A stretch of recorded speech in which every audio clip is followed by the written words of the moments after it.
Welcome to Cobalt Fairy YouTube channel. If you like our channel, please subscribe and make sure to click on the bell icon, so that you won't miss any future audiobooks we'll upload for free each week on YouTube. Blood Trial by Freya Atwood. Chapter 1. You fucking bitch. You're dead. I'm gonna kill you. I didn't turn at the sudden screech from Martinez's wife in the public gallery. The rest of her threats were drowned by the crack of the gavel as Judge Gansett demanded order. Murmurs from the rest of the crowd washed over me like surf. It was a good verdict. Martinez was going away for a long time. Justice. My hand went to the small, silver cross under my blouse. I remembered the stony face of the man who had given it to me. Tanned, creased, and topped with a shock of pure white hair.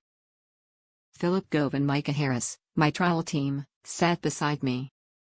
Phil was middle-aged, heavy-set, and with more years of trial experience than any other assistant prosecutor in the Silver City DA's office. Micah was the newest member of the office, assigned to me to gain experience and already proving the worth of her weight in gold for her energy and efficiency. I reminded myself how lucky I was to have them. Good job, boss. Philip slapped my shoulder with a meaty hand, rocking me. He was like a bull in a china shop. It brought me back to the present. I began arranging the papers in front of me, slipped my pen into the inside pocket of my Ralph Lauren jacket and buttoned it. The craving for nicotine was raging. My throat was dry. The courtroom was barely controlled chaos around me. Martinez was being wrestled to the ground by two bailiffs. He liked the result even less than his wife, but his ire was directed at his attorney. Team effort, Phil. Great job, you two, Micah. I gave each a quick smile as I stood. They needed more, but it was difficult. Micah beamed anyway, her round face lit up at even meager praise. Drink to celebrate at Jake's, Sarah? There was hopeful optimism in her tone. The thought of a cold beer and a bourbon chaser caused a flutter in my chest, like I used to get whenever Carl smiled at me. How many emails do you think Larry has hit me with while we've been in here today, Mike? I raised an eyebrow. It was an excuse and they knew it. Come on, boss. It's almost 5:30. Just this once. Phil cajoled, brushing his thinning hair back across his head like he did 1,000 times a day. Coffee. At the place across the street. Then I need to get back to the office. I slotted my laptop into its place in my shoulder bag, files going into the pocket beside it. Phone out and into my inside jacket pocket, next to the pen and a pack of Lucky Strikes.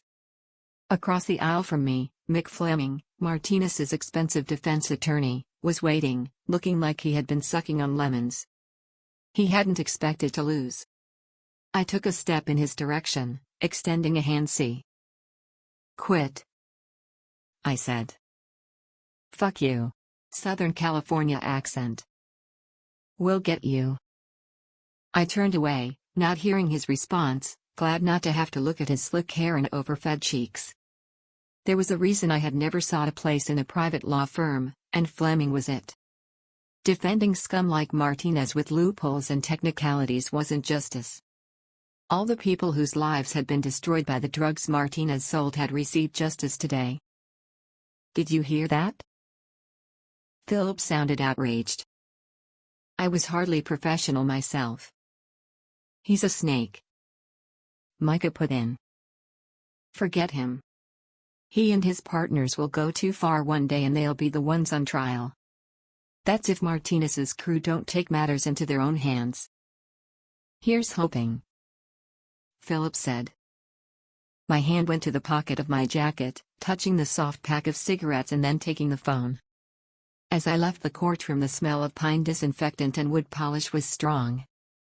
The hallway leading to the courthouse's grand and famed atrium was all dark hardwood and polished marble tiles. Black metal benches lined the walls and a few hopeful reporters were just getting up, phones in hands and stretched out towards me. I turned away, letting Phil's round-shouldered bulky frame block them, sending them back to the main pack that waited outside for the public statement. Phil would make it, He loved the spotlight and that suited me. That's one of the reasons he was such a great assistant. Two men slipped by Phil, one of them jogged a few steps to catch up with me as I headed for the fire exit. He wore a department store suit and was built like a football player. The other one wouldn't lower himself to run. I could hear the steady metronome rap of Italian shoes on the marble. "Counselor, could the lieutenant have a word?" said the first. "What's his name?" "Damn, all I can think of is a smoke." "Walk and talk, detective. This is just one of 33 cases I have on my desk right now."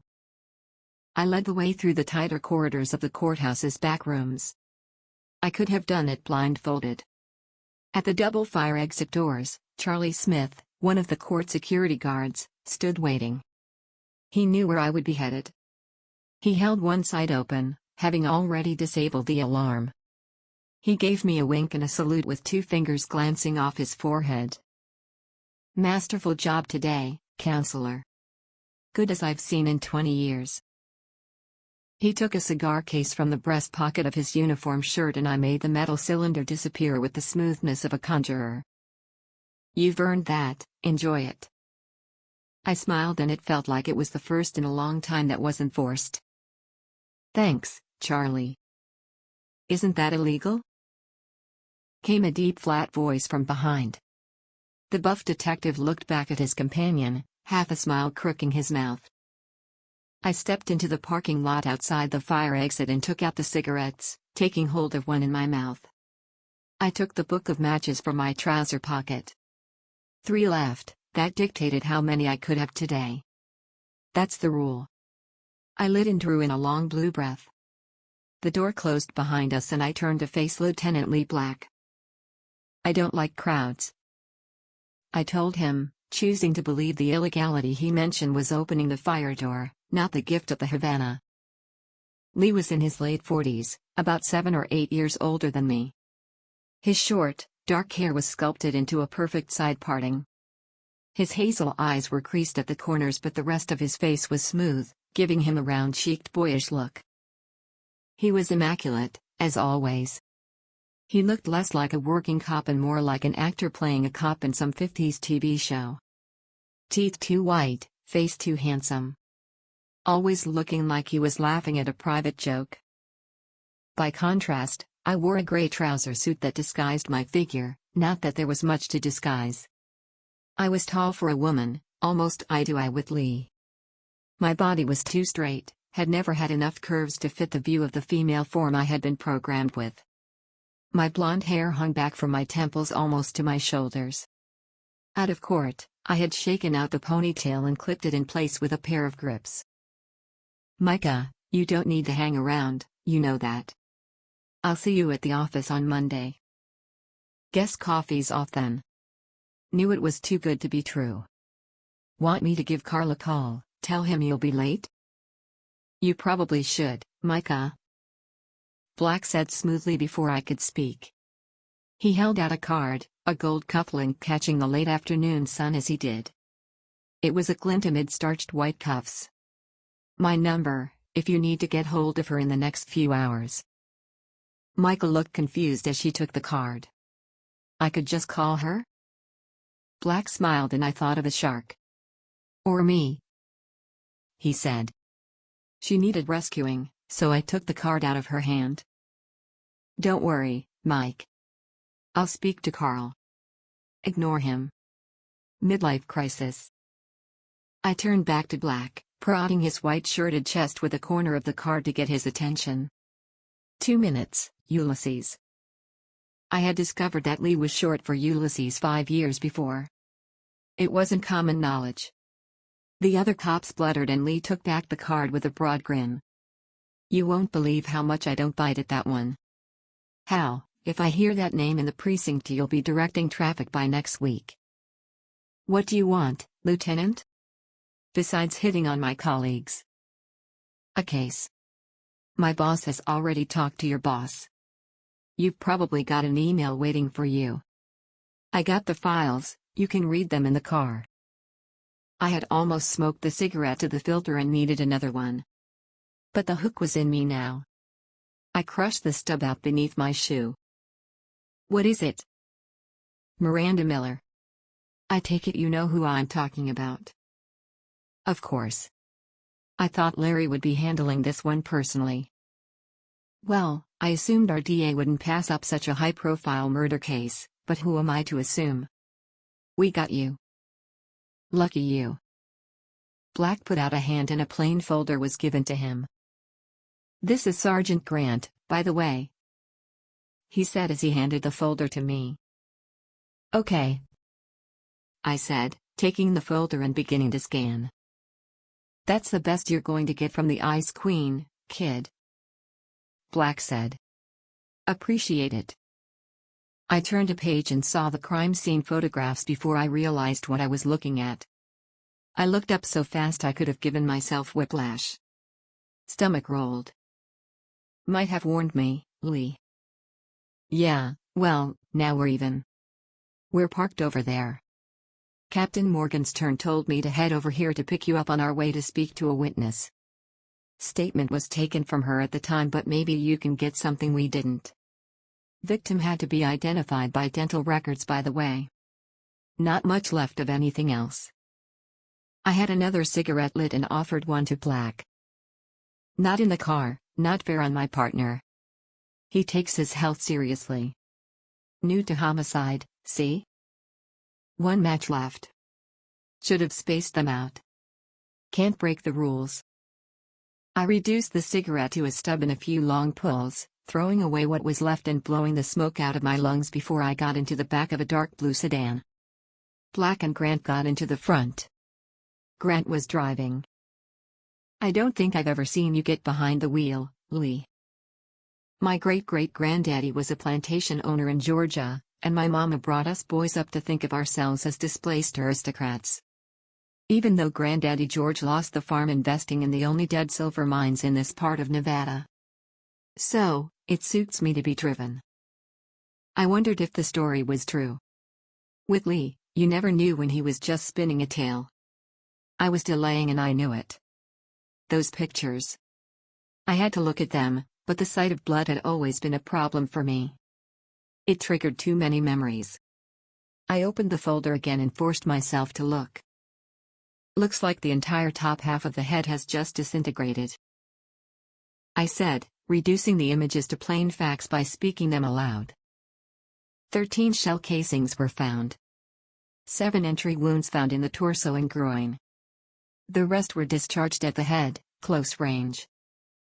Whoever did it must have been breathing in her brains, Grant commented. Thank you, Hal. Let's not upset delicate stomachs. Black shot back. Frenzied attack, I said aloud as I looked through the preliminary crime scene findings. Was she married? Yes, but he wasn't home. Don't know where he is yet.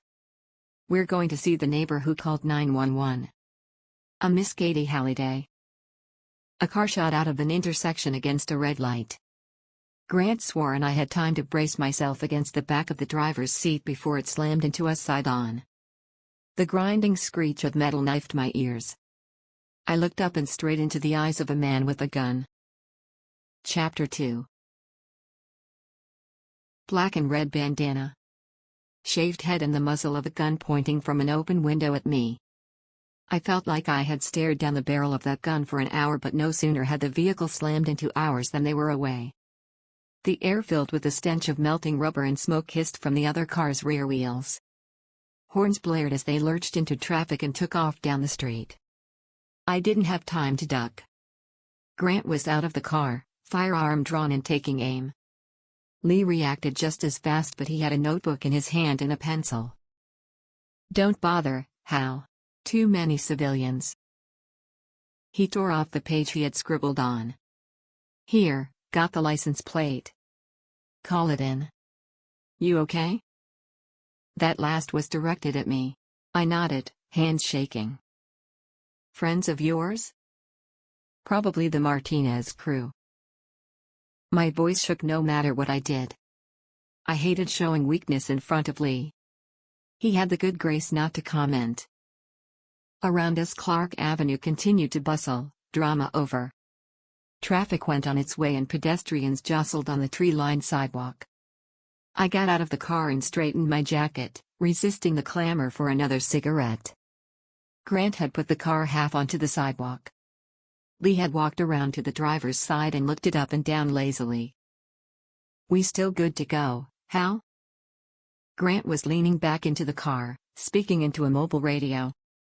He straightened and cast a critical eye at the damage. "Looks cosmetic. You want to wait for another pool car?" "While we've got a window in the counselor's diary, let's not waste it," Black drawled, checking a watch that glinted in the sun. His eyes met mine across the roof of the car.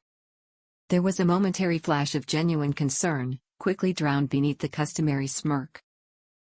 "You okay, Sarah?" he asked again. I felt sick as the adrenaline left my system and didn't trust my hands not to shake. More than anything, I wanted to be home with Vicky. I touched the silver crucifix, remembered my old mentor. "Duty first."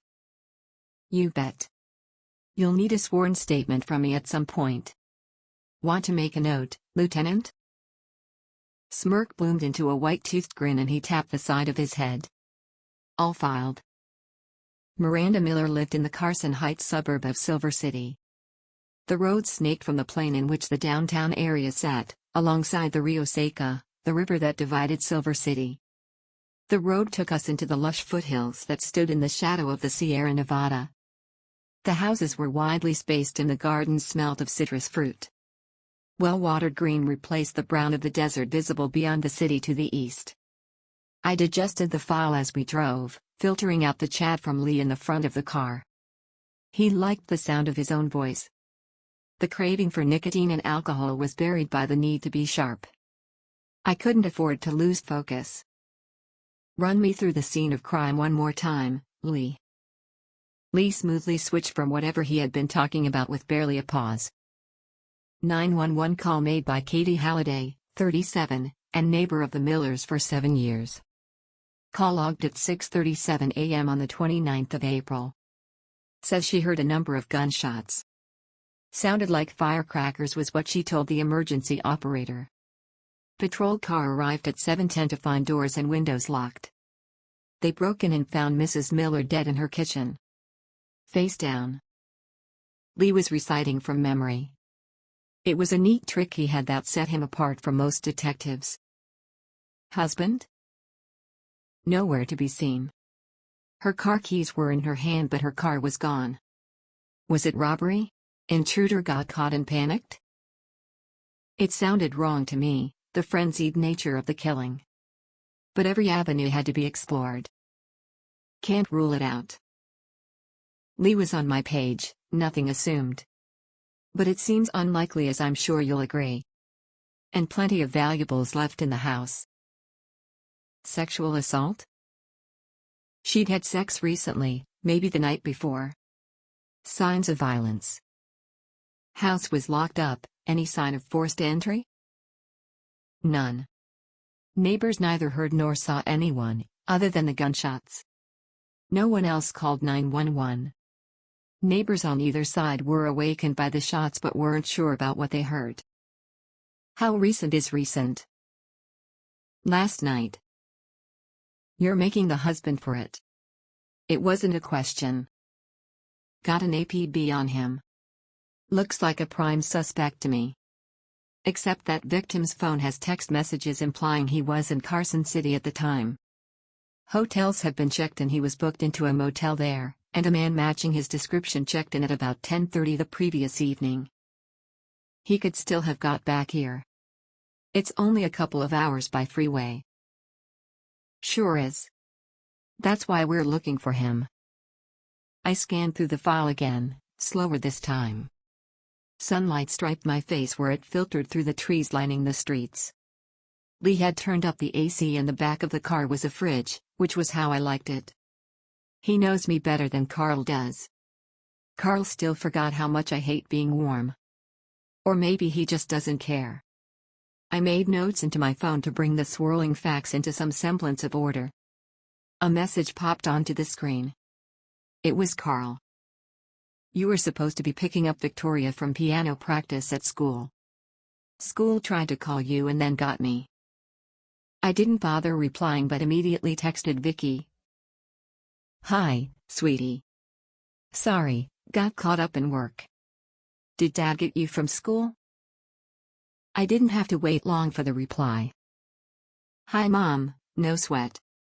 Big case? Tell me about it when you get home. No, got a ride from Jenny's mom.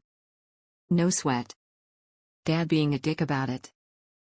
I smiled. Language. Your dad's not a dick. All the time. I'll tell you what I can later. Might be late. Love you, Pixie. Love you too, Mom. He is too. I wanted the text back as soon as I sent it. Damn. Shouldn't be calling her dad names in front of her. We're not in competition over her. I looked up from the phone to see Lee looking over his shoulder at me, eyebrow raised. Damn.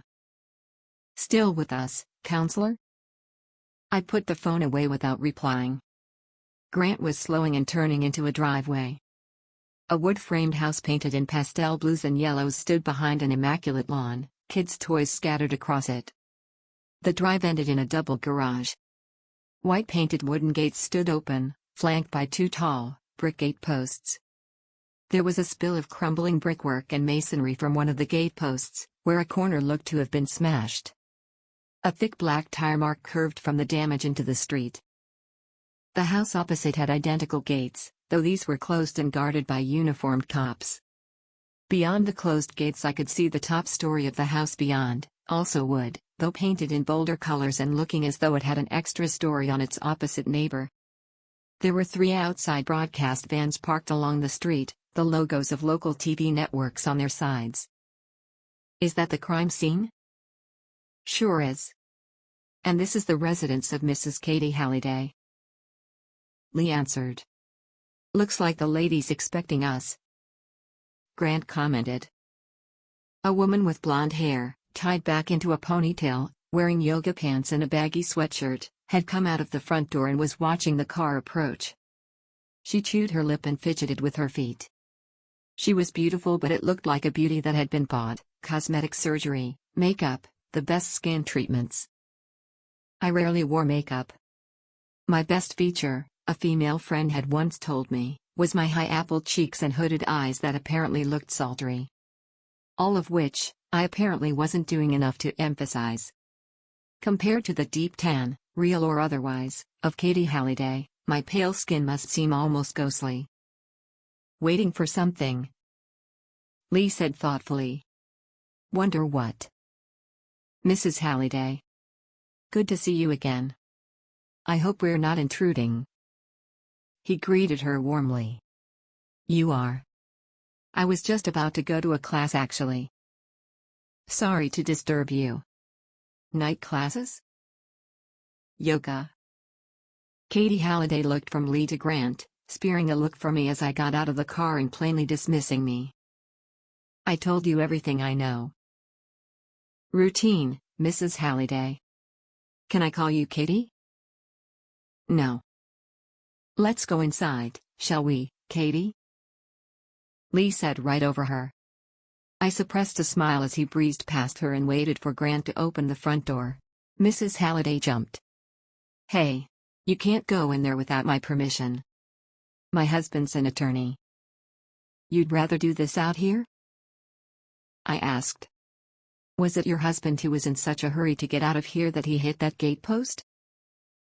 Halliday's mouth fell open and she paled beneath her fake tan. Lee stepped out onto the marble porch, notebook in hand. Okay. But 5 minutes, okay? Halliday finally said. I walked past her into the house, meeting Lee's eye. This was a well-practiced routine for the two of us. I just hoped his new partner was well-trained already not to get in the way. The house was standard new money crass. Shiny and impersonal with no expense spared and no taste demonstrated. A living room opened out from the hall to the left, furnished in white leather with a bookcase facing tall windows. I saw a copy of Sir William Blackstone's commentaries that looked like an original and 3 hardbacks by Michael P. Halliday, all 3 turned so that the cover faced out rather than the spine. My own copy of Blackstone was much more recent and very well thumbed. I'd never heard of Michael P. Halliday though. I took a seat on one of the couches, letting Lee gesture Mrs. Halliday to an armchair before he and Grant took the other couch. He had positioned her so that if either one of us spoke to her, the other could observe her reactions. Halliday was starting to look flustered. This was classically Black strategy. "Would you like to tell me what happened prior to your 911 call 3 nights ago, Mrs. Halliday?" I asked. "I already told the cops all about this." "Are you a cop?" "I'm with the DA's office. My name is Sarah Cross." "From your perspective, Katie, behave as though she is," Lee volunteered, sitting back and crossing his legs. Before he finished talking, I began speaking. Halliday looked from one to the other, confused. "That's what I wanted. Someone left here in a big hurry. I'm betting it was that morning or maybe the night before. Damage looks recent to me, but I'm no expert." "Go ahead." Halliday swallowed. "Like I said, I heard shots. From the Miller's place." "What time?" Lee asked. "About 6. "Are you always awake at that time?" "Yes, usually. I go for a jog before it gets too hot." "Were you outside or inside when you heard the shooting?" I asked. "Outside, just about to start. I got to the end of the drive and I heard the shots start. There were so many it was like firecrackers." "What did you do then?" Lee asked, leaning forward, hands clasped between his knees. "I ran back inside and called 911. So, it was actually more like 6:30, not 6. I stated. "What? Oh, yes. I guess." "The damage, Mrs. Halliday?" I prompted. "My husband. He hit the gatepost. He always drives too fast. He's done it before. Looks like both of those posts have had some rebuilding on them. You can see the new brick." Grant commented. I didn't look at him but saw Lee squeeze his shoulder. "Shut him up, Lee." "Right. Lawyers are always in a hurry. Time is money, right, Sarah?" Lee said. "Wouldn't know, I don't get paid by the hour." "Where is your husband, Mrs. Halliday?" The one who was working. I could see Halliday was getting flustered. Any sympathy I would have felt had evaporated at her entitled attitude. "He's a partner in a law firm in the city, Brendan Associates." "He's there now?" I asked. "Yes, why? What does it matter?" Lee knew where I was going. "How? Go out and get a unit over to Brendan Associates. Check Mr. Halliday's car." "What? No, wait. He's in Reno." "Yeah, sorry, I forgot. He had to go to Reno. They represent a casino, I think." "Well, we'll have the Reno PD check his car," Lee said smoothly. "No. Was it Miranda Miller's husband who was leaving here in such a hurry that morning, Katie?" I asked. There was a moment between us. It felt as though the air was charged. I was working a hunch. There was no evidence to suggest it except for his car not being at home. And the damage to the Halliday gateposts. If she hadn't been so damn defensive when we arrived, I probably wouldn't have asked. Get out. I know my rights. I don't have to talk to you without an attorney. I want you off my property." "You don't want an attorney, Katie," Lee began. But Halliday was on her feet, fists clenched. "Stop talking. Just shut up. I told you everything the first time. If you want to interrogate me, I want a lawyer. Now get out." A look passed between Lee and myself. Gotcha. Chapter 3. "You're pretty sharp. Grant complimented as we walked back to the car. That's why she's here. I didn't spot that damage to the gate. That must have been guesswork, Lee said. I allowed myself a slight victorious smile. It was a gamble. Could have been nothing, so I thought it was worth pushing her. I'll get a uniform out here to bring her down to the precinct. You want in on that conversation? Lee asked. We got into the car. I wanted to let my head fall back and kick off my shoes. Not in front of Lee. Depends.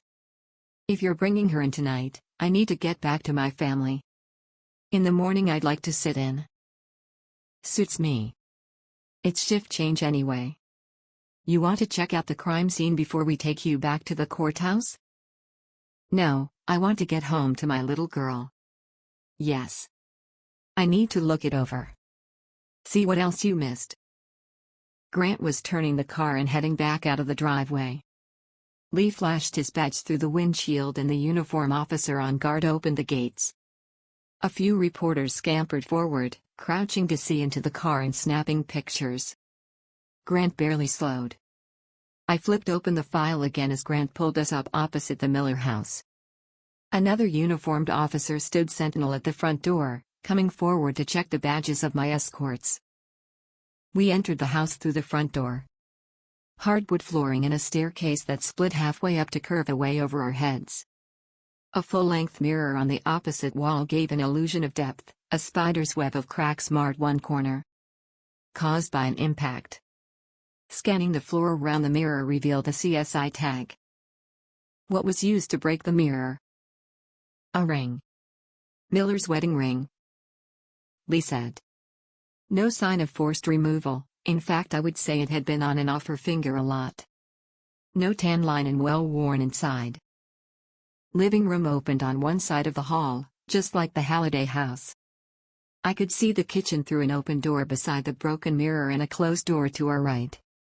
Grant started to lead the way to the kitchen. I opened the closed door and looked in. It was a den, lit by slashes of light through the gaps in broken blinds. Jagged pools of sunlight spilled over sports trophies and a large TV, lighting them up like prizes on a 70s quiz show. A slight odor wafted out, faded but still pungent. I froze. I know that smell. I could feel my heart hammering in my chest, my throat was tightening. Not now. Please not now. Not here. My name was being called but it was a distant sound. My vision contracted to a pinpoint and I heard another voice. His voice. The voice I tried to forget. A stab of pain in my left hand dragged me back to the present. It had been gripping the doorframe and a splinter of wood had jabbed into my palm. I cried out, losing my balance as I pulled myself from the room. Grant was beside me in a few long strides, steadying me. For once Lee's cynical smile was wiped from his face. Geez, Sarah. What happened? You're white. I think she's in shock, Lieutenant. Grant said. I'm okay. I tried to push Grant away, resenting the need for a man to help me stand. My legs were like jelly. Just close that fucking door. I barked. The door slammed. I didn't know who closed it. Grant held me by my forearm and I pushed myself away from him. There was a smell in there. It overcame me. Was it hash? I knew what it was but didn't want to show it. No, don't think so. Some kind of tobacco, not the usual kind. Not American, I'd say. Lee told me, frowning. It's strong. Or I'm more tired than I thought. I'm fine, I'm fine. Glass of water would be good. Or better yet, a cognac. Lee had turned to head for the kitchen and his head whipped back to me. Fuck, I'm losing it talking about booze like that in front of him. Bad joke. Ignore me. Kitchen's through there, right? I walked past both, back straight. The kitchen was rustic, all browns and grays, wood and stone. Markers from the CSI team were dotted everywhere. I navigated between them, found a glass and filled it from a faucet, Gulping the cold water unit, I had emptied the glass. Got to get back in control. He's not beating me. Not again. Another foaming spurt from the faucet. This time I sipped before putting the glass down carefully. There was a slight tremor in the hand holding it. The absence of a comment from Lee spoke volumes about his concern. Under all the competition between us there was a... what? Friendship? That makes one then. Tell me what we know. Lee leant on a counter, folded his arms and pointed with one finger to the wall behind me. See the hooks? Good place to keep your keys, right? That's what I do, Grant commented. Lee's fingers swiveled to the far end of the kitchen towards a wooden door with a cat flap. Victim is found on the floor, head towards that door. Blood stains on the counter and the door through to the living room over there. And the wall besides those hooks. I looked from the open door that led through to the living room, noting the markers left by the CSI team circling bloodstains. I could almost see Miranda Miller staggering through the door, heading for her car keys hanging up on the wall. She was wounded, had blood on her hands, left smears next to the keys. She grabbed the keys to a Mercedes, the logo was clear in the crime scene pictures, and died before she could reach it. There were 3 hooks. All empty. 1 key accounted for. No cars outside. She and her husband both have a car, right? 2-year-old Lexus sedan for him. New Merc coupe for her. I am in the wrong job, Grant commented. He took his car to Carson City. So we believe. Lee confirmed. Someone took her car with the spare keys. Lee made a gun with index finger and thumb, cocking and firing at me. Bingo. Glad to have you back with us. I ignored him. Jackass. The killer took her car. Which means we're looking for 2 people. Mr. Miller comes back from Carson City, kills his wife with an accomplice. Drives back to his motel while the accomplice takes Mrs. Miller's car, and that just don't make a lick of sense. Lee said. You start to see the problem. And now you've added Katie Halliday into the equation. Geez. I could see the problem. It didn't make sense, but I couldn't think of another interpretation of these facts. Everything was jumbled. I needed some space and some distance to put the facts in order. Get some perspective. I needed my girl and some talk about funny videos. And I needed my last smoke of the day. Tomorrow, we'll find that Mr. Miller was having an affair with his neighbor across the street and left her place in a panic. Her reaction made that certain. Question is why? And where is he now? The sun was below the horizon by the time the 2 detectives dropped me back at the Marshall County Courthouse. I watched the taillights of their car disappear down Clark Avenue before letting my head drop to the steering wheel of my car. Weariness swept over me like a lead blanket. I could still taste stale tobacco at the back of my throat. Russian tobacco. Black and foul-smelling. The kind Jason used to smoke. I shut my eyes tight, running through the mantra I had learned to fight off the flashbacks. I didn't want to remember. Didn't want to see his leering face. I started the car reflexively, threw it into reverse, and swung it out of the parking lot and into the evening traffic with barely a pause. I ignored horn blares of angry drivers swerving to avoid me. It took 5 minutes before I saw the first liquor store sign. I sliced across 2 lanes, causing more irate blasts as I bumped into the lot and stopped. Neon red and blue proclaimed bargain prices alongside handwritten, star-shaped stickers on bottles of vodka and whiskey. A warm, yellow light spilled through the glass front door and I'd never seen anything so inviting. My hands were shaking again as I took out the phone and hit the speed dial. "Hey, Cross," said a deep voice. "Long time no speak." "I'm sitting in my car outside a liquor store," I said. Breathing. "You been in?" "Not yet." "I'm on my way." "No. Just tell me what happens if I go in." Pause. "Sarah, if you go in there, you'll drink. You'll get drunk. You'll feel like you've let Vicky down and Carl. And that will make you want to drink more.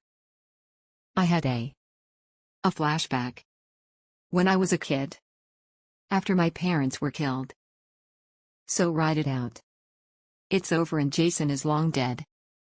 Memories can't hurt you but a drink can. I know. I'm not going in. I just needed to hear you say it. That's what I'm here for. Go home and be with your family. I will. Thanks, Sully. Don't need it. Don't want it. Just don't drink. 376 days sober. 377 tomorrow. Right. Speak later. I hung up. Sully was on the other side of town, a tattoo artist in the gentrified Casey Bridge neighborhood. And my lifeline at moments like this. Thank you, Sully. Their voice was like an anchor I could cling to stop me getting swept away. I had needed them twice, including tonight. It took me longer than I thought to get home through the evening traffic. I used the time to flush the case out of my head. I didn't want to be dwelling on it when I was spending time with Vicky. What about Carl? Funny that he was almost becoming an afterthought. No, not funny at all. Oak Drive ran along the river, a pleasant promenade along the waterfront at one side of the road, houses on the other. They were all tall, 19th-century-looking townhouses, the oldest in Silver City. We were lucky to get one. Small front yards, ours a pleasing semi-wild garden of shrubs and bushes, large backyards. We had bought the house shortly after Vicky was born for that reason. It seemed the perfect place for her to grow into. And it had been. As I went and Vicky was halfway down the stairs with a big brace-toothed grin on her face. Carl chose that moment to come out of his study, taking off his reading glasses. "Hi, Mom." From Vicky was cut off by "We need to talk," from Carl. Vicky's face fell and she skipped to a stop. Then started back up the stairs. I heard the word dick. Carl started after her. "Leave it, Carl. I'll deal with it. She can't be allowed to talk to us like that." "Not us. Just you." "I agree, but I'll deal with it. She seems unhappy with you right now." Carl looked from me to our recently disappeared daughter. He looked uncomfortable and an instinct tugged at the back of my mind. "What's going on, Carl?" Chapter 4. Carl was tall with broad shoulders. Lately, a paunch had started to develop since he hit middle age and was made head of his department at the university. It had cut into the time he used to spend playing basketball and cycling. His thick blonde hair was thinning but still like the mane I had been so attracted to a decade ago. It's his attitude. He just seems so intolerant of us these days. Like we annoy him. He had gone back into his study and sat behind his desk. I resented being made to feel like a wayward student and chose to sit on the overstuffed old couch in a corner of the room, instead of the chair in front of his desk. I kicked off my shoes and let my hair down, shaking it loose. My hair is still good. "What's on your mind, Carl? Is this about the school earlier?" "It's not the first time, Sarah." "I know. I'm sorry. I can't seem to apply the same kind of organization to my personal life as I do my job. But you must know what it's like to get absorbed in your work. Neither of us do a 9-to-5 job." He got up and came to sit next to me on the sofa, playing with my hair, which made me slide over to sit closer. Got to give him credit for realizing it was a mistake to talk to me from behind that desk. "I just think Vicky should come first," he said. Wrong answer. She does. And for anything really important there would be no question. I was getting heated. Today was important. Today was logistics. She was there with her friends and any number of solid people that we trust were there to pick up their kids. The school thought it was important enough. The school is terrified of a lawsuit. They're risk-averse. I stood up, picking up my shoes. Carl caught my hand. "I'm sorry. I just think you get too involved in your work sometimes." So unfair. How can I do this job and not be over-involved? Need to accept a peace offering though. I'll try harder. It would help if I didn't feel like you were judging me. A pause. Sure. I don't. Too late. I'm a lawyer, Carl. Think I can't read your reactions. He stood and took me in his arms. For a long moment it was 10 years ago and I let my head rest on his chest and breathe him in. I put my arms around his waist. So, why is Vicky upset with you? I asked from within his embrace. Oh, I got caught up on the phone when I should have been paying attention to her.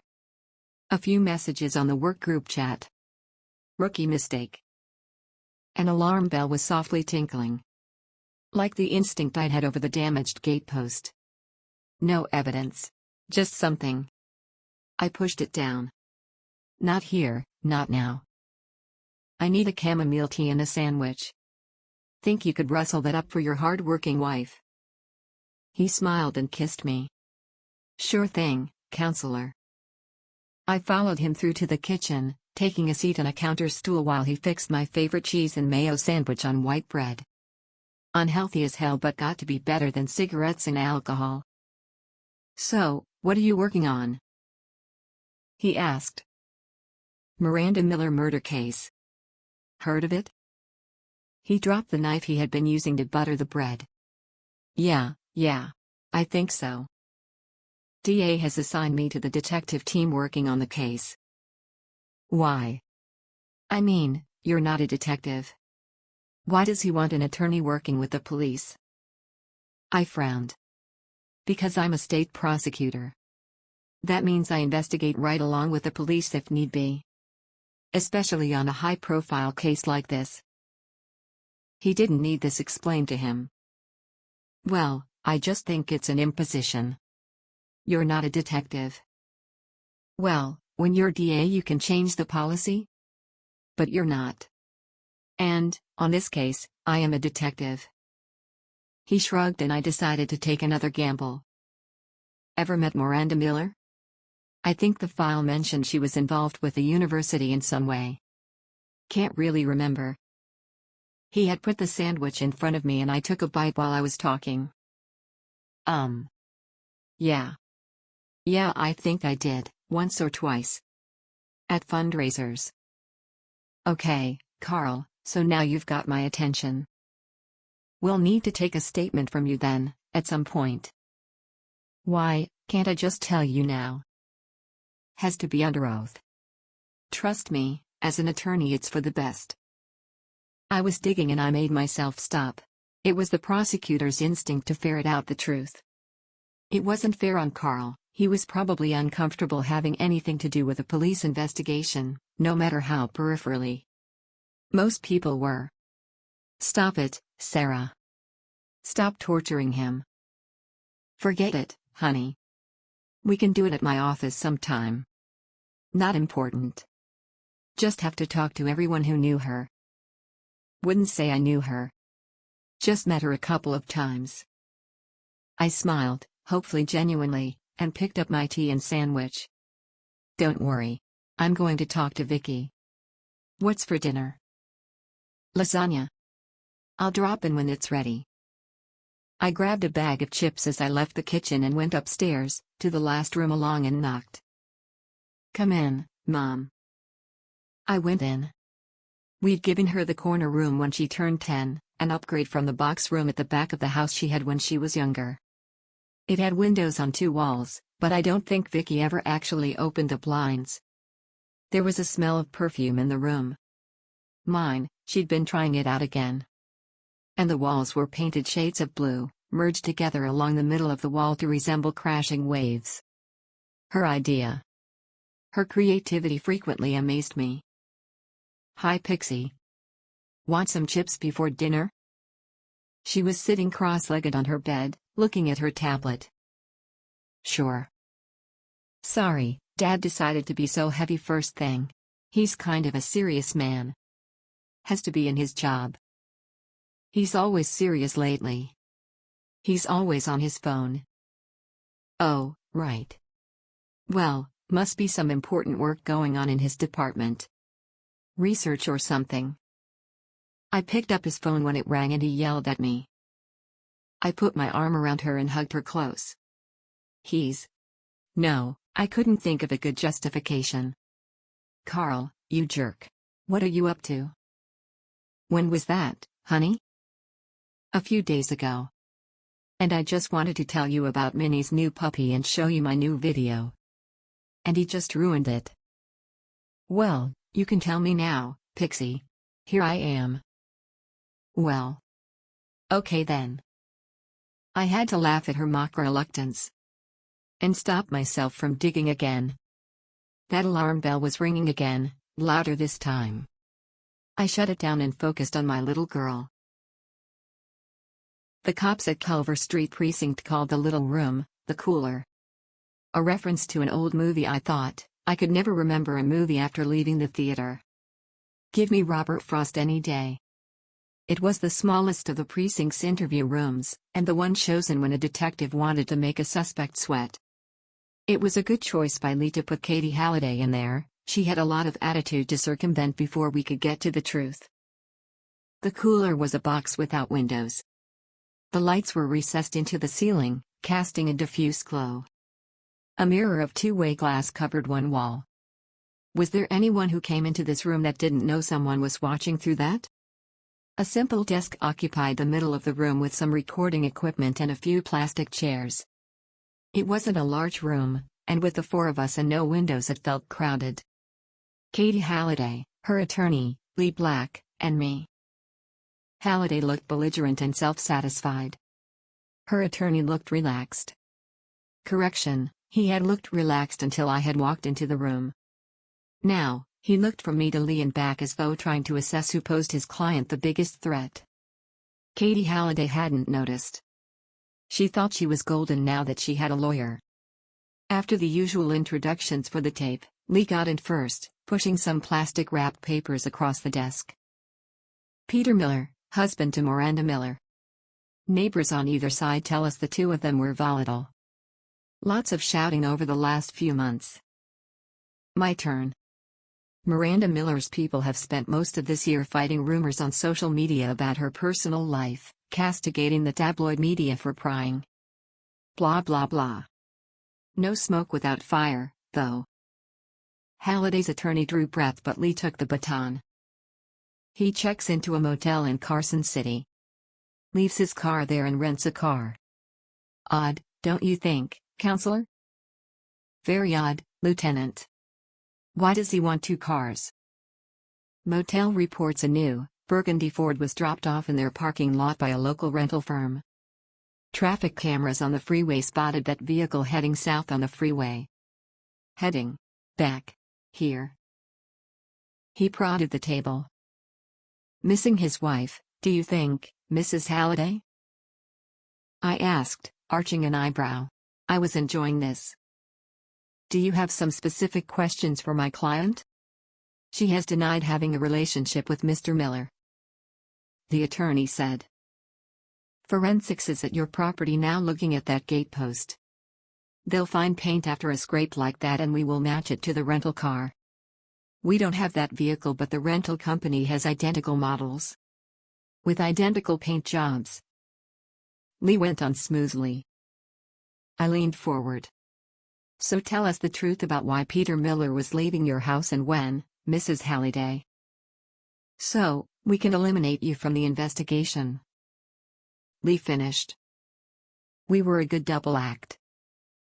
Halliday was floundering, mouth opening and closing like a fish. Her attorney was whispering to her. He was with me. She said finally. We had been having an affair, okay? His marriage to her was on the rocks. Had been for a long time. But she'd been getting suspicious and was threatening divorce. Peter's a successful businessman, she would take him for everything and she's got the political contacts to make it happen. She clapped a hand to her mouth. He didn't do it, okay? I know how that sounds, but it wasn't him. He was with me, okay? He told her he was going to Carson City on business. He came back in the rental and spent the night with me. He was in my bedroom when we heard the shots. At 6 a.m.? I asked. Yeah, he had just put the TV on, Bloomberg or CNN Business. God, it's so dull, but he always did it.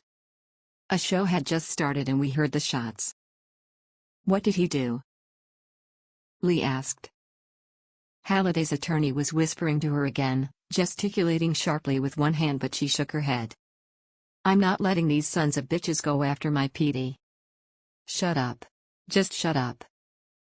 Didn't take much for her temper to go. She even shoved at the man, who threw up his hands and rolled his eyes before settling into a sulky silence.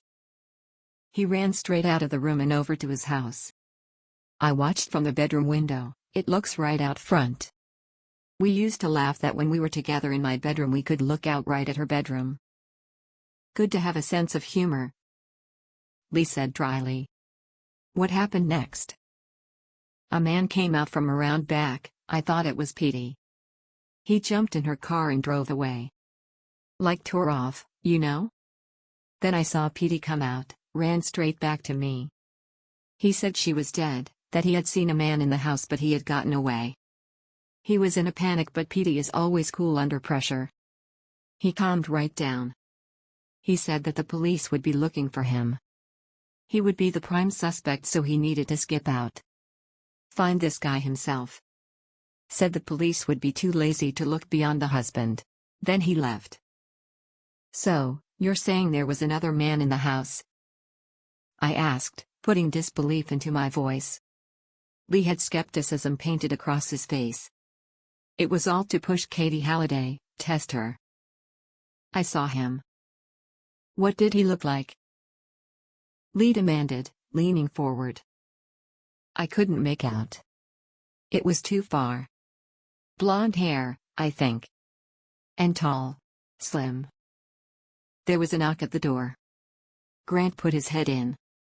Lee excused himself and noted the interruption on the tape.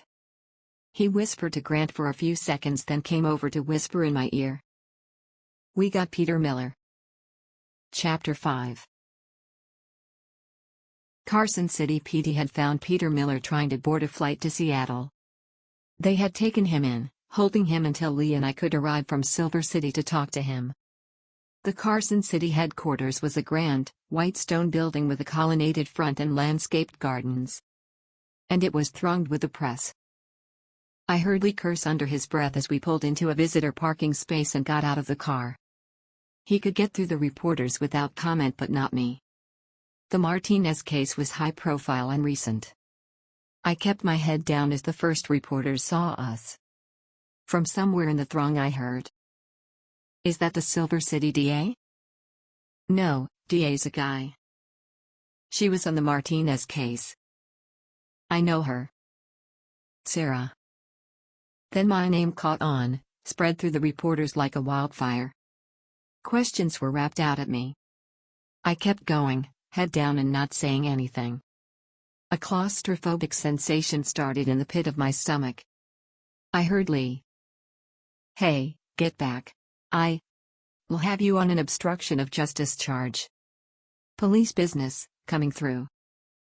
These reporters knew their jobs and didn't pay attention.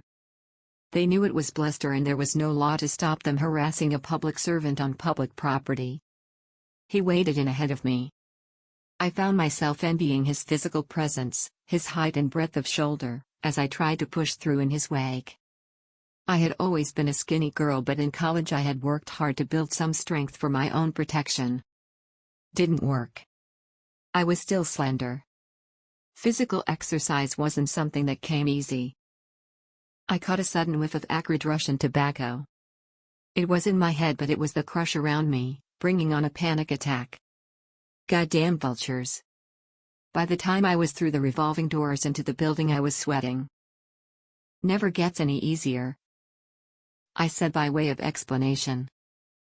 Tear gas grenade and rubber bullets would make it a hell of a lot easier, Lee commented, straightening his tie.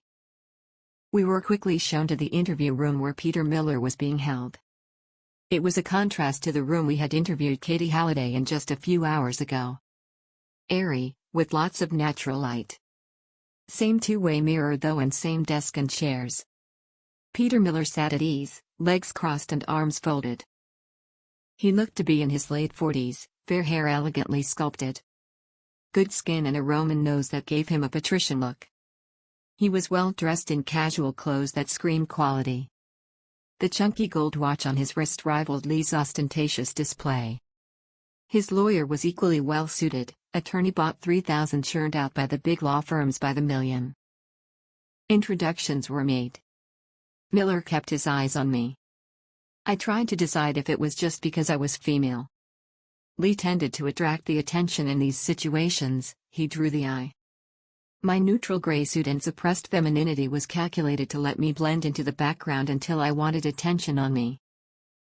Peter Miller, husband to Miranda Miller, deceased?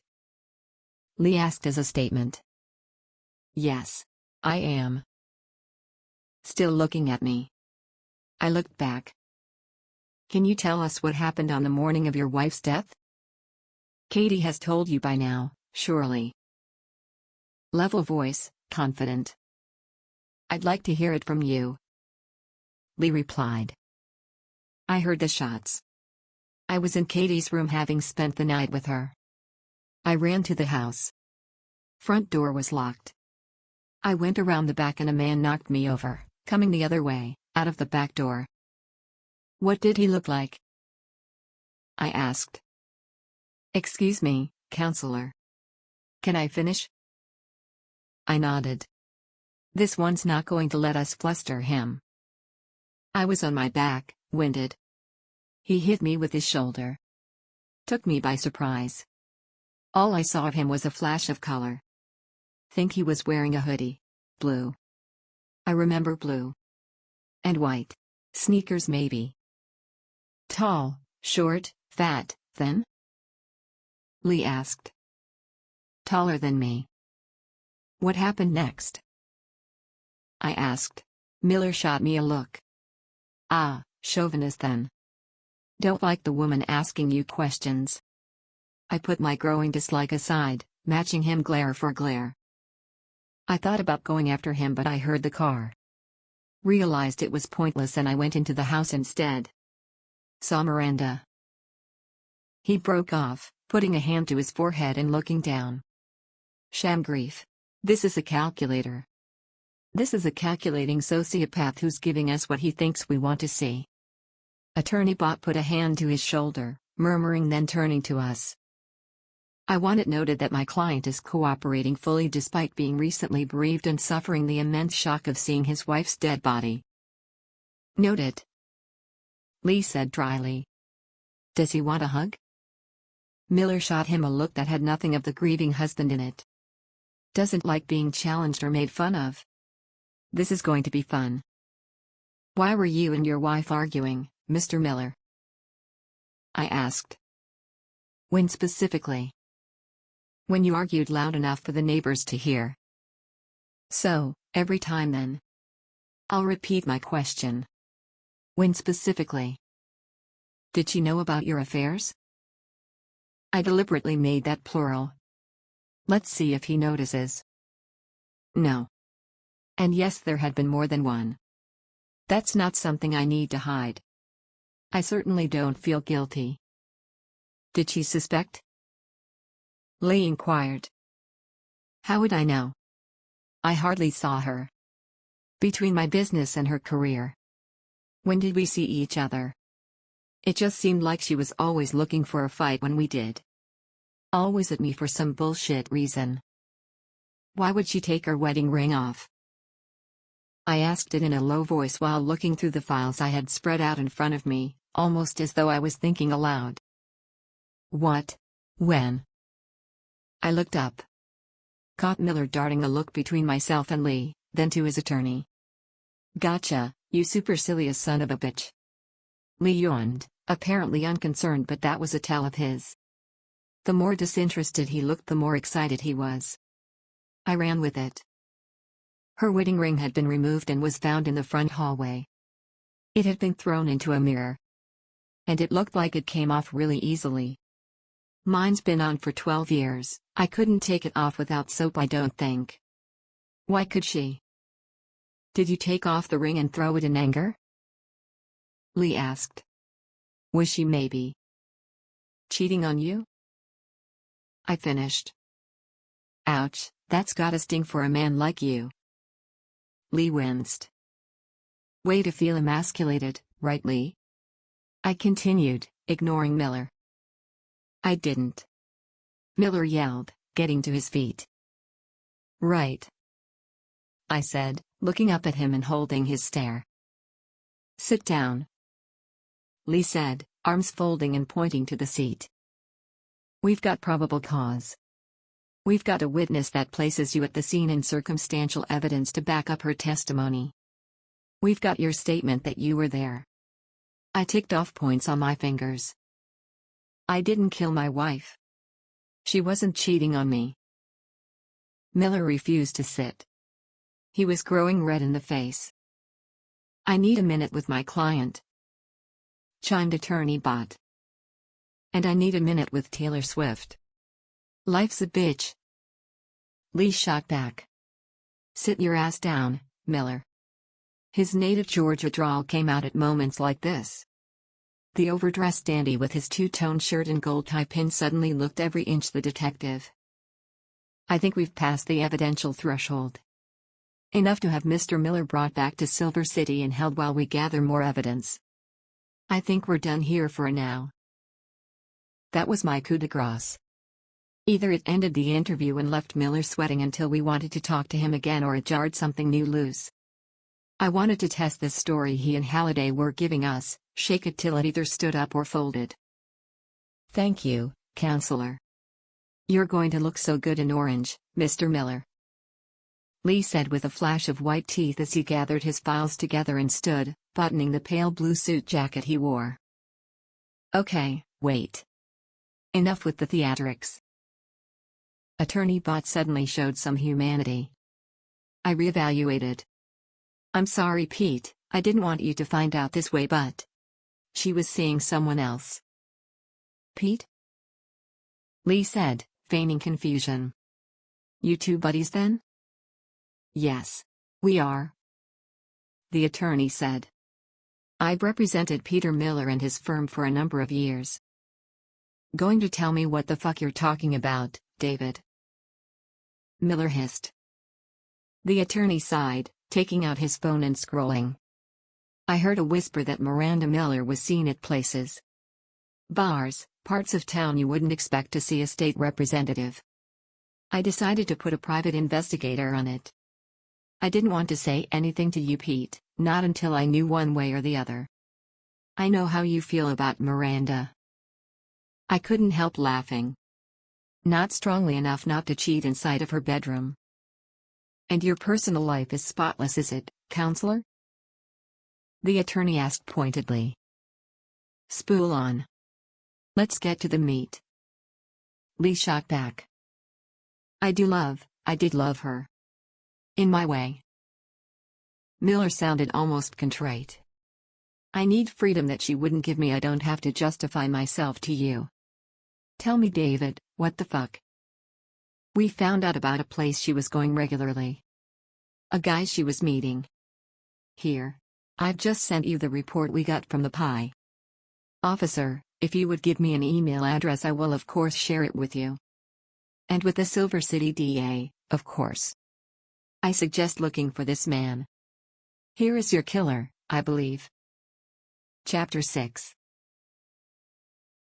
Lawrence Quatoni was the district attorney for the Silver City metropolitan area. He was a politician with an eye on the governor's mansion. He was the second DA I had worked for, having resisted the advice of the previous to stand for office myself. Quatoni was 6 months into his first 4-year term.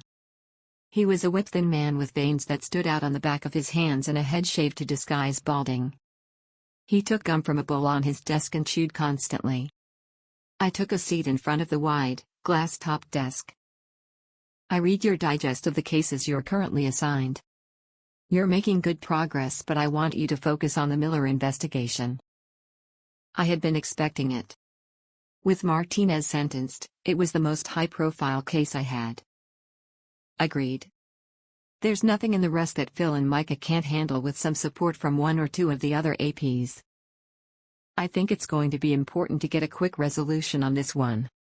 People need to see that justice reacts swiftly when the elected representatives of the people are targeted. We have some leads. Larry had little patience for letting sentences be completed. I suppressed irritation. I don't need to remind you, Sarah, that the husband is always going to be the most likely suspect. He is, but I've read the report and there's nothing to prove his story. He admits he was there. We don't have the murder weapon. Then find it. Pause. I watched him chewing gum and waited for him to speak. When he didn't, I replied, I'm not sure he did it. I haven't dismissed the idea, but there is a reasonable doubt in my mind. This was a frenzied attack.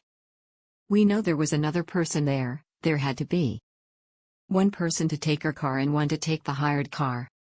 An accomplice suggests premeditation. An attack of this level of violence suggests the opposite. Besides, his motive is tenuous at best. Larry waved a hand, turning in his seat. Circumstantial. We have means and opportunity. If the motive isn't strong enough, find another one. She was having an affair. We only have his word that he didn't know. He was angry, maybe afraid of what he might lose if she left him and asked for a divorce. He admits he was there and he then fled the scene and was caught trying to get out of the state. We need more for an information to the court. He nodded. Yes, and you're going to get it. I'm going to give you 72 hours to get the evidence you need for me to go to a judge with an information charging Peter Miller with the murder of his wife. I couldn't believe what I was hearing. An information, presented by the DA to a judge would, if the evidence was strong enough, lead to an arrest warrant. It would be the first step in the state pursuing Miller for the murder of his wife. I had never been given such a short deadline for a pretrial investigation. Larry, what are you saying? That's completely unacceptable. That's how I want it done, counselor. I was led to believe that you were this office's most capable prosecutor. A future DA yourself, no less. Can you do it? Or do I bring Sandstrom in here? Claire Sandstrom was one of the other assistant prosecutors working for Larry.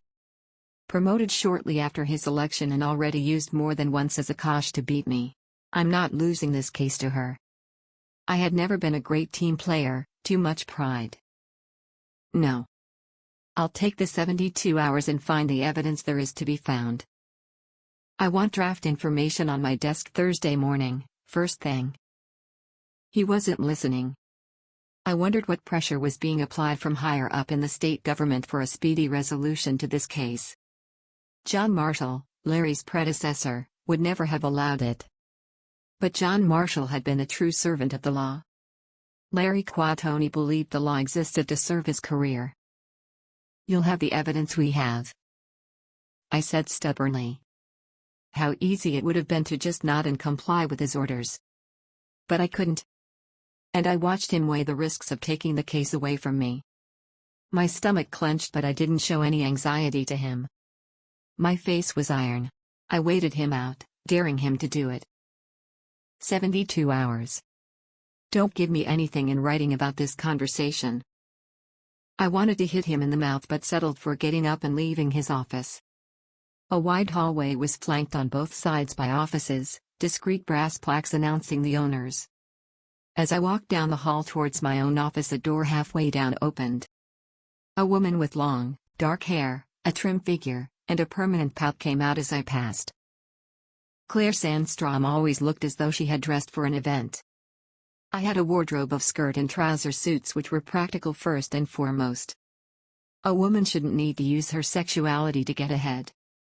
I wasn't aware that I had ever. Looking at Claire, I felt plain and it annoyed me. Oh, hi Sarah. Claire Sandstrom said breezily. Claire. I didn't stop. How are you going with the Miller case? Good progress, thanks. Larry and I were discussing it earlier. I told him it was in safe hands with you. Like I need your endorsement. Yes. Sorry, Claire, I have a call to make.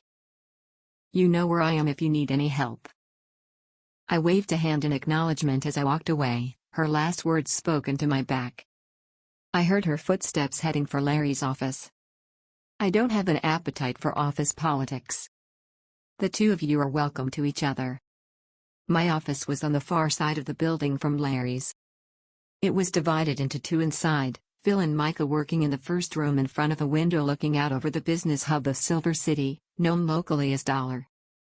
Morning sun sparkled from the glass-fronted buildings that had sprung up over the last decade in what had been an expanse of derelict and decaying warehouses and factories, left over from the industrial boom when Silver City had been a mining town. I greeted my staff and walked through to my own private office. Shelving covered one wall, full of books. A neat pile sat on the corner of my desk, pages turned down and post-it notes used as bookmarks throughout. Two more were open on the desk. My window looked out over Williamson Avenue, the main thoroughfare through Dollar, connecting to the I-230 freeway that circled the city. I left the door open and stood for a moment looking at the traffic crawling along 3 stories below. Micah and Phil knew the signal. They came in, closing the door behind them. "Larry wants a quick resolution to the Miller case, so I'm going to need to put my focus there for the next 72 hours. You know my workload, can you pick up the other cases?" Micah nodded eagerly. Phil tilted his head, regarding the ceiling. He never made a decision on the spur of the moment. "I think we can probably handle it. Might mean pulling some extra hours," he eventually replied. "Whatever you need. Log the hours and I'll authorize the overtime," I told him. It was a partial weight lifted from my shoulders. I felt free to focus on the Miller case, though the arbitrary deadline gnawed at me. Phil and Micah left. Phil was making notes in a memo pad he always carried, already deep into planning. Micah practically buzzed beside him, relishing the additional responsibility. I pressed my hands to my desk as Micah closed the door behind her. I wanted all of those cases back. Part of me felt like I had abandoned them. Have to delegate sometimes. Can't do it all yourself. I took out my cell phone and called Lee. "Morning, counselor."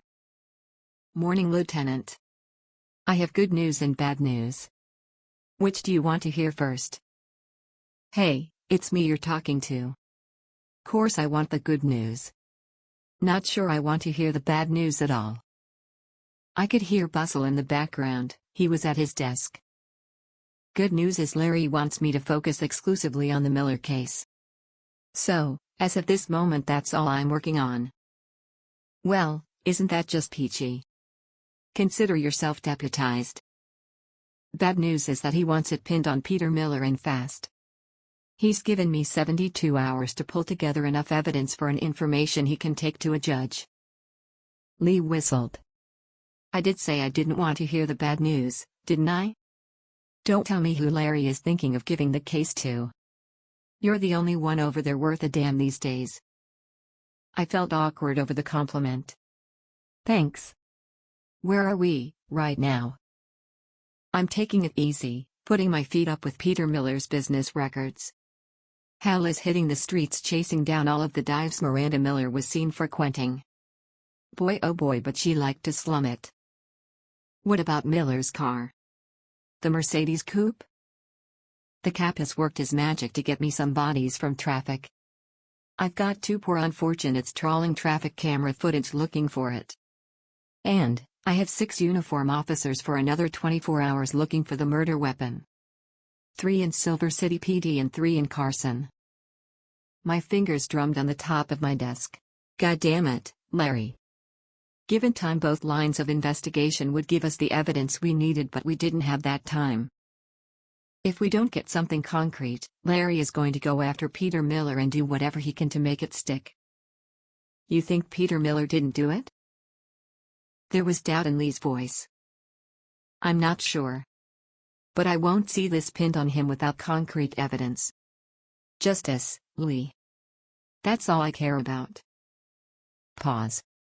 "Maybe you won't ever get rid of that doubt. Doesn't mean he isn't our guy." "You're wrong. No arguments. Justice is concrete. So, What do you want to do next? Lee asked, deliberately dropping the potential argument. He knew me well enough not to push. I'll give Grant some help with his list. Between the two of us, we can get through Miranda's haunts much quicker. We will give him some help. I've seen that list. You're not going there alone. Even in daylight. Lee. Don't give me any static, Sarah. I can't get through Miller's business records in 72 hours anyway. I might as well be a chaperone for the day. Besides, you're no good with people. I laughed. Chapter 7. Our first call was to the east of Silver City, almost at the city limits. The area was known as Virginia Square, once the terminus of the now-defunct Virginia Stockbridge Railroad, back when Silver City had been a booming mining town. Now the mines were gone and the railroad had been torn up. The grand white facade of Virginia Station was a derelict epicenter of a derelict district. 1 in 3 stores was boarded up, faded signage whispering of more prosperous times.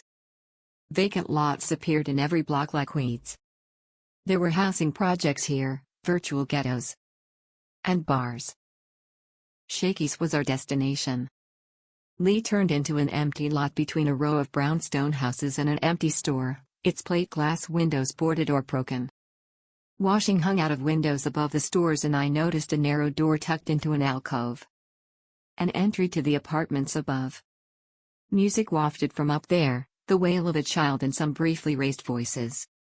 The bar was a few doors down from the dilapidated store. A solid-looking gray door, small windows masked by a substantial wire mesh grill. A hand-painted sign above the door was the only indication we were at the right place. "Glad you brought me along?"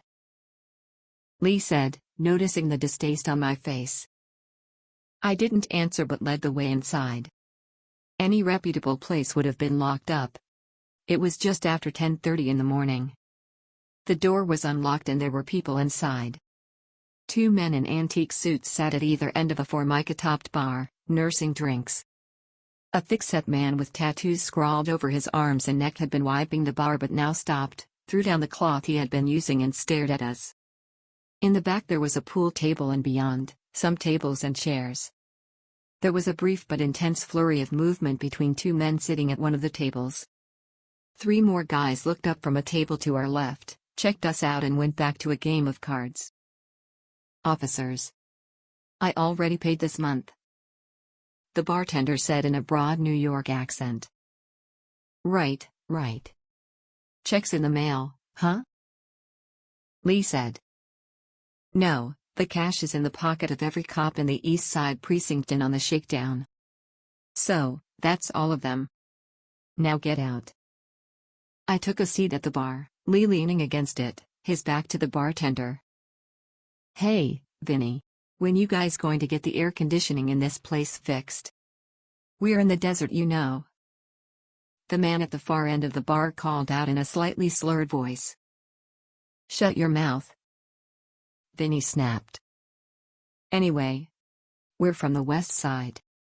So, we didn't get our share," Lee said, right over the top of him.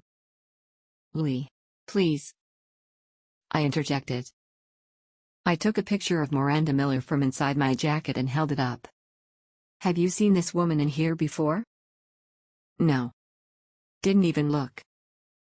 "It would help if you looked at the picture." "No, it wouldn't. Still ain't seen her." Lee turned around with a sigh. "Would it help if I came back with some of my friends from NARC? I saw some pills change hands over there when we came in. Maybe we should come back with the NARC boys every day." "How about that?" the bartender hawked and spat. Then he looked over at the picture I still held. "Yeah. She's that politician that got shot. I watch the news. Ever see her in here?" I asked. "Never. She would stand out in a place like this, you know. Only ladies in here are hookers." He looked me up and down deliberately. "Present company accepted. We know she came in here. She was seen. So, help us out and we'll help you out." Lee persisted. "Who owns this place?" "I do." "And who owns you?" I asked. The bartender looked at me with heavily lidded eyes. His face screamed potential violence. He didn't seem the type to restrain himself because the person goading him was a woman. In this part of town, probably Nelson Jones, or is it the Latinos these days? Lee questioned. Whoever it is, don't think they'll be too pleased at a thriving business like this one losing customers. I ventured. And we're obviously not talking about beer. Lee finished. He had unbuttoned the gray jacket he wore today and a holster was visible on his belt, dark against the crisp white shirt. The bartender stood with his head down, breathing hard, muscles in his arms bunched. He looked up with loathing. Spat again. Show me the fucking picture. He snarled, snatching it out of my hand. Yeah, she was in here but not like this. Only reason I know she was here was my boss told me to look out for her. She's a good customer. You know what I mean? He tossed the picture back across the bar and stood back, arms folded. I calmly put the picture back into my jacket but my mind was whirling. Had this lowlife just implied that Miranda Miller was a junkie? Or at the very least a user? What do you mean, not like that? Lee demanded. Not with that hair. She had red hair, straight.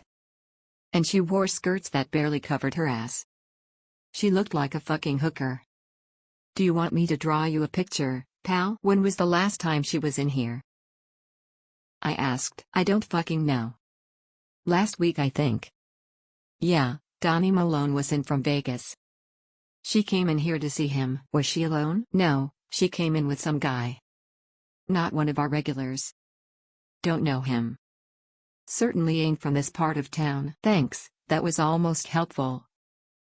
Lee said, rebuttoning his jacket with a sigh. Don't suppose you have working CCTV in this place? I said. Do these guys look like they want their business on camera to you? I looked back over my shoulder at the three men playing cards. One sat on a stool, facing the bar.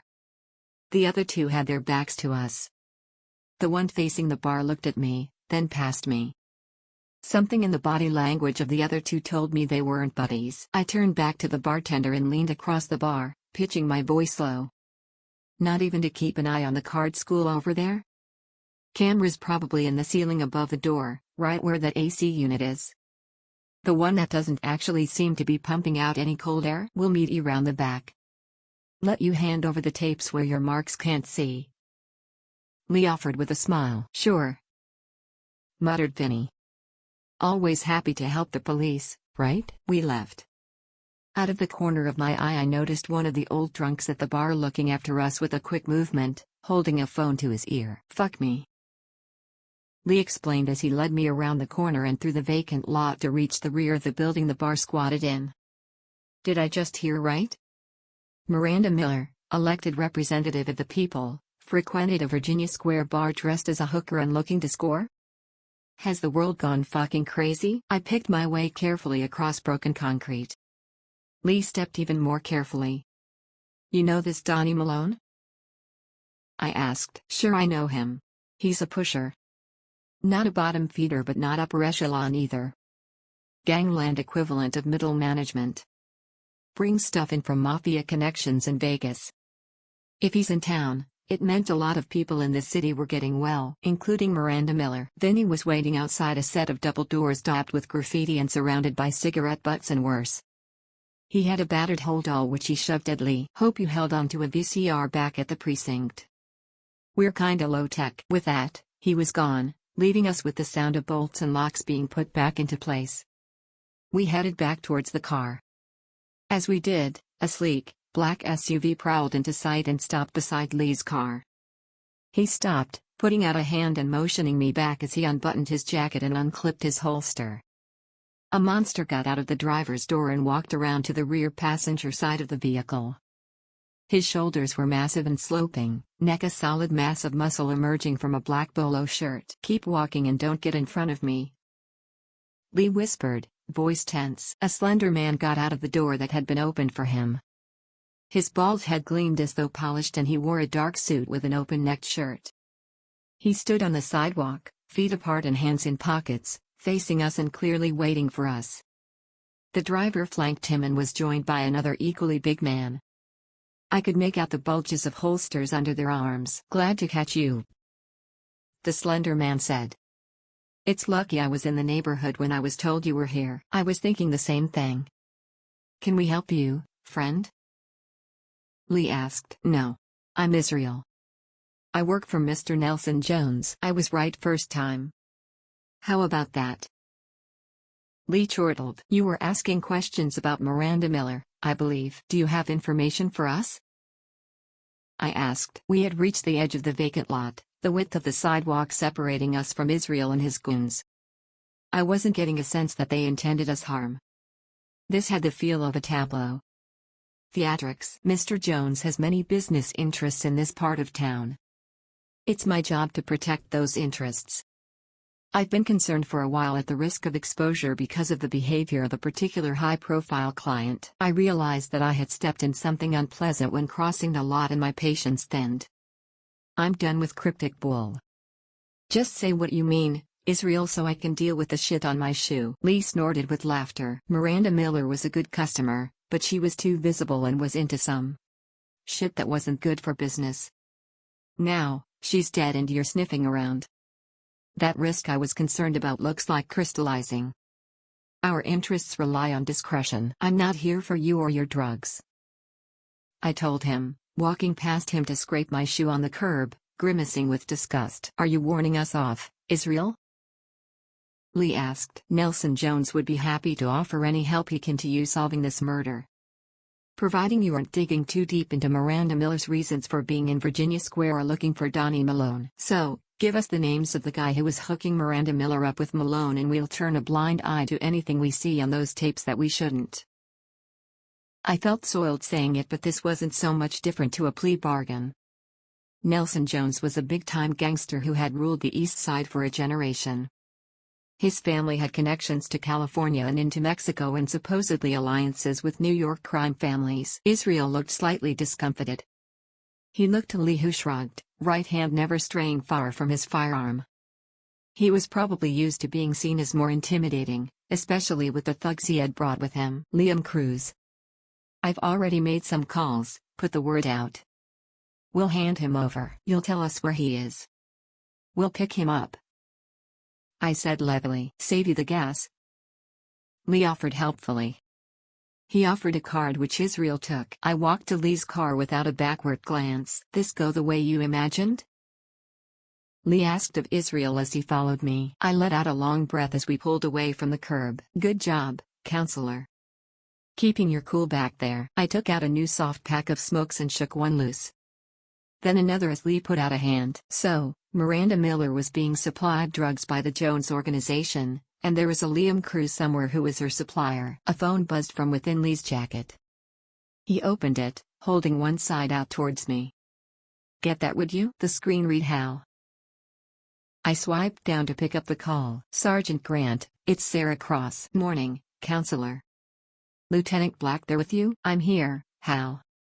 What have you got?" "Found out who Miranda Miller was with when she went out roughing it." "Liam," Lee began. "Cruz," Hal finished. "Yeah, we just got the name ourselves.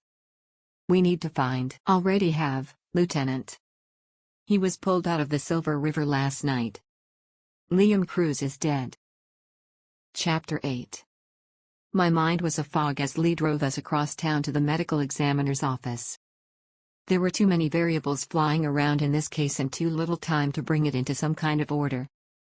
For a moment it seemed like we were, but Liam Cruz turning up dead had thrown me. The medical examiner's office was a tall glass and steel construction on Sparks Drive on the west side, overlooking Elko Park. After talking to Grant, I had called and made us an immediate appointment. Now, I watched Silver City flow by beneath the raised concrete river of the I-230. "You think this is a coincidence? Given this guy seemed to be a pusher," Lee ventured. "Could be. Or maybe it's the same killer," I replied. "Peter Miller? Maybe he did know about his wife's other life. Maybe he killed Liam Cruz out of revenge for feeding her addiction. We don't know she had one yet.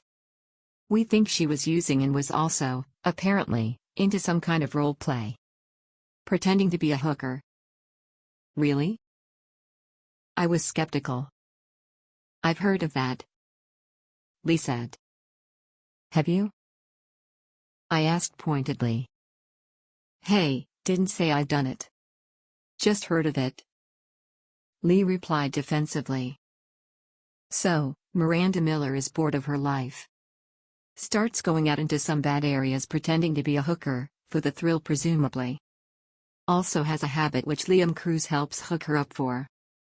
Peter Miller finds out. Kills Liam Cruz and then decides to kill his wife. I ventured. Maybe, in his mind she's tainted. Or maybe he asked her to stop and she refused. He gets angry. We know he's not a man that likes to be confronted by a woman. Lee contributed. I shook my head. This is all meaningless speculation until we know more about Liam Cruz's death. Maybe Liam Cruz was the other man, assuming Peter Miller and Katie Halliday were telling the truth. Miranda Miller might have owed him money, he suggested. Speaking of money, how did Peter Miller's business records pan out? I asked. So far, complicated. I think he's smart enough to know how to hide things he doesn't want brought into the light of day. His business dealings are convoluted. Which is making me think he's hiding something. One thing that is coming through though is that Peter Miller hasn't been as successful in the last year as he likes to make out. Lee turned off the freeway and we cruised through leafy residential areas, the purple of the Sierra Nevada mountains looming in the distance. 2 businesses liquidated. Friend of mine in accounts told me it looked like an attempt to raise cash for another business which received a cash injection shortly after. What was that? Construction firm called Steadfast. The name chimed in my mind. I know that name. Where have I seen that? I wondered aloud. I know, I've seen it somewhere too. Can't quite put my finger on it though. We had left the residential area of Rosemont, descending a gentle hill which cut through the green belt along Ash River, a tributary of the Rio Seca. On the other side of the river was the new development of government buildings, Roosevelt Park, within which the medical examiner's office was located. We were on the far west side of Silver City. To the north, beyond a ring of hills topped with the city reservoir, was Dollar. To the south a complex of red brick buildings built to resemble southwestern Aboriginal dwellings. West Nevada University, Carl's office was somewhere in that jumble. The ugly, concrete bowl of Keppel Field, the university's football stadium, loomed behind the campus. Our question was answered as we drove through immaculately landscaped grounds. A well-maintained hoarding passed us amid elaborately laid flowering shrubs. Silver City and Steadfast Construction, working in harmony for all. Holy cow! Lee exclaimed. So, Peter Miller's firm has been working on government contracts. There must be a connection. I had a feeling of certainty, as though a puzzle piece had just fitted into place. How much do you want to bet this isn't the only government bid they have? I've seen these signs all over. Lee was right. These hoardings were so prevalent I didn't even see them. But now that I thought about it, the Steadfast corporate logo was present all over the city. We need to know what Miranda Miller was responsible for in the city government, I said. Hell, yeah. He reached into a pocket and tossed his phone across to me. Get Hal onto it. I called Sergeant Grant and gave my instructions. To his credit, the young detective wasted no time on superfluous questions. Got it. I'll get back to you. He dialed off. We pulled up in the visitors' parking lot and entered the building. A receptionist directed us to the elevators after a short phone call. Dr. Krieg is in the sub-basement, level 2. You can see her there. My stomach rolled. As we walked to the elevators, I felt a rising panic. Steeling myself to look at pictures was one thing, but seeing it for real, in 3 dimensions? The elevator descended. Lee, I can't go in there. Why not? Isn't it obvious? I'm not good with blood. It's a corpse. I don't think they bleed anymore. That doesn't help. You're going to have to go in alone. I'll wait in the hall. The ping as the elevator doors opened was like the tolling of a bell. Lee shrugged and set off down a tiled corridor lit by tube lighting in the ceiling. I followed much slower, trying to contain my anxiety with breathing, holding desperately to my islands of safety. At the far end of the hall was a set of double doors through which Lee disappeared without a backward glance. I got a horrifying glimpse of a bare corpse foot on a metal table. A waft of harsh chemical disinfectant rolled up the hallway and I covered my mouth, heaving. The panic had me by the throat, squeezing the breath from me while trying to force the contents of my stomach out. I heard voices from inside. Lee's a good cop. He's a competent detective. He's got this. I smelled Russian cigarettes, acid and biting at the back of my nose. Smelled his cologne, cloying to mask the smell of booze. Heard the maniac laughter. Felt the hand on my face. No. I didn't know if I had said the word aloud or just in my head. I slapped my hand against the wall and pushed myself upright. Teeth gritted, I turned to the doors of the autopsy room. Lee is not as good as me. He might miss something. It's my duty. I will be strong. Part of me thought that Lee was probably expecting this. I was a woman and I would be weaker than him. Stop it. He has never treated you any differently to a man. He's even let you walk into dangerous situations with him. I was walking, thudding my heels into the floor as though trying to break the ceramic tiles. I reached the door and slapped it open with the palm of my hand, striding in. Lee didn't miss a beat. Sarah Cross, from the DA's office. He introduced me smoothly. Sarah, this is Dr. Krieg. Krieg was a middle-aged woman with a square face and blue eyes. She gave me a sympathetic smile that made me wonder if the two of them had been talking about me. Then she gave the same motherly look to Lee and her subject. That's just how she looks. Nice to meet you, Sarah. As I was saying, Lieutenant.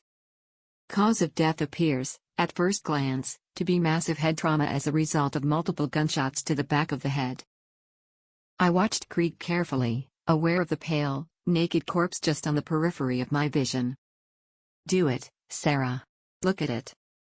I breathed in the pine-scented chemical air, dispelling the memory of acrid tobacco. And looked. Liam Cruz's body was white, crisscrossed with heavy black stitching following the autopsy.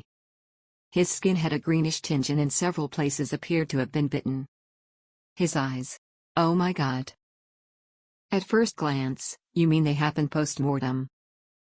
Literally. It was the stab wounds through the right eye socket that would have killed him. The left probably followed immediately after and then the gunshots as he lay on the ground. I would say it was done with something long and thin but not pointed. So a screwdriver maybe. Are you okay, Sarah? Krieg's voice was coming to me from the end of a long tunnel. I was backing away but didn't realize I was moving until I clattered into a trolley loaded with a nightmarish of stainless steel tools. The eyes. Oh, Jesus. I'm gonna take out your eyes with a screwdriver. I'm in the dark all the time. You'll be in it with me. The voice was in my head but it was louder and clearer than those in the room with me. My fingers found the old scar just beneath my right eye. It was barely visible and some days I couldn't even find it, just the smallest imperfection of the skin. Now it felt like a freshly stitched wound. The tip of a screwdriver had been pressed into my skin, breaking through until I could feel it touch my eye. And he had laughed. I turned and ran, knocking the trolley over in a cacophony of clattering metal. I hit the swing doors with my shoulder, stumbling but still running. I passed the elevator, heading for the stairs. I heard Lee shouting after me, heard running footsteps on the hard floor, coming after me. Stop, Sarah. It's Lee. It's not Jason. Jason is dead. He's in the past. For fuck's sake, stop. I got to the stairwell and vomited on the concrete steps, dropping to my knees. An instant later Lee was beside me. He didn't say anything, he crouched by my side, his arms around me, holding me against him as I cried. The emotions flooded out of me. After a length of time I couldn't measure, I felt empty. Lee still hadn't spoken. He waited, holding me. Eventually, I looked up. There was a long moment when I held his gaze. Unspoken words lay behind both our eyes. Then I was picking myself up, gently but firmly resisting his help. "There's a bathroom 2 doors along the hall," he said. "Thanks. I'm not cleaning that up, by the way," he said as we left the stairwell. I laughed. I breathed deeply the aroma of freshly mown grass.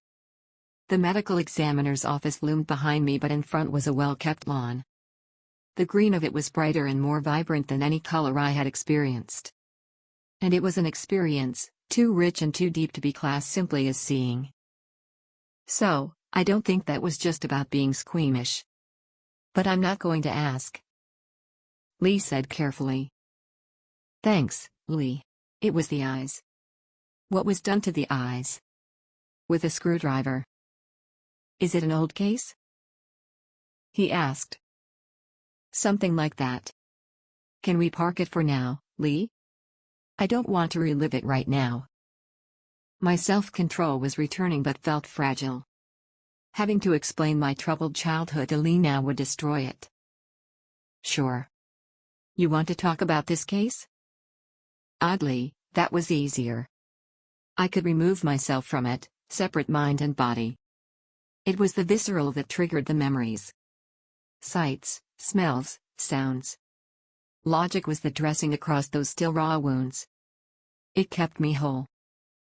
"So, we have another frenzied attack." Lee pointed with 2 fingers to his eyes, then to the back of his head. 5 shots to the back of the head. Same caliber as the rounds that killed Miranda Miller. Dr. Creed believes they were killed around the same time. I took out a cigarette. 7 matches left. Fuck it. "Can you give me a light?" I asked Lee, tossing my book of matches into a waste paper basket. Lee held my hand as he flicked open a chrome lighter, steadying the cigarette tip. I got disapproving looks from several passers-by as I filled the still air with blue smoke. Fuck it. Peter Miller finds out his wife's a junkie. Kills her supplier. Or has him killed, Lee suggested.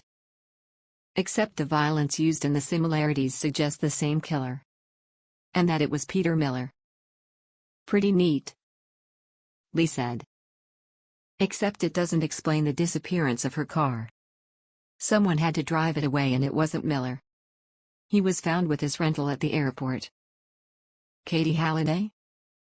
But she would need to get back home when the first responders arrived, about 30 minutes after her 911 call.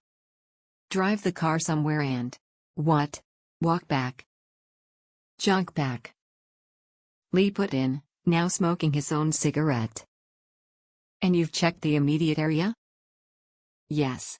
No Mercoup. So, we're right back to square one. That Mercedes coupe was the bubble in a sheet of glass. The single glaring contradiction of our neat theory. I discarded my cigarette and began walking back to the car. Hey, there's an ashtray right there. A man with graying hair and spectacles remonstrated as he walked past us. Police business. Move on, Gramps. Lee told him dismissively, discarding his own. I stopped, turned back, and picked up both, dropping them into the receptacle on the side of the trash basket. Sorry, I said, and walked away as he looked about to lecture further. Counselor, just when I think I'm beginning to understand you, Lee chuckled. Chapter 9. We headed back to the precinct. I couldn't face the thought of food, but Lee picked up fried chicken for himself and granted a drive-through. My stomach lurched at his exaggerated lip-smacking relish as the containers were passed through into the car. For the sharpest dressing man I've ever met, I'm surprised you're about to eat something so messy. I laughed. I am, when all is said and done, a Southerner. This is a wholesome meal covering all the food groups, fried and chicken. Was Lee's response around a straw he had just stuck into his soda. You need a wife, Lee. Already had 2 of them. At the precinct, Grant was in a storeroom, sitting in front of a boxy TV, a VCR player sitting on top. The whole setup looked like something out of the last century. A thick layer of dust caked both items. Grainy black and white footage was playing. Grant was spooling through it at speed, occasionally stopping and rerunning. "Thanks, boss," he said as Lee handed him his share of the takeout and put it down, promptly appearing to forget about it. "So, I found Miranda Miller. Oh, I also found out what she does in the city legislature. What do you want first?" "Thrill me," Lee said, pulling up a chair from a stack in the corner. "Give me some politics." She sat on 3 committees, including procurement, of which she was the chair. "So, Miranda Miller was in charge of contracts?" I said. "Pretty much," Grant replied. "Did you find out if she handled any bids from Steadfast Construction?" I asked. "They wouldn't give me that information. Bids for government contracts are confidential." "Could you get a court order, Sarah?" Lee asked. "Yes. I'll set the wheels in motion. Larry will sign off anything that gets Peter Miller in the frame." "Good work, Hal," Lee congratulated. "And now for our feature presentation." Grant reran the tape again. This is the tape from the night before Miranda Miller's murder. And here she is entering the joint. It's 11:45. The camera was looking at the table at which we had seen the card players. The door to Shakey's was visible to the left of the picture. The bar looked crowded. The tables in view of the camera were full and people stood, drinks in hands. The door opened and a man walked in. He was wearing a long trench coat, possibly leather, though the poor quality video made it hard to judge. Underneath, I caught a glimpse of a narrow tie over a dark shirt. He held a woman's arm with his right hand. "That's her. And I think the guy with her is Liam Cruz." "Pause it," I instructed him. Miranda Miller was wearing high heels, an extremely short skirt, and stockings. An expanse of cleavage was plainly visible from the high angle. She wore a man's broad-brimmed hat, slanted to one side, and her hair was cut in a close bob around her face. Or possibly a wig. She does look like a hooker. "What the fuck is she doing?" Grant said. "Lee thinks it's a sex game." "He would know," Grant commented dryly. "That information is private between me and my internet service provider," Lee shot back. The video resumed and the two moved out of shot. Grant got up, making a note of the time in a small notebook so he could find the clip again. He took out the tape and put in another. "So, I actually started with this one. Our friend Vinny didn't bother to put these in any order. This is 3 hours later and the footage comes from a camera in a hallway at the back of the bar. Look, see that? That's the edge of the pool table right there." I looked closely, trying to orientate myself in the room based on the still in front of me and my memory of the bar. I hadn't noticed the hallway. Lee was looking at the ceiling, eyes closed but moving underneath his lids. "I see it. There was a door to the right of the pool table. It was in the shadows when we were there." Grant played the tape. Miranda Miller was walking down the hallway, adjusting her clothes. The hat was held in one hand and she had something in the other. It looked like a clear plastic bag. "So, now it's almost 3 a.m. and Miranda Miller has her score. And has been doing something back there." "Working girl," Lee commented, and I shot him a look.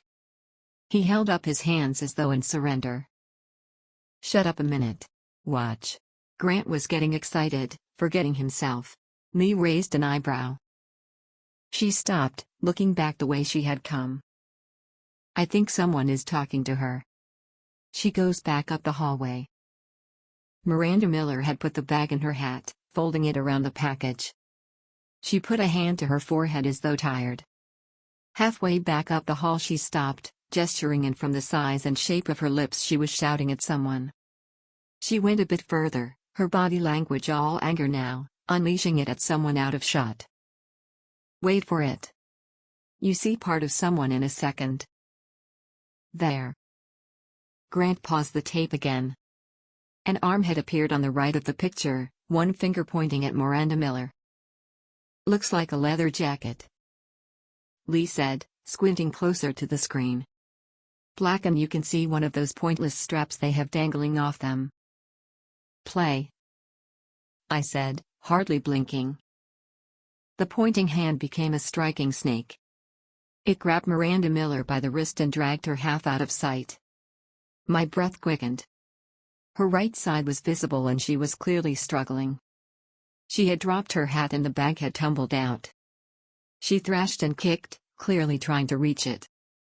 But leather jacket held her, even dragging her further into the unknown region beyond the camera's view.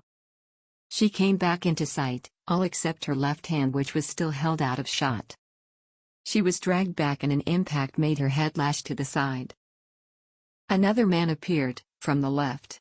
He had the build of a bouncer and was shouting at the struggling pair. Then Vinny appeared. He put himself between the bouncer and the assault of Miranda Miller and pointed back to the bar. The bouncer shrugged and walked away.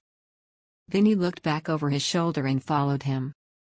My heart was hammering against my chest. I knew what was going to happen and I wanted to stop it, but I was powerless. We know she died in her home. Not here, Lee said gently. He was watching me. I nodded, slamming my defenses back into place, hardening my face. It's not that. This is the most progress we've made. If we could just get a shot of whoever that is. He's clearly above Vinny in the organization. Lee looked doubtful for a moment, then returned his attention to the TV. Play it, Hal. Miranda was on the ground now, both hands above her head as though someone was dragging her by the hair. I realized that what I had thought was a patch of shadow was actually the wig she had worn, now lying on the floor. Her head whipped again. Again. She was being hit repeatedly. Then she was gone. The picture went dark. I think the door to the rest of the bar was closed at this point, Grant explained. There's still some light coming from off to the right. A shape moved across the screen. It was a silhouette, half captured wherever the remaining dim light in the picture was coming from. I could see a shoulder, then a profile. Then the figure turned, so he must have been facing the camera. But his face was completely lost to darkness. Then he was gone. Grant sat back with a sigh. There's one more. Miranda Miller was captured leaving the bar. Liam Cruz was not with her. She was alone. He made another note and replaced the tape with a third. Some minutes spent spooling and rewinding, and then he had it. This is the back entrance. Camera is above the doors and to the side. One of the double doors opened and Miranda Miller staggered out. Her top had been ripped, exposing her shoulder and even more of one breast. It looked like she was barefoot. One leg was bare of stockings. Poor woman. Whatever she was looking for, it wasn't this, I said. We watched her stumble out of shot. The doors opened again and the screen went blank. What the hell was that? Lee demanded. Tape cuts out there. Someone has taped over several minutes. It starts up again but the doors stay shut, Grant explained. When was that? When did she leave? I demanded. About a half hour after we saw her being attacked, Grant replied. Those rat bastards have tampered with the tapes. They're protecting him, Lee stormed, jumping up and kicking his flimsy chair across the room. You saw that ape, Vinny? He called off his own guy who was looking to go help her. Why would he do that? And then doctors the tape when it shows him following her out of the bar. Goddamn son of a bitch. I was still staring at the screen, lost in thought. Did we just see Peter Miller? For fuck's sake, Sarah.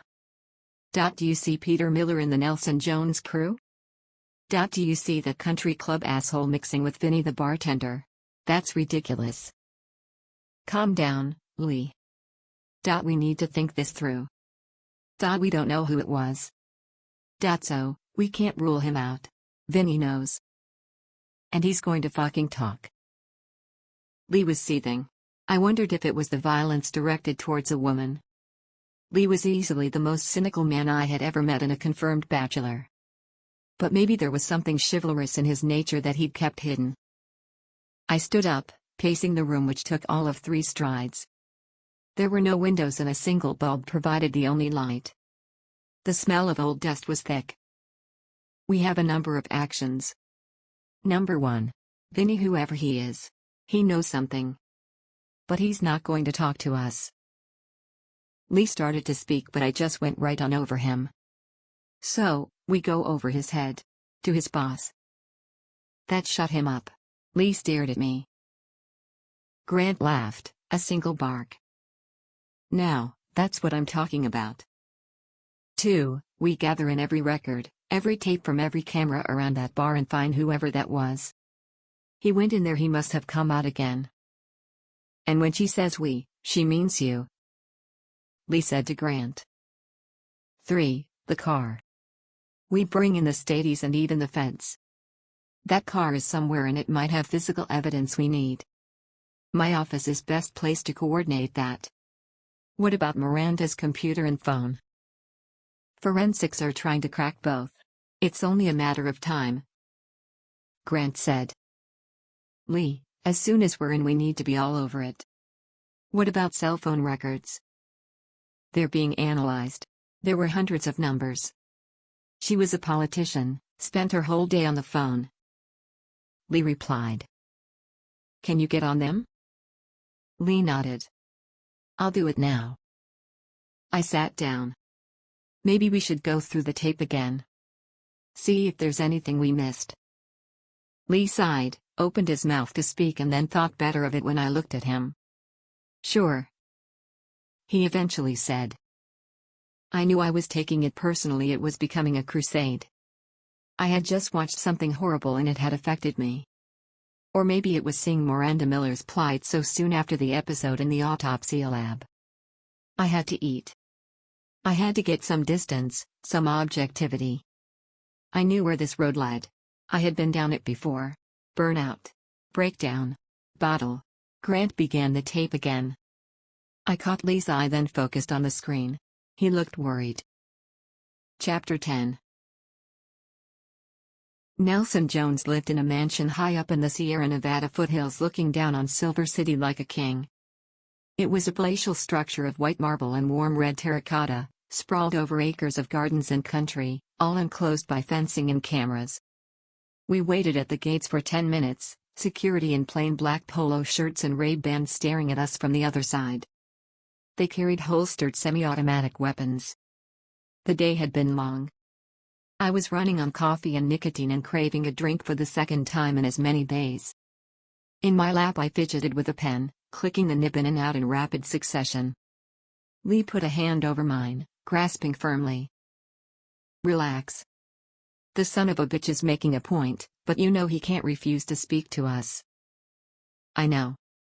I think I'm just wired? Something like that.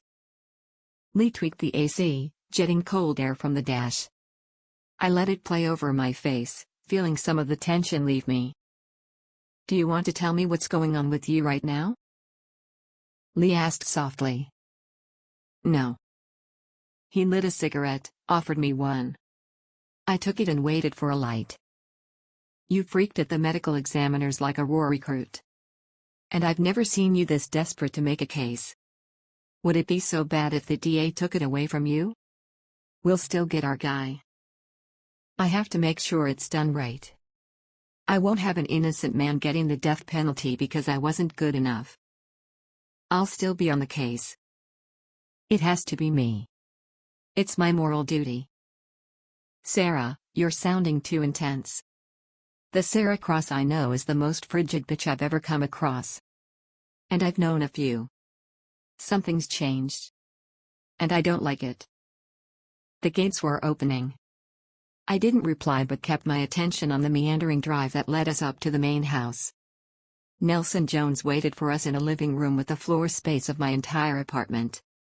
It stank of luxury, Jones sat on a couch under a life-size portrait of himself, facing a flat screen so large it had to have been custom designed just for him. He wore white and was barefoot, his feet lost in the immense pile of the carpet. His face was lined and scarred across the cheeks. He wore small, round glasses and his eyes looked completely black. "Take a seat," he said in a voice as deep as a silverback. I refused to be cowed by the extravagant wealth or displays of power. I was aware he had connections into the government as well as the underworld. Probably in my own office, certainly in Lee's. I didn't care. I kept seeing Miranda Miller dragged off by a mystery assailant. This man held part of the puzzle. And to protect his own selfish interests, he was ready to let Miranda's killer go unpunished. "What can I do for you, counselor?" May I say your prosecution of Manuel Martinez was quite something. A masterly performance. Have you ever considered a career as a defense attorney? I recognized the stratagem. He was trying to put me off balance, with the unexpected compliment, his knowledge of my ability in court, and a question. All out of left field to throw me off track. I was careful not to let myself see this man as an amateur though. He was anything but. "No. I'd like to talk to you about Miranda Miller. Javier, could you bring me an ashtray?" A liveried servant who had been standing patiently in a doorway gave a nod and seconds later appeared with a silver ashtray mounted on a pedestal. Jones took out a long cigar from his pocket. "Cigar? Or would you prefer a cigarette?" "I'm fine." Something acrid made my nose twitch. A brief hint of something, then gone. "Actually, we'd like to talk about why one of your employees decided to tamper with evidence in a murder investigation," Lee said. "I'll take a cigar." "And which employee would that be?" Jones asked calmly as Lee puffed at the cigar. "Vinny, bartender at Shakey's in Virginia Square." "Don't know the man." "A bartender?" "I haven't set foot in a bar for 20 years. "Israel knows him," Lee said quickly. "Israel is paid to know everyone who works for me. Why would this Vinny be tampering with evidence? This is the Miranda Miller case, isn't it?" Neither Lee nor myself answered. He erased sections of camera footage which showed a suspect carrying out a violent assault. "We believe he may have gone further." "An assault on Miranda Miller?" Jones said. "We could bring in Vinny and shut the bar down while we take it apart looking for evidence," I threatened. "That's my business." "I thought you'd never heard of it," Lee answered. "I assume it's mine." "You implied as much," Jones replied smoothly. "Look, officer, counselor, I want to cooperate in any way I can, but I know nothing about the tragic death of Miranda Miller. I do know that she had certain fetishes which she sought fulfillment of in my establishments. I also happen to know that what you think was an assault may not have been what you think it was. Funny, 'cause I saw a woman being beaten up and dragged off into some back room. I can only surmise what happened to her there," I said heatedly. "And I know that this particular woman had engaged in this activity before. And paid well for the privilege. I didn't agree to this interview to talk about Miranda Miller though. Liam Cruz." "What about him?" I demanded. "Cool it, Sarah. Don't let this bastard under your skin. He was an employee with a significant dollar value to my business. And someone murdered him," Jones rumbled. "He was a drug dealer. And I'm talking about murder." I exploded, his blasé attitude breaking through my self-control. I was angry at him, as a woman, not just as an attorney. For the briefest of moments I saw a flicker in his face, a twitch of muscle. I was aware of Lee shifting in his seat, also picking up on the flash of anger that was surely at the core of that unconscious micro-movement. Only the years of experience reading emotions in people's faces allowed us to pick up on it. I knew the source of Nelson Jones's anger. He was being confronted by a woman who wasn't afraid of him. And I wasn't. Lee was wary.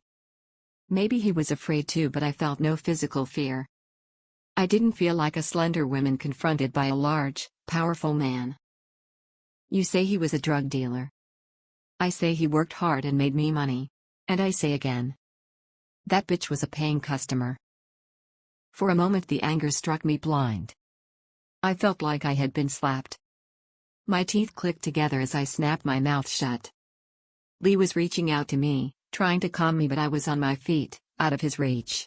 Jones didn't move. He drew on his cigar and then smiled. I was very happy with Liam's performance at work. No reason at all to be unhappy with him. So, he wasn't killed on your orders? Lee said. I don't have any power to order someone dead. I'm just a businessman. But I do have some able men in my employ looking into his death. I would be very interested in knowing who perpetrated such a crime. As would we. Lee replied. The acrid tang came again, longer this time. I looked at the ashtray. It was clean, except for the ash deposited there by Jones and Lee. You smoke Russian cigars, Mr. Jones? Confusion flashed briefly across his face. I'm not aware Russia makes cigars, counselor. I pursed my lips, inhaling. Gone. Had it been there? Was it real or just in my head? Jones looked up at me, making me feel silly for standing while he hadn't reacted at all. I walked across the room, pretending to examine the view from the floor-to-ceiling windows that made up one entire wall. You can imagine how much political pressure we're under to bring this case to a conclusion, I said with my back to Jones. We don't have huge resources and the DA wants a quick turnaround. I would rather not be wasting my time sweating down a lowlife bartender from a Virginia Square drug den. We need to know who was cut out of those videos. Lee added his part. So that we don't have to start dismantling your business looking for it. We thought you might like to find out. I concluded, studying what looked like a piece of African folk art. In return, we won't get in your way over Liam Cruz. Frankly, I have better things to do than investigate the death of a drug dealer, hard-working member of your organization. I walked back to the couch and as I did the acrid tang hit me even harder than before. It is real. I went to the standing ashtray, bending over it and sniffing. Someone has been smoking Russian tobacco in this house, Mr. Jones. I told him. I can assure you, you're mistaken. I'm not. I know the smell. What smell, Sarah? Lee said, his voice careful and small. I don't smell anything except Havana, counselor. Jones said, an edge of smugness in his voice. You're mistaken. Lee was standing now. He ground out the cigar into the ashtray, dissipating whatever remnants I had smelled there. Thanks for your hospitality, Mr. Jones. You'll think about our deal. I will. Israel will be in contact. Jones was watching me. Lee was trying to turn me by the arm. Concern was written all over his face. I pulled free of him and faced Jones again. I am going to find Miranda Miller's killer, Jones.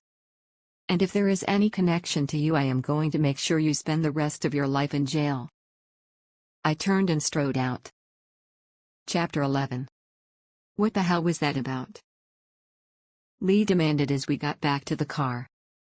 Sniffing ashtrays. Russian tobacco? Jesus, Sarah, you looked like a flake. I didn't know what to say. How could I say that I had smelled Russian tobacco, the kind my brother always smoked? My brother who was dead. It's unusual. I wanted to throw him off. Who gives a shit what brand of cigarette the guy smokes? Lee was angry, his voice raised. Looking back, I thought I saw Jones in a window, watching us. Lee followed my gaze but was too angry to lower his voice. Yeah, he's watching us. Wondering what kind of amateur hour shit show this is. He's laughing at us. He got in the car and slammed the door. I got in, half afraid he would just drive away. What's happening to me? Why now? I lit a cigarette, hiding behind the smoke. Calm down, Lee. I told him. Calm. Calm. Me, I'm fucking zen, Sarah. You're the one who is coming apart. I was. What were the chances that someone had been smoking Russian tobacco in that den in Miranda Miller's house and in Nelson Jones's house? It was the same smell I caught in Miranda Miller's house. Yeah, and you flaked out then too. Be a fucking professional for once, Lee. That was unfair. Lee was not a box ticker and made no secret of his disdain for regulations, but he was a good detective. And he cared about his job. There was no reply, and I knew that was a measure of his seething anger. But I continued to push him, keep him off balance. Anything to stop him questioning my behavior. I might be having a nervous breakdown. It's too much of a coincidence. The same person was present at both houses. Have you ever come across anyone who smokes foreign tobacco? I haven't. I continued. Well. I made my voice sharp. No. Lee replied sullenly. So who? Peter Miller? Maybe. He's into construction and so is Jones. If Miranda Miller was blocking a steadfast contract for some reason, it could have been a hit.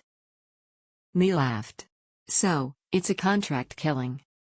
No, a professional wouldn't have wasted all those bullets. That was a mess.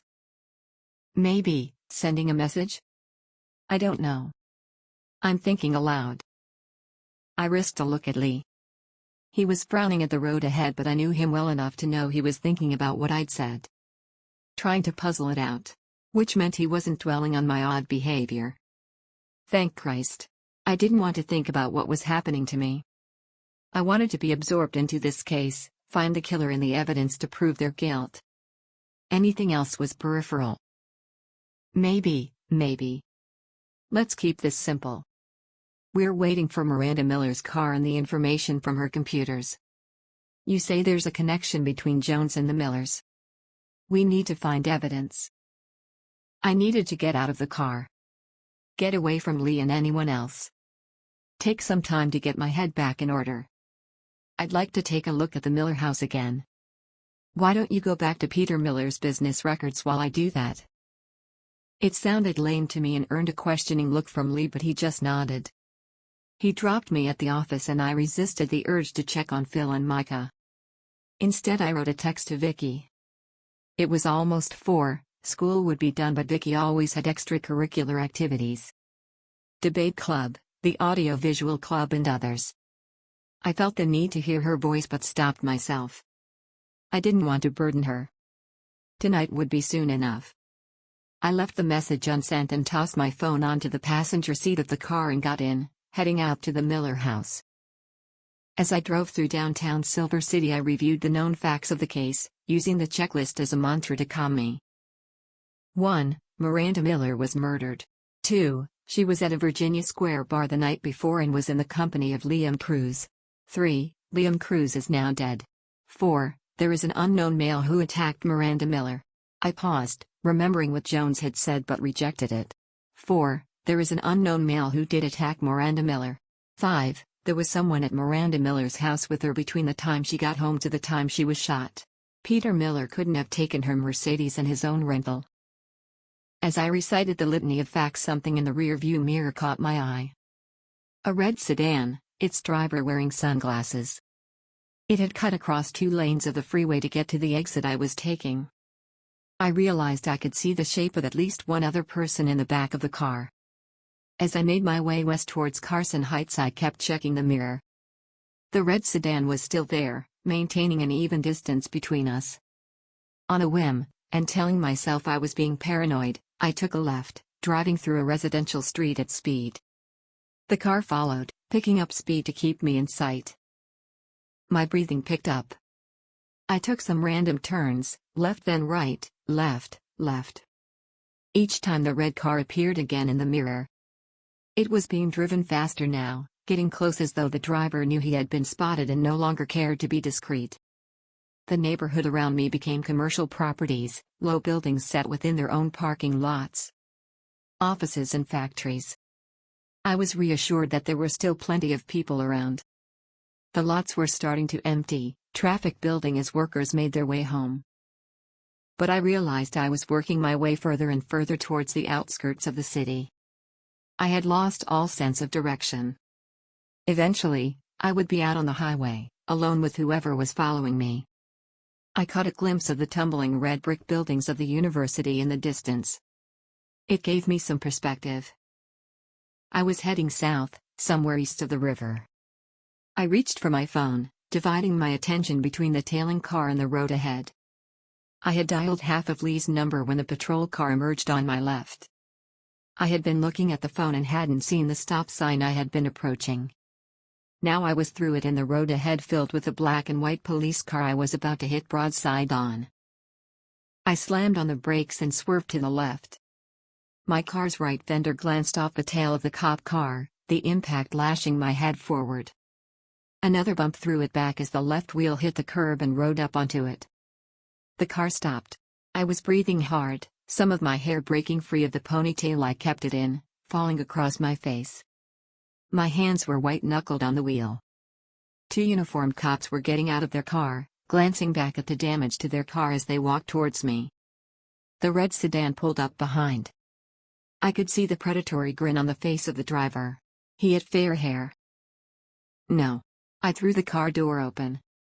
The cops reacted instantly, drawing weapons and adopting ready stances. "Ma'am.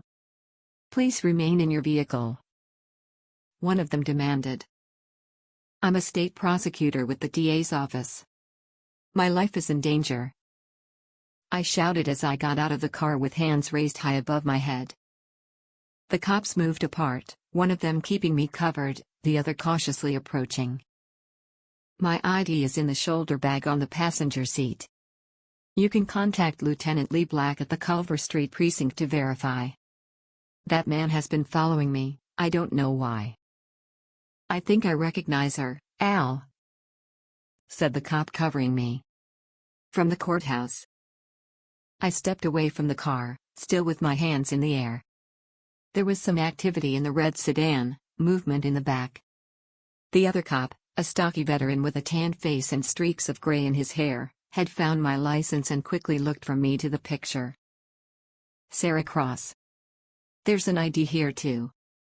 She's telling the truth. Please, officer. I have had threats made against me. I don't know who those men are." The doors of the red sedan were opening and three men got out. One held a camera, the other a boom-mounted mic.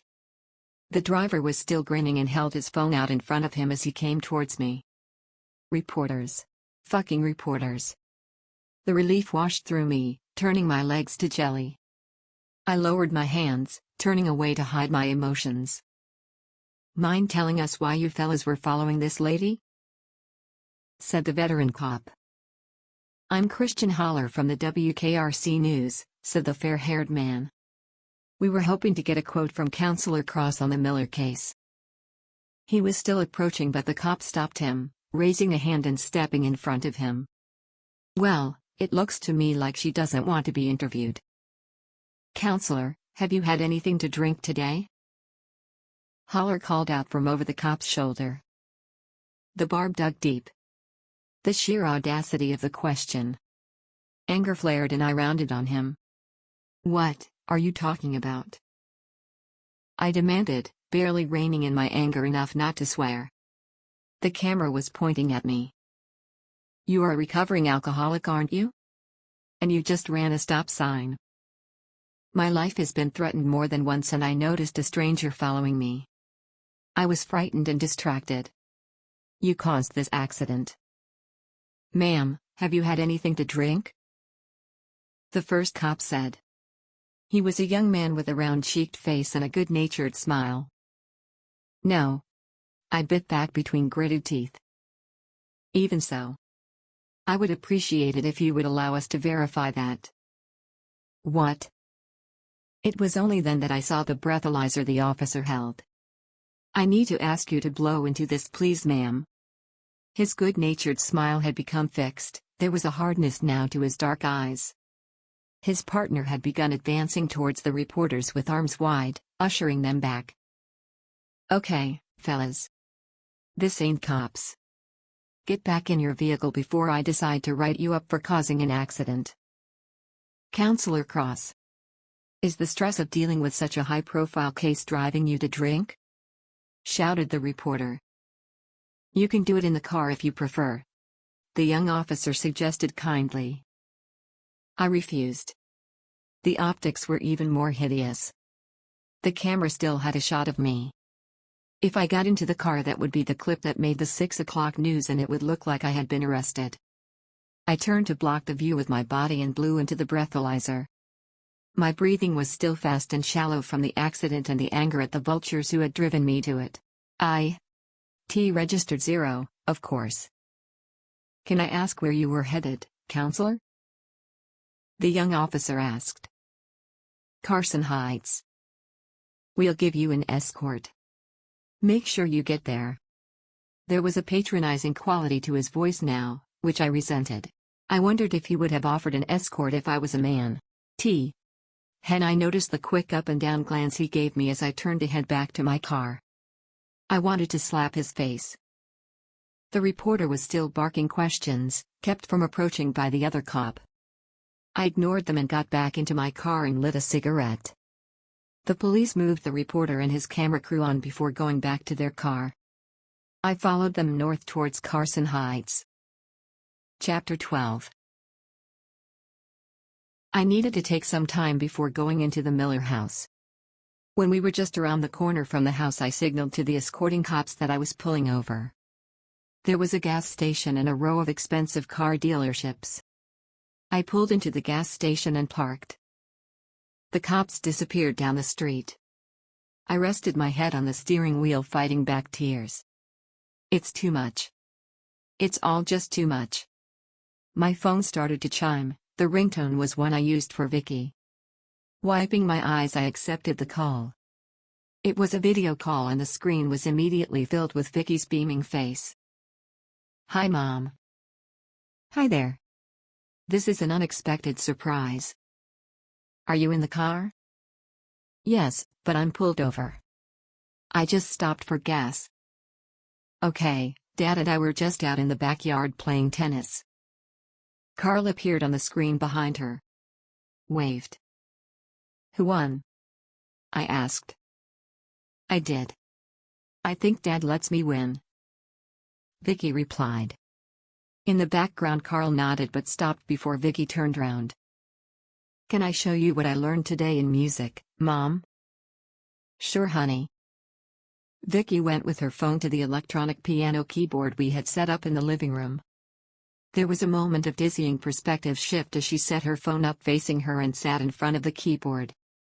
She began to play Bohemian Rhapsody, singing in a clear, sweet voice.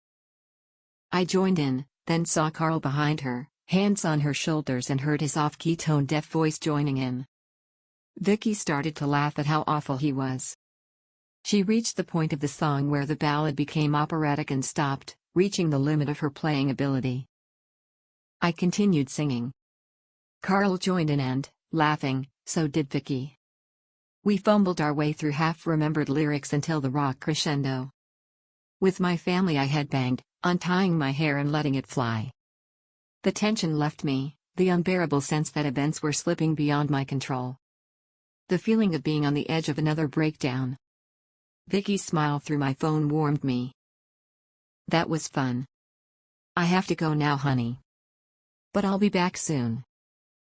Okay, Mom. Love you. Dad, wanna go on the trampoline? Love you too, honey. I ended the call. The camera crews had disappeared from the front of the Miller house. Drawn away to the next big story. A police guard remained on the gates.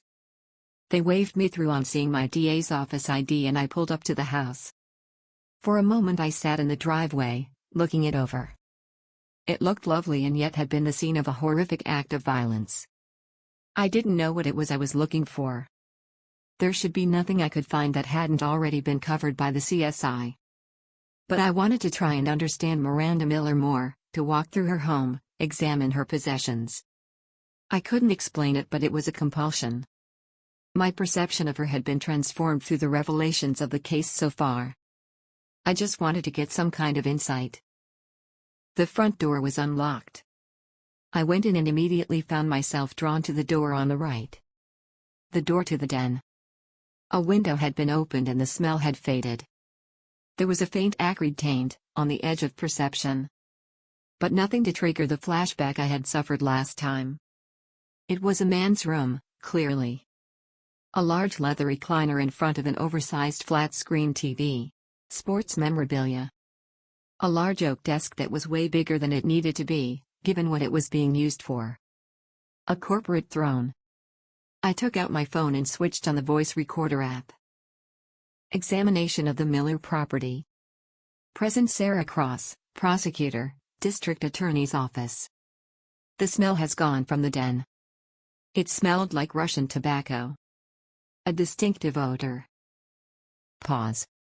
I began to walk around the room. An ashtray on the desk, empty and cleaned. Still detectable in an ashtray on the desk, though it's been cleaned. Note: check with CSI for any prints found besides Peter and Miranda Miller. Along one wall was a dark wood and glass cabinet filled with sports trophies mainly for golf and fishing. There were pictures of Peter Miller on various boats holding up large fish. There were also pictures of Peter Miller with various celebrities. I recognized a handful of actors and some politicians. Boys bragging. One photo was larger than the others, and framed, mounted centrally within the cabinet. Or rather, it had once been framed. One photograph, color, larger than the rest. Peter Miller outdoors, young-looking and with a much older man. Could be his dad. It has a frame but it's been taken out. The glass front is on the floor. The picture has been left just sitting in the frame. And it's marked. I looked closer and saw that it had been burned. There is what looks like a burn mark on the picture. It could be a cigarette burn. I leaned closer still and the acrid tang hit me. More of the Russian tobacco smell. I carefully replaced the picture. With the smell in my nostrils, I became suddenly convinced that someone had come into the room behind me. The house was silent. Too silent. There's someone there. I spun to face them, putting my back to the cabinet. There was no one. I was alone in the room still. Damn it, Sarah. Get a grip on yourself. There are cops right outside. I switched to the camera app on my phone and took a picture of the defaced photograph. Someone had clearly taken a dislike to Peter Miller. Miranda? The Russian tobacco smoker? I realized that I had almost labeled that unknown figure, Jason. Stop spooking yourself. You're a grown woman. I moved briskly back into the hall, examining the broken mirror before heading up the stairs. After a day in my shoes, my feet were killing me. I didn't wear particularly big heels, but right now they felt like 6 inches. I kicked them off, picking up the pair in one hand, holding my phone in the other. The stair carpet was luxurious. It felt like an intrusion to be walking about the house barefoot. There's no one else here to see. The first door at the top of the stairs was for the master bedroom. It looked like it must occupy the lion's share of the house's frontage, with 2 broad windows. A bed faced one window, a dressing table the other. At either side of the room was the mirrored sliding frontage of fitted wardrobes. A door stood next to each. His and hers ensuite bathrooms, perhaps? I moved to the wardrobe beside the dressing table, sliding open the door. As expected, a well-stocked wardrobe of women's clothes, packed well and in many cases zipped into protective coverings. It seemed to be mainly suits and formal wear. Drawers in the lower half revealed casual clothes and underwear. Boxes above the racks contained many shoes. I shifted the clothes on the rack along, looking for the outfits placed furthest along from the everyday business suits. That's where I would put anything I didn't want out on show. Although in my wardrobe, that's where I put anything I knew I wouldn't be wearing anytime soon. Like dresses I could get into before I had Vicky and still optimistically think I'll have the hips to get into again one day. My hand touched a different fabric, it felt like leather. Or is that PVC? I drew out a small red outfit that would barely cover a woman's body no matter how petite. Behind it was another, equally risque, though this time in black leather. I wondered what else might be tucked away. I gathered an armful of garments, tossing them onto the bed to make room. I pushed clothes along, coming across more outfits of the kind I had seen Miranda Miller in when she had been caught on camera in Virginia Square.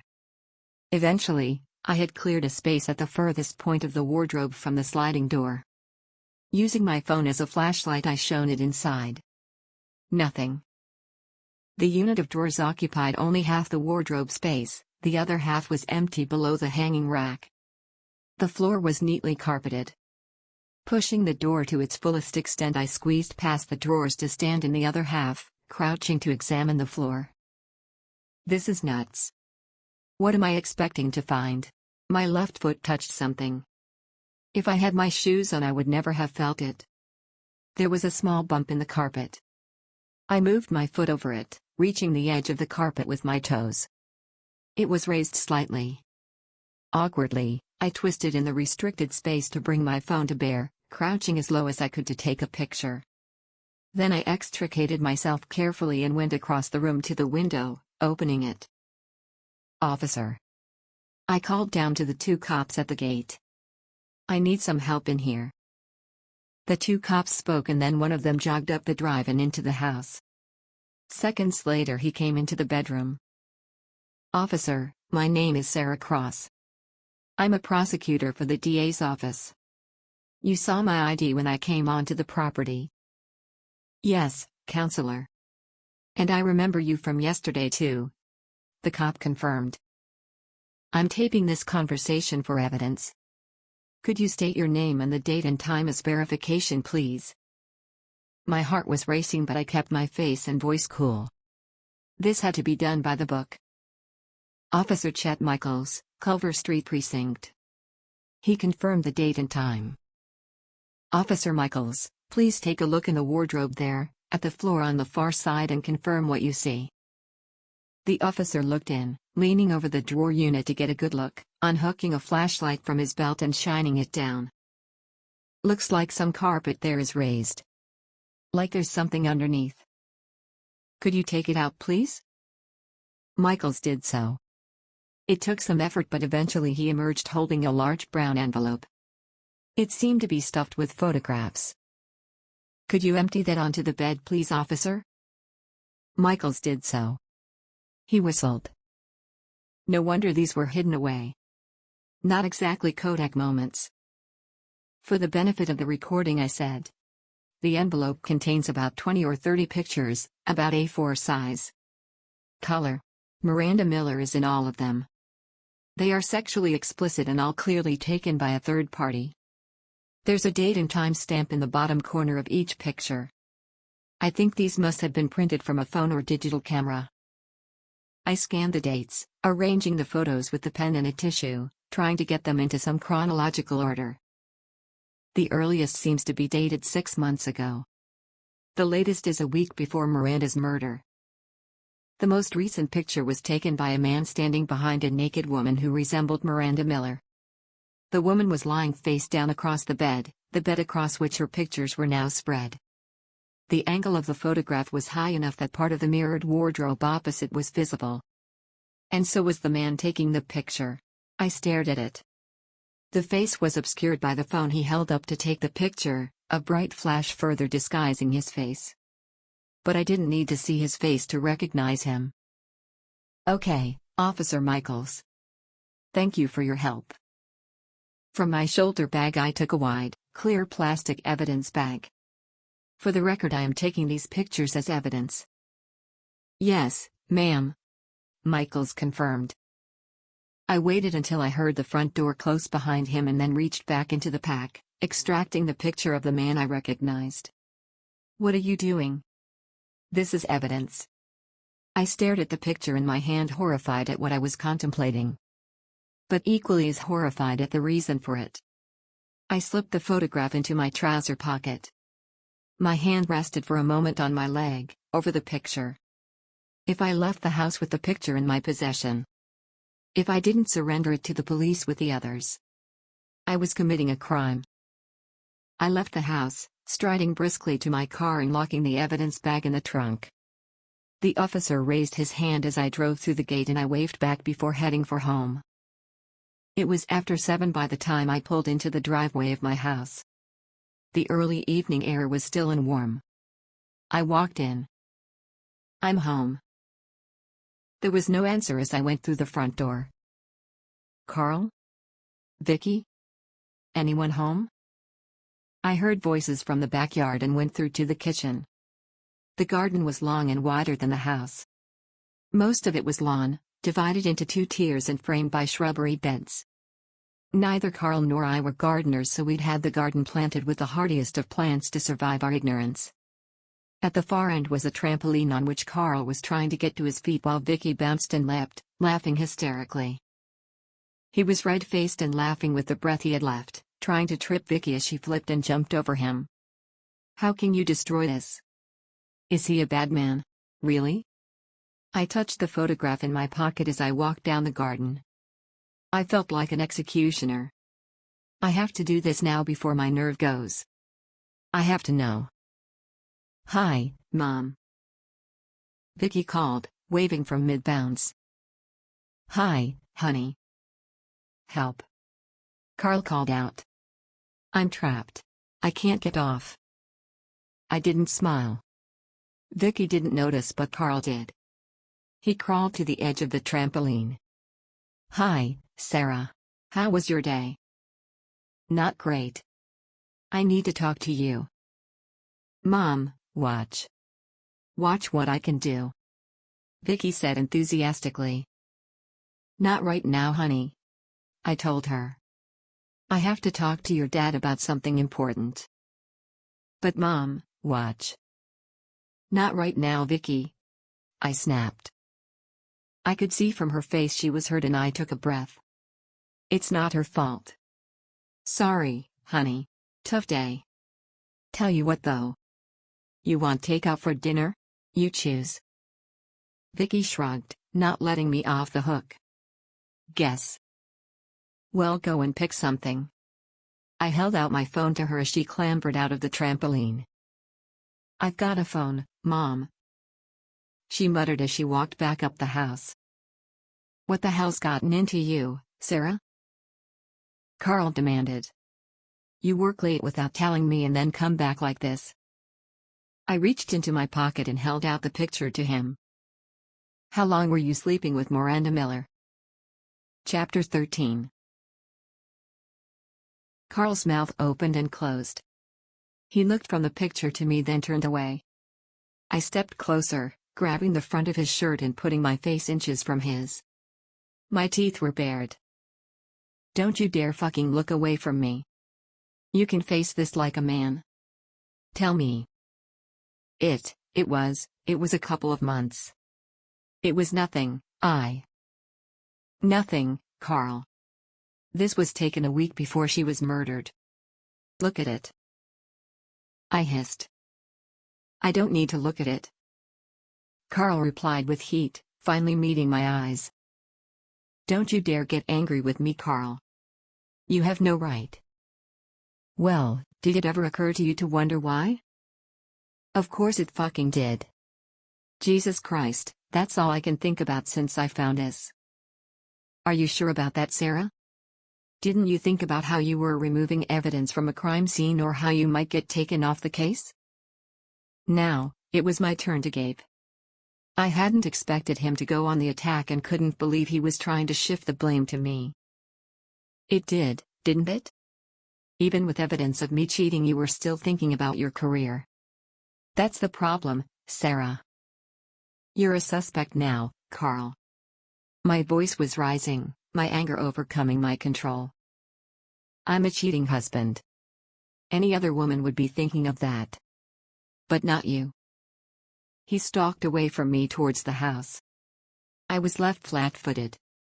I kicked off my shoes and ran after him, getting ahead of him and slapping my hand against his chest, pinning the picture between us. "I want to know why," I said flatly. Carl sighed, scrubbing a hand through his hair. "We met at a fundraiser for the university. About a year ago. I was on the committee, so I was dealing with a lot of the donors personally. And she was one. We were emailing. Then texting. And she was flirty and it just went out of hand. You're not kidding. The kind of stuff I know she was into. Look, Sarah. I'm sorry, I really am, but do you know what it's been like over the past 2 years? Your drinking, your breakdown. The nights you wake up screaming and lashing out from nightmares. So, it's my fault you cheated on me? I asked with disbelief. No, it was my choice, but I just need you to understand how difficult it's been. I know. I'm the one who went through it. My own guilt fueled my anger. I couldn't believe Carl was bringing this up. How could he stick the knife in like this when he's the one in the wrong? And so did I. And so did Vicky. Sarah, how long has it been since we slept together? It was another knife into my ribs. Tears filled my eyes. It was something I hadn't wanted to think about. It wasn't as though the desire wasn't there, the physical need. Did I drive him away? Did I push him into the arms of another woman? Of course I did, he has needs just like I do. And he doesn't have mental problems holding him back. No, this is his fault. My mind was in turmoil, flipping from self-recrimination to anger and back. We don't talk about it. Last time I brought it up you told me you were trying to deal with it and needed time. Clearly, too much time for you. I spat. I'm sorry. I'm so sorry, Sarah. It hasn't happened before and it. Don't tell me it won't happen again. Don't you fucking dare. Tears were coming now and I fought to speak through them. This is a betrayal, Carl. I know I haven't been any kind of wife to you since what happened, but... Carl took hold of my arms, pulling me close, and I lashed out, shoving him away. The picture fell to the ground, ignored. I walked away from him and saw Vicky's face at the kitchen window. She saw me looking and disappeared. How much did she hear? You fucking idiot, Sarah. You're supposed to protect her from this. Sarah, I was lonely and she flattered my ego. Okay? But that night was the last. I swear. On Vicky's life. I rounded on him. Oh, that was the last. Yeah, right. Easy to say it's over when she's fucking dead. I had decided before that. I needed to go find Vicky. I needed to make sure she was okay. But I need to know. Why? What made you stop? Her kinks. The things she was into. It was messed up. It was exciting at first, but then, it just got too much. Did something happen? He wouldn't meet my eye and I persisted. Carl, did something happen? I need to know. Oh God, Carl. Please tell me you're not involved in what happened to her. No. Nothing happened. It just got too much. Everything screamed lie. My temper snapped. To think there was something else he was still hiding from me, knowing the stakes. Knowing the trouble he could be in. And still lying. I hit him as hard as I could. And again. And again. He tried to grab my wrists and I kicked him in the shins and then caught him full across the face. Suddenly, Vicky was there. Stop it. Stop it. Leave him alone. Why are you doing this? She was crying, hysterical. She put her arms around her dad, putting herself between us. Carl tried to put her aside, but she clung to him. Part of me wanted to tell her. But I couldn't bring myself to break her heart. I'm sorry. It was an argument, baby. You don't hit people just because of an argument. It's not your mom's fault, Vicky. Carl said. It's my fault. Look. No, you idiot. You're going to tell her you've had an affair with a dead woman? Fucking moron. It is my fault. Carl, I'm sorry. I should never have. The truth is, I've had a drink. Carl stared at me. Vicky was still trying to protect him from me. I wiped at fresh tears. I was weak-handed. And then Vicky was rushing at me, throwing her arms around me and squeezing me tight. She hit me so hard I tripped and sat down hard on the steps from the lawn to the kitchen porch. Vicky giggled. Over her head I glared at Carl, trying to tell him with my eyes to shut the fuck up. I would rather my daughter think I had relapsed than know the truth. He joined us, sitting on the step and putting his arms around us both. I let him. Mom, you know I don't judge you. I've read all about alcoholism. It doesn't matter. I know, sweetie. I replied numbly. You shouldn't bottle it up. That's probably why you got so angry with Dad. I know. It isn't easy. We're a team. It should be us against the world, Vicky announced, lifting her head. I wiped the tears from her cheeks. You're so right. Come on, did you find some takeout for us? We went back inside. Vicky kept her arm around me as though thinking I might need help standing. I knew she would be sticking to me like glue for the rest of the evening, thinking she had to nurse me. Maybe that's just what I need. Carl was sitting on the bed when I came in from the bathroom. He was dressed for bed but looked hesitant. I was wearing my PJs, shorts and a camisole top. Vicky and I had changed soon after ordering the takeout. The three of us had spent the evening watching a movie and eating pizza. There was never any question what Vicky would choose. He looked so unsure of himself. Like a lost little boy. I knelt on the bed beside him. I wasn't sure if maybe I should sleep in the guest room tonight, Carl said. I didn't have the heart to make him wait for my answer. No, I don't want Vicky thinking there's a problem. It isn't her fault. Carl nodded. Can we get past this? Only when you're straight with me. He put his head in his hands. I moved closer, rubbing his back, and then leaning in to let him feel my breasts against his arm. Just tell me, honey. It can't be any worse than the things I'm imagining. The feminine wiles worked. There was another guy, Carl finally said. She was cheating on you? I asked. No, they were already seeing each other. On and off. She had told me about him and that he was back on the scene. She wanted to see me, while he was there. Stop tiptoeing around, Carl. She wanted a threesome? Carl flushed, bright red. With me he had never been the most imaginative lover. It didn't matter to me, what we had was all I had wanted. Yeah. And you weren't into it? No. I mean. It was exciting in the beginning. Different and, no, I wasn't, but that wasn't the problem. This guy was scary. He scared you. He was some kind of psycho. Really? I mean it. Was his name Liam? I asked. No, that's not what she called him. She called him Jay. Second name? Am I being interrogated? He suddenly asked. I silenced him with a kiss and then put my arms around him, hugging him close. Yes. But I'll stop.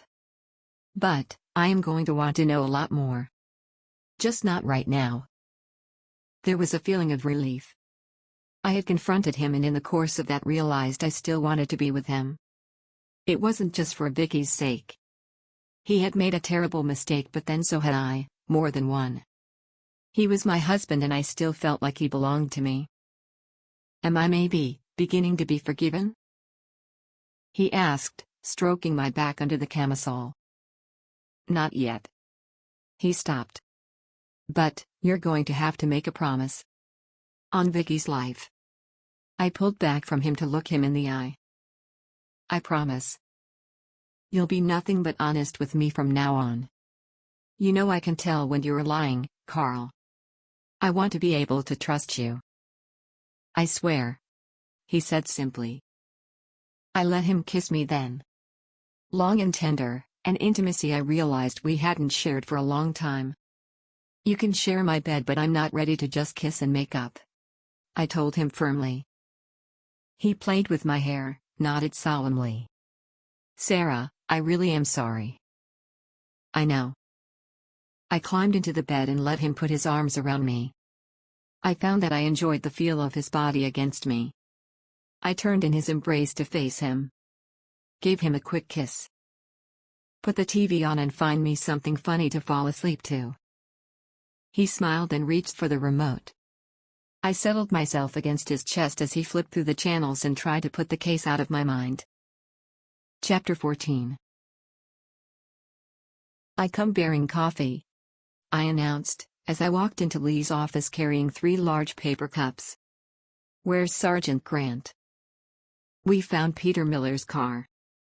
Hal's gone out to bring it back. Lee was sitting behind his desk, legs crossed, watching me speculatively. Today he wore a dark green vest over a white shirt striped with silver and a green tie. My attire was my usual uniform, pale gray trouser suit and shoes, the heels of which were a compromise between practicality and the expectations of how a female dresses for business.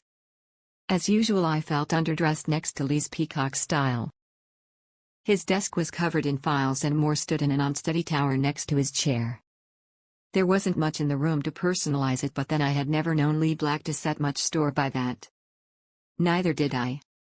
An office was a place to sit while I was working, not an extension of my home. Where was it?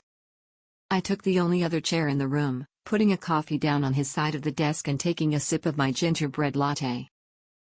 Just outside Reno. In the parking lot of a brothel. Nice. Kind of in keeping with the tone of this case so far, I thought. I'm sorry, Lee, I said abruptly, knowing he was waiting to hear it and wanting it out of the way. I'm sorry for letting my personal life interfere. It was unprofessional. Yep. Lee agreed, lips quirking into a half smile. But I've done worse. I've got something for you. And just like that, it was forgotten. I couldn't stop the broad grin that spread across my face and hid it in my coffee. Lee was so uncomplicated. What is it? I asked. Peter Miller's business records. He had a partner. Let me guess, Nelson Jones. No, some guy called Jail Maskey. Don't know who he is, but he's dirty. How? I couldn't help but think of Miranda Miller, my husband, and the guy who had scared him. Jay. He's the recipient of a number of regular payments from business enterprises owned by Peter Miller. A nightclub built by Steadfast and owned by an events company, Silver Fox, of which Miller is the chief stockholder. There's 3 restaurants. And when you get down to it, they're owned by Miller. And all of them making payments to Maskey. Money laundering? Exactly. Lee said triumphantly. So, there's a Jail Maskey somewhere out there who's been using Peter Miller to launder his money. Think he works for Nelson Jones? Of course he does. Lee crowed. That's why Jones had his lackey wipe the tape. That's why he wants us backing off whoever that was. All the BS about Liam Cruz being a valued employee. If Maskey is laundering money for Jones, that makes him a lot more valuable than a drug pusher. And if Jay is some kind of psycho? Lee gave him a funny look. What makes you think he's a psycho? I floundered. Could I tell him? It would come out. When the case came to trial. Whoever we eventually got for it. It's bound to come out. And if I'm not the one bringing it out, it will jeopardize everything. Come on, Sarah. Spill it. I've seen that look before, and it's been every time you're thinking about cutting me out of the loop. Not this time. Last night I would have broken down. But I had shored up my defenses, the walls were patched. Not invulnerable, but stronger than they had been. I held Lee's stare. I found something in Miranda Miller's house, I told him, reaching into my shoulder bag and taking out the evidence bag containing the photographs and put it onto Lee's desk. I took the picture of Carl from my inside pocket and placed it on top of the bag. Pictures of Miranda Miller engaged in sexual activity. Some kind of Sam. And the man in the picture on top is my husband Carl. Lee didn't react. He picked up the picture with 2 fingers. Looked at it. Then flicked it back across the desk to me before opening the evidence bag and pouring the rest out. Glad you told me. Had a note from Michaels on my desk this morning telling me you'd found something. What about this? I held up the picture of Carl. I don't want it. Lee told me. It's evidence. We don't need it. Lee, be serious. I am being serious, Sarah. If it comes to it. If we need Carl's evidence to nail Peter Miller or jail Maskey or whoever, then I'll use it and to hell with your marriage. But if we don't need it, why does anyone else have to know? It's illegal, I told him. So is that cigar you got at the courthouse? Put it away. That's our nuclear option. I picked up the photograph and put it back into my pocket. Thanks, Lee. Buy me dinner sometime, he said, engrossed in the other pictures. They haven't been dusted yet, I pointed out. Lee gave me a look and rummaged in a desk drawer, pulling out a single latex glove. I haven't really looked at the rest in any great detail. I was kind of preoccupied. So, how does this wholesome all-American behavior tell you jail Maskey is a psycho? Carl said he ended it with Miranda Miller because she was involved with Jay. And Jay scared him. Lee scoffed, perusing a couple of pictures closer. No offense, counselor. But your husband is an academic. Does it take much to scare him? I believe him. You got our new friend Jay as the killer? What motive? I don't know. Jealousy? A whim? We won't know until we find him. So, we've got enough to talk to Peter Miller again. Lee grinned broadly. Sure do. Ain't that gonna be a pleasure?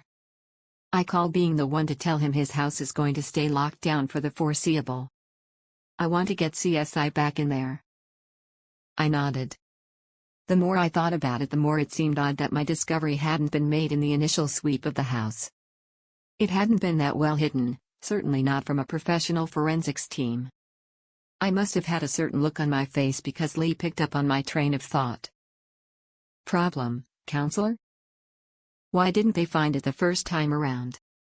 I found it under a piece of loose carpet in a wardrobe. Surely they should have looked there. Maybe somebody made a mistake, Lee suggested. He rifled through the files on his desk until he came up with a blue folder, stamped with the emblem of the county CSI office. He flicked through the paperwork inside with an expert eye until he found what he was looking for. Lead CSI was Michelle Galliana. He pursed his lips. Don't know her, you? The name meant nothing to me. I thought I knew everyone in Tom Beresford's office. She must be new. Tom Beresford was head of the Silver City PD CSI department, a softly spoken man with a razor-sharp mind. Lee switched to the computer sitting on a corner of his desk and fumbled with keyboard and mouse for a minute. Then he picked up his phone and dialed a number he read from the computer screen. Hi, Michelle. This is Lieutenant Lee Black, SCPD Homicide. He put the phone down on his desk, hitting the speaker icon. You're on speaker with Prosecutor Sarah Cross from the DA's office. Hi, Lieutenant. Hello, Counselor. What can I do for you? I should tell you I'm not in the office right now. I'm on my way to a crime scene. I heard a familiar voice in the background. Is that Sergeant Grant? I asked. Yes, said Michelle. I'm in the car with Sergeant Grant, right now. On our way to Reno. Well, ain't this ginger peachy? Lee gushed. It's a small world after all. Michelle, Counselor Cross and I have a question for you about the Miranda Miller crime scene. You led the examination of the Miller property. Yes, I remember. On a sudden instinct I took Lee's phone and brought up the text message app. Finding Grant's number I typed a quick message to him, turning the phone to show it to Lee. Grant. This is Cross. Watch her reactions. Yeah, so you went through the house with your team, right? Lee was playing for time, giving the message a chance to reach Grant. We heard his voice raised. Hey, by the way, Counselor. I got your message from earlier. Forgot to reply. Just wanted to let you know. I smiled. Grant was sharp. I nodded to Lee. Yes, I did, We found some new evidence. I wanted to know how come it was missed by your team. Lee went straight for the jugular. I couldn't help but lean forward, looking at the phone, waiting for the response. Lee yawned and folded his arms. There was a moment of silence. I don't know. I'm sorry about that, Lieutenant. I really can't explain it. What did you find? Came the eventual reply. I closed my eyes as she spoke, focusing my attention on the sound of her voice, listening for nuances that might give a clue as to her state of mind. A professional embarrassed at being caught out in a mistake? Or a guilty party trying to cover up? I'm going to order another sweep of the property. See what else we might have missed. Lieutenant. I really don't think anything else could have been missed. Whatever you found must have been pretty well hidden. She sounded defensive now, but it told me nothing. I would be if I had just been accused of a pretty basic error like that. Well, no harm done. Lee continued, as though it were the least important thing on his mind. You're new. Everyone makes mistakes. That's why pencils have erasers. I'll speak to Tom about leading the team himself. I'll ask him to focus on the room in question. Lieutenant. I have 10 years' experience in CSI. That place was a mess when we went in. Lee breezed right over her, as though no longer interested. It was a strategy. Yes. No problem, Michelle. I understand. Don't worry about it. Tom and I will fix it. Lee winked at me. He was laying on the obnoxious chauvinism thickly and his target responded. I swept the bedrooms personally. And I was thorough. She was becoming angry, her voice rising. Good, thanks for the talk. Good luck in Reno. Lee ended the call. I never mentioned where the evidence was found, he said quickly. There was a glint in his eye and I knew I had the same look. She knew it was there. She deliberately ignored it. Maybe even found it somewhere else and hid it herself. What in the world is going on in this case, Lee? Chapter 15. Peter Miller was temporarily resident in a hotel in the downtown area. We took Lee's car. I found myself checking the rearview mirror frequently, as I had on the drive over to the precinct earlier that morning. Lee noticed. Something wrong? I was followed by some reporters last night. It's made me paranoid. I made a decision then and took a deep breath. In fact, you should probably know that I may be on the local news today. I got into an accident with a cop car and the reporter had a camera crew. They may have filmed me being breath checked. Lee guffawed, slamming the steering wheel with the palm of his hand. Hot dog. Ain't that something? Ooh. You really pick your moments, Sarah. Hey, 2 days ago I had a gun pointed at me. I've a right to a little paranoia, I said defensively. Well, is there anyone back there?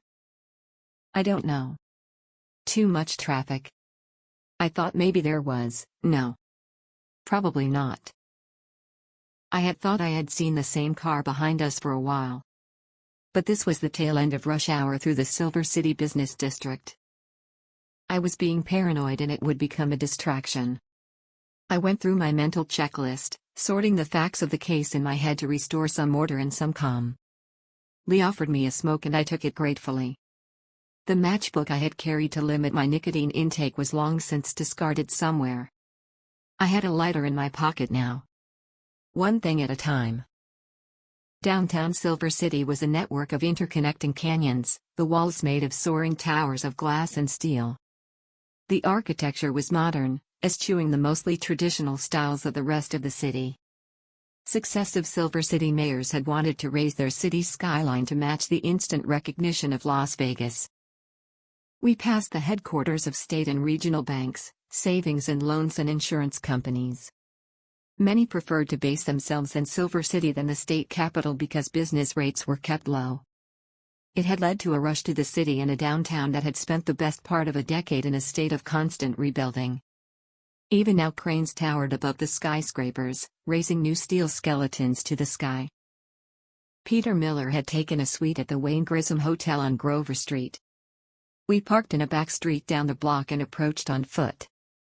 It was easy to spot, the flags of multiple countries flew over the glass awning out front. Uniformed doormen flanked the entrance and bellboys scurried in and out ferrying luggage to and from cabs. As we walked, Lee filled the air in his wake with enthusiastic clouds of blue smoke and ignored the daggers thrown his way by passers-by who coughed conspicuously. I had extinguished mine beside the car. We were a few meters away from the hotel when the first shot came. A sharp crack and a window to my right shattered. Two more in quick succession and a weight slammed into me. I hit the sidewalk and the breath rushed out of me. Lee was on top of me, having tackled me after the first shot. The busy street was in chaos. People ran in all directions, drivers sounded their horns as some ran for cover across the busy street. A bellboy was on the ground a meter in front of me, unmoving. There was blood pooling under him. Lee had his own weapon out and was pointing it back the way we had come but not firing. There were too many people milling about. "Move, move, move," he yelled at me. "Get inside." Rolling off me, he gave me a shove, raising himself to one knee and sighting down the street. He fired 2 shots. I was scrambling on all fours, then managed to get to my feet for a few steps. Something tugged at my heel and my foot was swept out from under me. I hit the ground hard on my side but kept moving, gaining the cover of a large stone planter to one side of the hotel entrance. I noticed with the detachment of an adrenaline rush that I had lost my right shoe. It lay some feet away, missing a heel where a bullet had torn it away. More shots. Not at me though. Lee was firing again, dashing for the cover of a parked car, then firing again. I looked along his line of sight, and saw his target as a man fell out of a car suddenly moving away at speed. Lee was running, crouching behind parked vehicles and heading for the man who was lying on his back on the sidewalk. The car slowed for a moment and I could see the frantic argument inside before it tore away with a squeal of tires and smoke. A volley of shots was fired from the rear driver's side, causing Lee to fling himself full length to the ground. Then there was silence, broken only by the wail of a woman crying somewhere. I remained crouched behind the stone planter. Frozen. I couldn't bring myself to step out. I saw others doing the same. A doorman peeked out from an identical planter on the opposite side of the doors. Then Lee's voice. "Sarah. You okay?" "Yes." I called back. I forced myself to stand and take a step out of cover. Lee was kneeling beside the man who had fallen from the car, putting fingers to his neck. He was speaking rapidly into his phone, calling in the incident and requesting an ambulance to the scene. I stopped beside the fallen bellboy. He looked no older than 18, his eyes were open and staring. I looked away. I can't help him. I tried to shut out the cries of grief as the body was seen by someone who knew him. I took off my other shoe and walked to where Lee crouched beside the wounded gunman. Lee was applying pressure to a wound in the man's neck, wadding up his own jacket to try and staunch the bleeding. Blood stained his hands and shirt. There was a smear across his cheek. "This is the shooter." The car pulled up there. Lee nodded towards the street. "He must have been half out when I hit him. He was shooting at you." The man was Hispanic but I didn't recognize him. The faces of most of Martinez's lieutenants were burned into my mind after the long months of the investigation that had eventually taken him down. Whoever this was, he wasn't a member of the upper echelons. But then that wasn't how things worked in organized crime. He was just a foot soldier, hoping to earn fame and notoriety by carrying out a revenge killing. "Who are you working for?" Lee demanded. The man spat blood and grinned. "Fuck you, pig." His words were a whisper bubbling out of his mouth around the blood filling his throat. "You're both dead." Lee looked around quickly, then lifted his hands slightly. Blood gushed from the folds of his jacket to spread across the sidewalk. The man choked, lifting his hands towards Lee's with jerky, spastic movements. Lee's smile was grim as he pulled back, letting the man's lifeblood pour away quicker. "You first, amico," he whispered. By the time the ambulance arrived, the man was long dead. We gave statements to the police in the lobby of the Wayne Grissom. Lee's commanding officer, Captain Morgenstern, was in attendance. He was a large man with heavy jowls and a voice that could carry across a battlefield. After checking on Lee and reducing his voice to a whisper to congratulate him on getting the son of a bitch, he gathered the media to him with a booming voice and began fielding questions. Lee and I had retreated to a vacant room on the ground floor. The hotel general manager had found a white shirt in Lee's size and even a pair of flats for me, from the uniform store the hotel maintained for staff. Lee changed in front of me, unself-conscious though I looked away as he stripped to the waist. He had a trimmer figure than Carl. There was a knock at the door. A woman put her head in the room, then came in at a gesture from Lee. "Hi, Mercy. This is Sarah Cross, DA's office." "Sarah, this is Mercy Ritchie, one of our detectives."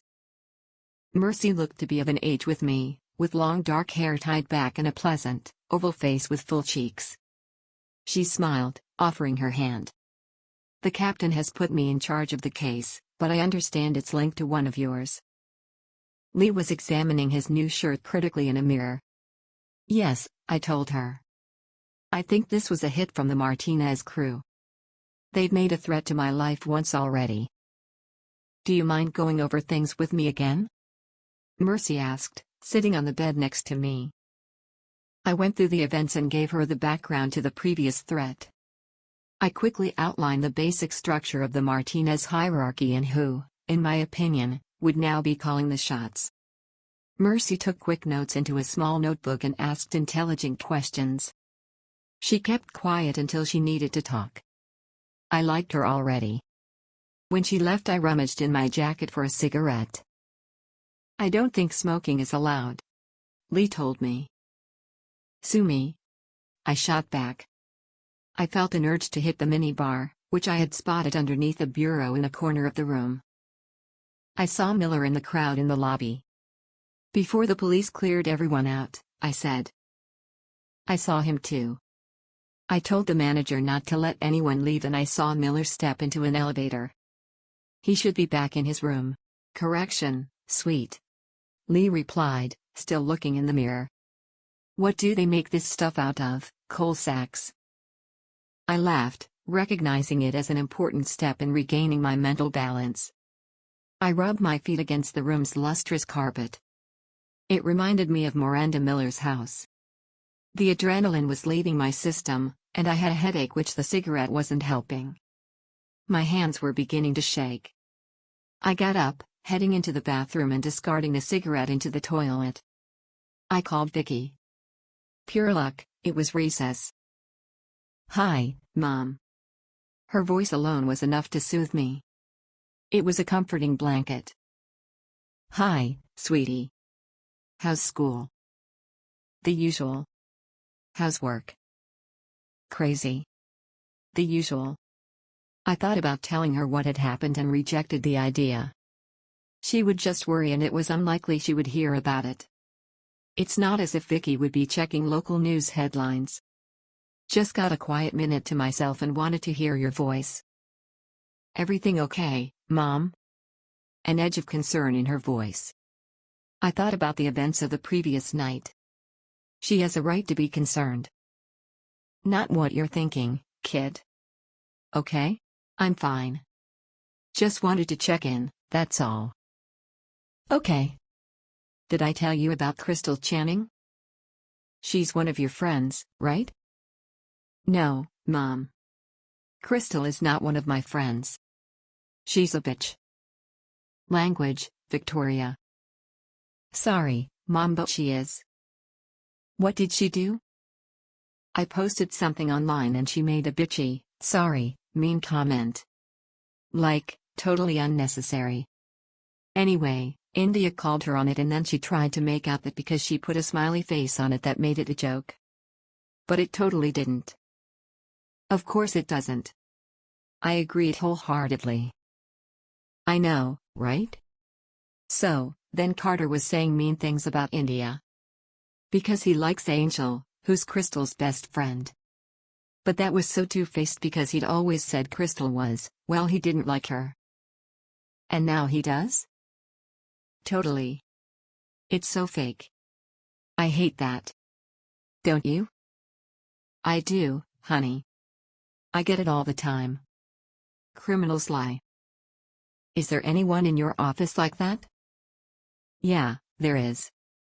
There's a lady called Claire. I made my voice a conspiratorial whisper. She's a total bitch. Vicky giggled and the sound was music. We fight through being nice to each other. The one who is nicest twins. You know what I mean, sweetie? Yeah, I think I do. So, every time you're nicer to her than she is, you just know she's like totally piss. Vicky caught the swear halfway. Mad, she finished. I'm going to put up a swear jar, young lady, I said with mock sternness. You and Dad will fill it. Vicky crowed. $1 a time. We'll go to Orlando. Oh, there's something else I wanted to tell you. Vicky immediately set off sharing with me more of the bewildering politics of tween life. I let her bubbly enthusiasm sweep me along, laughing with her and agreeing that the girls she disliked were indeed bitches. I felt the tension leaving me, my hands were no longer shaking. Lee appeared in the doorway, tapping his watch. Honey, I've got to get back to work. But I'll see you when I get home tonight. Can we make enchiladas tonight? Sure, I'll pick up some stuff on my way home. Okay, bye Mom. Love you. Love you too, sweetie.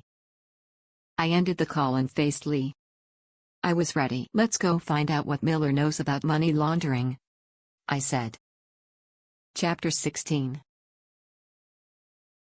Peter Miller's suite at the Wayne Grissom was understated luxury. He occupied a receiving room, decorated in black and gray, with furniture that was minimalist but with a look of expense. A set of French doors led out onto a balcony railed in black wrought iron. Miller sat in an armchair sipping from a tall glass of what looked to be orange juice. Fruit and pastries were elaborately laid out on a table beside him with plates and napkins. He wore a V-neck sweater with a shirt and tie beneath, chinos and slip-on shoes without socks. His attorney sat on the other side of the table, wearing his business suit-like armor. Come in, Lieutenant, Counselor. Miller offered effusively. Help yourself to some food or something to drink. Lee helped himself to a croissant and Danish, ignoring a chair in the middle of the room in favor of a couch. Miller and his lawyer had clearly set out 2 chairs for us. It would have made us look like supplicants coming before a magnanimous ruler. I joined Lee on the couch, ignoring the refreshments. Miller had to shift in his seat to speak to us. There was a flash of irritation across his face as he did so. I hope you're both recovered after the drama earlier? Miller inquired. My suit was ruined, Lee said around a mouthful of Danish. We're both fine, I said. Someone clearly dislikes you, Miller said. What makes you think I was the target? I asked innocently. Don't answer that, Pete, the lawyer interrupted. It's a reasonable assumption for my client to make, Counselor, not an admission that he knows anything about the attack. Miller nodded, sipping from his drink again. I imagine a whole lot of people dislike Sarah. She's a damn good prosecutor, Lee said. We wanted to talk to you about your businesses. I decided to jump straight in, try and catch Miller off his guard. From the moment we had walked in, he was too confident, too at ease. Let's see what it takes to crack that veneer. Miller sipped his drink. What in particular? Who's Jail Maskey? Lee asked. Another sip. Is that a tell? I wondered if this was Peter Miller's unconscious reaction to being asked difficult questions. Taking a drink gave him time to answer and hid his face. The name means something. I can't recall. He may be someone I've done business with. My client does business with a lot of people, all over the world. You can't expect to spring a random name on him and have him remember. The attorney growled. You are making regular payments to him, I said. Sip. No, I wasn't. Not personally. The drink was almost done. That was definitely a tell. When we had questioned him in Carson City, he had been a lot more confident. What's changed in the last 24 hours? You seem very sure about that, given that you don't remember this guy. Lee said. I'm sure about who I'm personally giving money to. That doesn't mean to say I know everyone who receives payments from my businesses. Miller sounded tense. His attorney threw a glance his way. He's thinking the same thing we are. Miller hasn't put him in the loop. Well, this guy gets a lot from your businesses. Regular payments from 3 restaurants, 2 casinos, and that's just what we've found so far. Miller drained his glass. What's going on with him? I would need to speak to my accountant. What does Jail Maskey do for you? I demanded. I told you, I don't know him. Miller was sharp. He put the glass down on the table forcefully and got up, walking to the French doors and opening them. You have your answer, counselor. The attorney warned me. Mr. Miller and I are happy to go through the books for the businesses in question with his accountant to verify what you're saying. It was time to change tack. Push him further off balance. We found some further evidence at your house. We have confirmation of the findings your attorney's private investigator reported, I told Miller. He turned away from the window, putting his hands on the tabletop, shoulders hunched. What the hell are you talking about? Pictures. Quite a show. Man alive. Lee shook his head. Pictures? Miller asked at the same time as his attorney. Photographs, hidden. Of your wife engaged in sexual activity with other men.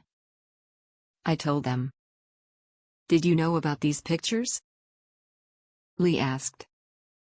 I already told you. I didn't know anything about Miranda's other life. Miller said, turning away again and pacing across the room. I don't believe you. Lee said flatly, standing himself and following Miller. Miller rounded on him, his posture tense. Lee had his hands in his pockets and was smiling blandly. I think the whole story about a pie was a lie to take away a possible motive. I resent that, Lieutenant. The attorney was on his feet now. It was hard to tell if his outrage was genuine. I stepped in. Right on cue. Gentlemen. Let's not turn this into a dick measuring contest. I can't really compete. Lee, I actually believe Mr. Miller. Please sit down. This isn't productive. Good cop, bad cop. The oldies are sometimes the best. Lee's joviality dropped away and he stalked back to the couch, pulling up his trousers sharply before sitting. Mr. Miller. Peter. I smiled. I rarely used my sex as a weapon, but sometimes it was useful.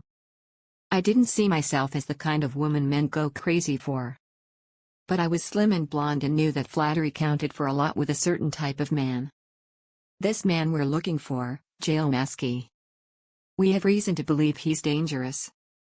In fact, I believe we have him on CCTV prior to an assault on your wife the night before her murder. A sexual assault. I watched Miller's eyes widen slightly, saw the flush in his cheeks and the parting of lips. He was angry and fighting to control it.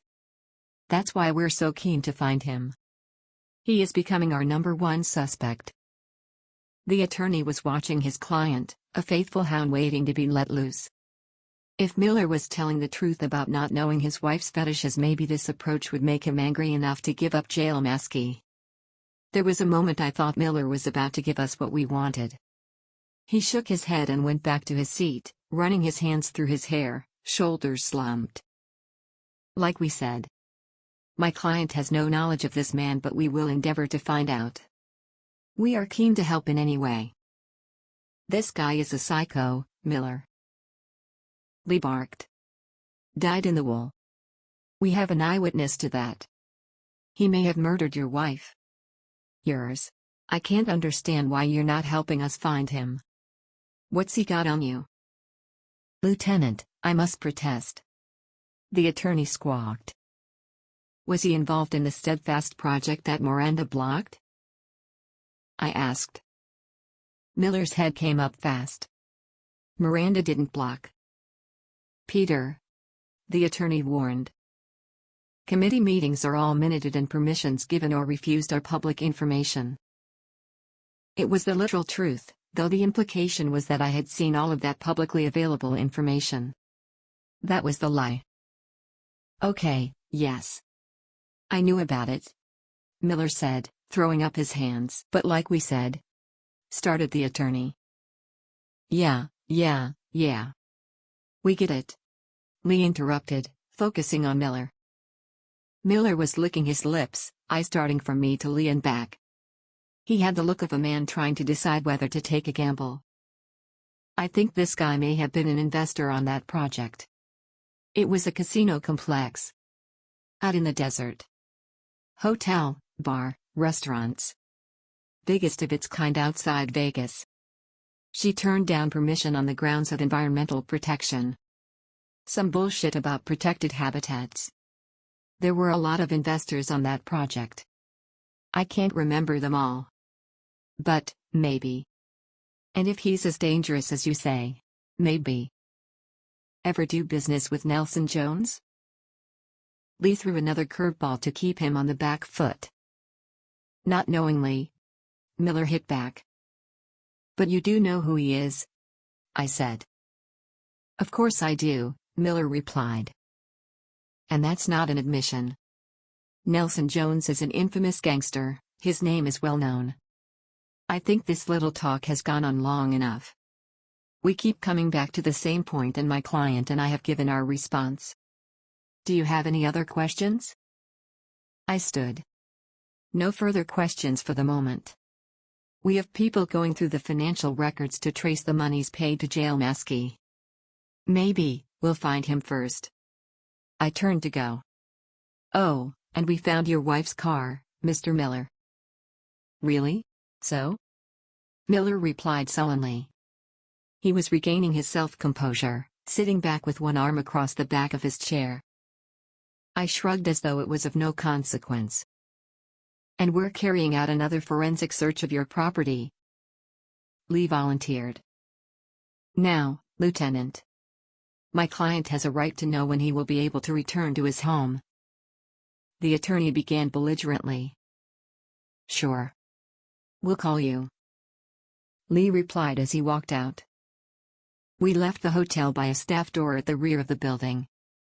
Uniformed cops stood at the mouth of the side street the entrance led out into. We walked towards Grover Street.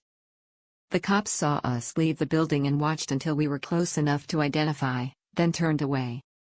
We had refrained from talking about the interview in the elevator, too many people getting on and off for privacy.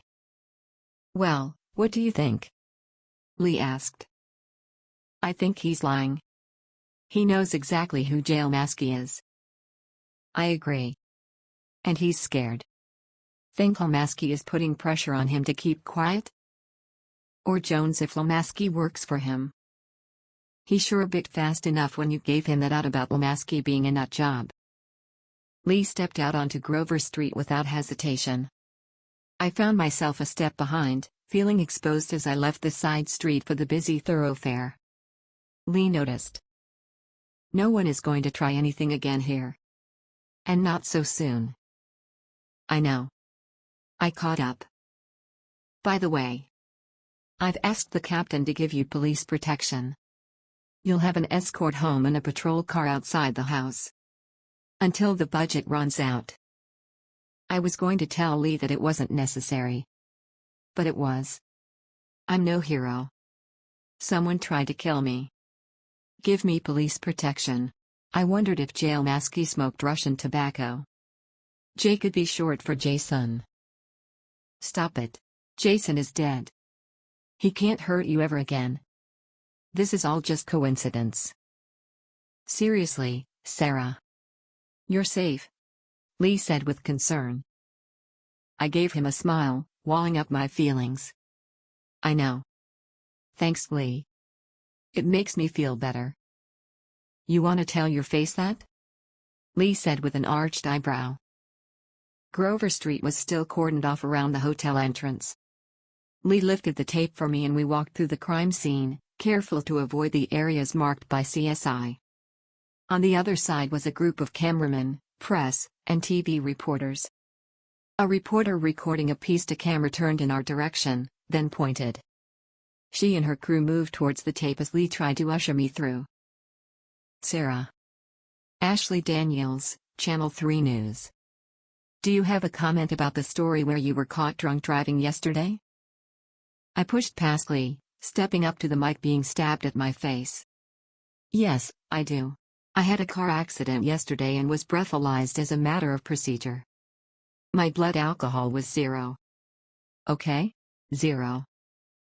I started moving again, Lee lifting the tape for me to duck through. But you do attend AA? The other reporters were sensing blood in the water, and starting to crowd. I felt the first stirrings of claustrophobic panic. I rounded on Daniels.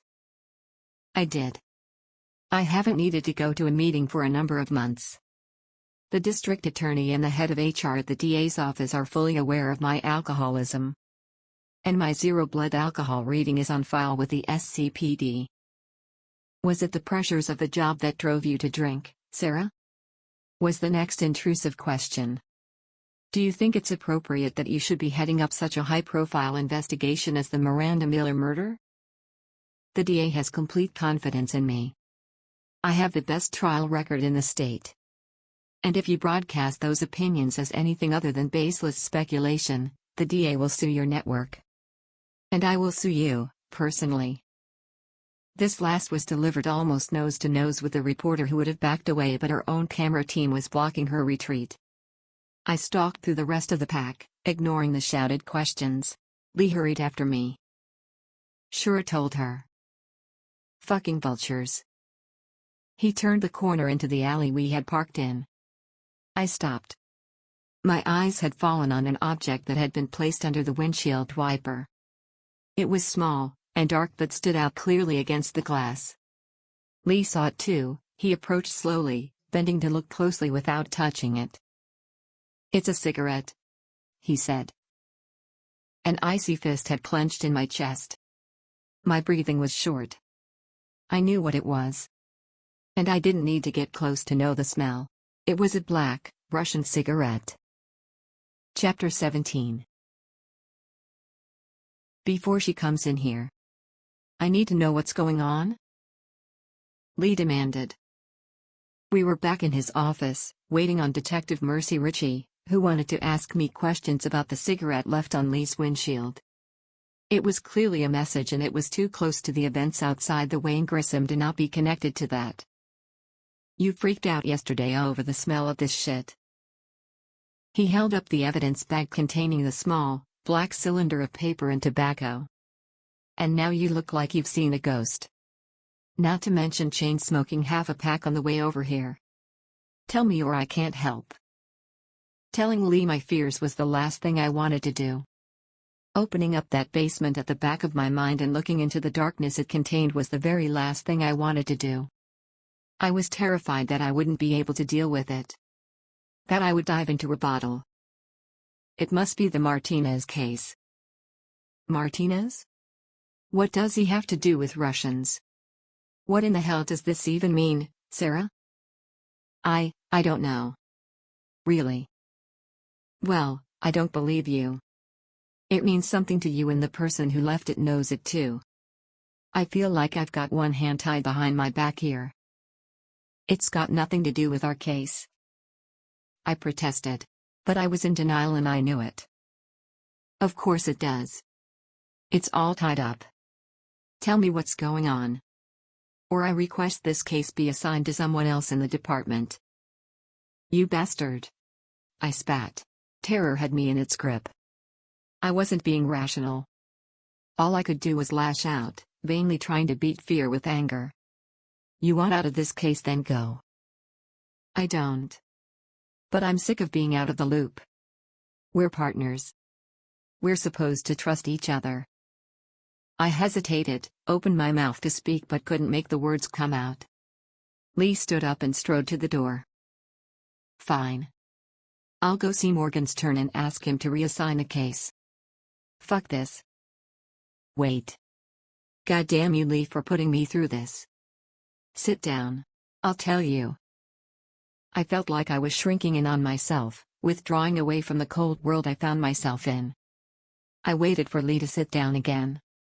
Then I did the hardest thing I've ever had to do. When I was 10, my parents were killed in an auto accident. I began, voice barely above a whisper. Over the next 6 years. The words were jammed in my throat. I couldn't force them out. Over the next 6 years. I was abused. My jaw locked shut. I stared at a fixed point on Lee's desk, unable to look up.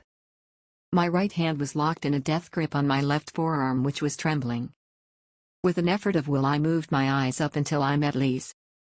I'd never seen compassion in his face before. It was a shock. For a time that could have been a second or a minute, I couldn't tell. I looked into his eyes and saw the pain there. Pain at what he was hearing. At the imagined suffering I had gone through. It was the first time I had seen Lee Black lost for words. He broke away just as I thought I saw a tear in his eye. He looked at his desk, at his watch. Anywhere but at me. Then he brought himself to meet my eyes. Sarah. Don't say you're sorry. I don't need to hear it. I said gently. The man who did it. He smoked cigarettes like that. His clothes reeked of them. There was a knock at the door. Come in. Lee's voice was overly loud and I jumped. As the door opened, I made a fuss of checking my phone. When I looked up, Mercy Ritchie had entered the room. She looked from Lee to me. Should I come back? She asked hesitantly. Oh God, she thinks we're having an affair. No, we were just talking about the Martinez case. Lee told her. And this latest development. Take a seat. Mercy sat next to me and reached for the evidence bag on Lee's desk, containing a cigarette. May I? She asked. She scrutinized it, then opened the bag and inhaled. Wow. Someone is one masochistic smoker. That smells like hot asphalt. That's all of us then. Lee said dryly.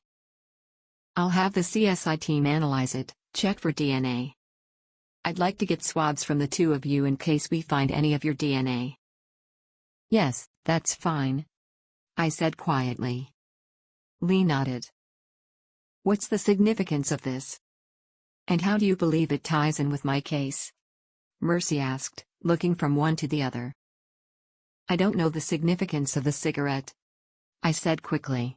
But it was found after the attack at the hotel.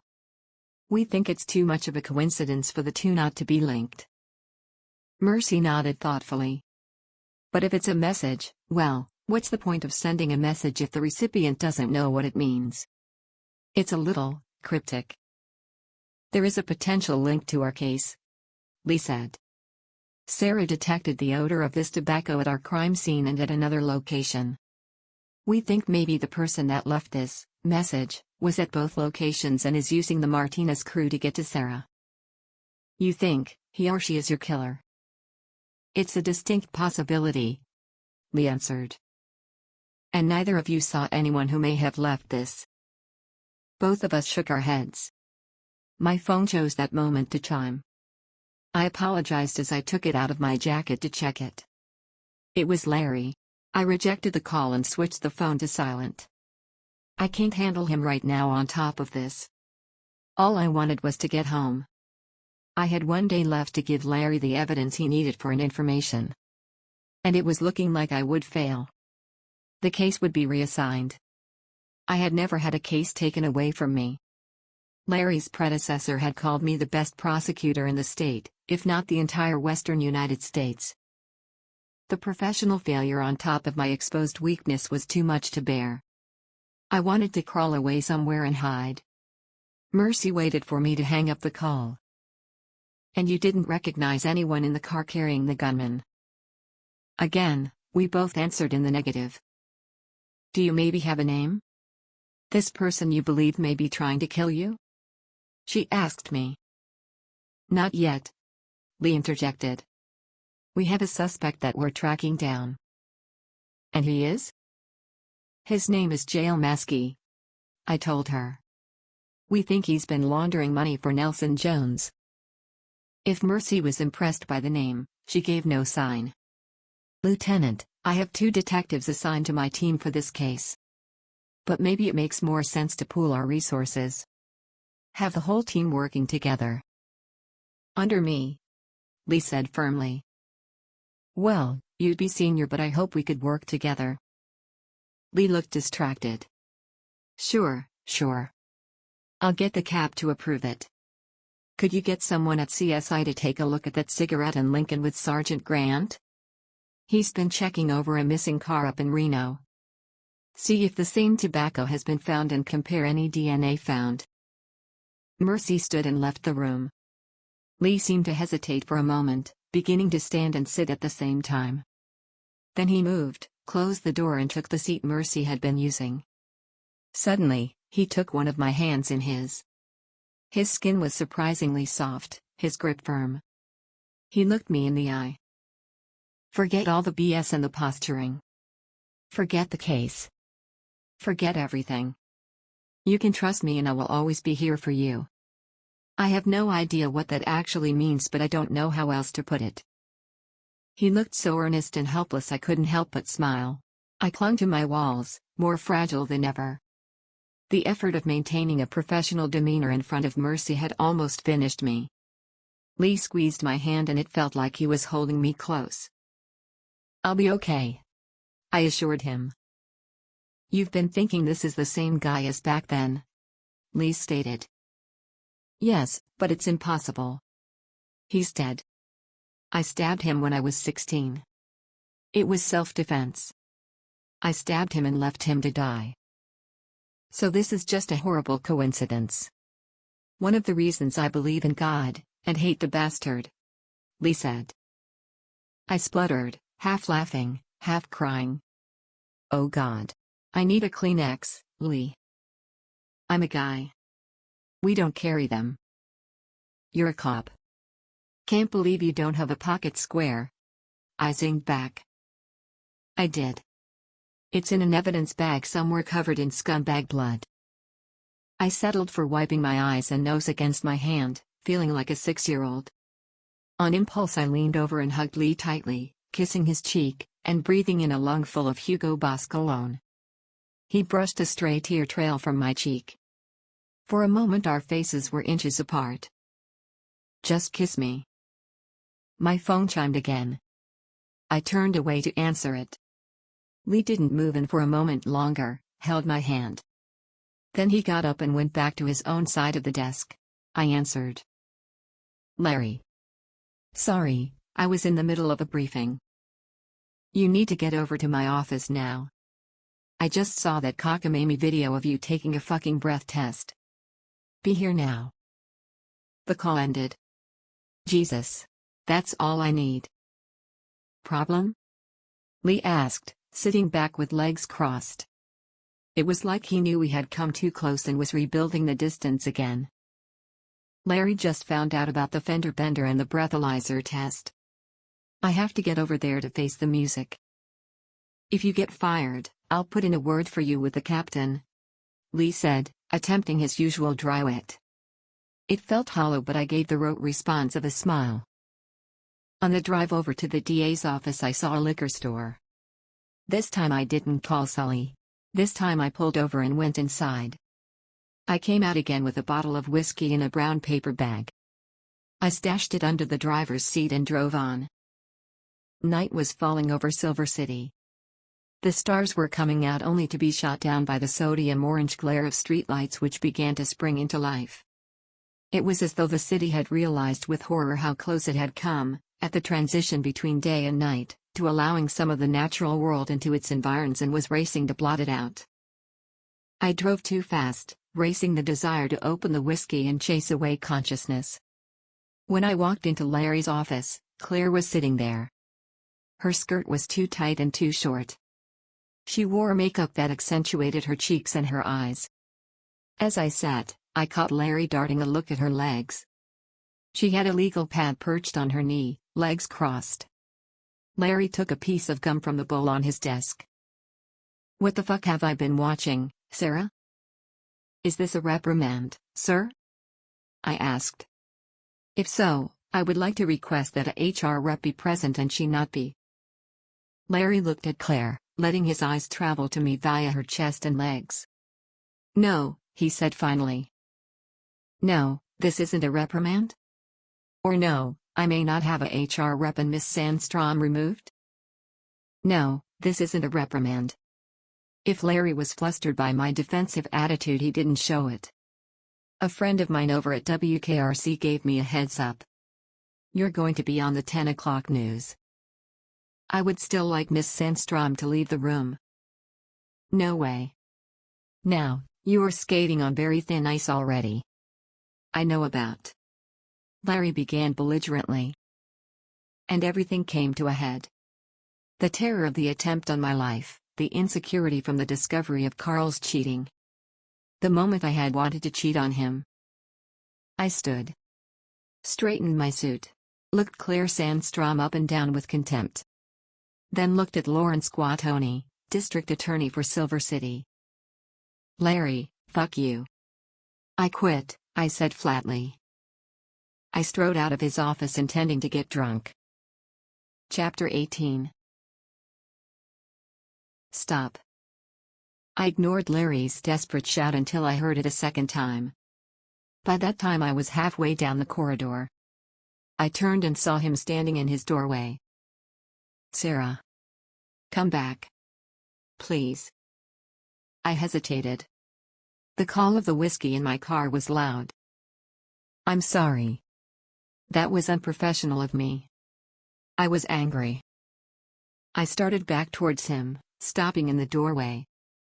"She's still here." "Get out, Claire," Larry said without hesitation. "Larry." Claire squawked. "Did I not tell you to get out?" Larry yelled. I hadn't realized how much Larry needed me. He was an astute politician and, supposedly, a good attorney. I'd never dreamed a threat of resignation, my resignation, would have him this scared. He's under pressure from above and knows I'm his best chance of getting the killer in court. Claire stalked past me without a glance. I heard the door of her office slam. "Sit, please." Larry gestured to the seat I had just vacated. I sat. I was ambushed by some predatory reporters. "The police record will show I registered a 0 on the test." "Yes, I'm sure it did. I flew off the handle and I'm sorry for that." "This arbitrary deadline has to go," I said flatly. "Now, don't push it." "No, you don't push it, Larry." I was serious about quitting. I don't need this job. I love it, but I don't need it. So, if you think that Claire Sandstrom can do a better job of working this case with the SCPD, then give it to her. But if you want me on the case, then you let me do it right. I was getting heated, leaning forward and stabbing my finger at Larry. That was just motivation. You understand? Forget the deadline. You're the best prosecutor I've got. And there are a lot of DAs in Nevada and California who would hire me like that. I snapped my fingers in the air. I was really pushing it here, but I didn't care. I know that. You think I don't know that? It's my job to drive my staff. That's just a strategy. It doesn't work for you, so we ditch it. Yeah, ditch it, I said. Good idea. So, brief me. Where are we? Larry opened a leather-bound writing pad, taking a pen from a holder on his desk. He wanted to get to business, forget what had just happened. Sure, Larry, let's play it your way. We have a suspect, an unknown male named Jail Maskey, possibly an alias. We believe he was in charge of laundering money for Nelson Jones and has been protected by Jones. Peter Miller owned businesses used for the laundering. He says Maskey was an investor on a big casino project that was blocked by Miranda Miller. That could be our motive. Another possibility is that Maskey was her lover and killed her out of jealousy.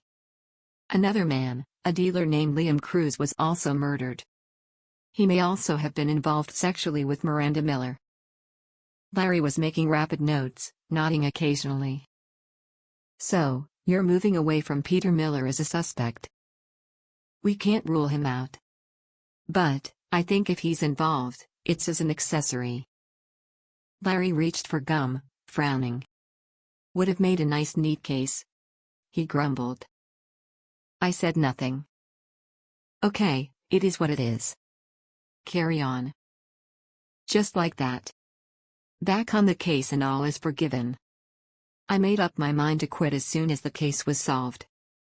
Maybe. On the drive home all I could think about was the bottle of whiskey. I still didn't call Sully, my lifeline. I was ashamed. The bottle was still sealed, but I was ashamed I had even bought it. My threat to quit was the bottle talking. I hadn't been able to maintain the professional veneer when all I could think about was escaping everything and drinking. It wasn't just when I was drunk that the bottle spoke for me. By the time I pulled into the driveway I had resolved to leave it in the car. Pour it away first chance I got. But as I opened the door it got its hooks into me again. I fished it out from under the seat, put my suit jacket over my arm and concealed the bottle beneath.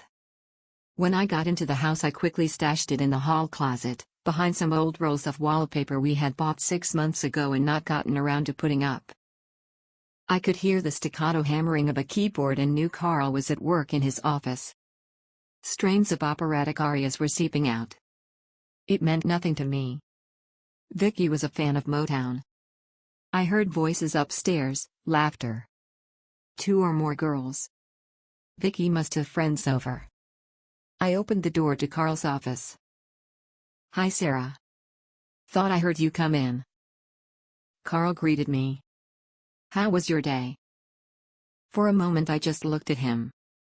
Have you forgotten last night, Carl? Or think I have? Think everything would just go back to normal? Not great, I said, pulling my blouse out of my trousers. Has Vicky got friends over? Yeah, Michelle, and India. I suggested it. Thought it would be good for her.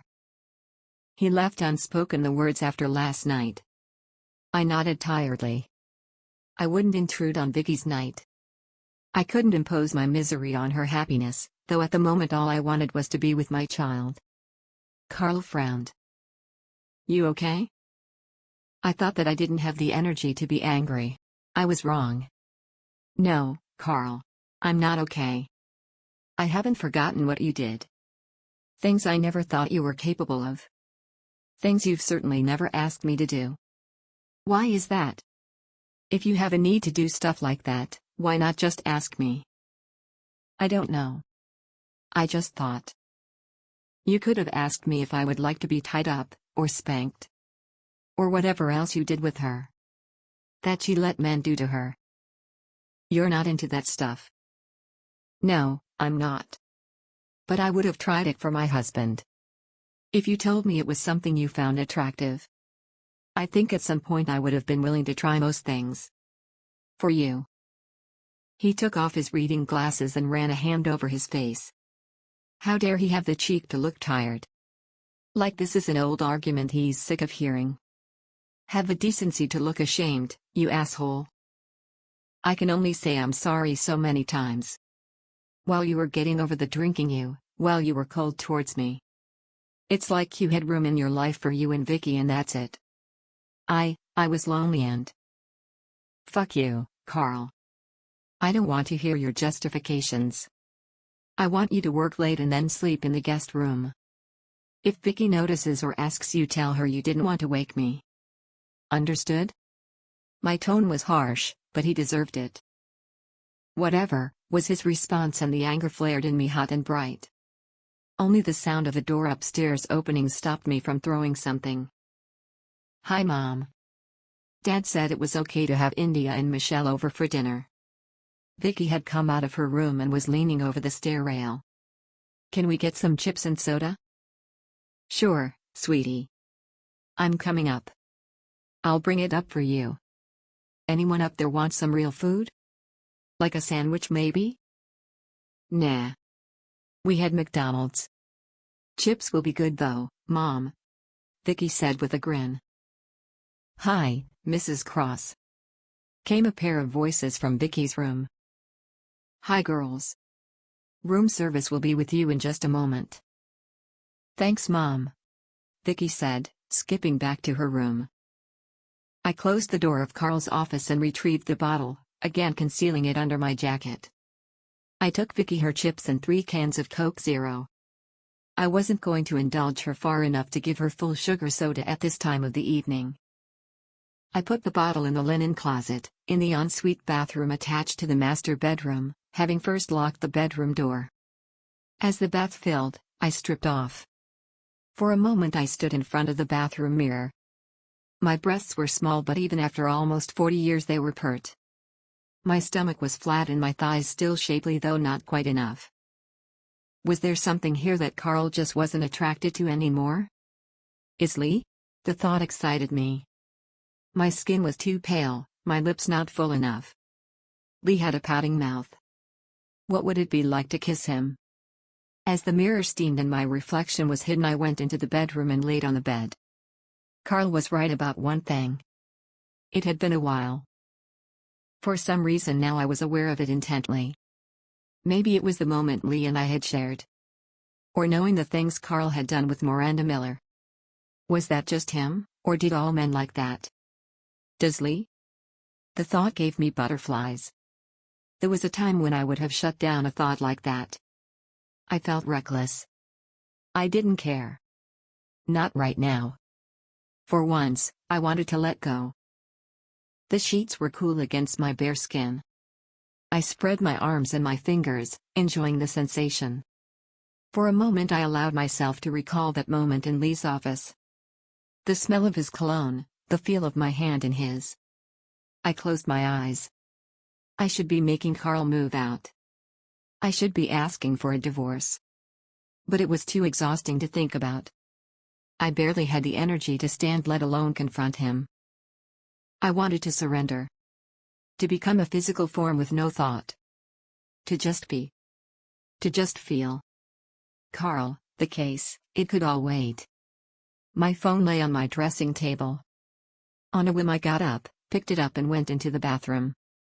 I opened a text message and started typing Lee's name into the to field. The phone was my accomplice, it recognized what I wanted after just one letter and helpfully populated his number. What the hell am I doing? I dropped the phone onto a thick towel I had put on the tiled bathroom floor. The bedroom and ensuite were my choice of decor. And my priority had been a big bathtub.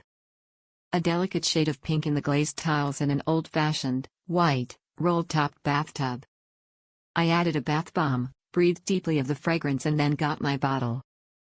I let the water embrace me, almost too hot to bear. The steam stroked my skin as the water forced my muscles to finally, fully relax. And I took a long, blissful swallow from the bottle. I lost track of time and drank half the bottle. I wasn't drunk. I hadn't lost my tolerance for the booze and had no doubt I could hide that I had been drinking. At some point I had dozed, the bottle dropping from my fingers to land, propped by the towel. I awoke to my phone ringing. It was Vicky and 2.5 hours had passed. She was FaceTiming. I ducked my head under the water for a minute to clear it, then took the call. "Mom, you okay? I've been knocking." "Sorry, baby. I fell asleep in the bathtub. I locked the door in case you walked in when I was getting undressed. I'm getting out now. Are your friends still here?" "No, they just got picked up." "Give me a second, honey," I told her. I got out of the tub, hiding the remains of the whiskey in the linen closet, drying and then wrapping a thick bathrobe around myself. I went through the bedroom, and tripped as I got to the door and unlocked it. I was laughing when Vicky opened the door. I almost fell flat on my face there. Tripped over something. Vicky looked at me strangely. "You sure everything is okay?" she asked wearily. I sat down on the bed, picking up a hairbrush to begin brushing out my hair. I knocked a bottle of nail polish off the dressing table as I picked up the brush. Damn. I need to be more careful, or she'll notice.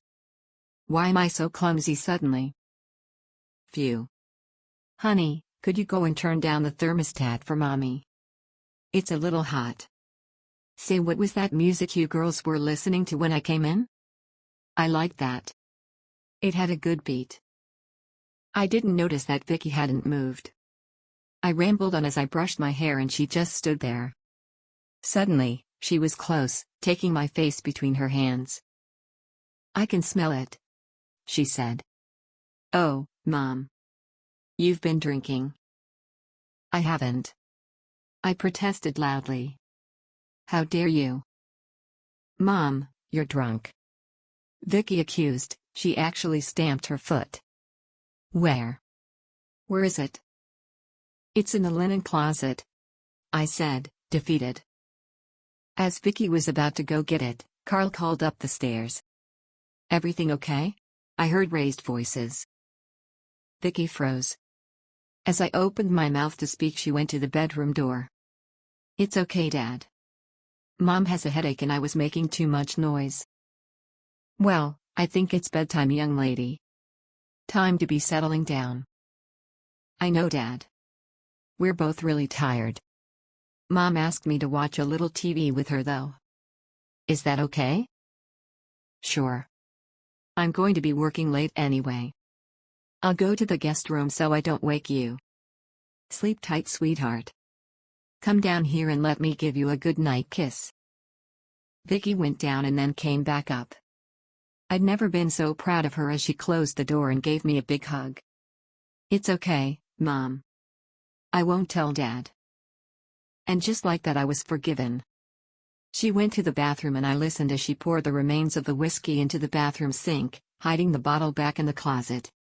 Then she made us both comfortable on the bed, me feeling like she was the parent and I the child. She put an episode of The Office on TV. I rested my head on my daughter's shoulder and it took me a long time before I could laugh. Chapter 19.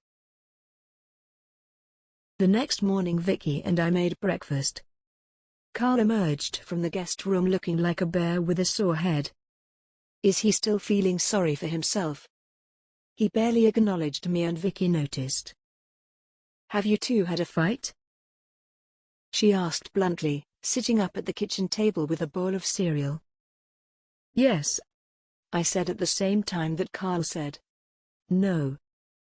We have, but it's nothing to worry about. We'll be friends again," I reassured her. Vicky rolled her eyes and went back to her cereal and her social media. Carl was looking at me, not saying anything. I held his stare until he looked away. "Will we be friends again?" Later, when Vicky had gone to school and Carl had retreated to the university, I was alone in the house. I was still dressed for bed, in a delicate pair of cotton shorts and a vest top that left my midriff bare. I was barefoot. Once upon a time Carl had told me he found me sexier dressed like this than if I'd been wearing a silky negligee. Does he still feel that? I found myself looking at our family home for the past 12 years. Can I get past this? Or will my marriage become another divorce statistic? I had an urge to go back to the Miller house, to picture Carl there. It was perverse and I suppressed it. Instead, I went out back and lit a cigarette. I kept an odorless ashtray concealed in a small box under huge leaves of an elephant ear hosta. It kept it out of Vicky's sight and allowed me to smoke in the backyard. Guilt ate at me. I had forced Vicky into the role of a parent, looking after me. Because I had gotten drunk. I wanted to put the cigarette out on myself, to burn the aching guilt away. But that was too close to what he had done to me. Jason. I still carried the scars. Maybe that's why I haven't been as open with Carl about sex as I could have been. The thought of him touching one of those scars made me cold. They were so small now, hardly noticeable. But I knew they were there. Maybe it's my fault he went to Miranda Miller. I could feel the black spiral my thoughts were moving towards. It was inexorable, like a twig caught in a whirlpool. My phone broke through my reverie. It was Lee. "Lieutenant, good morning. I didn't have you as an early bird. Fake it until you make it, Sarah." I forced a light tone in the hope it would seep into me and become a genuine feeling. "Counselor, 8 in the morning is not a time any decent bachelor should ever be aware of. But I find myself on my way to your house with 2 freshly made espressos and almond croissants.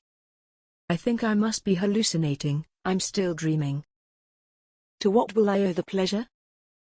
Well, this is your last day to close down this case, ain't it? Thought we should take stock and plan our last stand."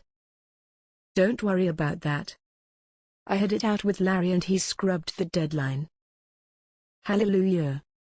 Well, then, Sarah, that gives me a new lease of life. I'd like to seriously get under the skin of some potential scumbags. Miller, that CSI gal, what's her name? Take your pick. Let's do some good." Lee's boisterous enthusiasm was infectious. My fake smile was becoming a little deeper. "You got any smokes?" I asked. "It just so happens I got a fresh pack. Thought you'd be out." "Down to my last one. I need to get myself back onto the rules. See you when you get here." I stubbed out my cigarette, hid the evidence, and went back inside to get dressed. Lee breezed into the house like he owned it, announcing his arrival with an extrovert, southern drawl.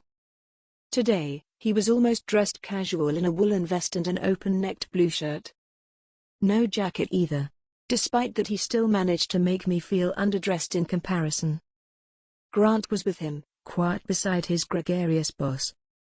I was by now dressed in my usual armor, a conservative trouser suit that did its best to take away any hint of femininity. We sat down in the kitchen and Lee spread out an array of folders. "We have DNA from Peter Miller's car which has come from Hal's hands to mine. Several samples in my car under lock and key. I intend to walk them through the CSI lab personally. I'm not giving," what was her name again? "Goliana," I told him. "Right. I'm not giving her another chance to either screw up or deliberately destroy evidence." "What about the cigarette?" I called Tom Beresford first thing. He was already in the office. Man's a machine. Anyway, he's taking personal charge of the analysis and he'll keep it in view at all times. Wasn't too happy at one of his team being accused. He can't deny something went wrong at the Miller house. No, he can't. Didn't like it, but you know Tom. Logic, Jim. Lee made the Vulcan sign with his fingers. I understood the reference because I was married to an academic. They're all nerds at heart. "So, our evidence is secure?" "Affirmative. I've been doing some research. There are 4 retailers in the Silver City metropolitan area that sell Russian-made tobacco or cigarettes. If Jay Limaski is the one smoking them and he's local, maybe we can find him from their customer lists." "Good thinking. Take Hal with you though." "I don't need an escort. I'm talking to store owners." "Take Hal with you." Fine. "Here, Sergeant, this is the list I printed off with the addresses of the businesses concerned." I handed him a sheet of paper. "I know these areas. Shouldn't take us long. How about you call me Hal? Like everyone else. Is that okay?" "Yeah, Hal. It's okay." "Call me Sarah." Hal and I took my car and headed to the first store. It was a small store in a strip mall on the freeway heading out of the city to the east. The sidewalk and the freeway seemed to be the only areas the city government had decided needed asphalt. The rest was a sea of dust and sand being shuffled by the breeze. Parked cars got a coating quickly, as did windows and signage. The owner stocked a small amount of Russian tobacco and hadn't sold any for over a year. The next was on the ground floor of an old building on the north side. It looked to be the last remnant of an old block. Now the sandstone was sandwiched between modern concrete. Traffic had stained the stone black, giving it a diseased look. The signage read "Bad Habits." Hal grunted a laugh. Inside was an Aladdin's cave of tobacco and tobacco-related products. A long, glass-topped counter ran the length of the store. Below the glass was a display of loose tobacco, lighters, rollers, and other paraphernalia. Behind the counter, the wall was covered to the ceiling with shelving stacked with cigarettes and cigars. The owner was a Persian, his mouth covered by a thick, black mustache. He wore a short-sleeve shirt and 3 massive gold signet rings on his fingers. "Mr. Amir Abbas?" Hal asked, showing his identification. "Yes. How can I help?" Amir Abbas replied in a heavy accent. "Always willing to help the police. I'm Sergeant Grant of the Silver City Police Department, Homicide. This is Prosecutor Sarah Grant with the DA's office." I showed my identification and he squinted at it. "Yes, yes, yes. How may I help? I have heard of no homicides." "Do you sell Russian cigarettes, Mr. Amir Abbas?" "Yes, yes I do. Not much demand in this country. Much more popular in my own country. But I stock one brand, yes." "Which brand is that?" I asked. "Prima." Of course. That was the brand Jason had smoked. "Can you show me a pack?" I asked. Mr. Amir Abbas produced a wheeled ladder from the back of the store, stopped halfway along the shelves and climbed to the top, pulling out a red pack with elaborate white lettering. "Here it is. Not much call for it. But enough that I keep supplied." I knew the brand. I had seen enough of these red packs. "He's dead. He had a knife in his gut. You don't walk away from that. He's dead. But the coincidences just keep piling up." "Can I buy a pack?" I asked. "Please, take it as a gift." "We'd rather pay for it, Mr. Amir Abbas," Hal told him. "I insist. Please. Take it with my compliments. An excellent brand if you have the taste. Strong flavor of peat with undertones of cedar. A very warming smoke, please." He pushed the pack into my hands and I grudgingly accepted. I put the cigarettes into my shoulder bag. Beresford could check these against the one that was left on Lee's car, see if it's the same brand. "Could you give us a list of customers who buy this particular brand, sir?" Hal asked. "Of course. There is only one. I said this isn't a popular brand in this country. But one customer, he buys regular and it is imported, so is a premium product, that's why I keep it in stock." Again Amir Abbas went into the back room, this time coming back with a sheaf of papers. "He very occasionally buys here in the shop. Mostly, I deliver to him. Monthly, my entire stock. Every month. With 1 or 2 held back in case he comes in, you understand." He handed over a printout, an invoice from a delivery 3 weeks earlier. Hal glanced over the paper and handed it to me. He pointed at the address, tapping it significantly. I nodded and let him bag the paper. "Could you give us a description of this man?" "Is difficult. I haven't seen him here for months. He is tall, thin. He has fair hair." The store owner shrugged. "I cannot remember much more than that." I handed him my card. "If he calls in or gets in contact some other way, I'd like you to call me." "Has this man committed a murder?" Amir Abbas asked. "We just need to speak to him," Hal told him. "Nothing to worry about, sir. Just let us know, okay?" Amir Abbas nodded, a little wide-eyed, and put the card next to his cash register. "Thank you, Mr. Amir Abbas. You've been very helpful. And thank you for the cigarettes." I told the store owner. We left, and when we were back in the car, I took the paper again. You know this address? It was an address in Reno. It meant nothing to me. That's the address where Peter Miller's car was found. Hal told me. Does the name mean anything to you? Any connection to the brothel? The name on the paper looked to be Russian, or at the very least Eastern European. Alexandrovich. No, means nothing to me. Registered owner of the brothel is an American, Whitestone. Seems to be a stand-up business, totally legit. Legally anyway. I noted the tone. You find it offensive? Don't you? As a woman?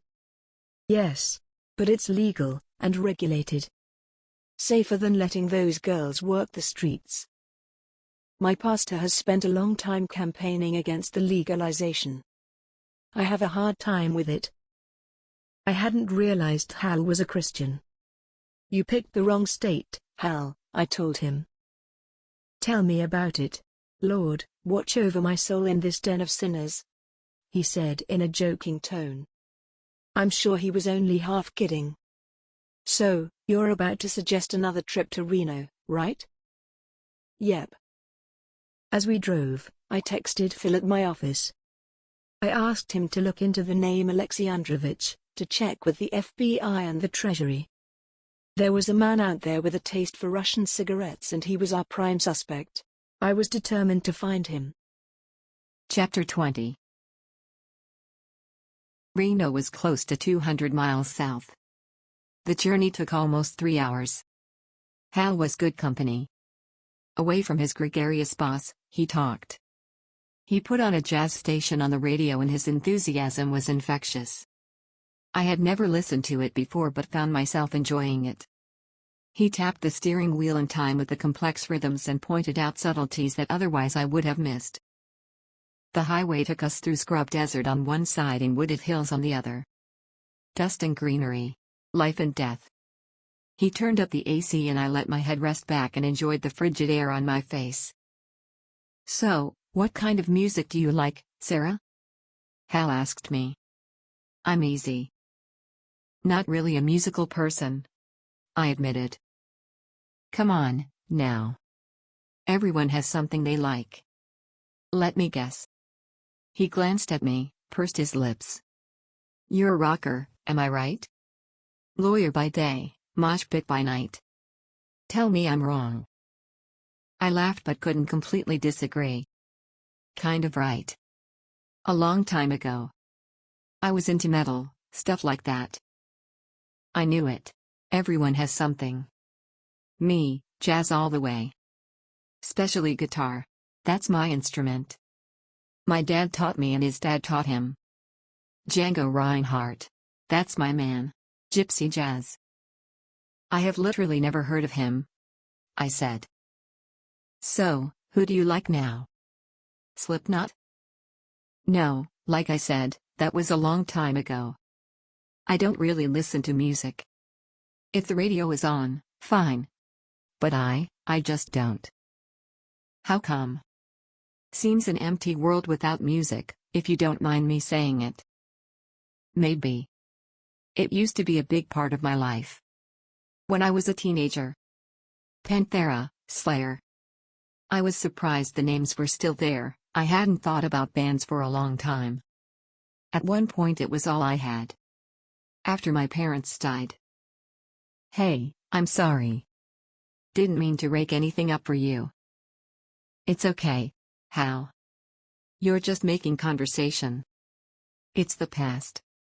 I had a bad time after that and the music takes me back there. I know what you mean. My wife, Minette, when she was carrying our first child, all she wanted to hear was Mariah Carey. Lord knows why. But hey. But, Aisha was born premature and, well, she didn't make it. And now India can't hear Mariah at all. She's walked out of stores when they have her playing. Just plain walked right out. I was touched that Hal had shared that with me.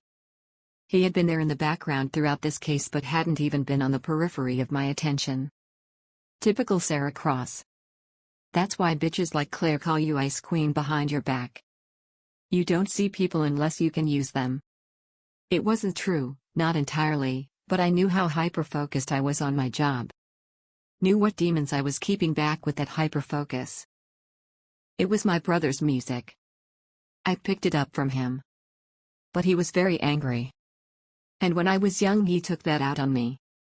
So, the association is bad, just like your wife. I hear you. Hal said somberly. I used to drink to deal with it. Music probably would have done me more good. I thought that about you. Hal said. It was startling. Something, you said once. And the way Lee reacted to it. I'm sober, 5 years. He confided. A year for me. Right on, sister. Hal put out a fist and it took me a moment to realize what he was doing. I met his fist bump, feeling silly but also comforted. I felt a sense of camaraderie with the young sergeant. Hal, I think I know more about you in one road trip than I do about Lee Black after knowing him for 7 years, I said. What does that say about me? Says a hell of a lot about Lee Black. He don't let anyone close. The man has the Great Wall of China around him. Hal replied. What do you know about him? I asked. Hal shrugged. I joined Homicide 2 years ago and he was nearly a legend then. Got to start working cases with him last year. I know he's been married more than once. I know no one in the department socializes with him. Don't think he has kids. So, you know about as much as I do. I also know he headed out here from the East Coast. NYPD. Rumor is that he was a captain of detectives out there. I was shocked. Lee? A captain. It just didn't fit with my view of the man. A great detective. Intuitive, insightful and cynical. But not a leader. Rumor is that he left New York after some kind of trouble. Strings pulled to keep him a cop of somewhere a long way off. Hal glanced at me. But just a rumor. You know, gossip like that is a sin. It's just locker room talk. Right. I agreed. My thoughts whirled over the revelations. Locker room gossip could magnify small things out of all proportion. Suddenly, I wanted to know more. Get hold of yourself, Sarah. Keep your mind on the case, not Lee Black's history. It was easier said than done. The Kitty was a gaudily painted series of interconnected, single-story buildings which appeared out of the desert outside the city limits of Reno. A huge, neon sign presaged the appearance of the brothel itself. Lurid red lights spilled from several windows, those that weren't blacked out. A small number of cars sat atop the hardtop parking lot at one end of the complex. See that dirt lot across the street? Hal pointed. That's where we found Miller's car. The joint uses it as overspill, they don't own the lot, no one does. He pulled us into Kitty's own parking lot. Any security cameras covering that lot? I asked. No. Only this one. The general manager was reluctant to hand over the recordings for the last week without a court order. We'll see about that, I said determinedly. We strode across the scorching blacktop. Hal wore dark glasses. His suits were straight off a department store peg, like mine. But his build made him look like a Secret Service agent. Physical threat hung about his shoulders like a cloak. I felt small next to him and fragile. But this was a crusade. Every case was. It gave strength to my stride and lifted my chin against the glare of the desert sun. Inside, aircon hit us like a slap. A window beside the door, with a grill in the middle, separated a bored-looking woman from the main entranceway. She looked up from a tabloid magazine, chewing gum. She pressed an intercom. The general manager, Mr. Pierce, will be along shortly, officers. I didn't spare her a glance. The hallway led to a pair of double doors, red satin curtains tied back. 2 huge men stood to either side, both wearing suits. Hal had taken a position in the middle of the hallway, hands behind his back. I looked the security guards up and down briefly and then away, dismissing the testosterone display. "Cool it," I said to Hal under my breath. "As ice," Hal replied with a smile, also turning away from the bouncers and proceeding to ignore them. The double doors opened and a man emerged wearing an open-necked, pastel-colored shirt, white chinos and deck shoes. His hair was slick and his skin carefully tanned. He had a long face with hollow cheeks and dark eyes.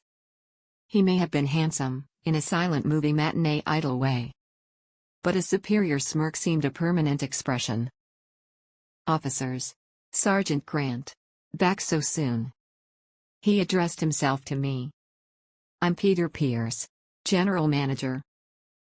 "Mr. Pierce," Hal said. "This is Sarah Cross, Prosecutor with the Silver City District Attorney's Office." Pierce gifted me with a reptilian smile. "Counselor. Please, both of you, come through." "Sergeant, I trust you will come in this time?" Hal looked embarrassed. "It's okay, Hal. You can wait outside," I told him, turning my back on Pierce and pitching my voice low. "You're kidding, right?" Hal shot back. Then louder. "Lead the way, Mr. Pierce." Pierce glided back through the doors, which were opened for him with perfect timing by the two bouncers. Inside was a large room, with a ceiling of vaulted wood and a bar across one wall. Booths and tables were scattered throughout along with a variety of lamps, creating islands of light amid the dimness. Half a dozen women in various states of undress were sitting around talking. Two were entertaining customers at two of the tables, smiling at whispered comments and sipping demurely at cocktails with straws. "Care for a drink?"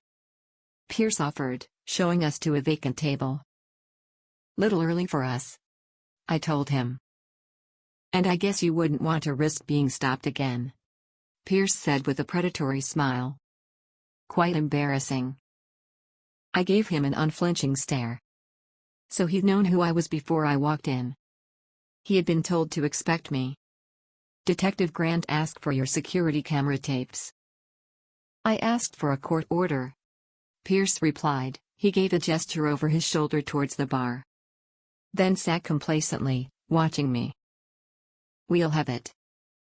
I wouldn't be so sure. The vehicle in question was not found on our premises and I maintain we did not see its driver. I've looked at the tapes myself. The driver ran off into the desert. "And what did this man look like?" I asked. I told Detective Grant. It was a youth, African-American origin. Maybe 18. A waitress arrived, carrying a tray and a tumbler of what smelled like scotch. "Your health," Pierce said, raising the tumbler and taking a healthy swallow. "Where's Alexei Androvich?" I asked. Pierce paused in the act of swirling the amber liquid around the square tumbler. His eyes moved to mine faster than before. Then the smile oozed back across his face and he gave another little gesture. A woman in high-heeled shoes and a negligee got up from the bar and sashayed over to him. She perched on the arm of his chair as he put a proprietorial arm around her waist. It was all playing for time.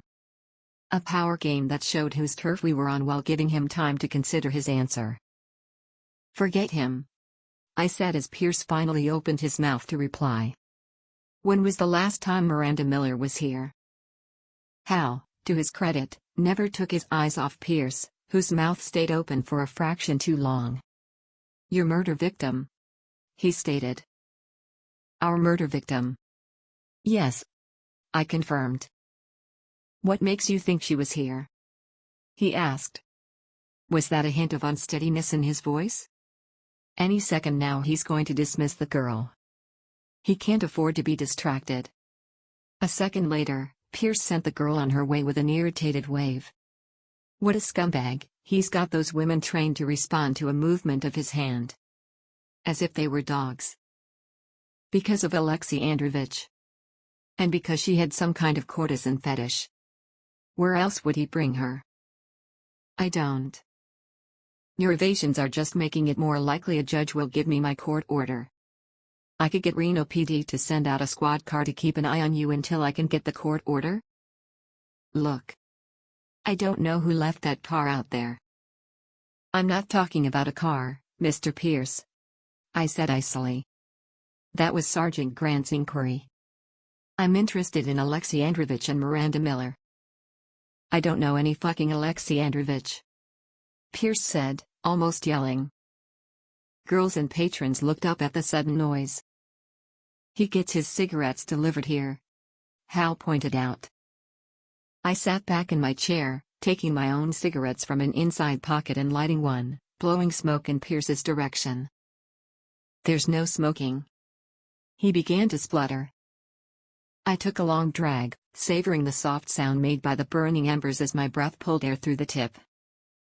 I'll give you until this is burned out to give me something. Then Detective Grant calls in squad cars, flashing lights, uniforms. The works.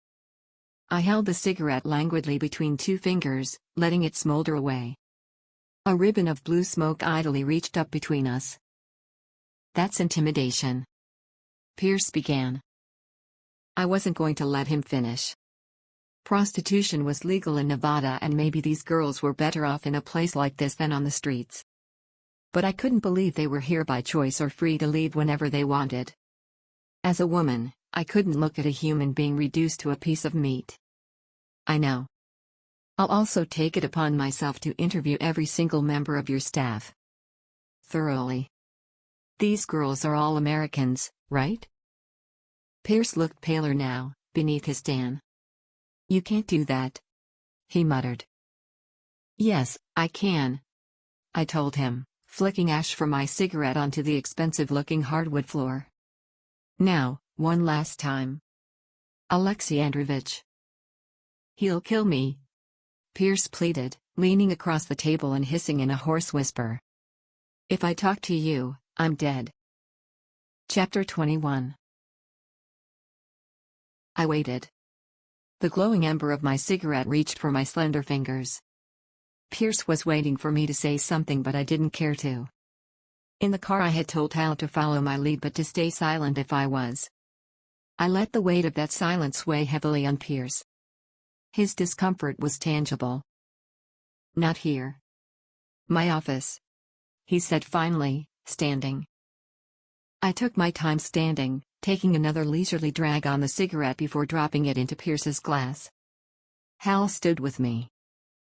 Lead the way, Mr. Pierce, he told him. Pierce led us through a door beside the bar which led along a corridor lined with doors. Each door carried a number and there were shelves between stacked with towels and sheets. One of the doors opened and a man was led out by a woman naked except for a thong and a pair of fluffy mules on her feet. I didn't give her a second glance. He was obviously trying to unsettle us by leading us through the middle of his brothel. As we passed I heard the man, a little round man a good foot shorter than the woman he had been with, asking who we were in a querulous voice. I had to admit we looked like nothing much else but cops. Eventually, he opened a door into an office that was decked out in leather and dark wood. An attempt at English country lord. But it didn't take much scrutiny to realize the leather-bound volumes that decorated one wall and a glass-fronted bookcase were fake. Pierce went to sit behind a large desk of dark redwood but Hal barked out. Here. Sit here. He pointed to one of two chairs on the other side of the desk, wrenching it round to face its companion. I took that one, facing Pierce who sat without a word. I was close enough to smell the expensive cologne he seemed to have bathed in. And to see the light sheen of sweat on his brow. Hal stood at Pierce's shoulder, a looming presence. You were about to tell me about Alexei Androvich. Also known as Jail Maskey. It was a hunch but a safe one. Pierce nodded, reaching across his desk for a silver box and taking out a long, dark cigarillo. I offered him a light. His hands were shaking slightly as he pushed the tip of the cigarillo into the flame. I took the opportunity to reach out to touch his wrist, to steady his hand. I knew just where to place my finger to feel his pulse. It was only a second but long enough to feel the rapid beat. I sat back, feeling slightly soiled. I built this place. I used to own it. Treated the girls good. Regular checkups, kept them safe. It was a good business and I got the best girls cause everyone knew Peter Pierce treats his staff well. He blew out smoke in a sharp burst. Then one day he shows up. Wants to buy me out. I said this place ain't for sale. He says, it is. One of the girls went missing the next day. He just left when I refused to sell. Then one of my girls goes missing. She shows up a week later, all beaten up. He shows up again the next day. What does he look like? I asked. Tall, thin but with strength, you know? Lean. Fair hair. Mean fucker. Scared me. So what happened? I asked. What the fuck do you think happened? He wanted to buy, so I let him buy. Gave me half what it was worth but said I could stay on as a general manager. I fucking know a mob guy when I see one. I counted myself lucky they stopped at that one girl. Had to fire her anyway, mess they made of her. Fuck. I hated him. I was aware, out of the corner of my eye, of Hal shifting. I should just walk out and let Hal loose. Would that be justice? You see him after that? Yeah, fucking freak came by all the time. Practically lived here at one time. Went with most of the girls, I had to pay them out of my own pocket. They didn't want to go near him. He's a fucking psycho, into some bad shit. I'm gonna assume when a man like you thinks shit is bad, it is. Hal commented, his voice dripping with loathing. Pierce had to crane his neck to look up at the sergeant standing over him. Yeah. You'd be right. Who is the money going to? I asked. Pierce put his hands up. I don't know. I don't ask. It goes to Jay. That's all I know. You got books here? Hal asked. Pierce shook his head. Lemaski controls the books. He's got the computers, the files. Everything. Now, I also wanted to know about Miranda Miller. She was Jay's girl. He brought her here all the time. Liked to parade her about the lobby like she was one of the girls. I didn't know who she was until I saw her name on TV. How many times? I demanded. I don't know. When was the last time she was here? I persisted. Christ. Pierce blew out smoke and looked at the ceiling. Last week. Friday night. We were busy but I had to keep a room for Jay. He was mad at her, they fought. Like, not the usual kind. My heart was hammering in my chest. She was murdered on a Sunday morning. If she had been arguing with this guy the previous Friday. Have you seen him since? Last time I saw him was when he turned up with that merc. Is he on camera? I asked, leaning forward. Tell me he's on camera. But he was already shaking his head. Look. This guy's smart, okay. And for whatever reason he doesn't want his face on camera. 2 days ago he came in here with another guy, a mob guy.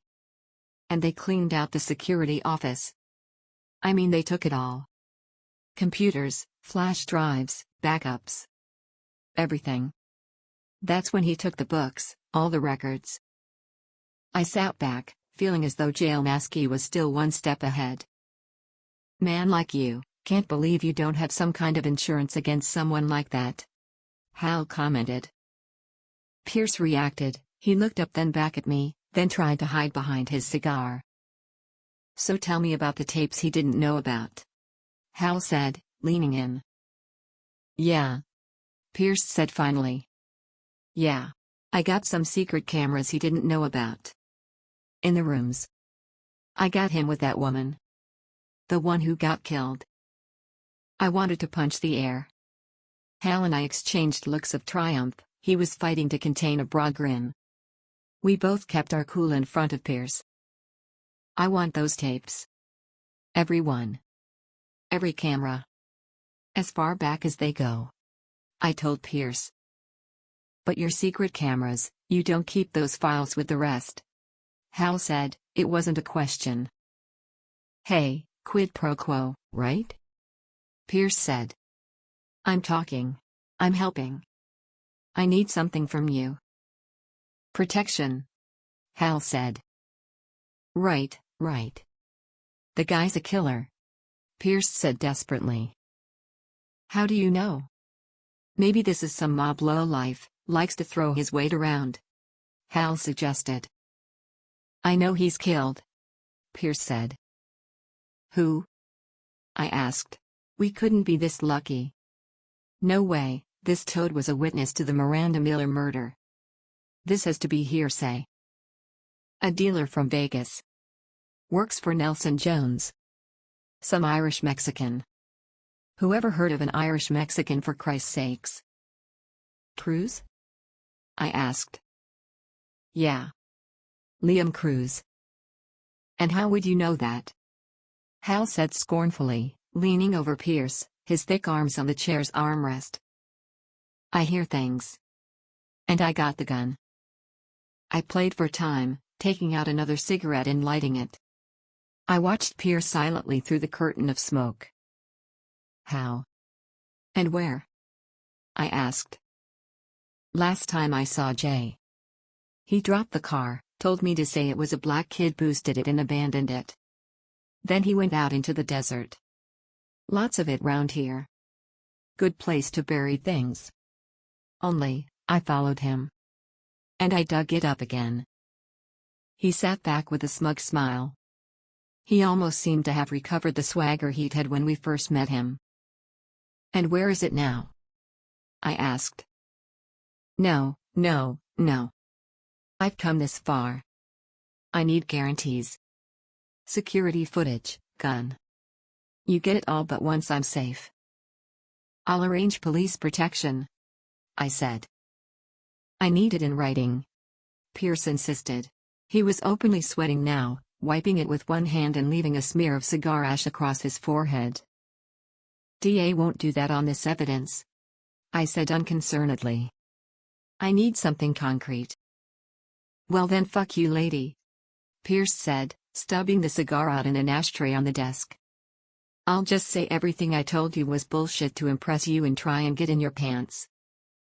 I laughed in his face and stood up, discarding my own cigarette. In that case, Mr. Pierce, I'll see you when I come back with a court order and a CSI team. Hal, could you call Reno PD and get a team out here? We'll need to cordon off the entire premises. I walked to the door as I talked, Hal making notes and nodding. Wait. You can't do that. I told you, he'll kill me. If you go snooping around, he'll know I talked.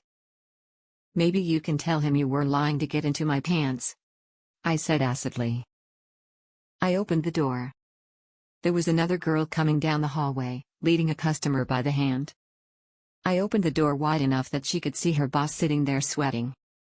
I thought she had heard my last words. Okay. Shut the door, Pierce said hurriedly. I closed it but stood holding the handle.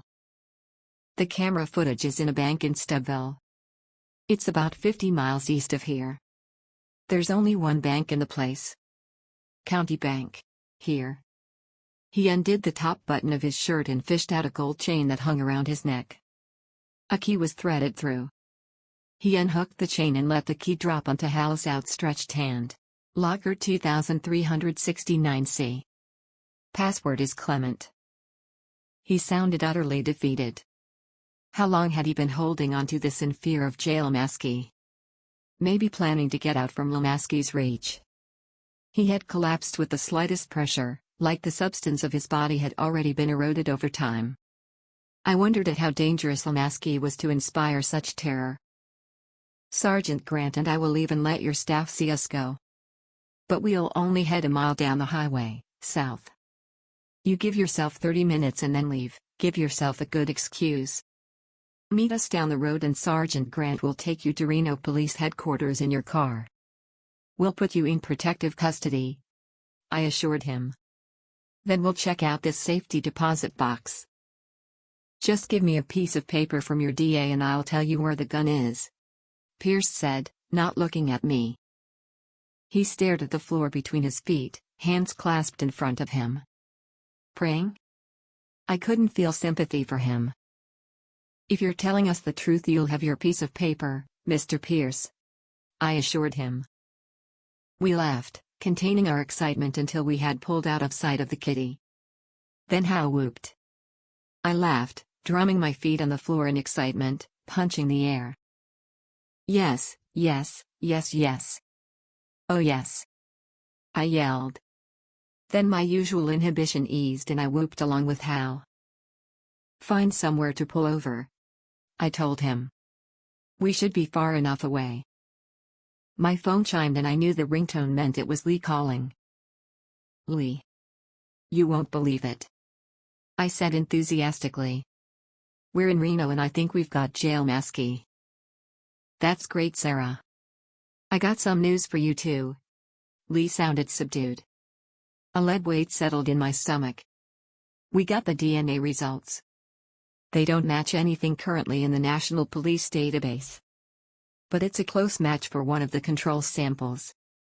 Yours. What? Mine? I don't understand?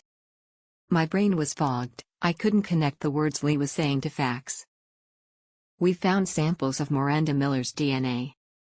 Peter Miller's DNA. And an unknown sample that is a close match to your DNA. Lee repeated. Chapter 22. Hal had stopped the car.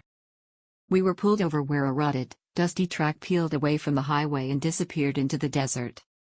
He watched me with concern. The sky was pitiless blue. I felt cold. How can it be a match for my DNA? I said woodenly. I didn't say it was a match for your DNA. Lee replied. I said it was a close match. Sarah, Tom says it looks like sibling DNA. I don't have any fucking siblings, Lee. I snapped. I know that. So, how can it be fucking sibling DNA? It must be a contaminated sample. You fucked up. Hal put a hand on my arm and I shook him off violently. I opened the car door, slamming it behind me and stalked off along the desert track, still holding my phone. That's what I told him. You've told me you don't have any brothers or sisters and your parents are dead. Lee's voice was patient and calm. He doesn't think the sample has been contaminated. But he's running another sample. And if it comes back with the same result, it means the whole batch is contaminated. All that evidence is useless. I was becoming hysterical. I could deal with the case being torpedoed by spoiled evidence. I couldn't deal with the terror that came with the thought that the evidence wasn't compromised. Sarah. I need you to stay calm. We need to think how this can have happened. If the results come back the same, we need to consider that it's correct. No, we don't. I practically screamed. Yes, we do. Lee said with firmness. There's no way you had a sibling that you didn't know about? There's no way your father didn't have a child with another. No. Fuck you, Lee. I hurled my phone away from me, not caring where it landed. Silence reigned. Then I heard the crunch of shoes on grainy, desert dirt. Sarah? What is going on? Hal asked tentatively. I stood with my back to him. Eyes closed, breathing ragged. How could I tell either of them? How could I tell anyone that for 20 years I believed I had murdered my brother? Murdered the man who had abused me. And now he's come back from the dead. But I had to. Lee had to know. That's Lee. Hal said as he offered his own phone. Please don't throw it. They'll charge me for it. He stood beside me with the phone. His brow was furrowed with concern and he bit his lip. He looked worried. There was a hesitation in his body language, like a school teacher faced with a crying child, wanting to give them a hug but knowing it wasn't allowed. Hal didn't know me well enough to put his arm around my shoulders and it clearly bothered him. I took the phone from him. Lee. The man I stabbed and left for dead was my brother. Jason. The words felt like they were torn from my body like fat leeches. Don't say another word. Lee said softly. Put me back to Hal. I wordlessly handed the phone to Hal, as I took out my smokes and lit one. I filtered out the words, hearing only soft murmurs as Lee gave instructions to Hal. Then the phone was being held out to me again. Sarah. Hal's going to take you home. No, Lee. I need to do this. I need to work the case. Sarah, I really think. You don't understand. There is nothing at home that can stop the train of my thoughts right now. There is nothing that won't lead me to the bottle or. I didn't care that Hal could hear me. I need to fill my head with the case.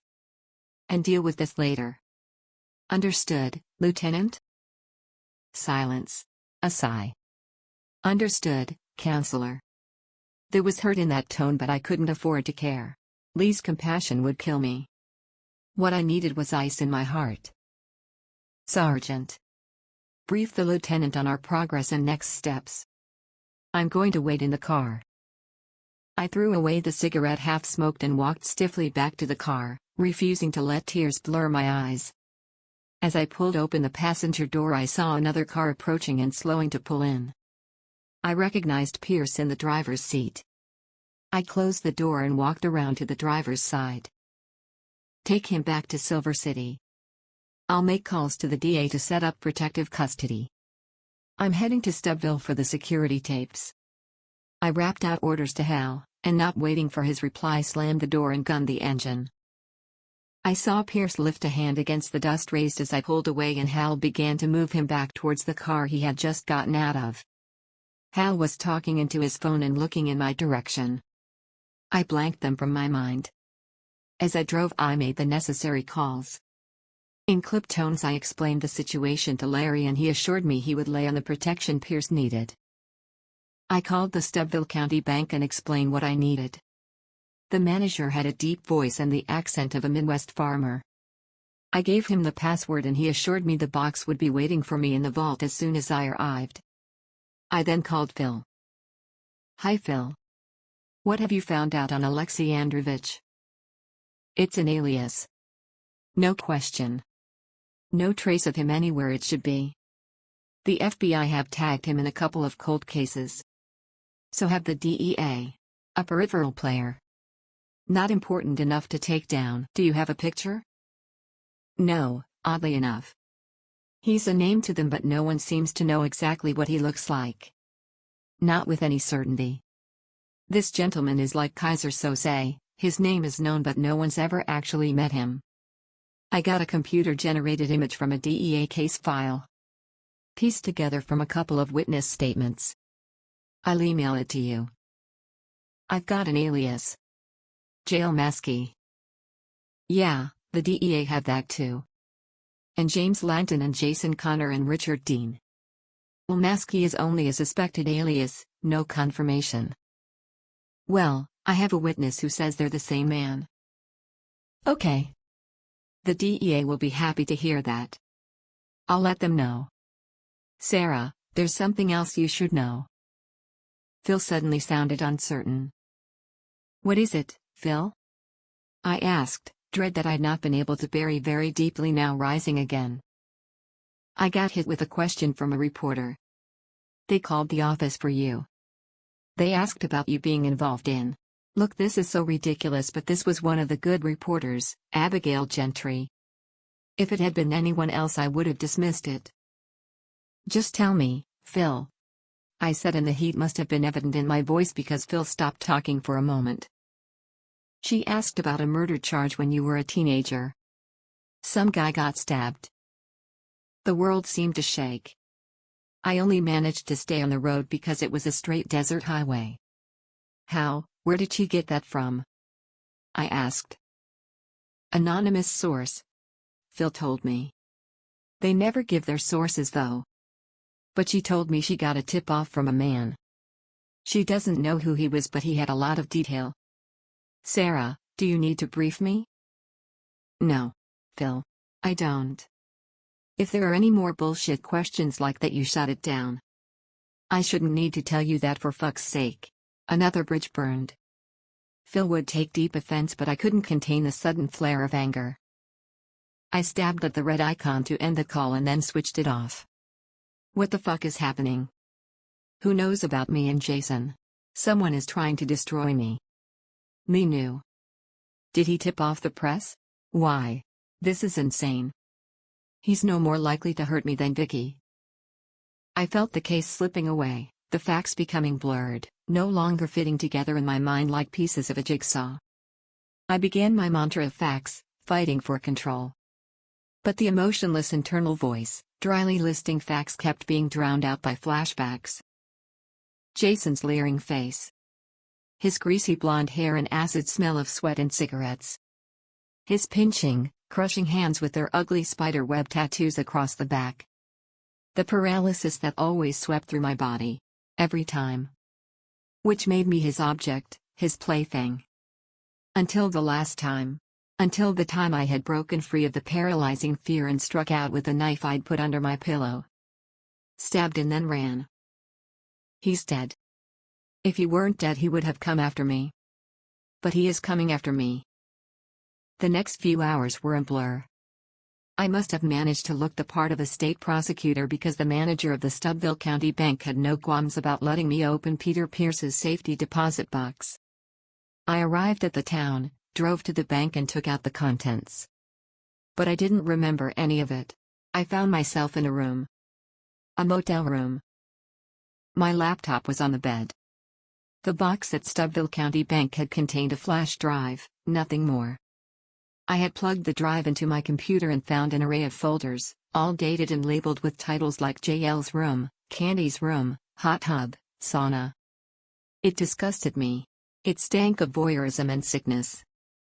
Each folder contained video files labeled with dates and time ranges. Peter Pierce had been careful in his accumulation of these videos. Whether this represented a blackmail racket, an insurance policy against his employer, or just the vice of a dirty little man, it didn't matter. I opened the first file from the folder titled JL's Room. The footage was monochrome and silent. The picture was cast in shades of greenish-gray and from a low angle. It showed a bedroom, dominated by an oversized bed. Drapes were visible, thick and heavy-looking. A chair with plump, heart-shaped cushions and a fireplace were all visible in the shot. A woman was lying on the bed. I could see her right leg, which was bare. Then she turned onto her side and I saw she was naked from the waist down. Her stomach was also visible now in the dark line of a bra. A door opened and a man came into the room. The woman turned onto her back, feet flat against the mattress and knees raised. The man stood looking at her. He was talking. I stared at the screen. I knew the face. It was my brother Jason. I scrambled off the bed and across the floor, terror gripping me. It was as though I thought he could reach out of the screen. The video was still playing. I saw him strike like a rattler, lashing out with an open hand. Then with a fist. Then I saw the cruel smile and he began to undress. I screamed, rushing to the bed and grabbing the laptop, slamming it closed and throwing it across the room. It knocked a hole in the thin plaster wall and fell to the carpet. I collapsed to the floor and curled into a ball. I cried for a long time, the grainy, gray image lodged in my mind. It was growing dark outside before I was able to make myself move. I undressed and showered, scrubbing at myself as though the sight of him on the computer screen had tainted me. When I emerged, skin red and raw in places, I pulled on a robe I found in the wardrobe and the bottle I had bought on my way to the motel. Chapter 23. I settled into the comfortable, numbing blur of alcohol. The pain lessened, the fear dissolved in a rain of biting liquid. I lost track of time, but at some point, an eternity from seeing that video, I looked for and found my phone. Switching it on, it began bleeding about missed calls and text messages.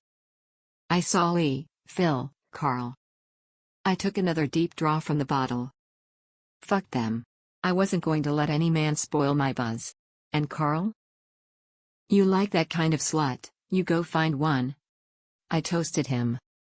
I didn't have the energy to even grieve for my marriage.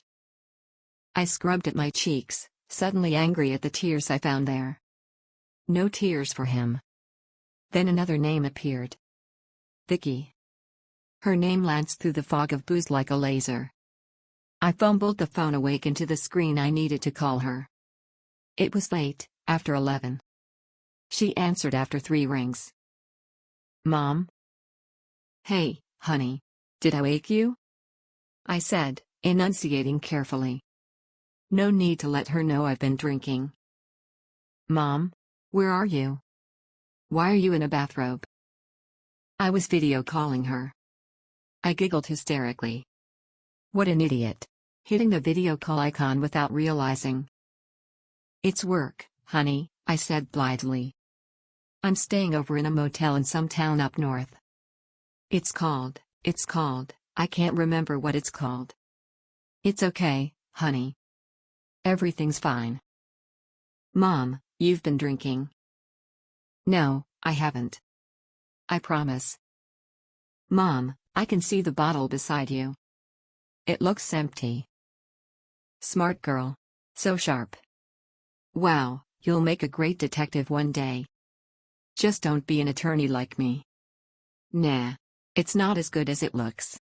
No. I tried to focus on the screen, but there was something wrong with the phone. Maybe I'd broken the screen. It looked like Vicky was in her PJs, which was all well and good. I heard a noise and then Carl's voice. Is that your mother? I heard you talking to someone. Vicky hesitated. Then Carl was next to her looking down the phone at me. Jesus, Sarah. Oh, Carl. Don't get all preachy. I don't even want to talk to you after what you did. Put Vicky back on. The image was moving. Carl was in shot, but Vicky had disappeared. The background was changing around him. He was leaving her room with the phone. No. She doesn't need to be hearing this.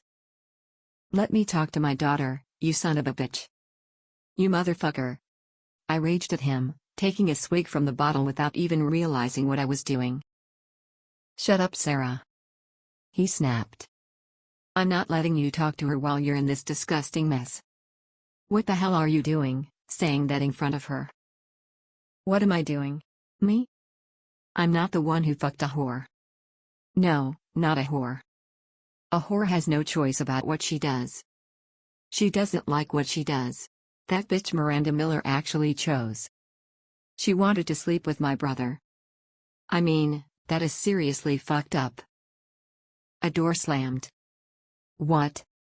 You don't have a brother? Do you even know what you're saying? I tried to rewind the conversation in my mind. I hadn't mentioned my brother. Had I? It doesn't matter. Don't deflect. You did it.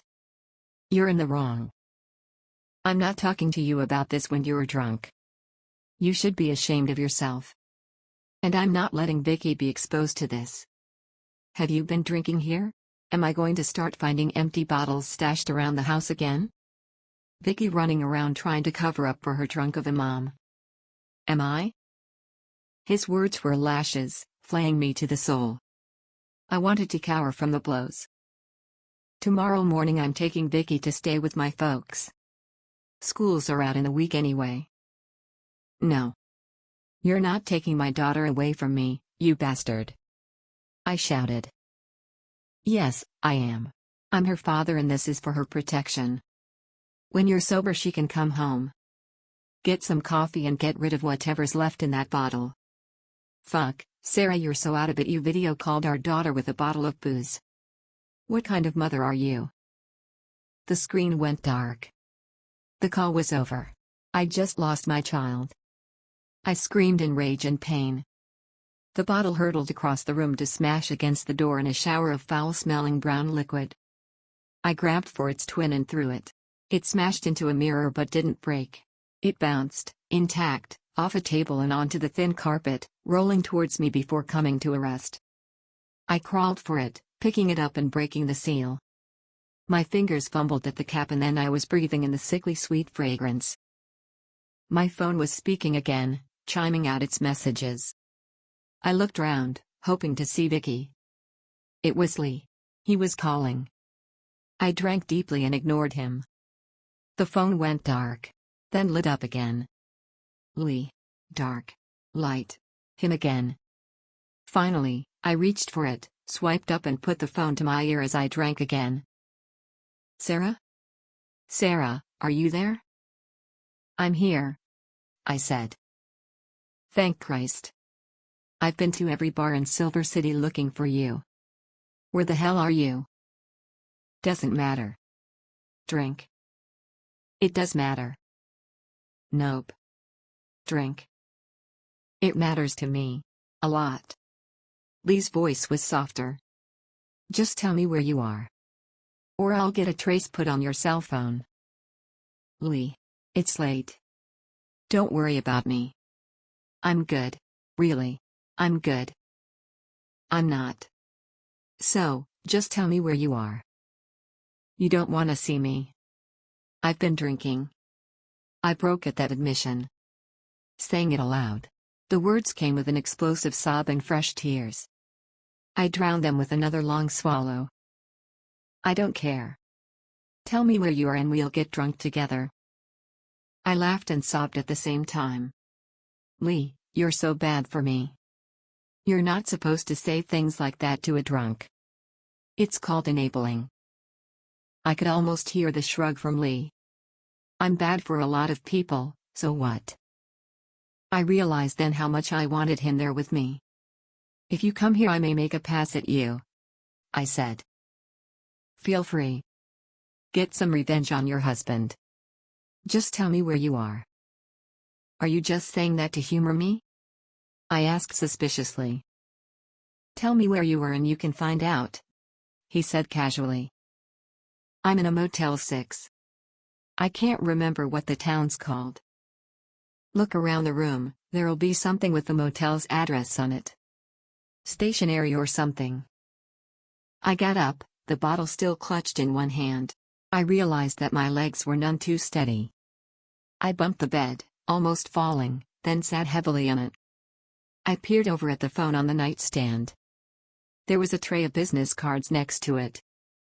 Stubbville, I said and read him the address. Got it, Lee said decisively. Stay there. I'll be there as soon as I can. Don't. I'm a mess. I don't want you driving all night just for me. You want messy? I'll tell you about my life sometime. You're an amateur, honey. You just need some help. Is there a coffee machine in the room? I looked around. Yes.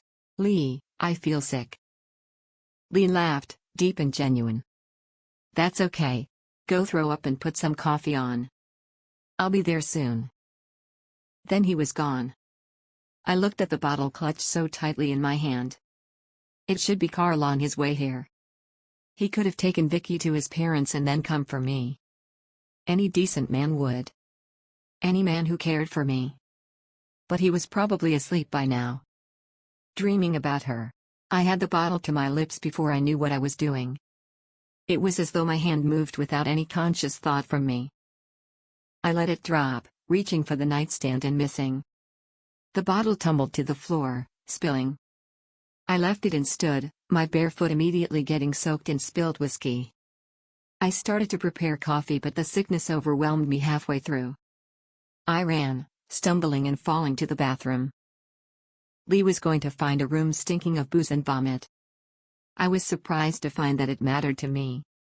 When the nausea had passed I made another attempt at making coffee, finally succeeding in coordinating my fingers long enough to do it. As the machine bubbled and gurgled I went back to the bathroom, letting my robe fall away, stepping into the bathtub and turning on the shower. I turned the water as cold as I could stand and forced myself to endure it. Afterwards, I looked at the pile of clothes on the floor and then took out the second bathrobe that lay folded and wrapped in cellophane in the wardrobe.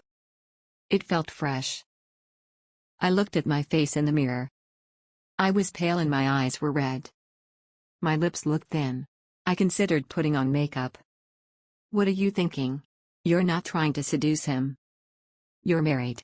Carl was married too though. And Lee was going to be here. Where was my husband? God, this is such a mess I couldn't imagine anything that could happen to bring me lower. I was asleep. Then a gentle hand was shaking me and I looked up into Lee's face. I blinked around an aching head. The booze was leaving me, my mind was clearer, though fogged with pain. He was brushing my hair away from my face. It was a bird's nest. I rousted the manager out of his bed and got him to give me a key, Lee said. I lay there, looking up at him. Wanting him to lean down and kiss me. Wanting him to hold me. I saw him. He's alive, I said. Who? Lee asked. He hadn't looked away from my eyes. My brother. Jason. The man I stabbed and left for dead. The man who abused me. Lee nodded slowly. The security footage, he said. I gestured towards the laptop which still lay where it had fallen. It's him. I saw his face. It's his DNA in Peter Miller's car. Peter Miller didn't do this. It was Jason. He's the killer. Want to take the fucker down? Lee said with a twinkling smile. I lifted my head, catching his cheek with my hand, and before he could pull away I kissed him on the lips. There was a moment, a heartbeat, when he was still. I pressed further and felt a strong arm around my waist, pulling me up and against him. A hand behind my head, fingers entwining in my hair. The tension that had filled me since seeing Jason's face lifted. My body melted. My hand trailed down his smooth cheek, fingertips finding his jaw, then his neck. There was no strength left in my body. My entire being was centered on his lips against mine. I broke away breathlessly, burying my face in his neck, breathing in the cologne he wore. I felt warm and safe. Conscious thoughts were hard to form. I was pure sensation. And I was tired. So tired. Just let me close my eyes for a second. I was being lowered back to the bed. Something was being laid over me. It smelled of him. Just for a second. Chapter 24. I woke to pain. I was being stabbed in the head while it was clamped in a vise. It took an effort of will to pry my eyes open. My mouth was dry and sour. My stomach was doing somersaults. Morning. Came a voice that was too loud and far too cheery. I finally succeeded in opening my eyes. I saw the motel room. The curtains were open and sunlight assaulted me. Lee sat at the room's small circular table. Immaculate as always and sipping coffee. A cigarette smoked in one hand. He tossed a pack over to me. It was enough to make me heave. I leapt from the bed and dashed to the bathroom. I didn't even have time to close the door. I felt my hair being pulled back from the danger area and a hand rubbing my back. Well, any thoughts of Lee wanting to sleep with me were now well and truly over. After the previous night's booze had left me, I shakily stood, moving over to the sink to wash my face, then took long gulps of water direct from the faucet. I'm okay, I told him. He gave me a wry smile and went back into the room. I followed unsteadily. Just don't offer me a smoke. That always makes me sick the morning after. Then it hit me. It didn't seem real, but I knew it was. I didn't remember dreams after a night of drinking. I couldn't say it. I knew my face was reddening. I wanted to crawl into a hole. Lee waved a hand dismissively. Forget about it. I sat on the bed, staring into space and trying to conjure the previous night. Did we? No, Lee said simply. You were dead on your feet, so I put you to bed and I stretched out on the floor. I felt a flash of disappointment. What do you expect? You're hardly irresistible. Good, I said. I'm sorry. I'm not. Like I said. Forget about it. It changes nothing. Thank you though. For coming for me. Lee looked at me strangely. I couldn't read his expression. Then he cleared his throat and smoothed his tie. How does he always manage to look so perfect? I felt like a complete disaster in comparison. What happens in Stubbville, stays in Stubbville, he said. And you, my little superstar, have given us the breakthrough we need. Now, I don't know about you, but there's a scumbag pimp in Silver City who knows where to find a murder weapon. Care to join me in shaking him down? His smile warmed me and I joined it. The game's afoot, Dr. Watson, I said. Actually, that would be you. Lee laughed. I'm Holmes. Right. Well, Holmes. You going to sit there and watch me get dressed? Lee did sit for a second, a crooked smile on his face. I'll step outside and enjoy my cigarette away from the sound of vomiting, he said finally, winking as he left the room. I sat for a moment. The bathrobe barely covered my knees and the V-shape it made when tied revealed the inner sides of my breast. And the last thing I had been thinking about was being half naked in front of him. I wasn't even wearing any underwear. Oh God. Sarah, you are such a mess. But it didn't matter. Lee was here and I suddenly didn't care how I looked. Because he sure as hell didn't. Such a mess, I said to myself with a chuckle. I threw off the robe and gathered my clothes, dressing quickly. I still felt like I'd been dragged through the desert behind my car rather than driving here. But there was a fresh thrill in me now. The game was afoot. A nightmare from my past had risen up and almost crushed me, but I was going to beat it. Lee and I were going to beat it. And Jason was going to jail. Chapter 25. Lee turned up the AC in his car. I noticed that the side was still scraped and dented after our encounter with the Martinez gang. He had his magnetic bubble on the roof of the car and was hitting the road with speed, the light on the roof strobing. Where are we? I asked, not referring to geography. Hal got Peter Pierce to headquarters and Larry had emailed instructions to the commissioner and Captain Morgenstern that he be placed in a safe house. Hal stayed with him. He's still there. I want to go straight there, I said. We need that gun. According to Pierce, it's the gun that killed Liam Cruz and should be the same gun that killed Miranda Miller. Agreed. Tom Beresford is standing by to run it through his lab. And we'll be with it every step of the way. We need to locate Jason. So, you're sure it's him? I saw his face.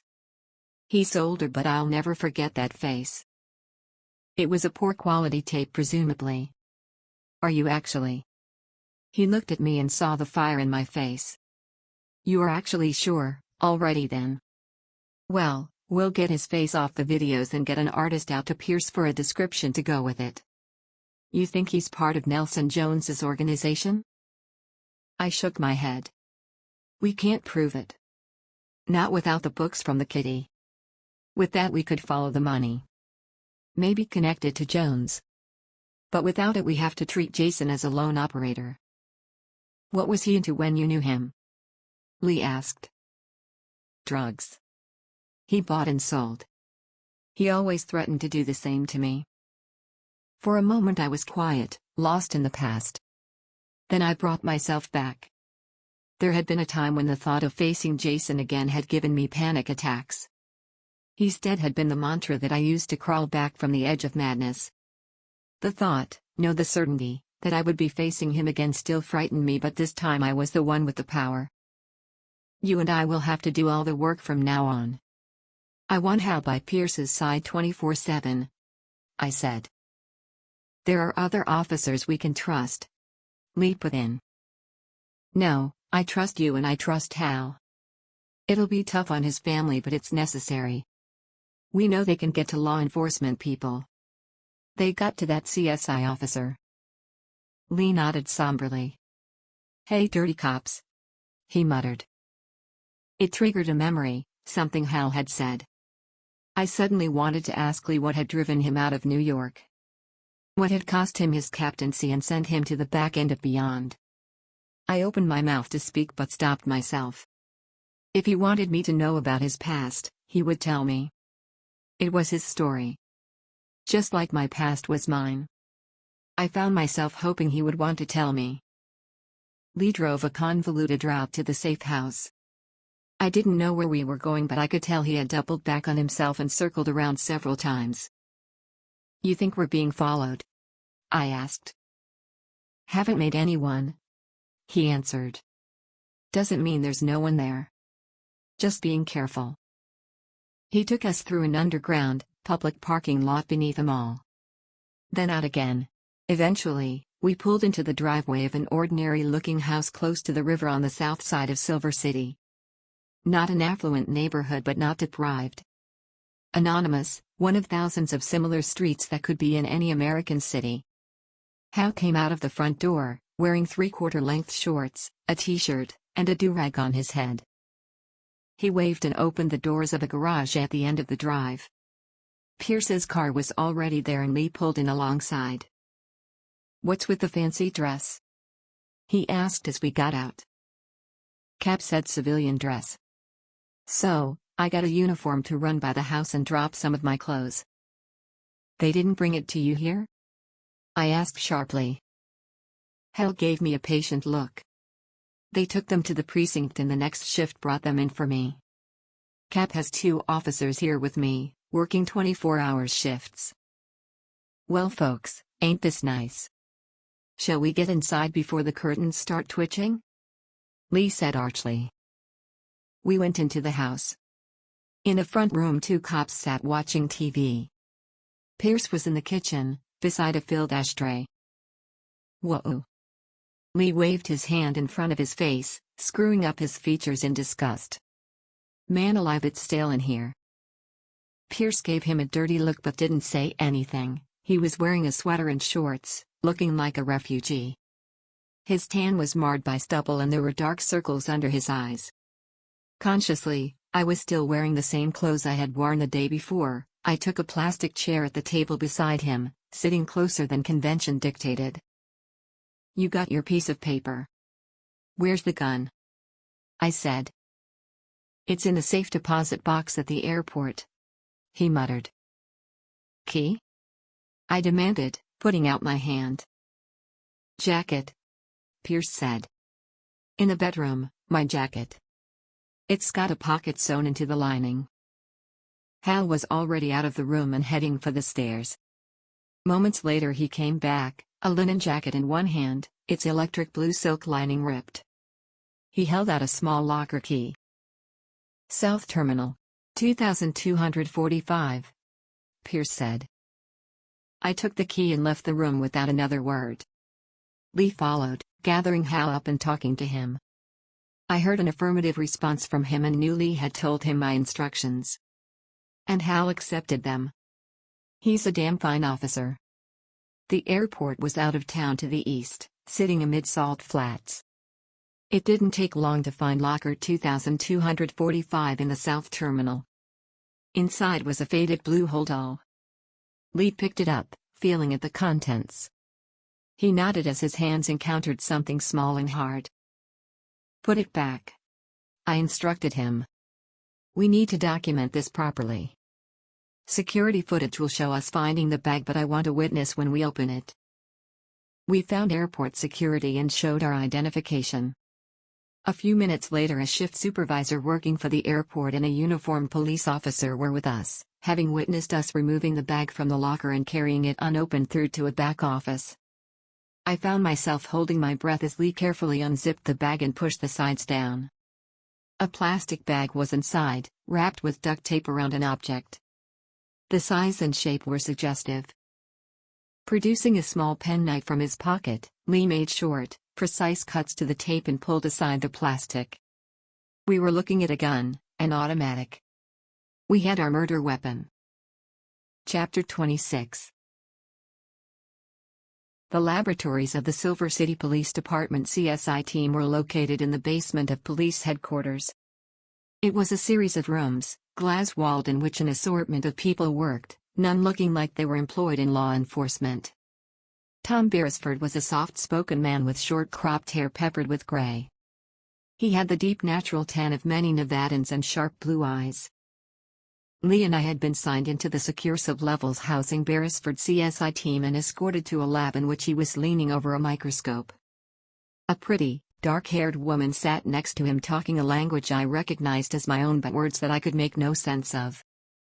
She had piercings through her eyebrows and nose, with visible tattoos on her neck peeking above the t-shirt she wore. It was another world. You're here to talk about the gun? Beresford said, looking up from the microscope and wasting no time on formalities. He stood and walked across the room to a laptop on a table. His hands danced across the keyboard, opening files. Right. What have you got? Lee said, equally direct. Gun was wiped clean. No prints. Beresford said. But it's the same caliber as the gun that killed both Miranda Miller and Liam Cruz. Anything to tell us if it's the murder weapon? I asked. Not yet. But it's possible we could find something on the bullets that tie them to the gun that fired them. Microscopic imperfections in the barrel leaving marks on the shell casing. Like a fingerprint for a gun, Lee suggested. Beresford gave him a patient look. Yes, like a fingerprint for a gun. He had a habit of avoiding direct eye contact, his gaze leaping about and rarely touching the eyes of the person he spoke to. And on the subject of fingerprints, I do have something for you. Beresford continued, presenting a sheet of paper to us with an image of a partial fingerprint. It looked to me like half a thumbprint. The gun was clean, but there were 2 rounds left in the clip. And on both we found partial thumbprints, from when they were loaded. I showed the paper to Lee. It was a victory, even a partial print should be enough to link to a suspect.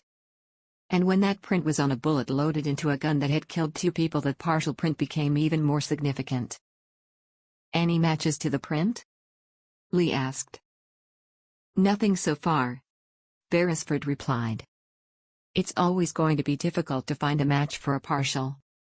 We could come back with negative results even if the print is in the database. The distortion might be too much for the system to recognize it. Do we have any other prints, even other partials, so we can try and build the full print? Both Lee and I drew a blank. We hadn't found any unattributed prints at the scene. Nothing had been found in Miranda Miller's car either, and the kitty was regularly cleaned. We'll need to go back over everything. There must be something, somewhere. This guy isn't walking around with gloves on. Lee said. Maybe he is. I replied. We need to link him to the gun and then link the gun to the murder. We have his DNA in the car, which was taken from outside the house on the morning Miranda Miller was killed. That places him at the scene. My phone buzzed and I looked at it irritably. It was a text from Carl. I swiped it away, putting my phone back into my pocket and trying to regain my train of thought. It wasn't as easy as it should have been. A dull headache sat at the back of my skull, a hangover from last night. Then it hit me. The wedding ring, I said, gaping at Lee as the idea swept other thoughts aside. The wedding ring? Lee questioned. It was taken off and thrown at the mirror in the hallway. What if that was him? I couldn't bring myself to say his name, not yet.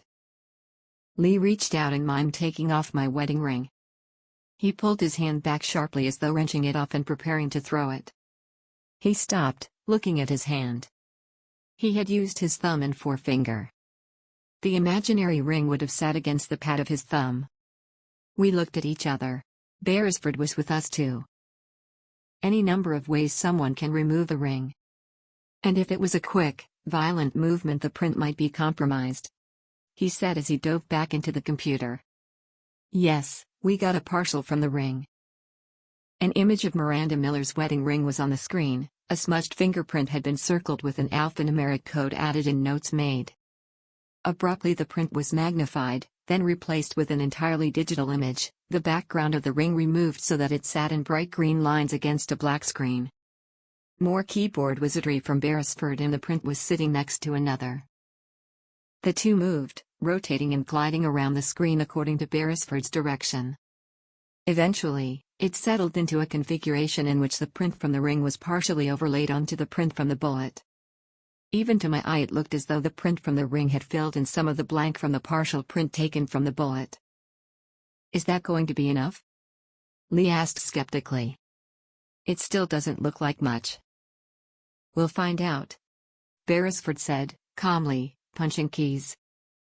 The screen blanked to be replaced with a timer which crawled in fits and starts from left to right. Then a new screen appeared.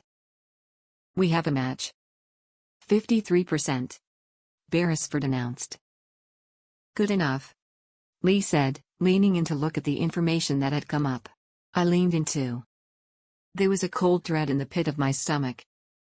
I quelled it, forcing myself to look. Jason Walker. Arrested in San Francisco, intent to supply narcotics. Arrested in Los Angeles, a year later on the same charge. That was 3 years ago. Guess neither charge stuck, huh? Lee said. Guess not, I said. We'll need to pull the full file on him. Last known address, aliases, the works. We need to find this guy. It helped to talk about him like he was a regular suspect, someone I didn't know and had never met. It helped not to use his name, not to label the image I was looking at as the man I thought I had killed. Let's talk to Pierce again. See what else he knows, I suggested. How about we announce it to the press, make it public that we're looking for him in connection to 2 murders? Lee suggested. Risky. We could end up being swamped with sightings. It might also goose Nelson Jones into movement. Send him a message that we're after one of his organizations. Maybe he'll cut him loose to protect his businesses, Lee said. It was an interesting strategy. And typically, let's try sticking our face right into the hornet's nest and see what happens. Another buzz, then another. I glanced.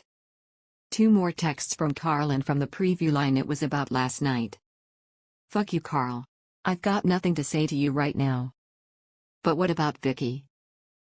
Sure. Let's do it. What have we got to lose? I said. Hot dog. Now we're cooking, Lee exclaimed. We took our leave of Tom Beresford and headed for the elevator. Can you set up the press conference and email me anything we have on our suspect? I have to speak to Vicky. Leave it with me. We rode the elevator in silence. I thought about what I would say to Vicky. How I would make it up to her. And I thought about how I was going to make sure that, this time, Jason wasn't going to walk away. If you like our channel, please subscribe and make sure to click on the bell icon, so that you won't miss any future audiobooks we'll upload for free each week on YouTube. Chapter 27. Vicky wasn't answering her phone. I sat in my car outside Silver City Police Headquarters and called it for the 5th time. And for the 5th time it rang out, then to voicemail. I called Carl. For a moment, his phone rang out too. Then his voice. Hello, Sarah. Flat, emotionless. Like he always gets when he is holding a grudge. Is Vicky okay? I can't get her. She's fine. She's with my parents. I told you this already, but you obviously were too drunk to take it in. First blow. What about school? Sigh. School recesses for summer in a week. I didn't think it would hurt for her to miss a few days. Under the circumstances. Second blow. I'm sorry I had a drink. You didn't just have a drink. You got drunk. You don't know what's going on right now. I know you're on a case, and as usual everything else takes second place. Carl was really hitting hard.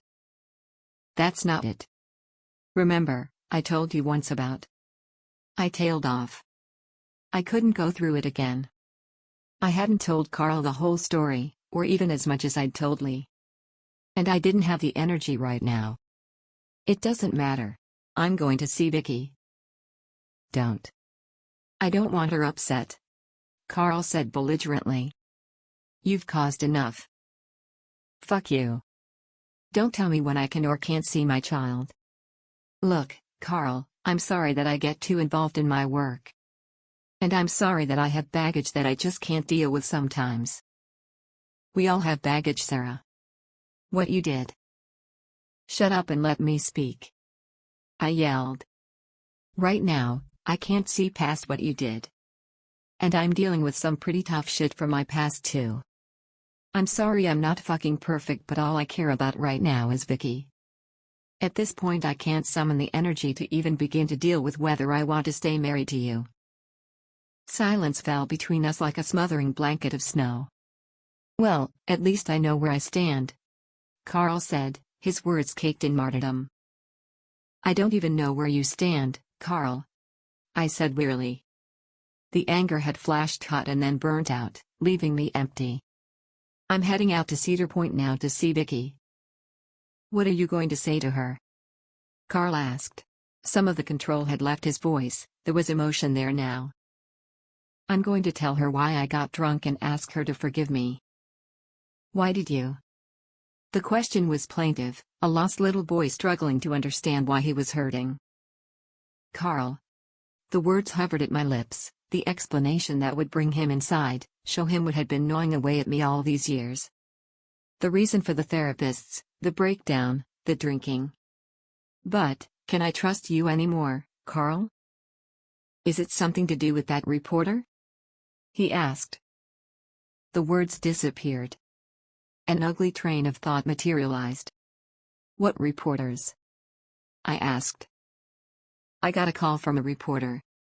Said you'd been stopped by the police for drunk driving and whether I knew you were an alcoholic. Asked how that affected me and Vicky." "And what exactly did you tell them, Carl?" I said frostily. "I didn't tell them anything. I'm not an idiot. I just said that was all a long time ago." "You said what?" I screamed into the phone. "I didn't tell them anything they didn't already know," Carl protested. "You confirmed what they already knew. Next time a reporter calls you to ask anything about me, you say no comment and you hang up." "Really, Carl? Have you never, ever dealt with journalists?" I wanted to tear my hair out. Carl had dealt with reporters. He had fundraisers for the university. He had been interviewed many times and asked for his expert opinion on local TV news shows even. And he had just handed some tabloid hack a juicy story that would make the front page. "Did you screw me over deliberately, Carl? Is this revenge? I'm going now before I say something I can't take back." I hung up. I wanted to scream. I wanted a drink. But this time I held on. Vicky was out there, she was safe, but she must be worried. The fact that she wasn't answering spoke volumes about her feelings for me right now. I needed to make things right with her. Vicky was my rock. If things were okay with her, I could face anything. Please God, I hope it's not too late. I called Lee. "Lee, I have to go see Vicky. She's at Carl's parents'. I can't get her on the phone and I need to make things right." I spoke in a rush, not giving him time to object. It was only when I had finished speaking that I realized he hadn't tried to interrupt or protest. There was a moment of silence and then, "Go. I've got this." 4 words. A voice that was deep, solid and reassuring. A voice I could trust. I didn't need to say anything. I hung up and dropped the phone on the seat next to me. Cedar Point was a small town, 20 miles to the south of Silver City, nestled in the wooded foothills of the Sierras. It was Carl's hometown and still home to his parents. They were retired teachers, their home and retirement a ranch with 3 acres of land attached. Vicky had always loved visiting Graham and Pops, playing with their dogs and feeding the chickens and pigs they kept. I took back streets to avoid traffic and drove too fast. I got flashed twice. Fuck it. I got to the house within 30 minutes. A long dirt driveway led between white fences, meadows either side, up to the house. It was a single-story, white-painted timber building with a porch that went all the way around. A swing chair stood on the porch and a table next to it with a jug of orange juice and 3 glasses. Peter and Mary, Carl's parents, were seated on the swing chair. As I pulled up, I caught sight of Vicky disappearing inside. "She doesn't want to talk right now," said Mary Cross, her Quebecois accent thick and untainted after 50 years of living in America. "She's still very upset." "Fragile, eh?" She was a small woman with white hair and deep lines around her eyes and mouth. She was wringing her hands unconsciously. "Best, you leave it to us," Peter said. He wore a check shirt, jeans and work boots. He was square and sunburned and he stood at the top of the porch steps as though to stop me. I need to talk to her, Peter, I said, walking up the steps. He stepped aside but put a hand on the screen door. Carl told us what happened. We really think. I don't care what you really think, I snapped. I knew I needed them on my side, that they were only doing what they thought best for Vicky. But they were in my way. I make no excuses. What I did was unforgivable. But I need to explain to her. And no one else. Don't try to stop me seeing my child. Peter rubbed his chin. We would never do that. But maybe it's best she stays with us until this is sorted out? I saw the olive branch being offered and took it. I put a hand to his broad shoulder, giving it a squeeze. You're right. Thank you. This is the best place for her right now. Thanks. I lowered my voice, not wanting Vicky to hear. Aren't great with Carl. Peter nodded slowly. Thought it might be something like that. He took his hand away and I went inside, calling for my daughter. Chapter 28. I called out as I went through the house. I looked into the room that had been set aside for her since she was little. There was no sign of her. I went through the kitchen and onto the back porch. Finally, I saw her. She was at the far end of the garden, sitting up on the fence and watching the chickens pecking their way around. I took off my shoes, enjoying the sensation of the slightly damp, slightly wild lawn on my bare feet. As I walked towards her, I saw Vicky shared that love. She was barefoot too. Her brown hair was hanging around her face, as she looked down at her phone. She looked so small and helpless, all by herself, skinny legs and arms. Hi Vicky, I said. No answer. She was looking down at her phone, typing. Who you talking to, sweetie? I asked. Just a friend, she said, still not looking up. I hopped up onto the fence beside her and she hopped down with a sigh, walking back towards the house. I followed, catching up. Vicky, I'm sorry. No, you're not, she mumbled. You wouldn't have done it if you were. I wish it was that simple, I said gently. It is. Vicky snapped. It is, Mom. You just don't do it. It's bad for you. You don't do it. She walked faster and I had to almost run to keep up. Wait. Vicky, I need to talk to you. I grabbed her arm. Let me go.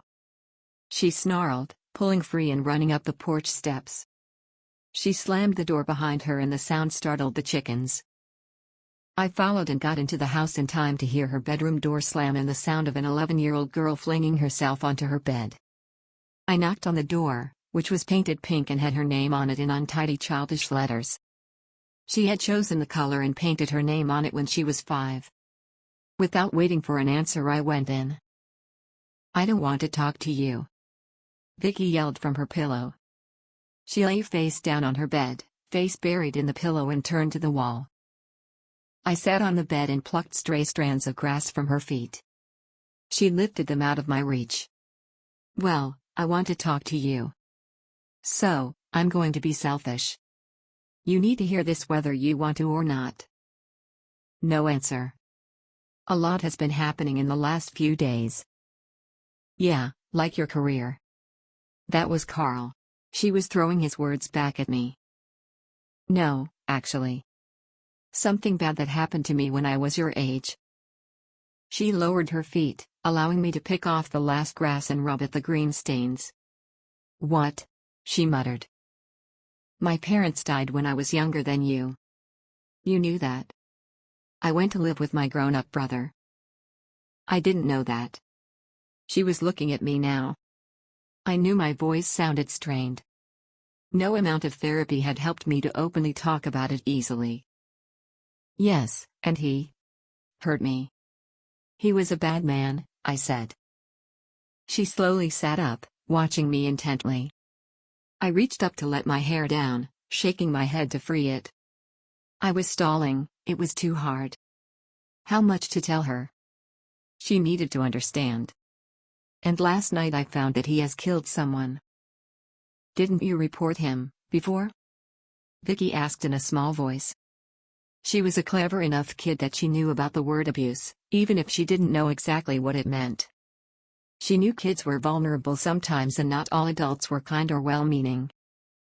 No. I stabbed him. In self-defense. When I was 16. I ran away after. I said, all in a rush. Her eyes went wide, mouth fell open. Mom! She exclaimed. Then she seemed to think. Good, she said firmly. He deserved it. I stroked her hair. She hesitated, then scooted over to sit beside me, letting me put my arm around her and hug her close. No one deserves it, honey. I deserve justice. And the woman he killed deserves it. And I'm going to get it for her. But why did you have a drink, Mom? I don't understand. Vicky asked plaintively. Because it was a shock. And I was under stress. And sometimes it's hard to be strong. Alex said I shouldn't be too hard on you, that alcoholics never get better. They always want it. Who's Alex? I haven't heard of her. She's a new friend from Snapchat. Well, she's right. I measure how long since I've had a drink one day at a time. So now, you're back to one. Vicky said, looking up at me. I kissed her forehead. Yep, sorry kiddo. I really am. It's okay, Mom. 3 words, but they did me more good than a year of therapy. Are you gonna stay tonight? She sounded excited. I thought about it. There was no reason I couldn't. It wasn't a huge commute into the city. You'll need to ask Graham and Pops. I was a little rude. Oh, Mom. You're just no good with people. Vicky sighed melodramatically. I laughed. Oh, really? Who's the hotshot lawyer in this family? Huh? I tickled her and she squealed and rolled about. Okay, then. You're so good with people. Go sweet talk Graham and Pops into letting me stay. She danced out of range of my tickles, giggling, and ran for the door. She left her phone on the bed. As I listened to her stomp through the house calling for her grandparents, I heard a quiet chime. The screen had lit up where it was half obscured by a pillow. I picked it up. There was no lock screen. We had always insisted on that as a precondition of getting the phone. I pulled down the notifications tray. There was a Snapchat message from someone called Alex Poppy Rose. Chapter 29. I thought I knew the names of all of her friends, certainly all the offline ones and most of the ones she talked to online. But this was new to me. I scrolled through the chat. The latest message was, how are things in Cedar Point with your Gramps? Your mom? WB translated, I thought, to what about? I scrolled back through their conversation. Vicky had been pouring her heart out to this girl Alex. And been given some well-thought-out advice. They had talked about where they lived, both in Silver City. Alex lived in Cleveland Heights, which I didn't recognize. Vicky had disclosed the neighborhood she lived in, but not the address. I was going to need to have a talk with her. Vicky came bounding back into the room and into my arms with all the grace of a baby elephant. I collapsed onto the bed underweight, laughing as I tried to catch my breath. Pops says you don't even need to ask and he'll make up the guest room. Will you be here for dinner? I don't know, honey. It might have to be a KFC for me, there's a lot to do. But I'll be here before bedtime. I promised. Will you bring me something? Can I wait up? One or the other. You choose. Vicky thought. You promised to be here before bed, so if I take the waiting up then all I get is no KFC. So I'll take the KFC, I'm gonna see you anyway, so. Deal. You have yourself a deal, counselor, I told her. Well, negotiated. Vicky clambered off the bed. Want to help me and Pops feed the chickens? She asked. Sure do. I told her, following her out of the room. Just need to talk to Graham first. You go ahead.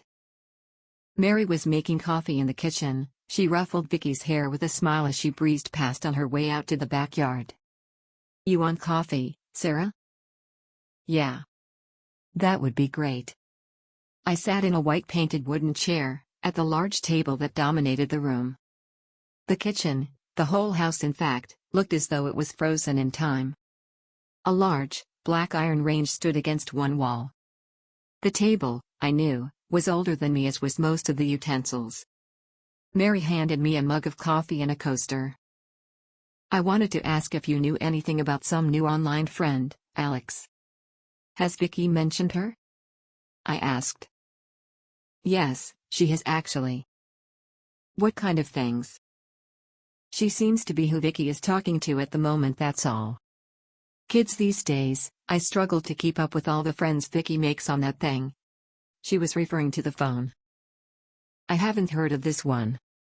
Just wondered if you knew anything." "Well now. I think it's a new friend because Vicky has been telling her about the farm. She was asking me questions because her friend Alex was asking her. It's not a friend I've met. In the real world, I mean. Vicky told me that much." "Is this someone I should be concerned about?" No. Vicky makes friends fast, she always has. I just like to know who she's speaking to, that's all." I meant it. I had no reason to suppose there was anything wrong, and I couldn't expect to keep up with every single acquaintance Vicky made. She had far more followers on social media than I did. I held the mug between my hands and breathed in deeply. The aroma was mouth-watering.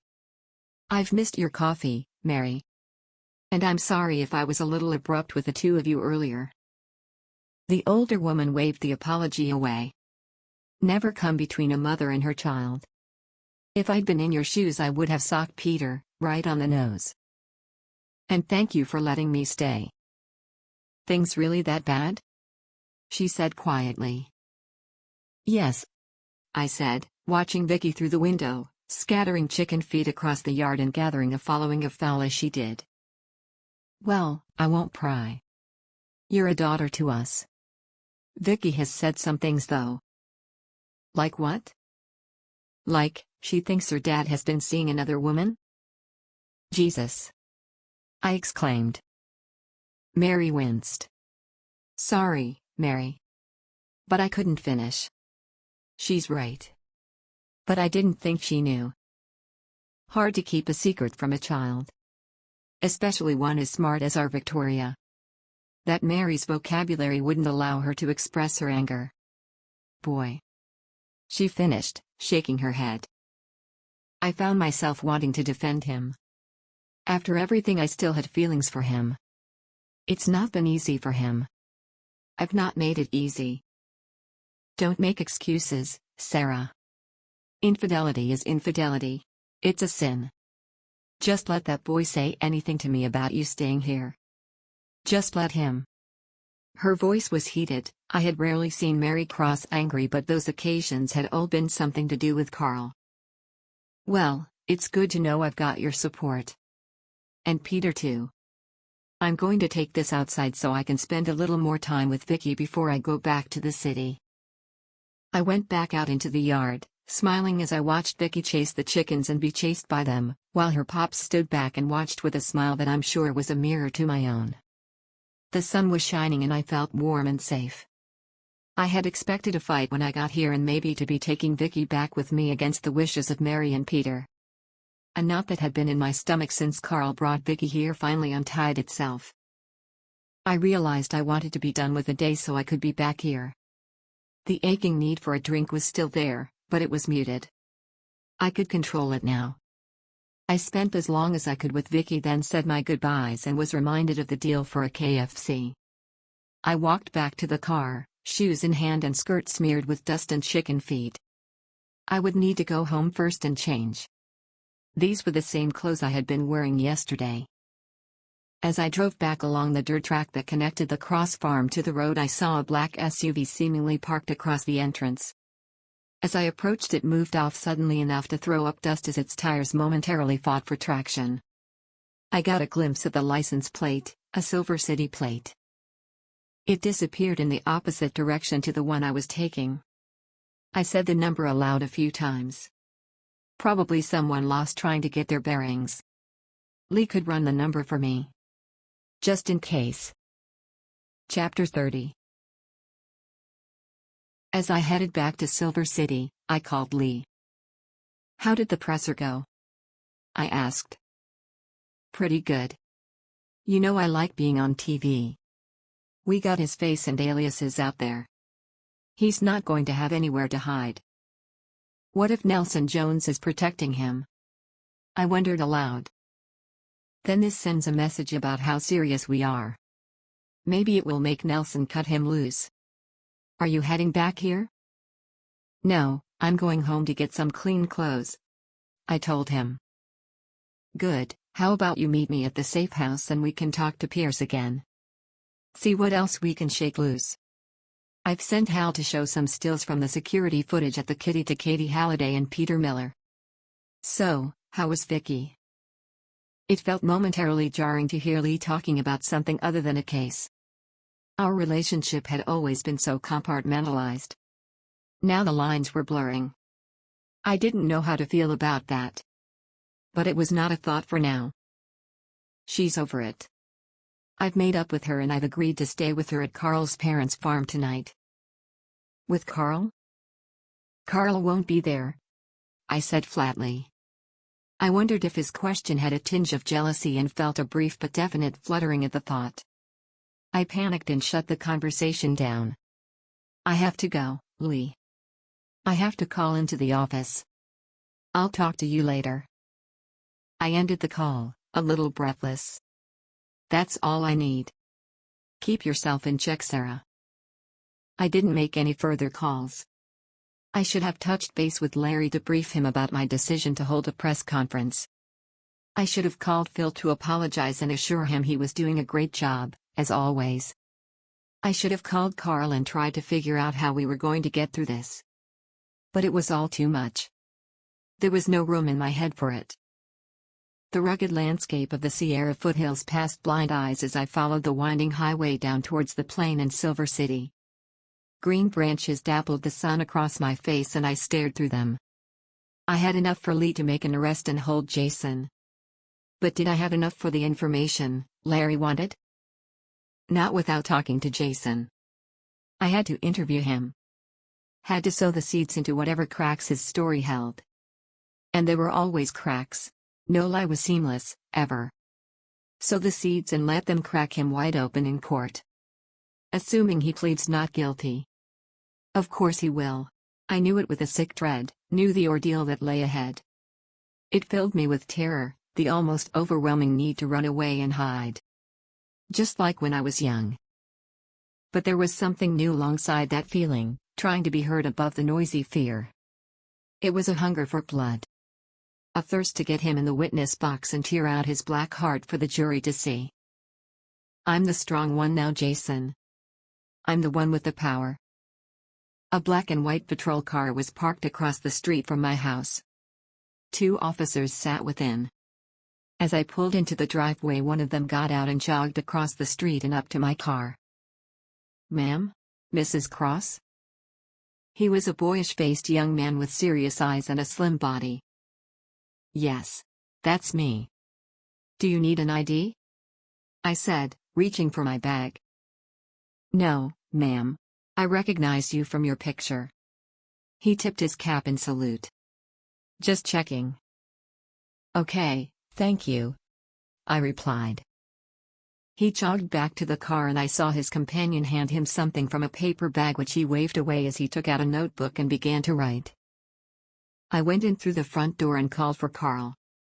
There was a quality of silent stillness that told me he wasn't home. Perfect. I went upstairs, heading straight for the shower and discarding my clothes as I went. I allowed myself a few minutes to luxuriate in the hot water. The motel shower just wasn't the same. I couldn't help but see a replay of last night. The memory of kissing Lee was hazy, but it was there. And I could remember the feel of his hands on my body. And the thrill I had felt on waking and seeing him stretched out on the floor, wondering if more had happened. "Stop it, Sarah. Put him back in his box. That's a complication you don't need. Had I decided that my marriage was over? My phone was ringing as I padded naked from the bathroom to the bedroom. It was Lee. I resisted the momentary urge to decline the call. He doesn't know what you're thinking. Hal just called. Halliday identified the man in the picture as the man she saw coming out of the Miller house.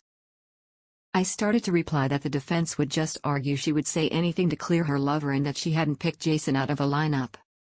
It was no kind of proof, just an indicator that the story she and Miller gave us may actually be the truth.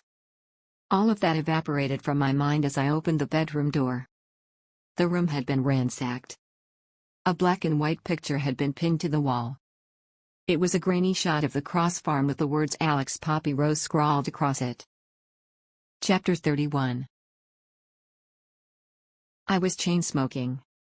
3 cigarette butts littered the ground around my feet and I was halfway through my 4th. I had changed into a pair of black, skinny jeans, a loose sweater and sneakers. I'd taken them out of the laundry hamper. Everything else from my wardrobe had been strewn all over the bedroom and had to be checked for DNA. CSI was inside my house doing just that. Police vehicles filled the driveway, one of them Lee's. He was walking over to me with the boyish-faced officer from earlier and his partner. The other cop was blocky with a leathery face and at least 20 years on the younger man. Lee was in a royal blue suit with white shirt and a navy tie, held with a gold pin. Officers Sanchez and Booth. Lee introduced. Their shift started at 6 this morning. Tell her what you told me. It was Booth, the veteran, who answered. Like I said. We took over from Mitchell and Boomer Fox. They were the night shift. They handed over, nothing to report. Said they saw your husband take your kid out of the house about midnight. They didn't see anyone else go in and neither did we. Someone went in. I told him. You accusing me of something? Booth shot back. Someone was in my house between my husband leaving and me arriving. Either you or your buddies let them walk in or you were sleeping. Hey, Lieutenant. No offense, but maybe we need a union rep over here.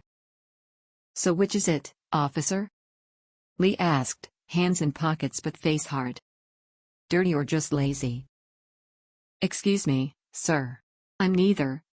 Piped up Sanchez. I patrolled around the house every hour. You did. Meaning your partner didn't? I probed. No, I didn't. That's not what I was told to do. That was Sanchez making work for himself. Booth retorted. Get out of my sight. Both of you. Lee snapped. There was open anger on his face now. Booth flicked a lazy glance at him and then gestured with his thumb back towards the patrol car. Sanchez hesitated. Not you, Officer Sanchez. I said, catching his arm. Booth shrugged and continued walking. Sanchez looked distinctly nervous, glancing from me to Lee and then over to his partner. What's your name? I asked gently. I wanted to grab him by the shirt collar and shake him. They have threatened my daughter. Oscar, ma'am. He said. I saw you making notes when I arrived. What were you writing? I knew what he had been so diligently writing, but I wanted him to say it. Just noting the activity, ma'am. Like I'm supposed to. I noted your arrival, who you were, and the details of your vehicle. Can I see your notebook, officer? I asked. Booth said I shouldn't give it over unless there's a rep present. Or the cap. Son, I can make it a direct order if that helps. Lee said kindly but firmly. A lieutenant comes above an officer. I can draw it out for you on a picture. No, sir. That won't be necessary. Sanchez replied smoothly. He took out a slim black notebook and handed it to me. I flicked through the pages. He had noted the time he and Booth took over watching the house, and had made entries for each circuit of the property he had made. You say here that Officer Booth spoke to the night shift and told you nothing had been seen. I said. Yes, ma'am. Sanchez answered confidently. So, you weren't there for the handover? Lee challenged. The confidence slipped a little. Well, no. Booth told me to make a circuit of the perimeter while he trailed off. I'm keeping this as evidence, I told him coldly. Evidence, ma'am. Sanchez was agitated now. I was already walking away. I was dimly aware of Lee reassuring him that he was catching up to me. Pretty harsh on the kid, Sarah. I don't care. Booth is as crooked as a dog's hind leg. And I'll bet whoever was on the night shift are the same. Maybe. But they kept Sanchez out of it because he is not one of them. I don't know that. And I can't take the chance this will be altered to back up their story. I waved the notebook at him. Not to spare his feelings. Did you trace the license plate I told you about? Lee fished out a piece of paper from the top pocket of his royal blue jacket. Yeah. Belongs to Khalil Croy, address is Virginia Square. Am I right? I interrupted. Yes, sighed Lee. Which means Nelson Jones made it easy for us to trace it back to him, didn't he? The bastard wants us to know Jason is under his protection. Lee had no answer. He held up his hands as if in surrender. Yeah, you're probably right. Don't shoot the messenger. I'm going to get that son of a bitch, Lee, I said icily. I'm going to make sure Vicky is safe and then I'm going to find him. We're going to do both. We're going to find him and bring him in. His sardonic face was earnest for once. Right, I said. But I can't trust any other cop right now. And you and Hal are known to be working with me. I've got a friend. Someone I trust more than I trust you. They can help. Great, who? You don't need to know. I told him. I could see that stung but couldn't think of Lee's feelings right now. The fewer people who know the safer she'll be. Just trust me, Lee. I was glaring at him and he threw up his hands melodramatically. What's a fella got to do? He demanded rhetorically. Okay. Sweet mercy, my mama warned me about crossing women like you. Just tell me what I am allowed to do, will you? I need to make a call. Then, forget Pierce. I want to tell Nelson Jones to his face that I'm about to get up in his face. I've been nice. I walked away from Lee and the other cops within earshot, walking around the house. I called Sully. The conversation was brief. I told them everything in as few words as I could. They wasted no time on useless questions but just listened quietly. No one who knows me, knows you, Sully. And I don't trust anyone like I trust you. You sold me, Sarah. Give me the address. Vicky will be safe with me and my boys. Thanks, Sully. And it's only one day now, I admitted. As long as you're ready to get back on the wagon. That doesn't matter. Are you back on? Yes. That's all I need to hear. And Vicky too. She knows. I let Sully go and made a call to Carl and then Mary. I explained the situation. Mary sounded frightened but accepted everything I told her. Carl argued until I cut him off. I told him an officer would be at the university and would escort him home or wherever else he wanted to go. I wouldn't be there. Vicky, hi, it's Mom. I know, Mom. I see it on my phone. Geez, how can a lawyer know so little? Look, there's a problem. It's to do with a case and that bad man I told you about. I said, wanting to get to the truth as quickly as I could. Are you okay, Mom? Yes, I'm fine. But honey. Your friend Alex? It's not who you think it is. It's him. The bad man. What? Are you kidding me? What are you talking about, Mom? I know this is a lot to take in but I have proof. Trust me on this. It's a very bad man trying to get to me through you. I know how hard this is to take in. There was silence for a moment. Then, fuck me. I was shocked. But I backed down on my automatic reaction to scold her. She was dealing with a lot and I wasn't naive enough to think kids her age couldn't pick up that language. I had. So my best friend turns out to be some sicko guy. Some psycho. Fuck. Victoria, the most important thing to remember is that you're safe. He can't get to you. Lee was watching me from his car, leaning on the hood and smoking. I turned away so he couldn't hear me. It's okay, Mom. You've told me about this friend Sully once before. If you trust her, then so do I. Them, honey. I corrected her. Sully's non-binary. Cool. Thought she would like that. When Vicky had been younger, she had wanted an African American friend. Now she wanted a trans or non-binary friend. I may not be able to see you tonight, honey. But I'll call you. Mom, do what you have to. Don't worry about me. Easier said than done, Pixie. I told her. Hanging up was the hardest thing I'd ever had to do.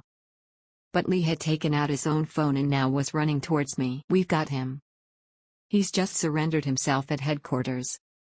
We got Jason. Chapter 32.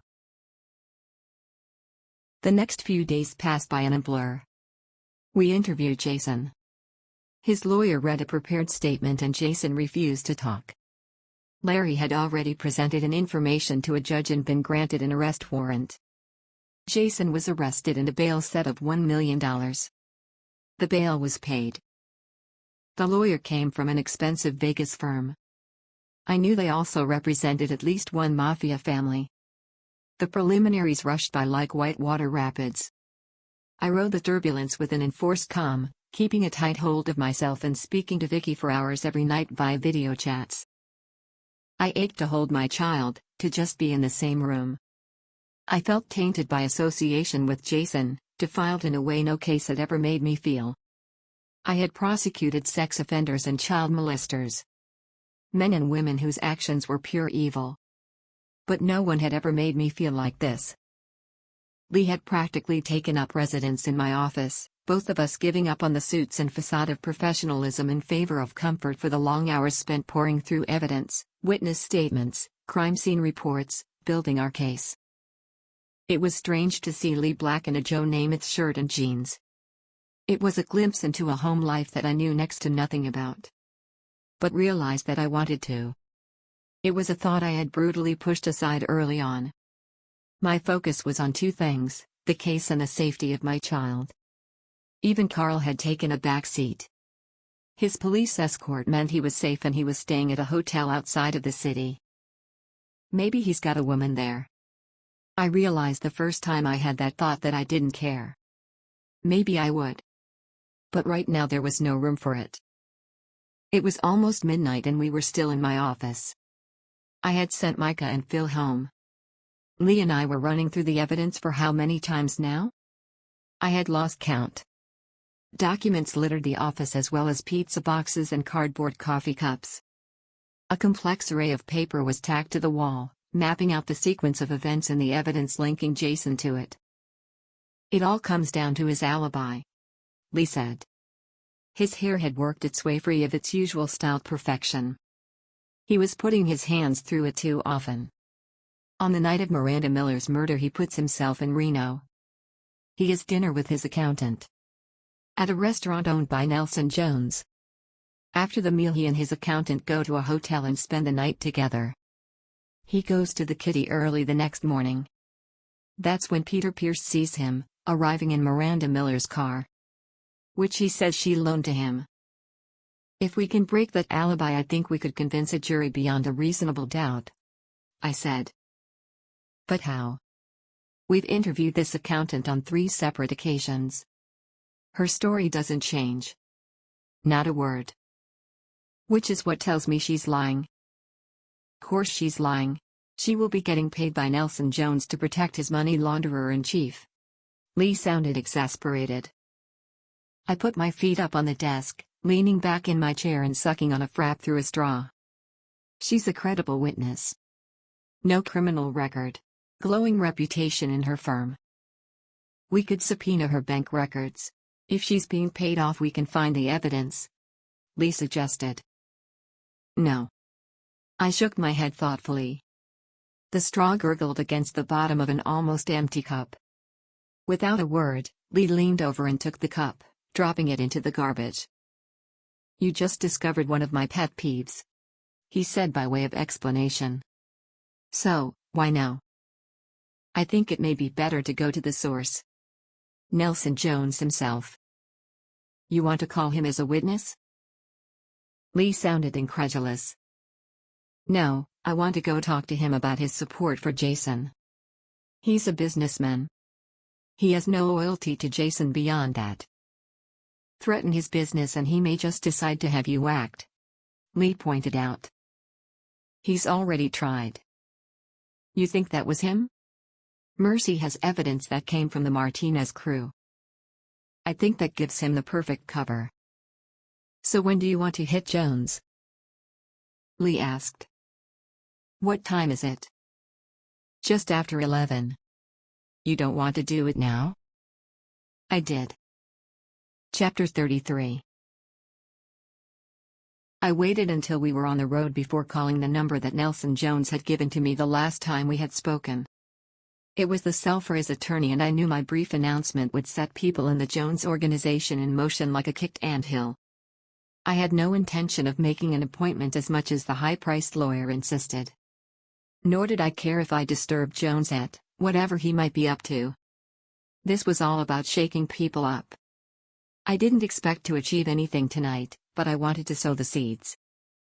By the time we pulled up at the Jones mansion, another car was just arriving, 2 suited men getting out. Nelson Jones himself stood at the door. He wore a bathrobe and a black do-rag. He sipped a drink from a tall glass. His face was sullen, eyes watchful. I caught a glimpse of a woman in the hall behind him, not wearing much. He dismissed her with a word and she wiggled her way upstairs. Counselor, this is highly irregular, said a man with close-cropped dark hair and a slim-fit suit. There is no grounds whatsoever for disturbing Mr. Jones in the middle of the night. I ignored him, marching up to Nelson Jones in my jeans and UNLV sweater. We need to talk, Nelson. He raised an eyebrow lazily at my familiarity. No, you don't. There is nothing that Mr. Jones needs to say to you regarding the trial of Jason Walker, the second lawyer shot. He had red hair and steel-rimmed glasses. Mr. Jones, please don't say a word. Nelson, I've been talking to the FBI. And I'm considering a plea deal with Jason. I deliberately omitted the surname Jason had given, wanting Jones to believe I was on first-name terms with him. Good for you, counselor. Nelson Jones rumbled.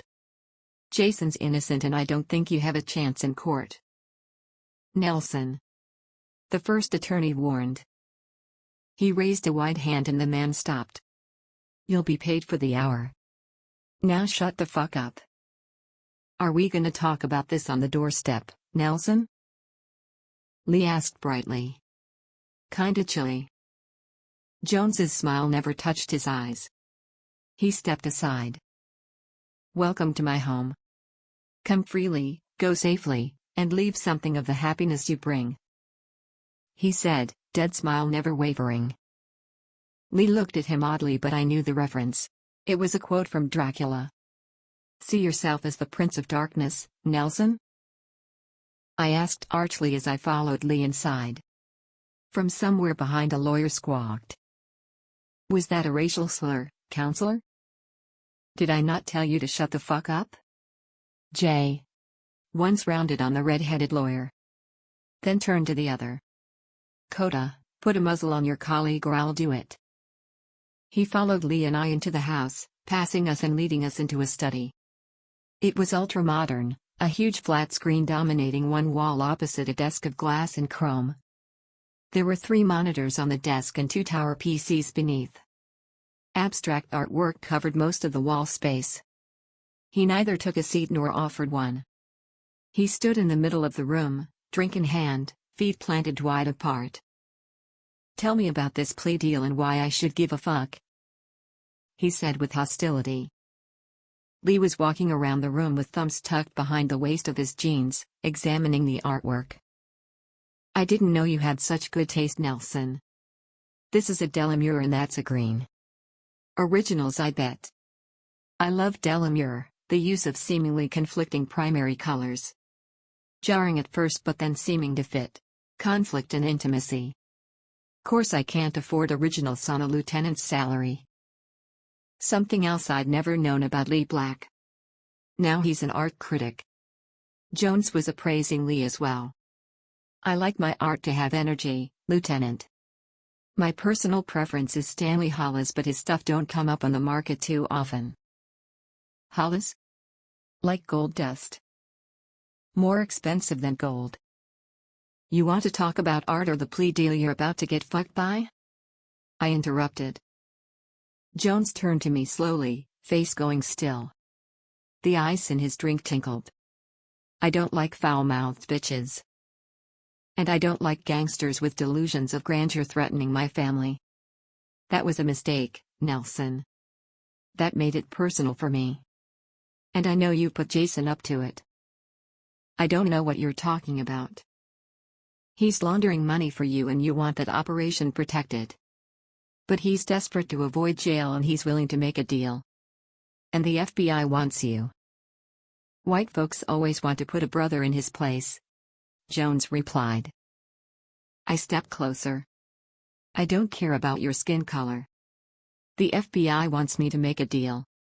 And I just plain want to hurt you. This is outrageous.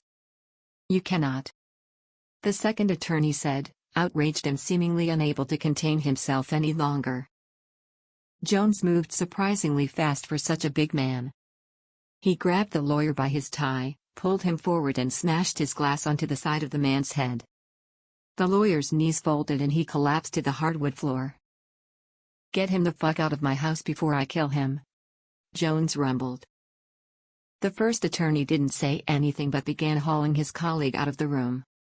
The door slammed behind them. You must go through a lot of lawyers, Lee commented. He was standing behind Jones and to the side, forcing him to turn if he wanted to address him. My firm usually only sends me brothers. That guy will be out of a job by the morning. Harsh, I said. You have no fucking idea how harsh I can be, lady. Jones shot back. You come here to tell me you're coming after me? Lee had stepped closer. Yep, he said insolently. And Jason Walker has the information we need to make a case, I said, also stepping closer. Jones was refusing to look from me to Lee, focusing his attention on me. But his body language told me he was bothered by having someone so close behind him. There was suppressed violence in him. He doesn't know shit. This is about some privileged white girl protecting her own. Yeah, I know Jason is your brother. You think you can shift this to me to protect him? It ain't gonna work. Sister. He practically spat the last word. So Jason told you I'm his sister. Did he tell you that I tried to kill him? I stepped closer and lowered my voice to a whisper. That's right. And the DA and the mayor and the commissioner think the sun shines out of my ass. I'm white, I'm female, I'm pretty. I tick a lot of boxes. You are done. I wanted him thinking he was being screwed to get Jason off the hook. Wanted him thinking he was betrayed. I had just put my life on the line, Lee's too. But Vicky was safe with Sully. Carl was under protection and soon I would be asking Larry to have him put into protective custody. He was one of my witnesses. I just needed to put some cracks between Jones and Jason. I thought he was going to hit me. Instead, after a moment he smiled broadly. Get the fuck out of my house, bitch, he said. I left without a word. I'll give you a fair price for the Delamore if you need to raise some cash for the trial. Call me, Lee said as he left the room. Chapter 34. Jason was facing 2 murder charges. Under Nevada law that meant he was entitled to a jury trial. The date had been set and both I and his defense attorney had made our selections from the available jurors. I felt ready. I sat at my dressing table, a thick toweling robe around me, brushing out my hair. The trial was set to begin in 3 days. Vicky was safe. Carl was safe. I was safe. Lee was in the guest room. Cops he had chosen himself were outside and Hal was watching over Carl's hotel. I still didn't know how I felt about my husband and what he had done. I had wanted to forgive him at first. Had wanted the comfort of my family, had needed it. But that had changed with the resurrection of my past. His infidelity seemed a trivial thing by comparison, petty and sordid. I couldn't summon the energy to want to talk it through, to find the way to restore our marriage. I wasn't blameless. I had been distant and cold to him since my breakdown a year before. When the booze had taken me to rock bottom, almost costing me my job. It had been a memory of John Marshall that had brought me back from the brink. It hurt even now to remember him. My boss. My mentor. Even a father. I had been holding on when he died and it had pushed me over the edge. I took a shaky breath. The pain was still there but held in check. I touched the silver cross that hung between my breasts, drawing strength from it. Lee was just in the next room. I brushed harder. This was the time I needed to focus. Lee was here for my protection, turning up at my door with a bag the day after my confrontation with Nelson Jones. Didn't even ask. My phone lit up. I had put it to silent, 3 days before a trial and the volume of calls, texts and emails increased 1,000 times. I needed some headspace, to escape the chimes and pings. I needed to center myself. But my eye wandered, thinking of Vicky. Can't afford not to look. Could be important. It was a text and it was short enough to be read in its entirety just from the notification. Meet me, sis. I dropped the phone as though it were red hot. It wasn't difficult for any member of the public to get the office number for a member of the DA's staff. My number was listed on the website. But not my personal mobile. Is Jones's still backing him? Or is this Jason on his own? All it takes is bribing a cop or someone in my office. Fuck, if he spoke to Claire Sandstrom she'd give him my fucking social security number. The prosecutor in me told me to take a screenshot, show it to Lee for a witness and not to reply. The woman in me wanted to know why he had done to me the things he did. I had never known. Never been given an answer. I'll see you in court was my reply. I was playing for time. Another message. You won't find out what you want to know in court. It was like he was in my head. Back in my head again just like when I was a teenager. Twisting, manipulating. I felt a stab of pain in my thigh and realized I had been pressing the stiff hairbrush against my leg, leaving scratches. I thought about the lines of white scars on the inside of my arms. Those wounds were the only control I had back then, when my life was completely under Jason's control. Where I sent. My hands were shaking. 3 packs of smokes lay on the dressing table. Lee had produced 20 from his bag, handing me 10. He had shrugged. We're not going to get lung cancer in the next few weeks. And I know you'll be hitting them hard. So will I. I ripped one open and lit a cigarette. The exhalation brought some relief. Forced my mind to slow its gyrating. Allowed me to put my thoughts in order. I would need to tell Lee. No way I can get out of this house on my own. And this could be a trap to lure me out so that Jones could have me disposed of. Make his problem go away. Except, a hunch told me Jones wouldn't be gunning for me. An instinct in the pit of my stomach. The reply came. It was a string of numbers which at first made no sense to me. Then I realized they were geolocation coordinates. It took me a few minutes to figure out how to use them. Then I had an online map zeroed in. It was a spot a few miles east of Silver City, seemingly out in the desert. Satellite view revealed buildings. Looked like a farm. But nothing around it looked like cultivated earth. Just desert. Abandoned then. Just like that place he took me to when I was 16. The place I thought I had left him to die. Jason was playing mind games. I knew it. I knew him. But I wasn't a scared little girl anymore. "Now," I replied. I called out for Lee, not even thinking that I was almost naked. My thoughts were all on what was going to happen tonight. He came in without knocking and didn't hesitate a moment at the robe that showed off my legs. He gave me a quizzical smile. He was in his shirt sleeves, a set of blue braces dangling beside his pants. His collar was open and he was smoothing back his hair. Wordlessly, I showed him the phone. "You're fucking kidding me," he said with open disbelief. "Nope." "And you're coming with me," I told him. His mouth was open, ready to protest. He had been expecting I would say I had to go alone. Instead, a smile twitched his lips. "Why?" he asked. "Because I need to see him. Away from the trial, away from lawyers. I have things I want to say to him." "You think for 1 minute he's going to let you have any kind of closure?" "No, but I need to take this one last chance." Lee looked at the messages again. "Damnedest thing I ever saw. What the hell is he doing?" Chapter 35. We took Lee's car. He had taken a shotgun from the black and white outside, putting it in his trunk, and had checked his own firearm more than once before we left. The drive out to the location Jason had indicated took us an hour. I knew Jason would be waiting. He knew where I lived, knew how long it would take to get to the spot he specified. Would he think I would bring Lee along for the ride?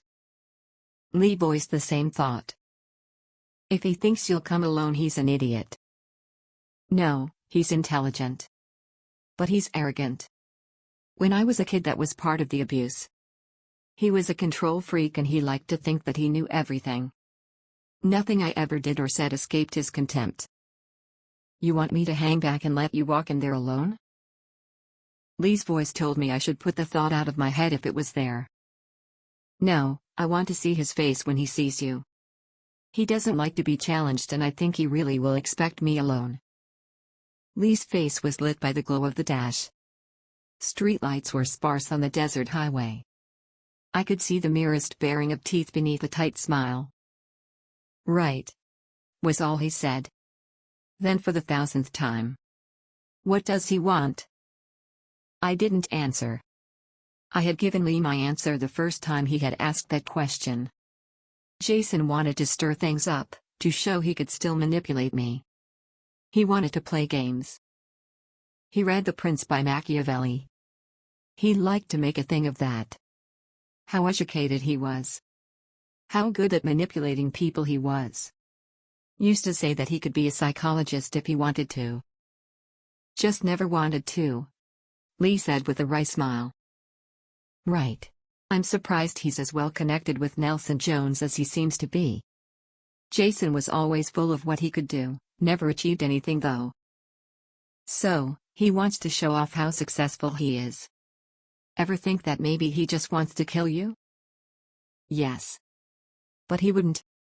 He'd rather destroy me in the courtroom, destroy my credibility. I hate this guy, Lee muttered. So do I agreed. I had put on sweats for this, grabbing the first thing that came to hand. But it had been from Carl's closet. I wore his sweater, voluminous on me, but I had a reason. Lee didn't know that after he had left the room to allow me to change, I had unlocked the wall safe, hidden behind the headboard of the bed and taken out the handgun we kept there for protection. Carl had insisted, but the thought of a gun in the house with Vicky had always filled me with horror. But he had won that argument. And now I was glad he had. We crawled along a rutted track that led off the highway, past an open metal gate that hung from a single hinge. The headlights picked out the shattered hulks of buildings up ahead. It looked like a house and a couple of ramshackle outbuildings. Around them was nothing but desert weeds and dirt. A car stood outside the house. A sleek, black SUV. It looked like the very one I had seen outside Mary and Peter's farm. Jason stood beside the SUV, hands thrust deep into the pockets of a short leather jacket. He had shaved his head. He had always favored longer hair before. It made him look like a member of a biker gang. Now, He was something more sinister. He was smiling, not squinting or turning his head away when Lee aimed the headlights right at him. He looked, open-eyed through the windshield, which surely was completely dark to him. Too dark to make out that there were two of us. Lee took out his gun, flicking off the safety. I clutched at mine, in the front pocket of Carl's sweater. The safety was already off. Lee opened the door, using the joint between the door and vehicle as a rest and aimed at Jason. "Don't move," he barked. "Police." Jason didn't move. He looked at what must still be only a silhouette to him and smiled. "I don't intend to move, officer," he said. "I'm unarmed and will comply with any instructions." I opened my door and stepped out. I kept the open door between myself and Jason. "Well, what did you want to see me about?" I asked. Those cold eyes flicked to me. "Hello, Sarah." "You were asked a question, asshole," Lee snapped. I read the annoyance which flashed across Jason's face. There was a twitch in his cheek. How many times had I seen that and run, terrified, knowing that my brother was angry? "I wanted to see my sister, asshole," he replied. "Wanted to know why she's persecuting me?" "You're a murderer," I said simply. "I deny it." "I'm innocent," he replied. "Bullshit," Lee said. Twitch. "This is a frame-up. You found out I was alive and decided to pin this on me. My lawyer is going to rip your case to shreds." "Wouldn't be lawyer to Nelson Jones too, would he?" Lee asked derisively. "I don't know who his other clients are. I don't work for Nelson Jones." An instinct tugged at me. This had the feel of a tableau. A show being put on for someone else's benefit. I had assumed Jason just wanted to get into my head, to undermine my state of mind ahead of the trial. But what if there was something else going on? "I asked you here because it reminds me a lot of Uncle Craig's farm back in Arizona. You remember, don't you, Sarah? The place you stabbed me and left me to die?"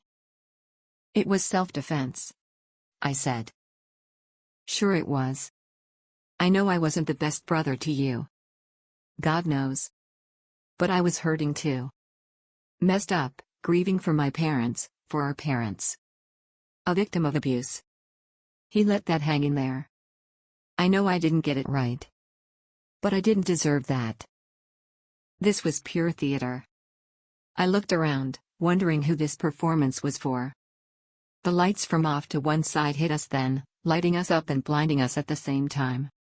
Figures were moving in front of that light. Lee was swinging around to cover the movement, one arm trying to eliminate the glare. "Sarah, get down," he ordered. "Whoever, you are freeze. I will fire." He lifted his aim and fired a single shot into the air. There was a flurry of activity. "Don't shoot. Don't shoot. I'm a reporter," came a voice I recognized. "My name's Kristen Holler, WKRC. I have a camera with me." "Jesus," Lee breathed. "Get yourself over here into the light now," he ordered. "And kill those headlights." "Why are you persecuting your brother, Prosecutor Cross?" Holler asked out of the darkness. "Are you still harboring a grudge, blaming him for your parents' death?" Jason stood, smiling broadly as the questions fired out from the darkness. He had slowly taken his hands from his pockets and raised them into the air. Lee was swinging from Jason to the voice coming from behind those blazing headlights. My hand tightened around the butt of my gun. With my other hand I slowly pulled back on the top of the weapon, readying it for use. A shot rang out from behind us, as I began to pull my gun from its hiding place. Lee spun, crying out and falling to the ground. Chapter 36. Suddenly Jason was running towards me. The rear windshield of Lee's car exploded. Dirt flew up at my feet and another bullet sang off the bodywork of the car. I fired 3 shots but they all missed. Then Jason was grabbing my wrists, pushing the gun up and twisting to wrestle me to the ground. I felt his weight land on me a second later, pressing me into the dirt. I went berserk. I didn't register that he wasn't touching me except to hold the gun out to one side, flat to the ground. My finger squeezed the trigger and I fought to free myself. The bullets flew out wildly, throwing up dirt. I was dimly aware that the headlights of Holler's car suddenly went out, with a tinkle of breaking glass. One of my wild shots had found a mark. I bucked and kicked, screaming, trying to get out from under him. I was a teenager again, trying to fight him off. Then I heard his voice. "Holler, call 911. Tell them there's an officer down." Then to me. "Stop it, Sarah. I'm trying to save your life, you dumb bitch." I landed a lucky blow with my heel, in the small of his back. He grunted and slid off me. I elbowed him in the ribs and then, as his hold on my gun hand lessened, smashed the butt into his nose. He gave a gurgling scream and collapsed, clutching his face. I kicked, punched and pistol whipped as he tried to crawl away. Then Holler was there, trying to pull Jason to his feet and fend me off at the same time. "You're on camera. He was trying to cover you, can't you see that?" Holler demanded. I stumbled back. Jason was being helped to his feet, blood streamed from his nose and he was doubled over, wheezing breathlessly. Someone had been shooting at us and Jason had tried to protect me. This is insane. Oh my God, Lee. Without a care for the assassin out there somewhere in the dark, I ran around the car to Lee. He was trying to lever himself up. In the lights from the reporter's car I could see that his shirt was red, low down on his side.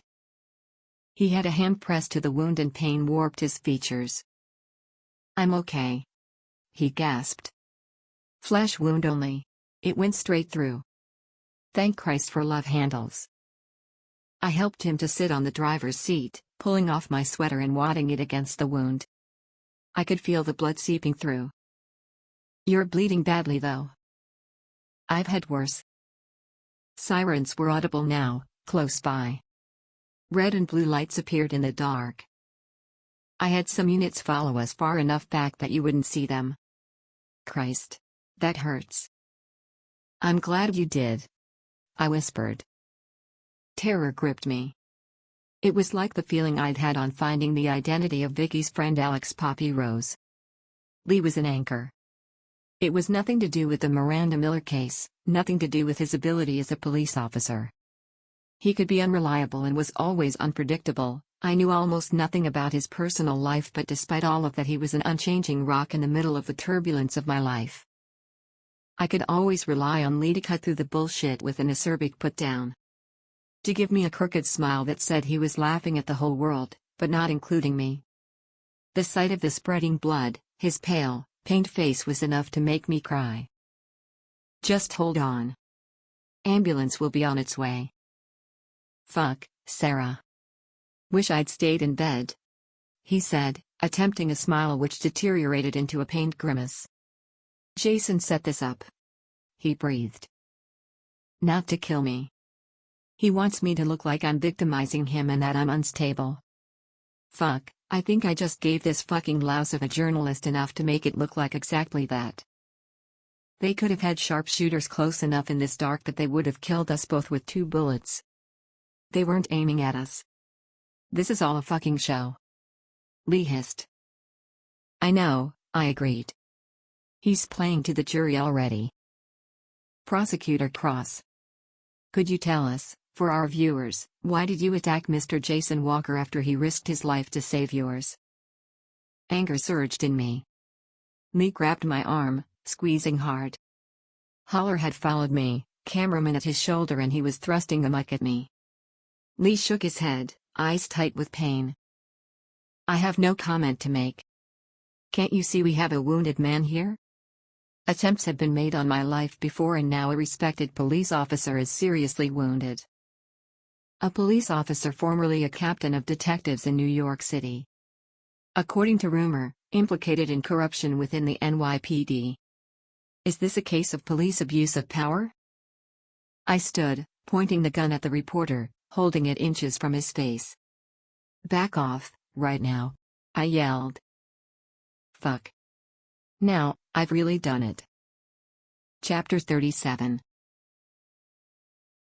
I need to take you off this case, Sarah, Larry said, chewing furiously.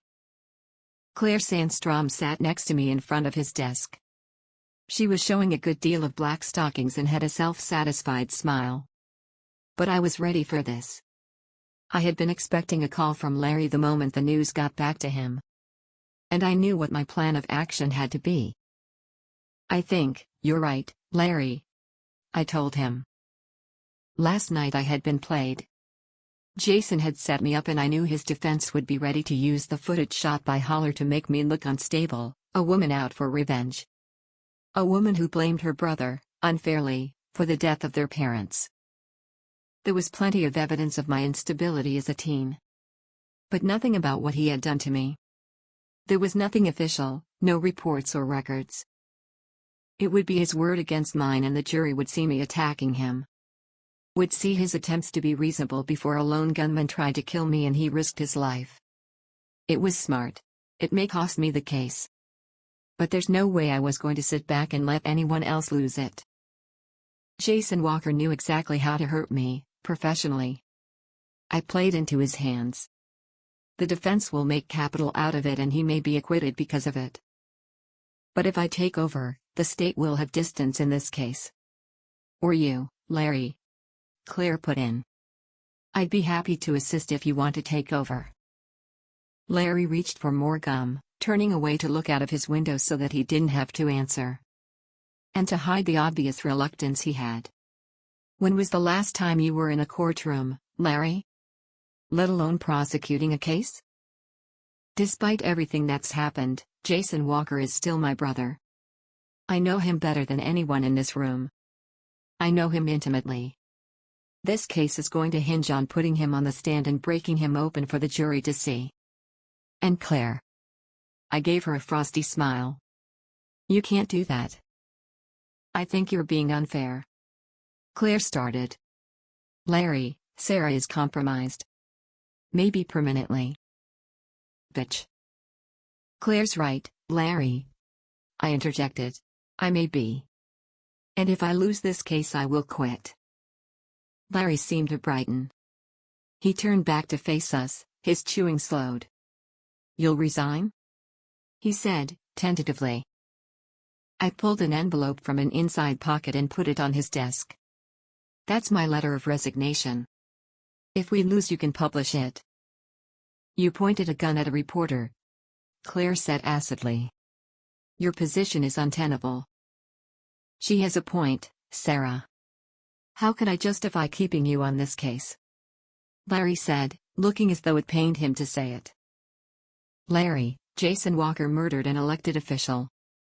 This is the biggest murder case the city has ever seen. If you pull me, with my record and give the case to a junior colleague, who then lose? The buck stops with you. Come on, Larry. Take the bait so I can get on with preparing this trial. I think Claire should be involved. To support you. I would feel happier. Larry said finally. Larry. Claire protested. He held his hands up. Sarah is still my office's most experienced trial attorney. And she's never lost a major case. I don't think you have the experience to replace her as lead. But you can support. I thought Claire would storm out. She seemed to be chewing on her words, but finally, her face straightened and she forced a smile. Of course. I'd be happy to give any help I can. Sarah, maybe we can put in some time after this for you to brief me?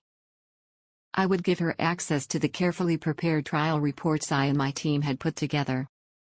Send her away to digest it all, and while she did, get on with the job of prosecuting Jason. I knew that Larry didn't want to lose an attorney with my talent. But I'd gambled he felt threatened enough by me that the prospect of getting rid of me was an incentive, even if it meant losing a murder trial. All right. I'll deal with the media. But consider this a warning, Sarah. If there is any more negative press around you, I won't have any choice. Fuck you, Larry. In that moment I considered whether I would want to continue working for him no matter what happened in the case. Chapter 38. Court 1 of the Marshall County Courthouse had become a second home to me. I had lost count of the number of trials I had prosecuted here. There were aromas associated with it that always put me at ease. The dark smell of old, polished wood.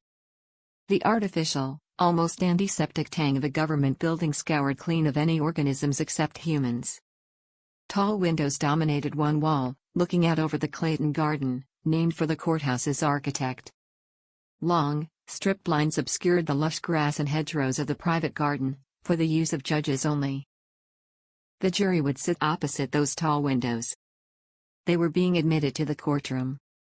I flicked my eyes across them as they entered.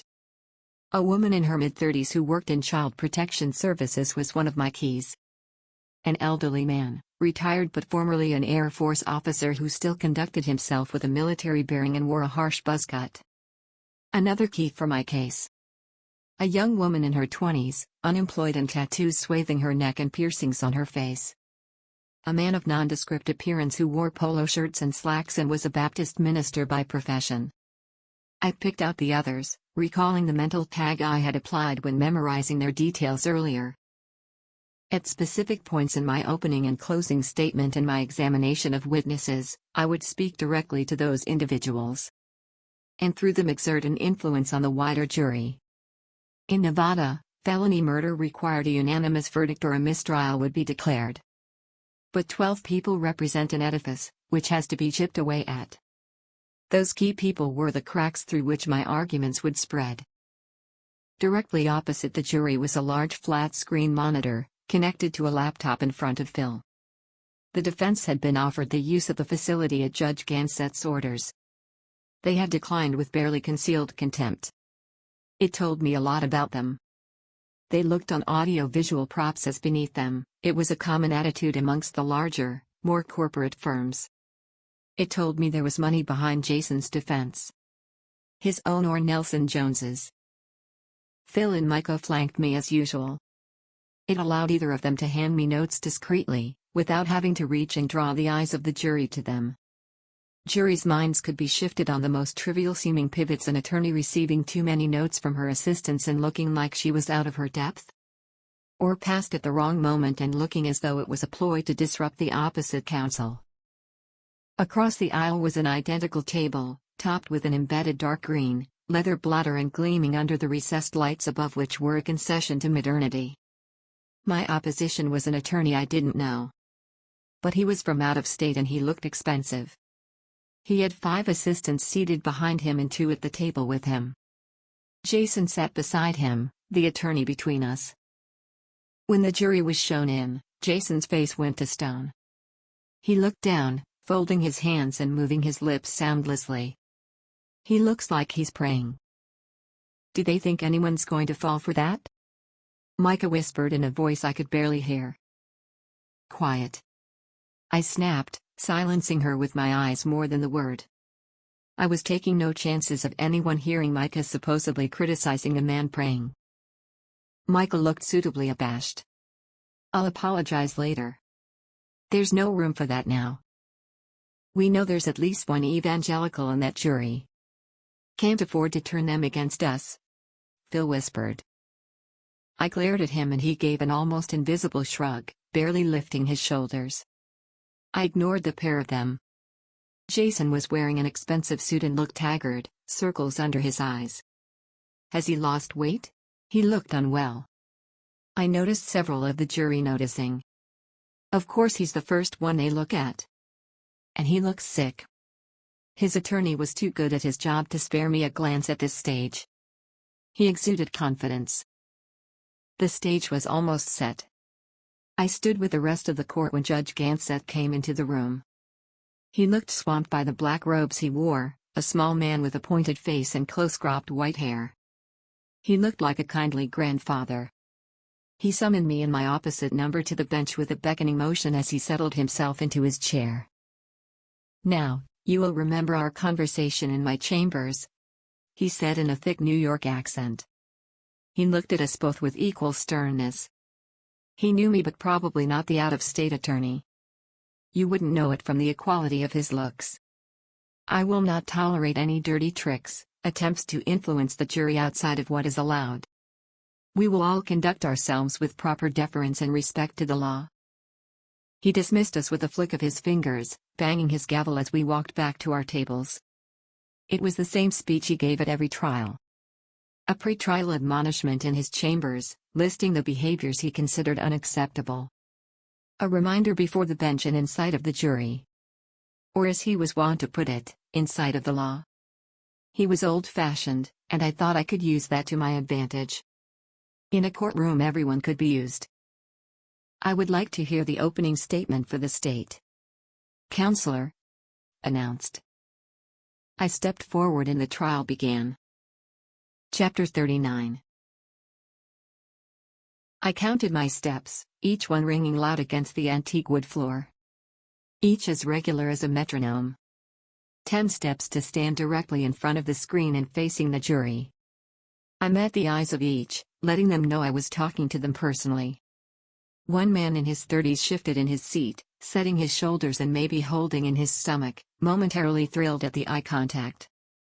And one woman, eyes shyly downcast after a brief touch, looking up quickly before I moved on. I noted them. There were many roads to justice. John Marshall had told me that. Carefully concealed in the palm of my left hand was the remote control for the slideshow, open and ready on the laptop, to be projected to the screen. Timing was everything. My hands were clasped lightly together in front of me, my head was lifted, dignified but not proud. Humble servant of the people. Click. An image of Miranda Miller appeared on the screen behind me. It was a picture of her as a little girl, with her parents. She was a beaming 11-year-old in shorts and a Mickey Mouse t-shirt with freckles and bunches in her hair. Her parents stood to either side. The castle stood in the background. This is Miranda Miller. She is aged 11 and on her first visit to the Magic Kingdom in 1971. She had been a lifelong fan of Mickey Mouse, though her favorite character was always Donald Duck. Behind me, more pictures of Miranda Miller from her first vacation beneath the blue skies of Florida. Hugging a life-size Donald Duck. This is Miranda when she graduated from Harvard Law School. She is 22 and still loves Donald Duck. She celebrated her graduation with another trip to Orlando with her proud parents. More pictures of Miranda, now matured into a tall, slim young woman. Again she was flanked by her parents, though she was now taller than her mother, whose looks she had inherited. The freckles had faded. She was an attractive woman. This is Miranda when she was first elected to the Silver City Legislature at the age of 37. She had practiced law here in Silver City, her hometown, for a decade. She was a public defender for many, many people unable to afford high-priced attorneys. Here I allowed my eyes to stray to the defense bench for just a moment. I caught 2 jurors following my gaze, and ensured they received their constitutional rights. She defended the people here in this courtroom and then over there in the Capitol. I pointed out behind the jury in the direction of the state capitol a mile or so away. A true servant of the people. And on April 29 at 6:37 a.m. she was murdered. The picture switched to one of Miranda Miller's dead body, at the crime scene. The worst of her injuries had been obscured, but the shock value remained. The jury had the image embedded of Miranda as a happy, sweet young girl or as a handsome and equally happy young woman. Now they saw what had become of her. A few hands to mouths, a few gasps. A few shaken heads. The foreman was making notes. The state will show that the murder was committed by the man you see sitting over there. I pointed at Jason. A man who currently calls himself Jason Walker, also known to police and federal authorities as Jail Maskey, Alexei Androvich, and a number of other aliases. I would bet there are not many people in this world who know his true identity, beneath the subterfuge and lies he conceals himself beneath. Objection. The defense attorney stood. His name was Michael Antonini, his firm was Los Angeles-based. His objection was raised in tones of sullen impatience. Combined with his clearly expensive suit, it was a miscalculation. You look like a fat cat and sound like a spoiled rich kid. Many people do business under different names for a variety of reasons, none of them dishonest. Sustained. Gansett replied. I barely broke stride. I had expected the objection, to break the flow of my argument. I know that the name he was born with was Jason Krasinski. I know this to be fact because it is also my name. Because we share the same mother and the same father. Antonini whispered to Jason and to one of his staff. And because of that sibling relationship, I also know the kind of man Jason Krasinski is. A violent man. A drug user and dealer. Objection. My client is being tried for murder, not the supply of narcotics. I am speaking of my childhood and what I personally witnessed, Your Honor. I do not accuse Mr. Krasinski of continuing these crimes today. But I did witness the use and sale of drugs as a child. Gansett looked from me to Antonini, forehead creased. Sustained. Let's keep to the facts of the case. But understanding Mr. Krasinski's past is crucial to understanding his motives for committing this crime, Your Honor. I wish this case to proceed based on the evidence.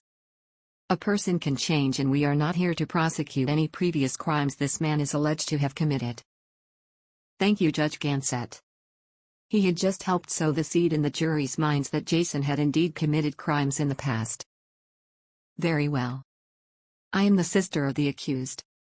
And I did not have a happy childhood in his care after the tragic death of our parents in an automobile accident. Objection. Antonini shouted. Those are facts. I stated flatly. Sustained. Those are opinions, Counselor. Your opinions which are hardly objective. I do not wish the jury's view of this man to be clouded by your personal opinions. Too late. The state will show that Mr. Krasinski was engaged in a relationship with Miranda Miller. That this relationship was an intense and violent sexual relationship that the state does not dispute, Mrs. Miller engaged in of her own free will. But the intense violence of that relationship resulted in her death. Chapter 40. The pictures of Miranda Miller continued to play behind me, alternating every few seconds. I reminded the jury of how she had looked in her youth, in her happy times. And contrasted to what had been done to her. Images of the crime scene. It was a fine line I was walking. Too graphic and I would alienate them, particularly the more conservative. Miranda Miller was a politician, and I ask you to put aside any political view you may have.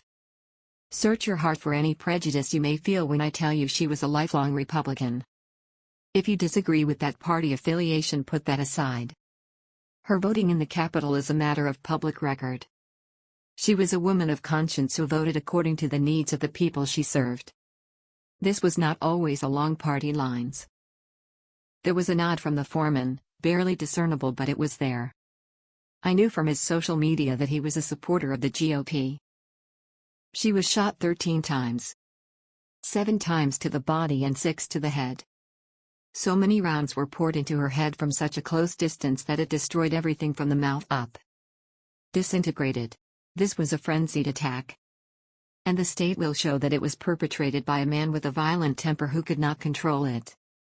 What was his motive? I spread my hands. Mr. Krasinski has volunteered no motive. Has refused point blank to cooperate with the police, even to protest his own innocence. I saw Antonini gathering himself to rise and cut him off with a raised hand and voice. As is his constitutional right. But the fact remains that his motive is something that the state has had to piece together. We have had no help from Mr. Krasinski. Antonini settled himself as though he had been merely making himself more comfortable in his chair. Too many objections did not play well with a jury, it looked like desperation. The state will show that Mr. Krasinski was jealous. Jealous that Miranda Miller would not leave her husband. Jealous of her dependence on another man, Liam Cruz, who supplied Miranda with the drugs which she had become addicted to. Addicted to through the actions of Jason Krasinski. Objection. We strenuously deny that, and there is no evidence. Your Honor. The state will provide the evidence. Overruled. Antonini sat down with a glance at the jury. I pointedly did not look at them, not wanting to appear triumphal. He introduced her to drugs. The testimony of her husband will show that. Having introduced her to drugs, he became jealous of her dependence on the man who supplied her. That man was brutally murdered. That murder is under investigation. I took care not to accuse Jason. We weren't prosecuting him for that murder, but I wanted the association in the minds of the jury. Antonini raised no objections, he knew it was pointless. The worm was in the apple now. Even if ordered to disregard my comments, the jury would be hard-pushed to put it from their minds entirely. Once said, it couldn't be erased, only stricken from the record. And I said money was the motivation. Mr. Krasinski was an investor in a $700 million project orchestrated by Miranda's husband, Peter. A project blocked by Miranda because it would have destroyed several protected desert habitats and deprived the people of Silver City of a number of endangered species of animal and plant. Anger motivated Jason Krasinski to kill Miranda. Anger at his investment being threatened. Anger at his ownership of her, for that is the nature of their relationship, was challenged. A man whom I can attest, had little control over his anger as a young man, lost control of himself. Sought out Miranda in her home. And murdered her. The state will show these things beyond reasonable doubt. Thank you for your attention. I gave a respectful nod of the head. Towards the end I had allowed passion to creep into my voice. I knew there was a flush to my cheeks. Carl had always told me it made me look sexy. John Marshall had told me that an attractive woman with either youth or the appearance of youth, speaking with passion, made heterosexual men and homosexual women think of sex. It created a bond between the woman and those individuals. A preponderance to think of that woman favorably, as though the thought of sex was the act itself. I hadn't taken a breath towards the last few seconds of my speech. Catching my breath would enhance the rosiness in my high cheeks and make my chest heave. Not too much. Just enough to sow the seeds. It was a trick Antonini would not be able to replicate. I could appeal to the jurors' intellects, their emotions, and their libido. He would have to make do with two of those three. Counselor for the defense. Please. Gestured, and Antonini stood, buttoning the jacket of his pale gray, well-cut suit. Ladies and gentlemen. The state cannot prove what it claims. Because my client, Jason Krasinski, is innocent. And I will give you more than cause for reasonable doubt as to his guilt. He walked towards the jury, targeting individuals with a hard stare, getting close enough that more than one felt the need to sit back in their seats. Jason Krasinski is the older brother of my colleague, the prosecutor for the state of Nevada. In fact, I wonder if what we are seeing here is not part of something more personal. I looked to the judge, not needing to speak or stand. He was already speaking. Counselor, I am giving you fair warning. You will cease and desist with personal references to the prosecution. That is not the matter under adjudication here. Antonini nodded graciously. My apologies to you, Your Honor. And to the counselor for the prosecution. He sounded like he meant it, but I didn't believe it. I wondered how many of the jury did. Mr. Krasinski and Mrs. Cross over there both suffered from the loss of their parents. Mr. Krasinski was 18 years old when he was orphaned and at the same time became guardian of his 10-year-old sister. He freely admits to suffering from depression and anxiety. And that this manifested into anger. For which he has sought help. He also freely admits that he found the raising of a young sister to be immensely difficult. I would point out that there is no record of any accusations made against Jason by his sister or any responsible adult. But there are many records of a troubled young lady, expelled from 2 schools and with string of interactions with police. How is this relevant, Mr. Antonini? Gansett said sharply. Only to demonstrate the difficulties of Jason's life. As my colleague was keen to point out her direct experience of Jason's anger problems. Surely, it is only fair to highlight one of the triggers of that anger? Gansett looked to me, then back to Antonini. I'll allow it, but keep your comments focused on your client. I will not allow a character assassination. Thank you, Your Honor. Shot me a look. Big mistake. I noticed the foreman of the jury registering the look. A slight tightness around his mouth. He doesn't like it. Jason has struggled to find his feet. To make a success of his life, in his parents' memory. Just as my colleague has done for herself. He found in Miranda Miller a kindred spirit but one equally troubled. Theirs was a turbulent relationship and Jason admits, not always a healthy one. But he wasn't as devastated by her murder. He was not in her home at the time of her murder. Had not seen her prior to her murder. Did not kill her. He is an ordained Baptist minister of the Silver City First Baptist Church and seeks solace for his grief in the Lord, our God. Antonini bowed his head for a moment, as did Jason. I applauded the subtle switch Antonini had made in the middle of his speech, from Mr. Krasinski to Jason. Even I hadn't spotted the exact moment he did it. But it worked to make Jason more human in the eyes of the jury. A couple of those I had identified as being of strong faith now looked at Jason. I thought I could see sympathy on their faces. If by the end of this trial you believe that Jason is a murderer, you must unanimously agree. And there must be no doubt in your mind. If there is, your moral duty is to acquit. I'm sure after you have heard our case that you will. Antonini went back to his seat. Counselor for prosecution.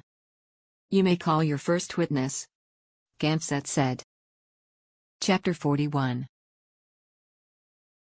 The state calls Mrs. Katie Halliday, I announced.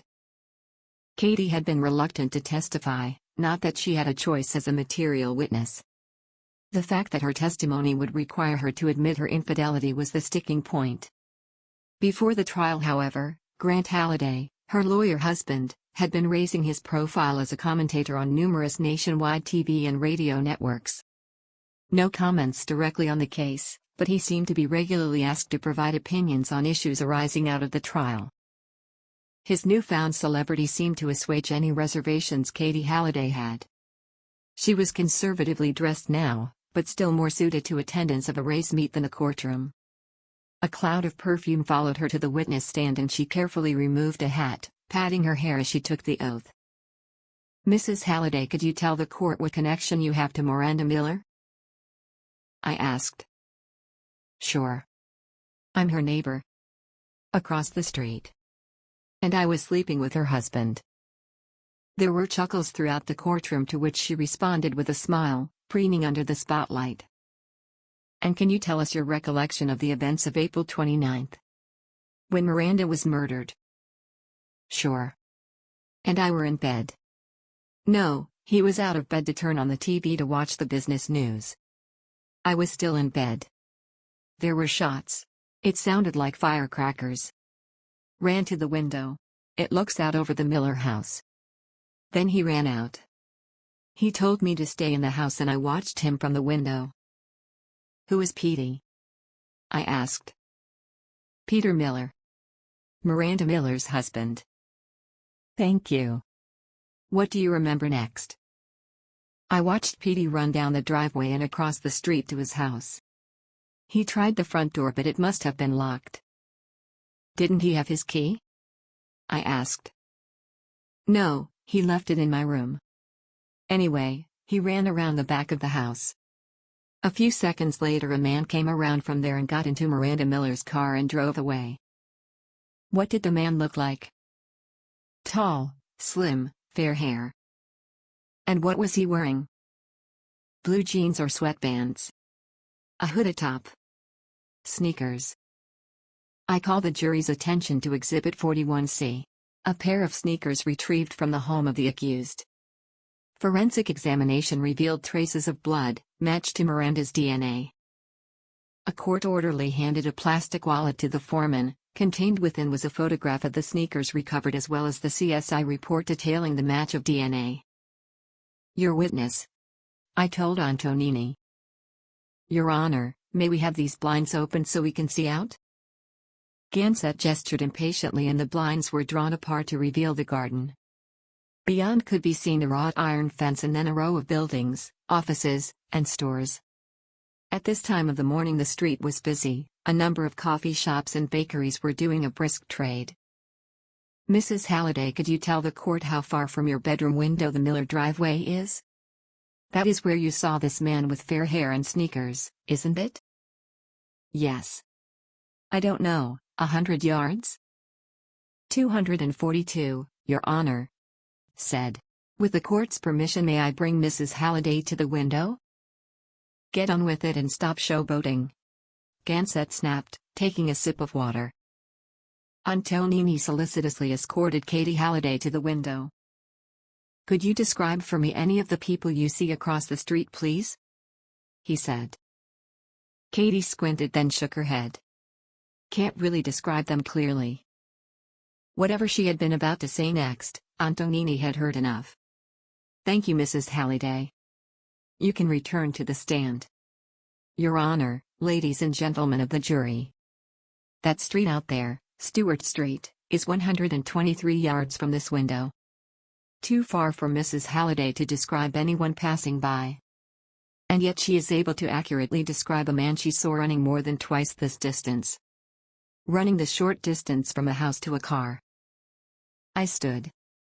Your Honor, we haven't established the distance from the house to the car. 30 feet. Which a man of average height and fitness can cover, if sprinting, in less than 10 seconds. 10 seconds to see all that detail from so far away. Antonini spread his hands as though further words were not necessary. No further questions for this witness, Your Honor. I stood immediately. Mrs. Halliday, if you could join me at the window again. Katie Halliday sighed and rolled her eyes, but she came over. Can you see the man standing in front of a store with a blue sign? The signage reads Fratelli Tailoring. It was a bespoke tailor's directly opposite the courthouse on Stewart Street, with a bright royal blue sign with white lettering. I wanted something that couldn't be missed. Yes. I see him. He's waving. What color is his hair? I asked. Blonde. How can you be sure? I persisted. It stands out a mile. Especially when he's waving his arms like that. Your Honor. I call your attention to Exhibit 57A. A photograph of a member of staff from the DA's office. He has fair hair and is currently standing outside Fratelli Tailoring waving his arms. Should I call him into the court to verify that he has blonde hair and testify under oath that he was the man standing out there? Counselor Antonini, do you require this proof? Gansett asked in a neutral tone. No, Your Honor. Antonini answered after a whispered consultation with Jason.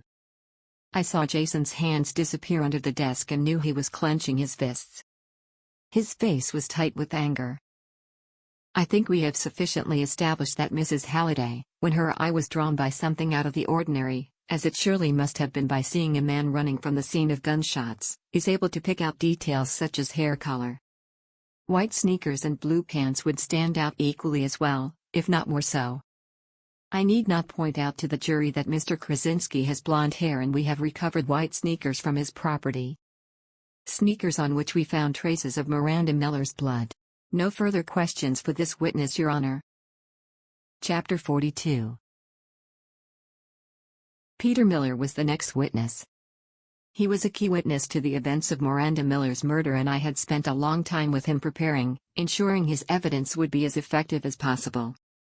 He wore a white shirt without a tie and without the adornment of gold watches and tie pins that he had flaunted in our previous meetings. He looked elegant but not ostentatious. That was important. A display of wealth would turn the average juror against him. Mr. Miller, could you tell the court what happened on the morning of April 29th? I asked. Peter Miller cleared his throat. He kept looking across at Jason and his eyes were baleful. During our preparation interviews he had been meek and eager to cooperate.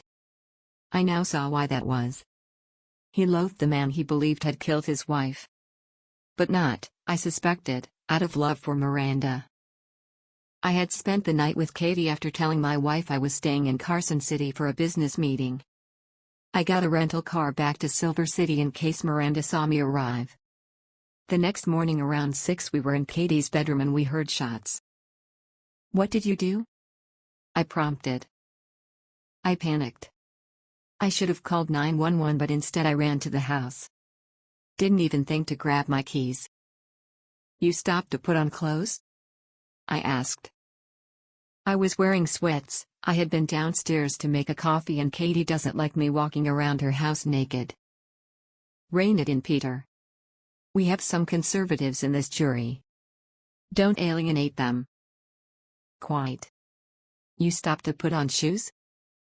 Peter made a good show of thinking, trying to remember. No, I don't think so. I just ran barefoot." "In fact, yes I did. I stood on something sharp and it cut me." "Did you not think that you were running into a very dangerous situation? A gunman may have been in your house," I asked. "No. I didn't stop and think at all. I just ran." "You were concerned for your wife's safety?" "Of course I was.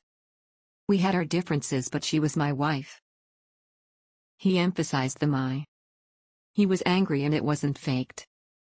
Miranda was just another possession and he didn't like being deprived of his property. "Admirable, Mr. Miller. Very brave."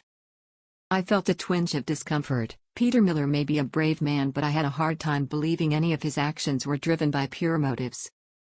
"What happened when you reached the house?" "The front door was locked and I had forgotten my key. I went around to try the back. I was turning the corner and a man coming the other way hit me, knocked me down." "Did you get a good look at this man?" Now was the crucial moment. When Peter Miller had believed that Jason was at large and a threat to him, he had been cagey about how much he had seen at that moment. Now, Jason was under arrest and we had a chance to put him away. Would Miller play safe or would he take his opportunity to stick the knife in? Yes. From the ground and from behind. "Can you describe him?" "My height, maybe a little taller. Slim. Fair hair. Wearing sneakers and blue jeans." "Would you recognize this man again if you saw him?" "Yes. Absolutely." Miller's voice was cold and he was staring at Jason. "Can you see him here in this room?" I asked. Miller pointed to Jason. He had a gun in one hand. And he pointed it at me as he ran for Miranda's car. He got in and drove away. It was him. The foreman was making more notes and a couple of the jurors had their heads together whispering. Jason met Miller's gaze and I could see the amusement on his face. No one else would know it was there but I knew that face so well. Even if I hadn't seen it for more than 25 years. Chapter 43. The identification was a key moment. Miller had revealed the detail about the gun during one of our interviews. He had then picked Jason out of a lineup. His evidence was a major factor in our case. But we had agreed that we would need to go further to get justice for Miranda. The next questions would be delicate. Miller was adamant that his career was more important than justice and would do nothing to jeopardize it. "Mr. Miller. Have you seen that man anywhere before?" "Except for when he was running from the scene of a murder, of course." "Yes. A few times." "Where? And under what circumstances?" "Under the name Jail Maskey, he has invested in several business opportunities of mine. Restaurants, clubs, hotels. That kind of thing." Miller replied carefully. "I see. You meet with all of your investors?" "No, of course not. I attract hundreds of investors to my projects." "Then Mr. Krasinski was a major investor. Putting in enough capital that you were obliged to meet him?" I stated, matter of fact. "No." Miller began slowly. "He wasn't that much of a big hitter. I was told I needed to meet with him." "Told?" I said, feigning confusion. "Who told you?" "Certain individuals that couldn't be ignored," Miller said cryptically. "Mr. Miller, please remember you're under oath. Now, please share with the court who these individuals were and why it was important that you meet this particular investor." Miller took a sip of water. "I don't know who they worked for." But they were heavies. You know, tough guys. It was a protection racket. Objection. My client is not accused of any other crimes and this is purely interpretation. Antonini's round uniformly tanned face was flushed. Your Honor. This is the opinion of Peter Miller. I do not accuse, but this man is merely answering questions put to him honestly. That is what he felt was true. Sustained. Judge Gansett said to Antonini. Counsel will avoid lines of questioning that invite unproven opinions. We are interested in proven facts. Antonini sat, flashing me a victorious smile. Having allowed Mr. Krasinski to invest, was there anything else required of you? I wanted to know. Yes. I made regular payments to Mr. Krasinski. Surely, that is normal. To reimburse an investor from your profits? I made payments back that were significantly beyond the proportion he put in and paid whether the business made a profit or not. Mr. Krasinski, Mr. Lemaski as I knew him, told me to my face that the payments would be made on the first of each month in cash. Or he would kill me. He was that specific. To your face? I asked. Yes. Miller looked uncomfortable, unwilling to admit what he saw as weakness. To my face and on more than one occasion. Did you have any reason to suppose that these were idle threats? I mean, I could threaten to kill you, but it doesn't mean I have the means or the will to carry out that threat. The sun was beginning to shine through the tall windows. It enhanced the smell of industrial cleaner and wood polish. Dust danced in the beams and the air in the courtroom was beginning to become oppressive. I had 2 desk fans on my table, knowing how warm this old place got. Antonini didn't. In that suit he would be hard-pressed not to sweat. I had told Peter Miller to avoid a full suit and tie for the same reason. Sweating due to the warmth of the room would be impossible for the jury to distinguish from the sweat of a man guilty of something and lying about it. The first time I met him he put one of my security guards in the hospital. Pistol whipped him when he tried to stop him from coming into a club I was building. Cracked his skull. Miller said flatly. Jail Maskey is a violent man with an anger problem. Objection. Your Honor, this may be opinion, but Mr. Miller is not qualified to assess Jason's state of mental health. I do not dispute his account but cannot accept as fact his assertion that Jason has an anger problem. Sustained. Mr. Miller, try and keep your answers factual. Gansett responded quickly. Miller gave a crooked smile and a half shake of his head. Okay then.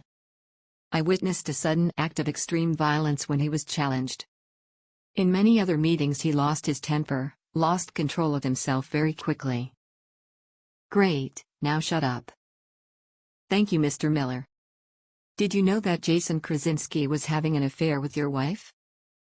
I didn't know she was having an affair with anyone. Miller said hotly. I gritted my teeth.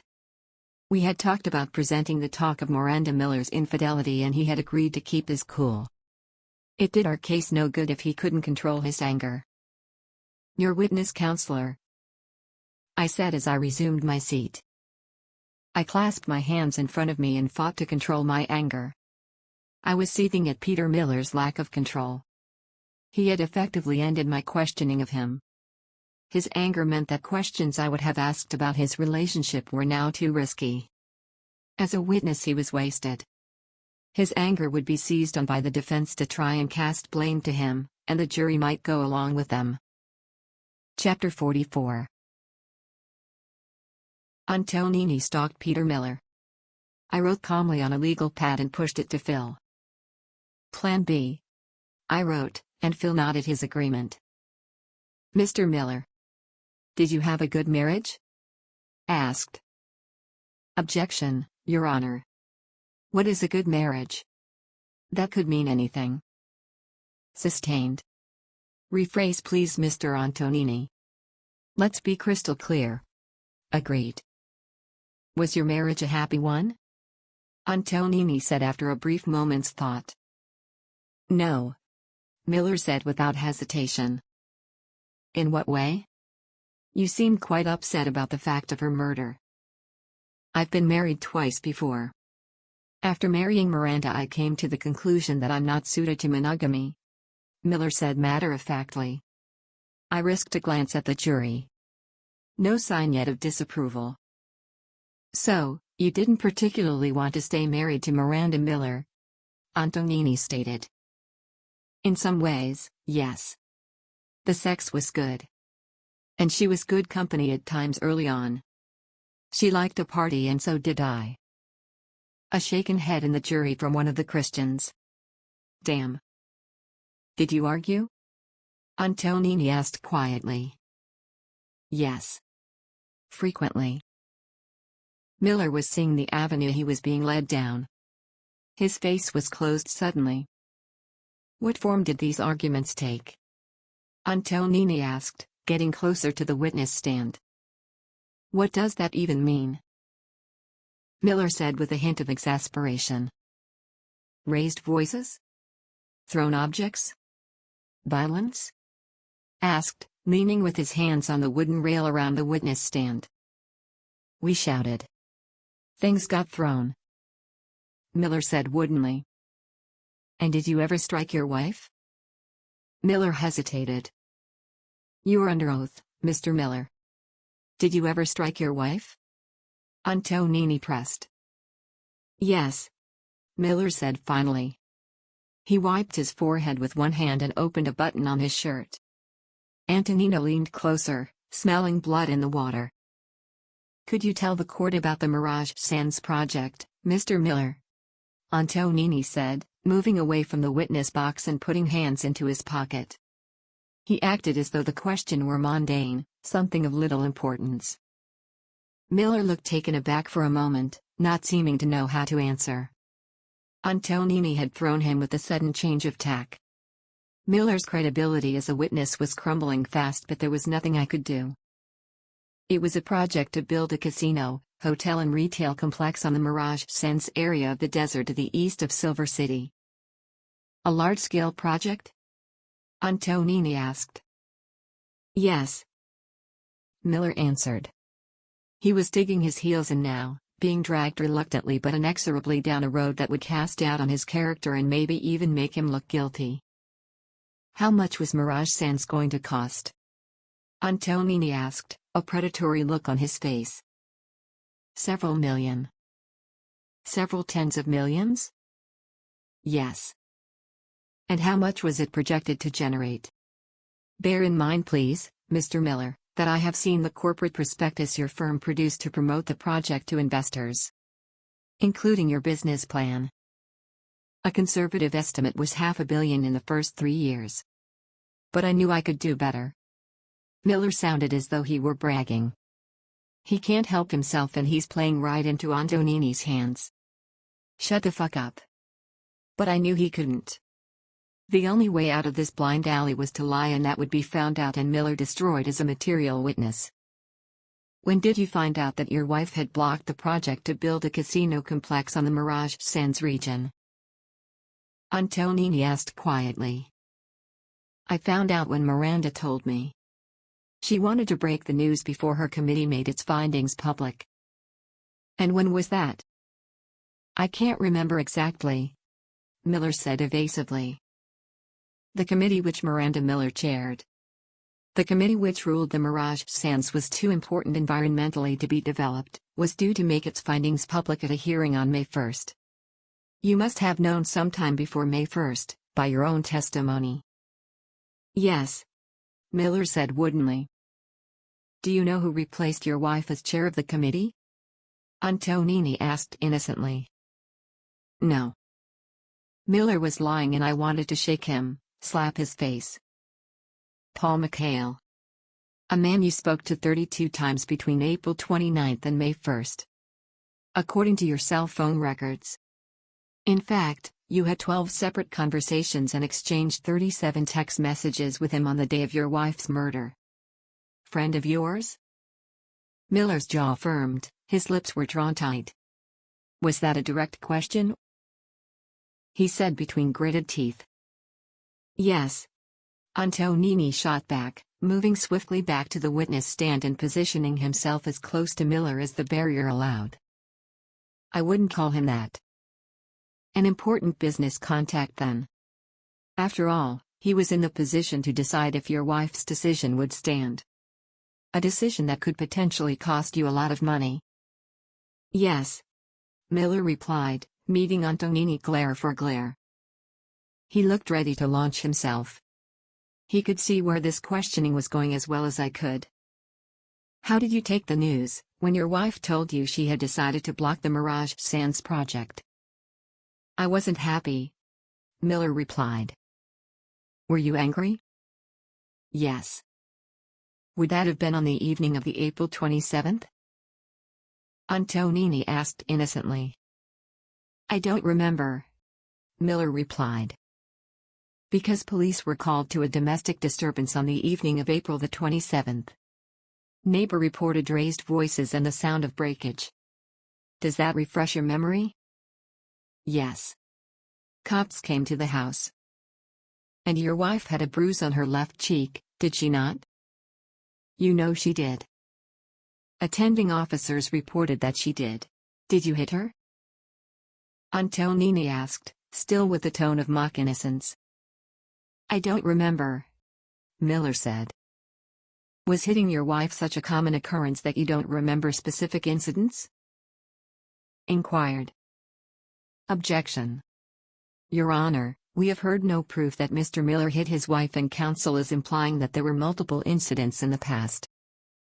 Sustained. Keep your speculation to yourself, Counselor, Gansett admonished. I have already said that I want this trial conducted on a factual basis. One further question, Your Honor, said in a tone that said he expected to score a crucial point. Mr. Miller, is the Mirage Sands project now going ahead? Miller's look should have bored holes through Antonini's head. I am not on trial here, he said angrily. Answer the question, please. Antonini persisted with a smug smile. Yes. Miller barked. It was approved. Okay? So the death of your wife on April 29th did in fact save you and your investors from several $1 million of loss. Didn't it? I didn't kill my wife. Miller roared, standing up and actually reaching for Antonini. I kept my face stony, not reacting. The worst thing that could happen would be for the jury to see the emotions I felt at that moment. Despair. Peter Miller was one of only 2 eyewitnesses to Jason's presence at Miranda Miller's house at the time of her murder. I couldn't not call him as a witness, but it had always been a gamble. And I'd lost, big time. Chapter 45. The next witness was Pierce, the brothel manager who had been forced to hand over his business to Jason. This had been part of a plan, to establish Jason's presence at the Miller house and to show his propensity for violence. Pierce was under police protection and afraid for his life. He had been very cooperative, and I hoped for a crack in Jason's veneer at the sight of him. If I was lucky. The setback with Peter Miller had put a dent in my plans, but Pierce could make up for it. Pierce took the stand looking frightened. He was pale beneath the carefully nurtured tan, and his hair had wisps escaping from the coiffured control I had seen on our first meeting. He rubbed his hands together, fingertip to fingertip, and licked his lips. He would not look at Jason, who I noticed was sitting forward. He had been almost disinterested during Peter Miller's evidence. Jason is reacting to Pierce. Watch. I scribbled on my pad, showing it first to Micah then to Phil. Spotted, was Phil's reply, indicating he had already noted the change. Phil sat to my right and was, therefore, closest to Jason, separated by Antonini. Phil had arranged himself, as though for comfort, so that his chair was further back than Antonini's eyeline, allowing him to observe Jason without the defense attorney noticing. He was also screened from view from most of the jury. There was nothing accidental about it, and Phil would have planned this before the courtroom had even opened. I got up, walking slowly around the table and towards the witness stand. I risked a swift look in Jason's direction. He was watching me, then Pierce, then me. His hands were folded in front of him, but I noted the pale knuckles, which spoke to the force he was exerting. What do you think Pierce is going to say? Mr. Pierce. Can you tell the court how you know Mr. Peter Krasinski? I asked. He stole my business. Pierce replied quickly. Object. Began Antonini. Before he could finish and before Gansett could speak, I was talking. If you could keep to the facts, Mr. Pierce, rather than your personal opinions. My apologies. But he did. He made me sell to him for half its value. It was daylight robbery. Pierce insisted. I appreciate that, Mr. Pierce, but in a court of law we must concern ourselves with facts. I went on, hands raised placatingly. Please. What happened? I was approached by a man, said he represented someone important. And they wanted a piece of my business. That I would be offered a sum of money and kept on as general manager as long as I kept my mouth shut. They hurt one of my girls to show me they meant business.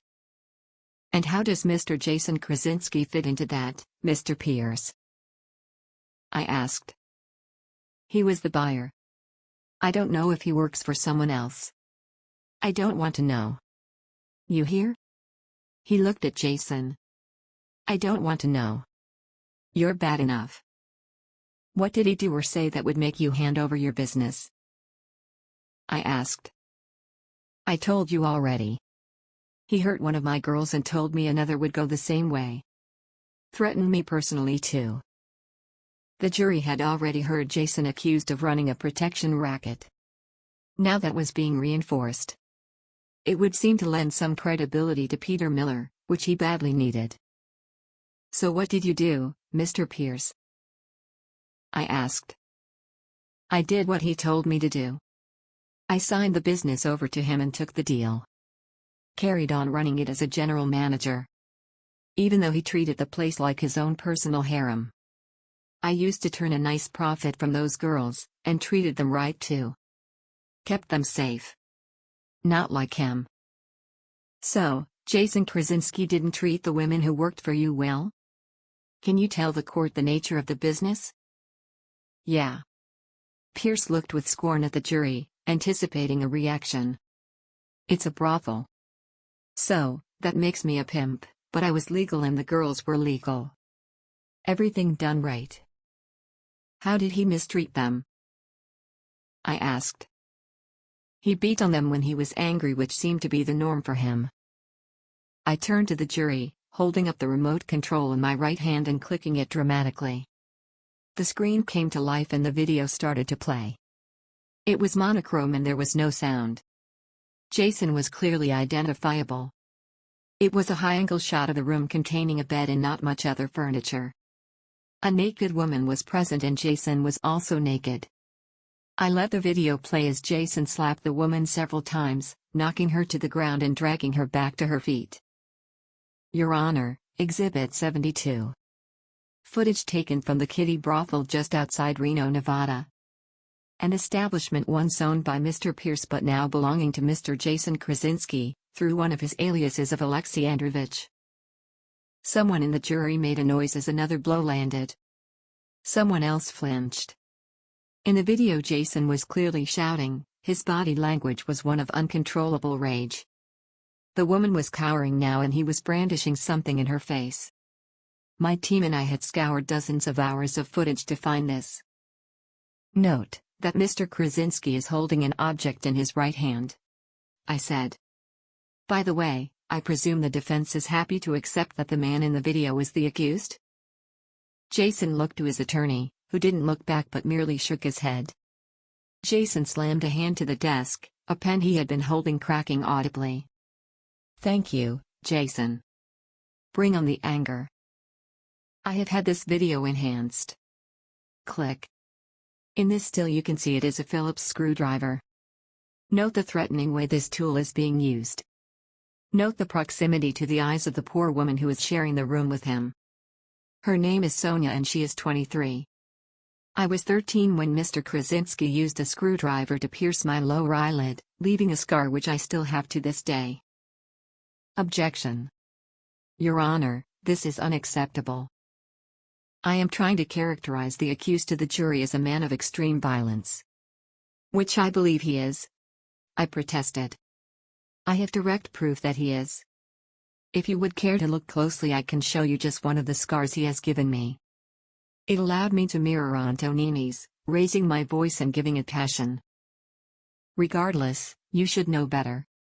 This man's past is not what he is on trial for, nor is this the arena to seek justice for any historical crimes. Restrict yourself to the case in hand. Okay. So forget the time he wounded me with a screwdriver and focus on Sonia Clark, whom he is clearly threatening. Your Honor, I have an expert witness on the subject of body language who will testify that the woman in this video is genuinely terrified. I'm happy to waive that witness if the court will accept that his testimony would be to that effect.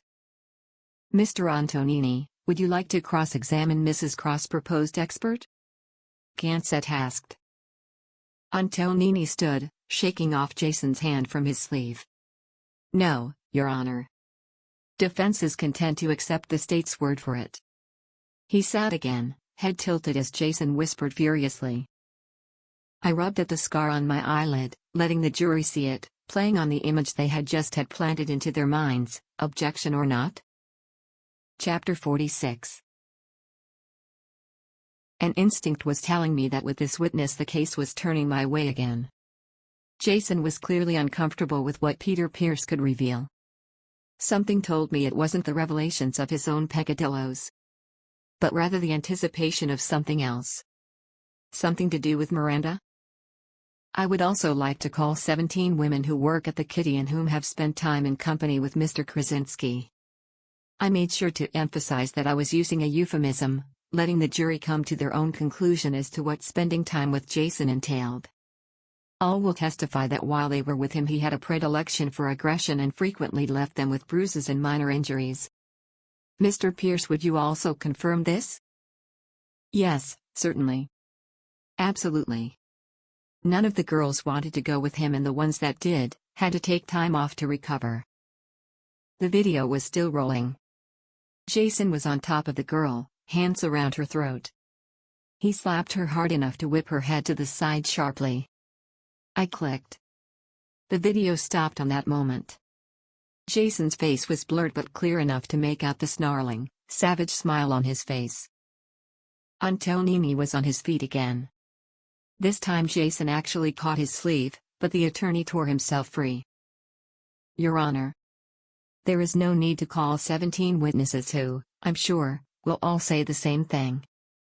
We are willing to accept the evidence that my client has a taste for what is known as BDSM. And there is nothing illegal about this, providing both parties are consenting. Unless, the state is suggesting anything non-consensual occurred? No. I replied. Very well. It will be noted that 17 witnesses for the prosecution will testify to Mr. Krasinski's sexual preferences. Please continue, Counselor. Gansett instructed. Mr. Pierce, was Miranda Miller ever brought to your establishment? I asked. Jason was agitated. His hands clenched and unclenched, and he looked on the verge of rising from his seat. I decided to press his button further. And do you have any evidence that she possessed the same kinks as Jason Krasinski? I would say so, yes. I had footage of the two of them, and it is more violent than anything the other girls got. Pierce confirmed. That is Exhibits 32 through 49, Your Honor. I said. He nodded, flicking through the binder of documents cataloging the evidence for the prosecution. Several of the jury did the same in their own copies. I had chosen several highly suggestive stills for the folders, from the secret footage Pierce had been hoarding. But consensual? I said. One assumes so.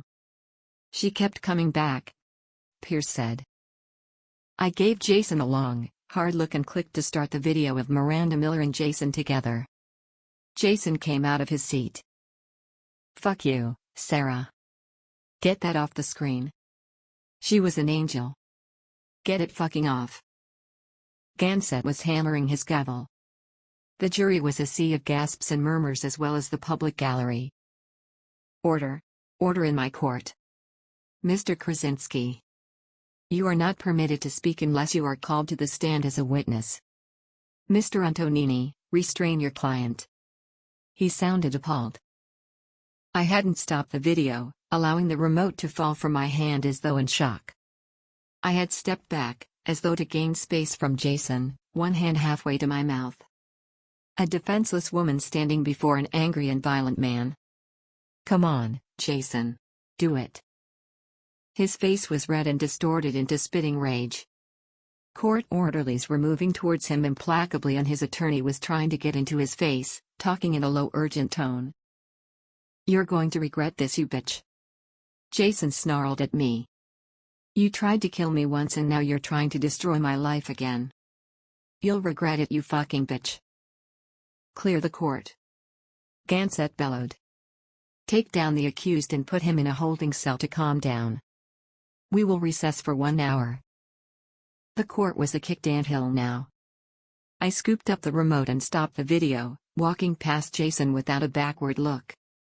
He was being restrained now, the physical intervention seeming to enrage him further. My heart hammered in my chest. The sight of him angry was still enough to make me afraid. The judge couldn't have played his part better. The jury would be left with the sight of Jason in a furious rage to dwell on. The image of his capability for violence was now ingrained. It didn't matter that it was part of a consensual sex game. It mattered that they knew he was capable of it. Chapter 47. "Well done, Sarah," Micah enthused once the jury had left the courtroom. I favored her with a tight smile. "Thanks, Micah. It was a gamble. We couldn't count on Jason blowing up like that." "He played right into your hands," Phil said. "Our hands," Lee said suddenly, from behind me. He had made his way in through the public gallery, weaving between the people shuffling towards the exits. He was looking as polished and as cynical as ever. "You saw?" I asked. "Of course. Think I would miss this show?" he said. "You should be charging for tickets." "The revelations about the past abuse may come back to bite us," Phil said, raining on the parade. "If Antonini is any kind of decent attorney, he'll try and use it. But it's worth the risk," I said. "Well, I have a call you will want to hear about," Lee announced. My head whipped around. He was grandstanding, preening in the attention. Which meant he had something genuinely game-changing. "What is it, Lee?" "No teasing. Just tell me." He looked deliberately disappointed. "Come on, now, counselor. After everything we've been through. Notice how the dressing on my side ruins the cut of my suit? You can't even let me." "Lee. For Christ's sakes." I barked. I knew that Micah was taken aback. Phil took it in stride. Lee enjoyed it. "This cat has claws." "I'd forgotten that. Not here. Join me in a meeting room." He turned and walked away. As he did, he was taking out his phone and dialing a number. "Grab some lunch, guys," I said over my shoulder as I followed him. "What can we get you, boss?" Micah called after me. "Anything," I replied. Lee headed upstairs for one of the meeting rooms used by attorneys to speak privately to their clients or with their opposition when a plea was to be struck. As he waltzed in, he flicked the bar in the middle of the door to reveal the word "engaged" in white lettering on bright red. By the time I caught up, he was sitting with his Italian loafers up on the table, his phone sat before an empty chair that he kicked out for me. His face was infuriatingly smug. I wanted to slap him. But he's got something that could make this case, or he wouldn't be so damn smug. "This is Sarah Cross," I said as I sat, seeing that a call was active and the phone set to speaker. "This is Israel. We've met." "Yes. I represent a concerned citizen.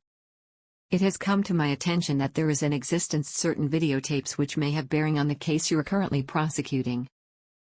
I would be interested in seeing them and understanding their origin," I said carefully. The blinds in the room were half drawn, muting the light.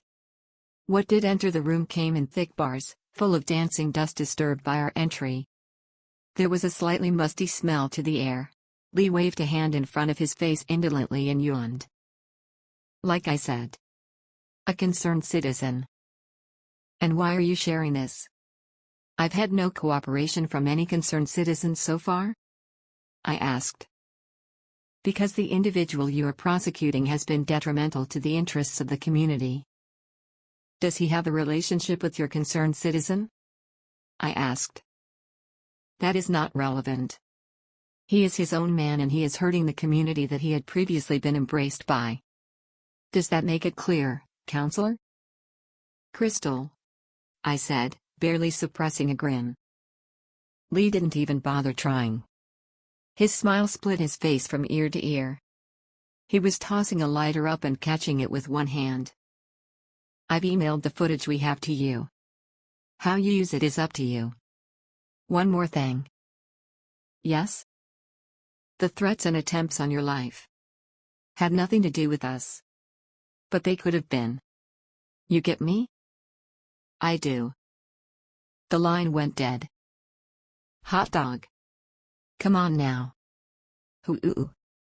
Lee was exuberant, on his feet and dragging me up by the hands to whirl me around the room. I laughed.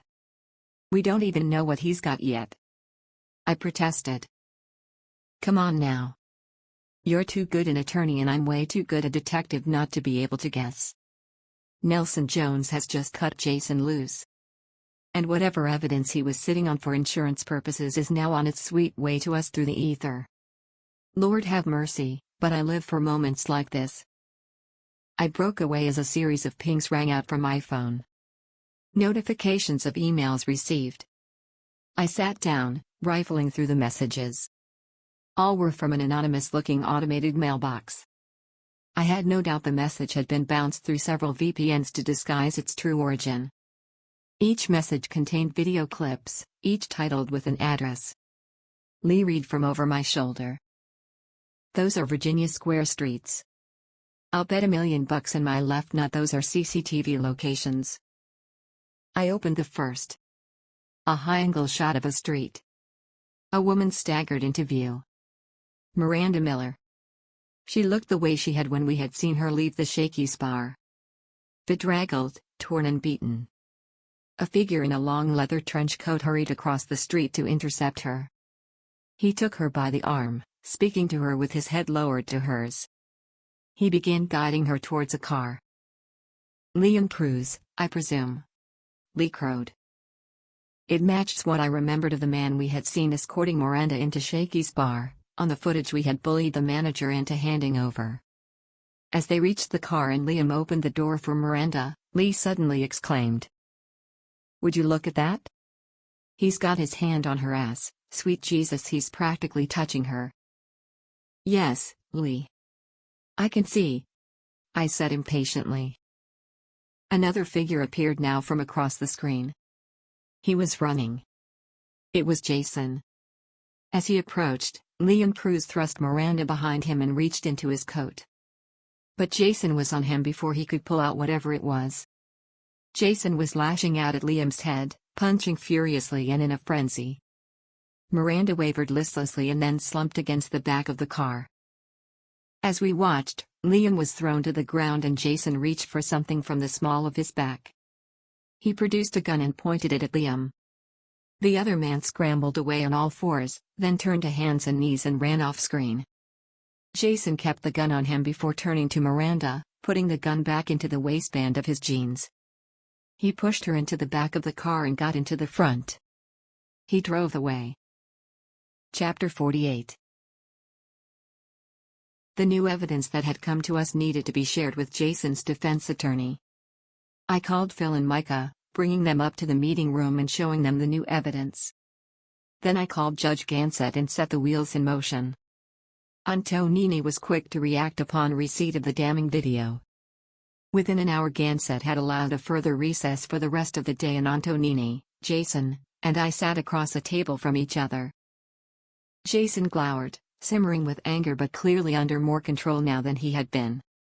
Antonina looked appraising. There was something going on there. He still had a card to play. Show me your hand, you son of a bitch. I'll offer a reduction from felony murder to second-degree murder, I said. My client protests his innocence. Your client is on video attacking Liam Cruz and pointing a gun in his face. We've also seen him pointing a screwdriver into the face of a defenseless girl. Something he did to me once. And Liam Cruz's eyes were poked out with an implement very like a screwdriver. Want to see what the jury makes of all that? Circumstantial, and you know it, or you wouldn't be offering a deal. Antonini said dismissively. What do you think, Jason? I asked sweetly. His face twitched, a flush of red beginning slowly. I'm a man of Christ now. I repent of my sins and beg your forgiveness for any harm I once did to you, he said. I laughed. Jason, there's no recordings in here. I know you're an evil bastard. Your attorney knows it. Who are you trying to kid? Jason's face twitched again, slight baring of teeth. He had never liked being laughed at, particularly by a woman. Jason could never have been represented by a female attorney. He saw women as beneath him.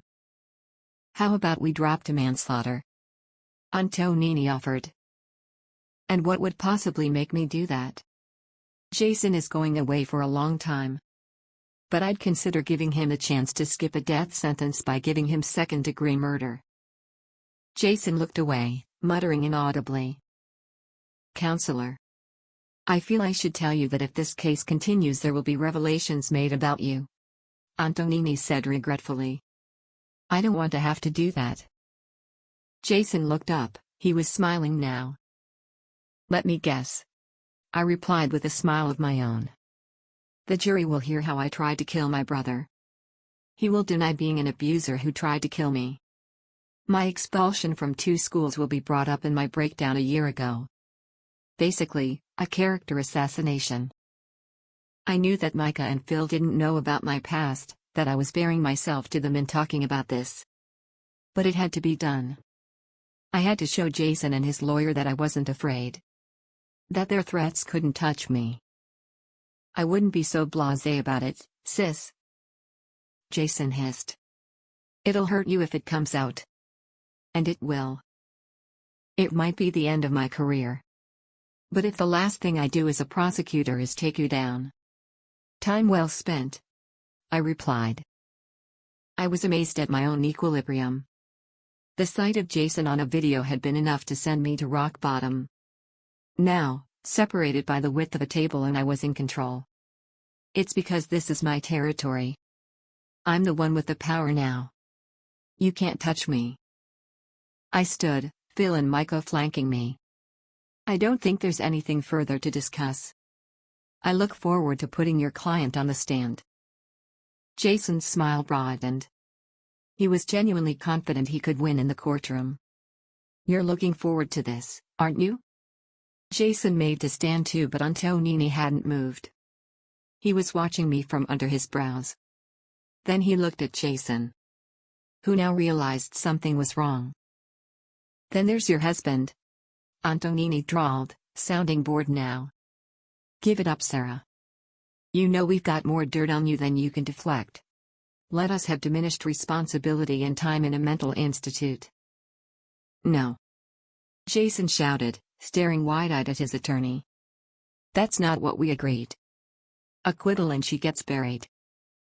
Sit down, Jason. It's over, said wearily.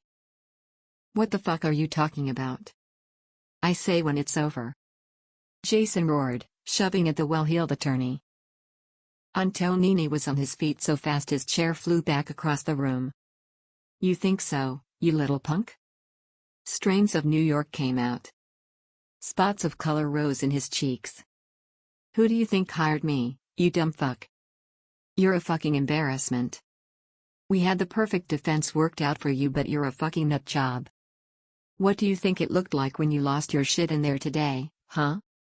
And I just have to smile and kiss your ass. No, not anymore. I've had instructions. I wanted to jump and punch the air. Nelson Jones was paying for Jason's defense and he had just pulled the plug. Jason was too much of a risk to his business. I slowly backed away from the table, motioning to Phil and Micah to do the same. In one hand I pressed the speed dial for Lee and hit the speaker button. That bitch put a fucking hole in me, left me to bleed to death. That fucking whore ruined my life. And now I have to just eat shit and let you fucking shysters put me in a fucking asylum. Just because that fucking... His anger degenerated into a wordless paroxysm of rage. He grabbed Antonini by the throat, hurling him at the table, then leapt for me. He made the tabletop in one leap, reaching for me as he skidded across the polished surface. At the same time the door burst open and Lee was there, gun drawn. Chapter 49. Micah screamed. Phil was lunging forward, swearing to collide with Jason. I toppled backwards, hitting the floor painfully on my left shoulder and then scrambling away with an involuntary scream as one of Jason's flailing hands caught at my blouse. Jason tumbled to the floor, Phil on top of him. Lee kicked Antonini out of his way as the lawyer wheezed his way towards the door on hands and knees, winded by his collision with the table. Suddenly Phil screamed. He jerked away from Jason, a pen jutting from his right shoulder. I kicked my overturned chair into Jason's path as he came for me, teeth bared in a rictus snarl, hands reaching. I shrank back against the window, the blinds rattling at my back. I felt the cold hard surface of the window against my back. If Jason collided with me, would we both go through? Is that how this ends? Lee tackled him to the ground, barreling into him from the side, then rolling him onto his back and punching him hard in the face. Jason stared him in the eye as he took one blow, then another, then another. Blood blossomed across his face and flew in a spray as his nose broke and his eye swelled. Lee. That's enough. We got him. I yelled. He's done. Lee had one hand around Jason's throat, squeezing while Jason grinned back at him around bloodied teeth. End it, you fucker. He spat. Do as the bitch tells you. Lee's face was contorted in hate, his eyes wide and staring. He still held the gun in one hand and he brought it around to point at Jason's smashed face. He pulled back the hammer, letting Jason stare into the barrel. I know what you did. Lee whispered. You deserve it. Then he was standing, letting the gun drop, releasing the hammer. He was breathing hard. Jason didn't move from where he lay. Micah had pulled Phil, with difficulty, into a corner of the room and was pressing her hand against the wound in his shoulder from which the metal-cased pen still jutted. Phil's face was pale white with shock. I looked from Jason to Lee. Not this time. Lee whispered. I could barely hear him. That's what it sounded like, but I couldn't imagine what he meant.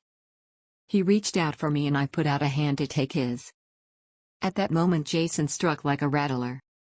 He grabbed the wrist of Lee's gun hand and bit down hard. Lee yelled and the gun fell from his hand. Jason had it before it hit the floor and in one movement grabbed a handful of my hair and hauled me to my feet with one hand, pointing the gun at my head. Back off. Right now. Jason snarled, spitting blood. Get the fuck across the room or I will do to your girlfriend what I did to mine. You just confessed to murder in front of witnesses. I told him between gasps of pain as he pulled my hair almost tight enough to tear it from the roots. It's over, Jason. Lee said, backing away with hands raised. It's not over till I say it is. Jason shouted. I decide. Me. Now get out, all of you. A cop appeared at the doorway and Jason took the gun away from my head long enough to fire through the door. The cop fell back, spun out of the door into the ground as though hit by a truck. I'll kill everyone in this room in 10 seconds. Jason screamed. Get out or you all die. I'm not going. Lee said, calmly. Shoot me. No. I screamed. Lee, don't be an idiot. He means it. Please, get out. A sudden panic gripped me that had nothing to do with my own danger. I knew Jason would kill Lee without hesitation. Micah was helping Phil up and hauling him towards the door. Phil was dragging his feet. What is it with men? Everyone out. Jason has the upper hand. Do as he says. I pleaded. Phil allowed Micah to help him out through the door. Lee still hadn't moved. Jason dragged me across the room, keeping the table between us and Lee and pointing the gun at him. "I'm getting pretty sick of this fucking pig," Jason snarled. He wasn't shouting any longer, and that was dangerous. I remember Jason's rages. He was like a flame, hottest when it was barely visible. Right now, with the flare-up of screaming fury subsiding, what was left behind was smoldering, white heat, and he was capable of anything. "Lee, for fuck's sake. Listen to me. You can't do anything except die. Please, I can't lose you." Lee's eyes left Jason for the first time and met mine. I saw the anguish on his face, the pain that had always been just below the crooked smile and the throwaway sarcasm. He backed towards the door, his gaze never leaving me. "Close it," Jason ordered, pressing the muzzle hard against my temple. He had let go of my hair and had his arm locked around my throat now, squeezing tight enough to make my breath rasp in my throat. The door closed behind Lee and I was alone with Jason. Chapter 50. Jason moved as soon as the door closed, keeping me under the threat of the gun. He upturned the boardroom table and dragged it against the door. Then he took the half-dozen chairs and piled them against one of the 3 floor-to-ceiling windows in the room, effectively blocking it. Then, he herded me with the gun into the blind corner he had created. No outside sniper would be able to get a clear shot, not unless Jason stepped in front of one of the other windows. He was breathing hard, sweat standing on his forehead. His eyes were alight with a look of devilish cunning.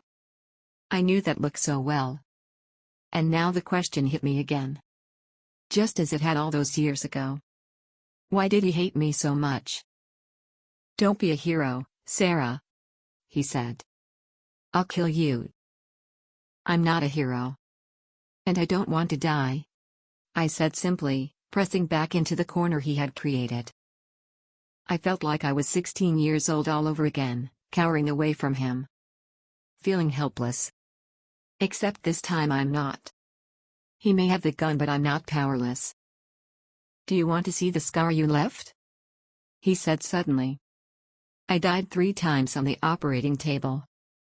Cut out part of my guts. You cut me open. Want to see?" "No." He jammed the gun close to my face, lunging with it. "Look at it. Look at what you did to me, you bitch. You left me to die.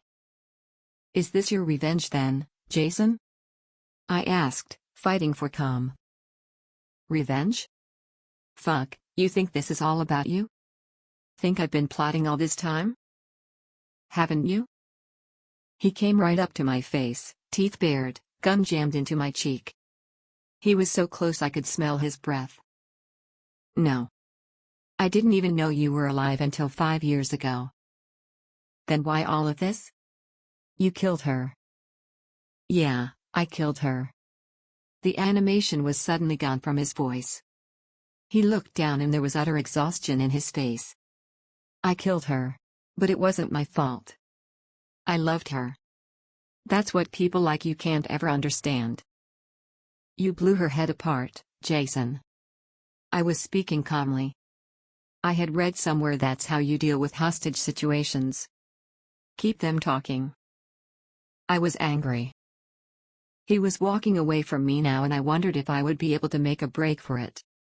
But he had turned and was coming back before I could even begin to move, gun pointing at me. I was angry. You remember how I get when I'm angry, don't you? Yes. I remember. I said quietly. She made me angry and I couldn't stop myself.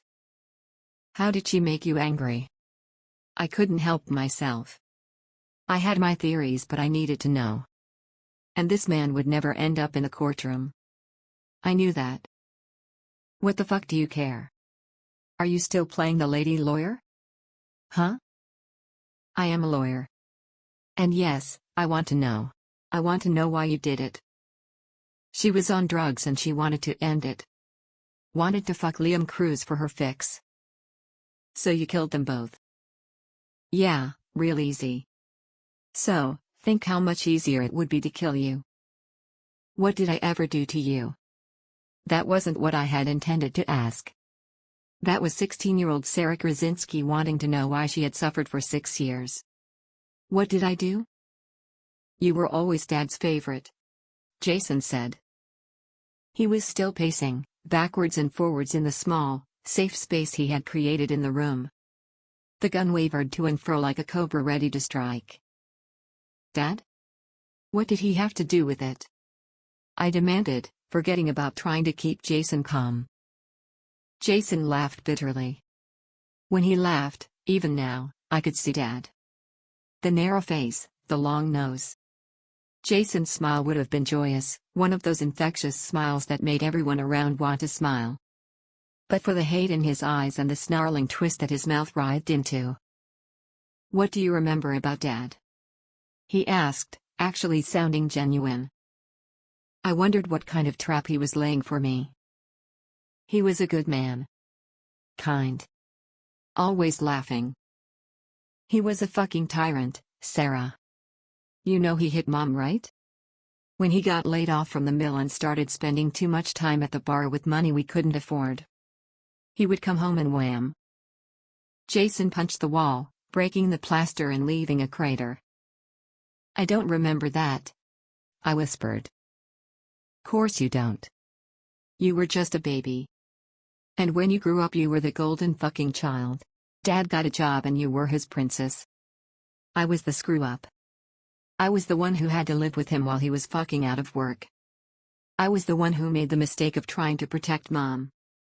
And then I just wanted to protect Miranda. I loved her, I know you don't believe that. But I did love her. She could have saved me but she was too caught up in the drugs. That fucker Cruz tainted her. He would have taken her away from me. I didn't know. About Dad, I mean. You and Dad. I've got scars from both of you, Jason said. I'm Jason, I couldn't say it. For all the pain. All the deliberate cruelty. I couldn't say it. Couldn't say I was sorry for him. He went through what I had gone through. We're the same. He voiced the thought that had been going through my mind. I felt revulsion. I am nothing like you. Are you fucking kidding me? Huh? I made you. Just like Dad made me. I am who I am in spite of you, Jason. I said with venom. The idea of similarity between the two of us was anathema to me. I couldn't face it. You crumbled under your trauma. It made you cruel. I didn't. Oh no? You're an alcoholic. Your marriage is in trouble. I have a career. I have people who love me and care for me. It'll all fall away. You'll push everyone away. Like you did with your husband. That was quite something when I realized who he was. Jason sneered. Carl Cross, husband to the great lady lawyer. My sister. You pushed him away, didn't you? All the way to me. Fuck you. I snapped, right back to my 16-year-old self again. I have my hang-ups but I'm giving my child a better life than you gave me. I freed you. It was only a matter of time before Dad turned on you. Just like he turned on me. I did it to protect you and Mom. Did what? I was aghast. An instinct told me what he had done but I didn't want to face it. I started out of the corner towards him, ignoring the gun he shoved into my face. What did you do, Jason? I asked again. I killed him. Jason said without emotion. Chapter 51. I sat on the floor. Jason sat beside me, gun hanging limply from one hand atop his knees. He was studying the matte black metal intently, running a finger along its lines. I don't know how long I had been sitting there. Or even remember sitting down. Jason's words had hit me like a fist, left me numb. I tampered with the brakes. It wasn't hard. I didn't think Mom was going to be in the car. She wasn't supposed to be. But I couldn't stop her. There were tears in Jason's eyes. Tears were already rolling down my cheeks. I couldn't square the image of my dad as a monster, beating his own wife and son. My dad had been my hero. Even if the memories of him were hazier now, dulled by the fog of time. But Jason had taken him away from me. Taken them both away. And then made my life hell. You killed them, I whispered, voice breaking. I lost Mom too, Jason said plaintively. I wanted to protect both of you from him. I just wanted to get rid of him. You took away my parents, I whispered, not even talking directly to him now, lost in my own grief. Jason's phone was ringing. He kept rejecting the call and it kept going off. It's the police. Your attorney will have given them your cell. They will want to talk to you. They won't stop, I told him. He threw his phone across the room in a sudden burst of anger. And in that moment the gun dangled from his fingers. And I grabbed it. The muzzle swung for the ceiling as his loose grip tightened. But I squeezed and twisted, catching his long fingers in the trigger guard. He screamed as something snapped with a noise like a dry twig. The gun went off and then I had it in my hand, pointing at him. He cradled his left hand, 2 fingers twisted to an unnatural angle. I knew nothing about guns except what I had seen cops doing. So, I pulled back the top half of the weapon, knowing this would ensure a round was drawn into the chamber from the magazine. I pulled back the hammer and locked it into place. I hoped the safety was off. I didn't know where it was and daren't look away from Jason long enough to look. You killed my mom and dad, I said icily, getting carefully to my feet while keeping both hands wrapped around the gun. I'm sorry, he replied. He stayed sitting, head hanging. You hurt me, I said, wanting to lash him with the words. I'm sorry, came the reply, hands slowly brushing over his head. And you threatened my family. I'm going to kill you.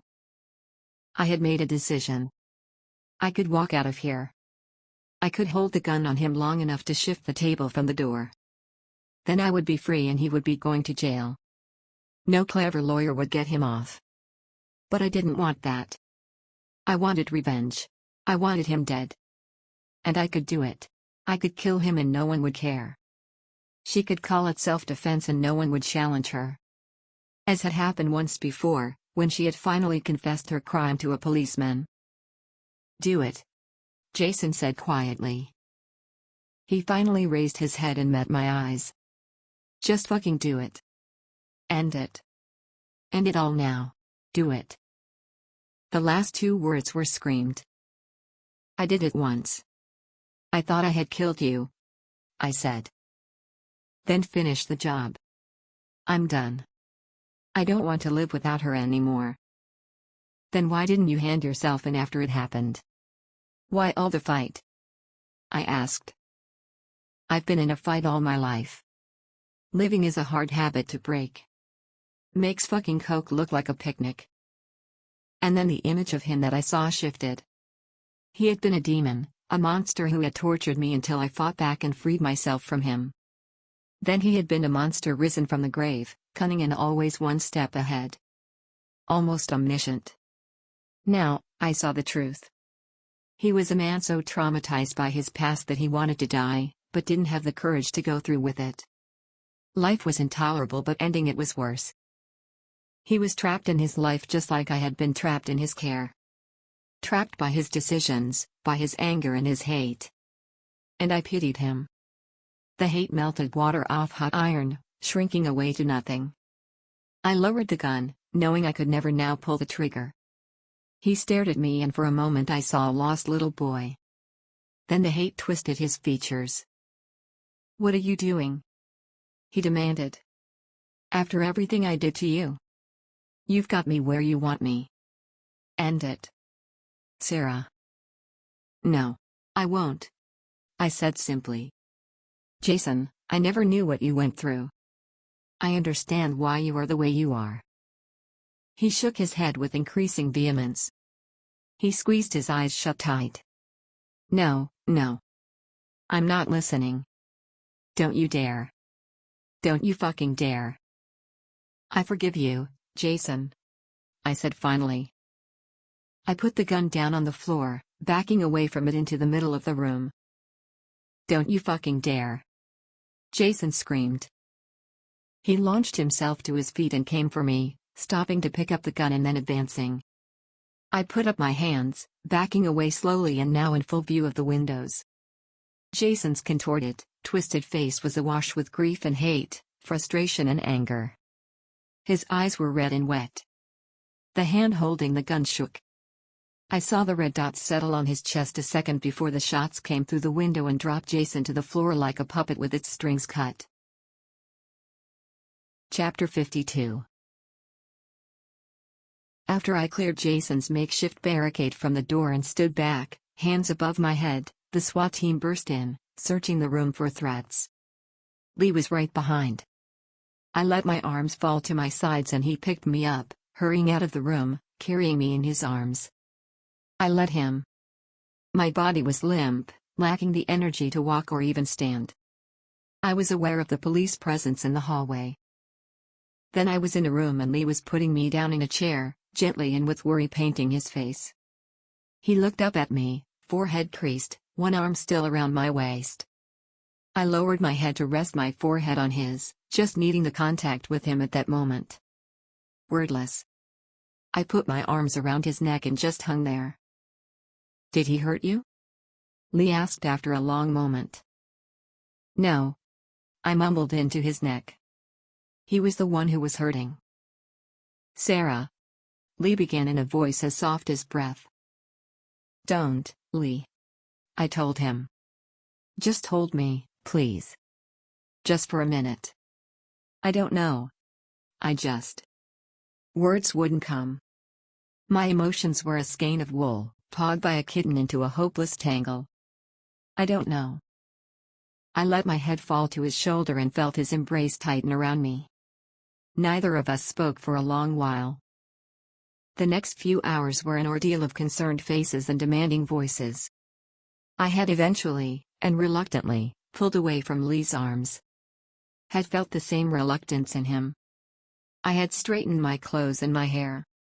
With a tentative smile I buttoned his collar and pulled his tie straight. Then I faced the EMTs that waited outside, the police officers. Larry was there and Captain Morgan's turn. I saw Commissioner Falk. I gave them my report, shaking off the ministrations of EMTs and refusing to be bundled into an ambulance. I was put in front of the cameras and spoke to the press about the traumatized man who had held me hostage at gunpoint. I told them of an innocent little boy who had been turned into a monster. How the man may have been beyond redemption but the child was not. I confirmed his confession to the double murder of Miranda Miller and Liam Cruz. I endured barked questions and answered with wary compassion. Until Larry, puffed up and playing the benevolent mentor, stepped in front of the cameras and called it to an end, admonishing the reporters who seemed to be trying to rake muck from the tragedy. I was steered out of the courthouse, through the maze-like back corridors towards the fire doors. Larry led me, with a kindly hand on my elbow until the commissioner called him away. I felt another hand on my shoulder as I walked. And heard the metronome click of expensive shoes. I put a hand to the hand that guided me and kept it there for a while. In the car I took out a cigarette and looked at it for a long time before finally lighting it. "He killed my mom and dad," I said as Lee drove me home. Lee nodded as though it was exactly what he had expected to hear. "He was trying to kill my dad but it went wrong. My dad was cruel to him. So was mine," Lee said softly. He was frowning at the road ahead as though in concentration. The cigarette burned between his fingers on the wheel. "My dad was a Marine. Never got over Nam. Mama and I were the fall guys for that." "Did you want to kill him?" I asked, surprised. "Yes. But I didn't have the guts. I ran away. And it broke my mama's heart. She died. It was my fault," Lee said, the words coming in jerks, as though they were being expelled. "I think maybe that's one reason I eventually became a cop. Guilt. Trying to make amends." I could understand the reasoning. It was the reason I had studied law, Had wanted to represent the state, not the rich. To give justice. Now I realized that Jason had never had justice. Had I? You survived, I said. It made you strong. It made me something. Lee replied, and the crooked smile tugged at the corners of his mouth. We're more alike than I thought. I nodded. We are. Both survivors. More alike than any of the women I've known. Certainly my wives. Sarah. 2 words but loaded. I stopped him again. I don't want to deal with this right now, Lee. Can't you see that? If you push, I'll fall right into your arms, and I don't think that would be right for either of us. But part of me wanted him to push. I clung to the image of Vicky, waiting for me at home with Carl. Once I thought Carl was my soulmate, my best friend.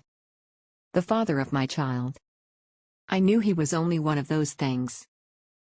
I'm sorry, Lee. I just want to be with my family right now. I felt like I was stabbing him. He didn't flinch. Just took a long drag of his cigarette and stared out through the smoke. Sure. I had spoken to Carl earlier. Told him what had happened. He already knew. Had seen the live coverage on CNN. He had kept it from Vicky until the press conference at the end. So she could find out what had happened and see that I was fine. They were both at home waiting for me. Miranda Miller had received justice finally. Had I deliberately led Jason into the firing line? Had some part of me known what he would do? Was this justice? It was the best I could do. Lee pulled up into the driveway of my house. Patrol cars held back the reporters who had gathered on the street outside. He didn't get out of the car, but I could feel him watching me walk up to the house. Vicky came running out, crying, and hurled herself into my arms. I hugged her as tightly as I could, crying too. Carl stood some feet away, looking unsure of himself. I held out one arm, inviting him back into our embrace. He came and put his arms around both of us. He told me he loved me, and I didn't reply. I felt Lee's eyes on me. I know. I whispered. I didn't know which of them I was replying to. We walked into the house and I closed the door on the outside world for a while. Extended epilogue. Lee Black. I stopped the car and looked out at the place where I was probably going to die. At least that's where Commander Mitchell Dudley had decided I would die. That's if I refused to join his crusade. I was looking at the looming hulk of the state home for the criminally insane. 5 stories of sandstone turned black from pollution. Its windows stared down at me, gaping where they weren't boarded up. Neon graffiti strafed the walls and nature had run riot through the grounds. How many times had I stared out at that edifice from my office in the headquarters of New York City's Criminal Investigative Division? It was a relic to a dark past, when mental illness was locked away out of sight. I hated it. How many innocent but damaged people had suffered in that place for their disability? It was a reminder to me of the need for true justice. And a fitting place to meet with Mitchell Dudley, a man who had once embodied that to me. No more. I checked my watch, a submariner given to me by Rachel and the only reminder of her I allowed myself. I was early. Fencing separated the derelict hospital from the rest of Ward's Island. There was only one direction to approach from, north. Surrounding it on 3 sides was water, the East, and Harlem rivers. Oh, I would need to go in on foot. But I wouldn't be alone. I took out my phone. Sonny. Where are you? In position, Cap. Came the reply from Charlie Braytel. Braytel to Bright to Sonny. Cops weren't known for their creativity. Place looks dead. I've taken up position in the generator shed, got a view of the West Wing. Stand by.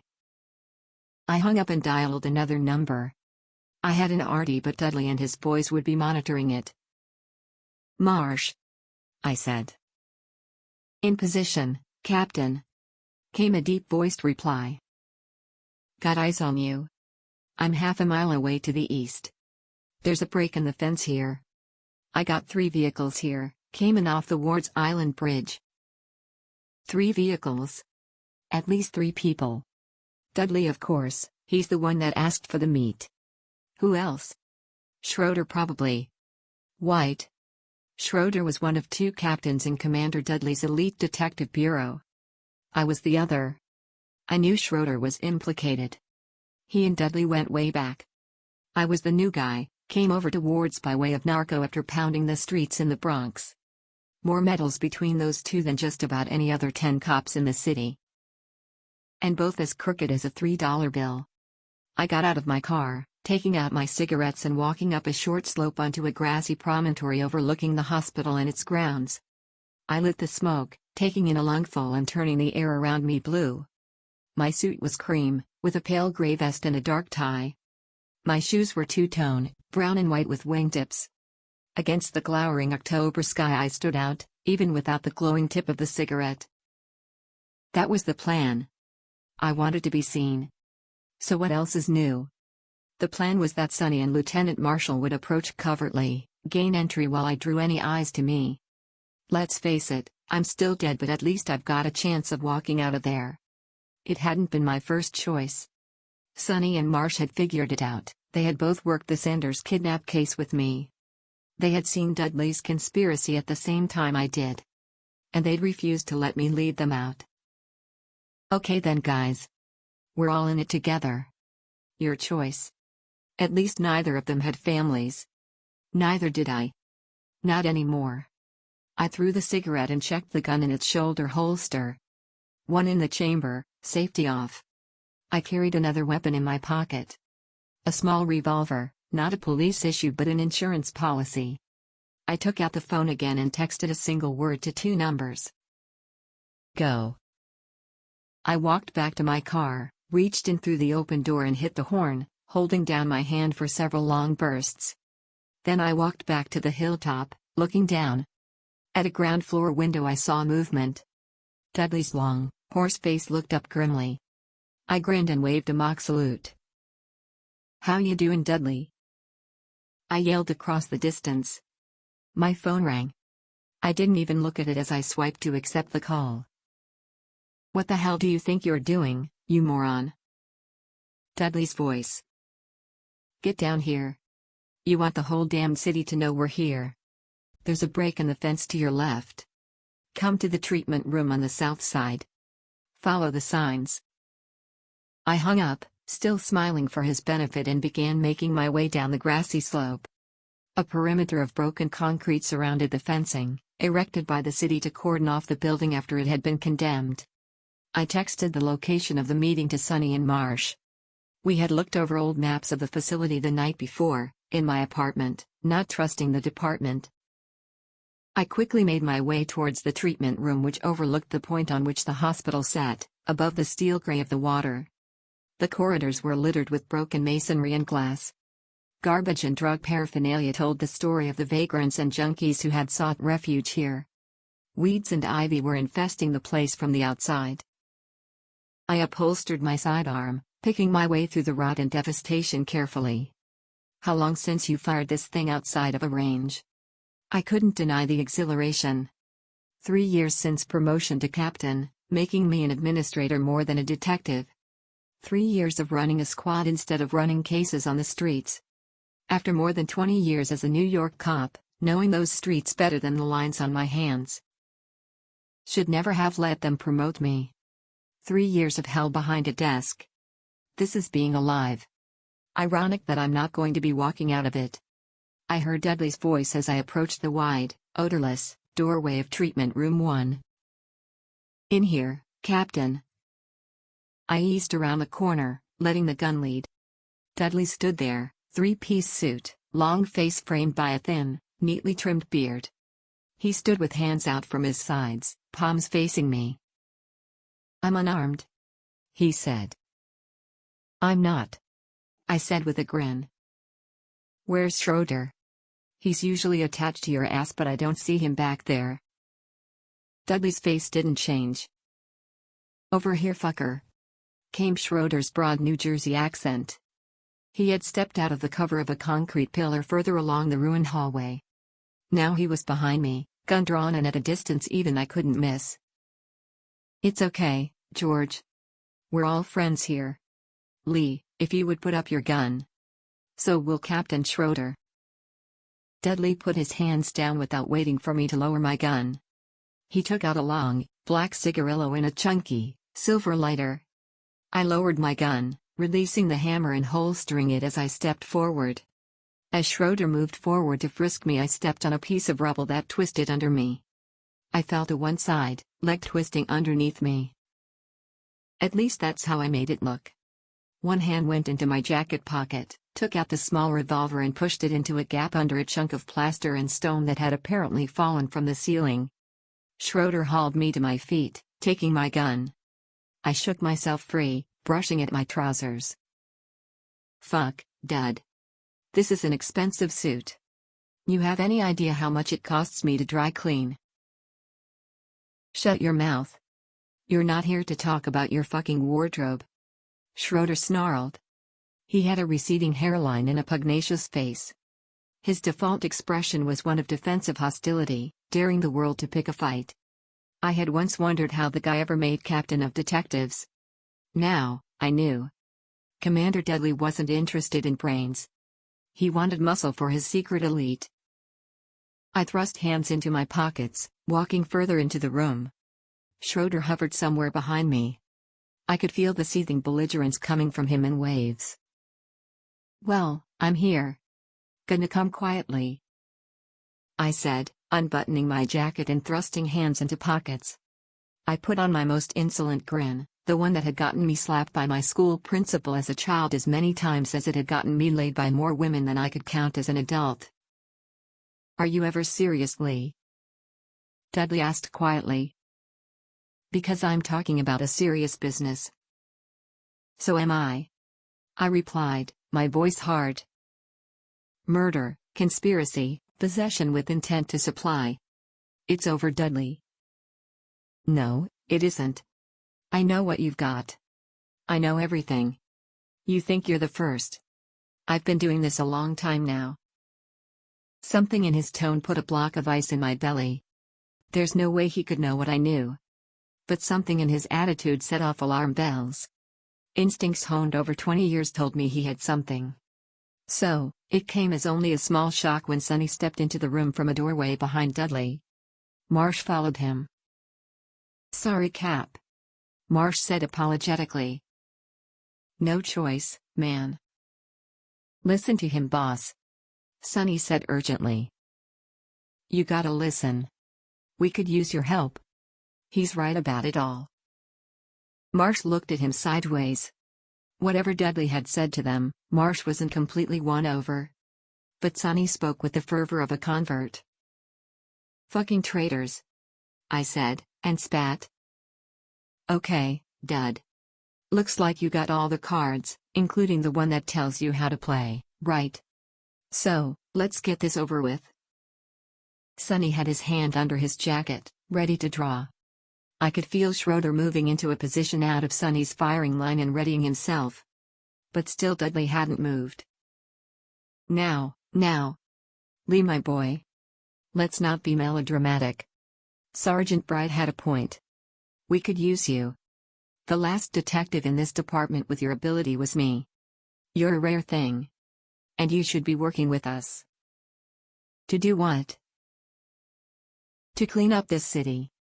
It's being run by corrupt politicians in the pocket of gangs and organized crime. The streets are open sewers and the police can't even pull their guns without being stood up in front of tribunals accusing them of murder. Every day we get ripped apart in the media. And the weaker we get, the stronger they get. Who? I asked. The scum who want to drag this great city down into the sewers. The Italians, the blacks, the Hispanics. My God. I remember a time a cop could walk down the street and people respected him. Respected the uniform. They still do. Depends what kind of cop you are, Dudley. I told him. No cop is respected anymore. They spit at us. The people we risk our lives to protect. Yeah. Okay, Adolf. I've heard enough. So, you and your merry men are going to clean up the streets and the ends justify the means. Am I missing anything? Dudley's lips went tight with anger. I'm doing what needs to be done. You've committed murder. Yes, Gino Avietti, Sam Delento, Henry Green. These men were mobsters and they had the blood of hundreds on their hands. But they're protected by their lawyers and the politicians. We gave justice. You broke the law. Don't be so fucking naive. Dudley shouted. If you're not willing to plant evidence on a suspect you know to be guilty, you shouldn't be a detective. If you can't pull the trigger on a murderer the law can't touch because of a technicality, then you're not a cop. You're part of the problem. Guess so. I said with a smile. I'm giving you a chance. I have the evidence you compiled. All of it. One chance. Sonny and Marsh both had their weapons drawn now. I didn't need to look to know that Schroeder did too. I raised my hands, backing up slowly. The chunk of stone where I had hidden the revolver was directly behind me. As I stepped back I felt it at my heel. No way I can take out 4 of them. I'm not that good a shot. Dudley first. This fucking crotset of his is insane. Well. Are you going to join us? Dudley asked. Well, sure Dud. I said breezily, feeling the masonry roll as I pushed it. Darn straight. Dudley looked at me for a moment, his eyes surgical, stripping away flesh and staring into my soul. Kill him. He said. I dropped to the ground, one hand already reaching for the gun. Schroeder's shot took out a chunk of the wall just as Marsh turned and shot Sonny through the head. I swung the revolver around and fired, winging Schroeder. I fired again just as Marsh did from across the room. I hit him in the knee. Marsh's round took him in the chest. Another shot rang out. Dudley had drawn and Marsh was down. Now it was me and him. The whole exchange had taken a few seconds. We both pointed our weapons at each other. Dudley was backing away. I can't hit him at this range. I could count on the fingers of one hand the number of times I'd had to draw my weapon since becoming a detective. I was still on the ground, grasping my revolver in 2 hands that trembled. Dudley had his own weapon in one hand and I knew he had me in his sights. You won't get away. I said. I will. I have. I'm godfather to the governor's son for fuck's sake. I've played golf with the goddamn president. You think some southern fop is going to take me down? I saw Marsh moving, one hand. Dudley hadn't seen it. As he stepped back, the hand grabbed at his leg. He stumbled, dropping his aim and firing point blank. I emptied my gun in his direction. I hit him with 1 round. Dudley went down and didn't get up. The apartment was easy to clear. I had gotten rid of the pictures of Rachel. And the books. The books which she'd had stacked in every room and spilling off the floor to ceiling shelves in the living room. I'd never been much of a reader. Those books had been Rachel's. I couldn't touch them without thinking of her fingers, stroking the pages, flicking through them absently as she read, making a sound that used to drive me mad. In fact, I'd gotten rid of everything that reminded me of her. Except the watch. Couldn't bear to be reminded of what I'd lost. I stood now, in the middle of the living room that had always seemed so full of life, but was now an empty, dead space. My records in the sacks were packed away. My suits. The silver cufflinks that had belonged to my granddaddy, Mama had given them to me for my first communion. Back in Hawthorne's Mill, Georgia. Chief Boyar had given me a stark choice. Son, you know how much shit you're in. He had said to me as I sat in an interview room at NYPD headquarters. Sat in a chair usually occupied by suspects. I had refused a union rep, refused an attorney. I had been found standing over the bodies of 4 officers. One of them was the most decorated police officer in NYPD history and a friend of President's. I am not going to destroy the memory of Mitchell Dudley. We went through the academy together for fuck's sake. Boyar's face was red and flat, his voice pure New York. I was an outsider, still harboring a Georgia drawl after all these years. Not part of their corruption. I can't believe the story you're giving me. I won't. But I won't have you dragged through the mud either.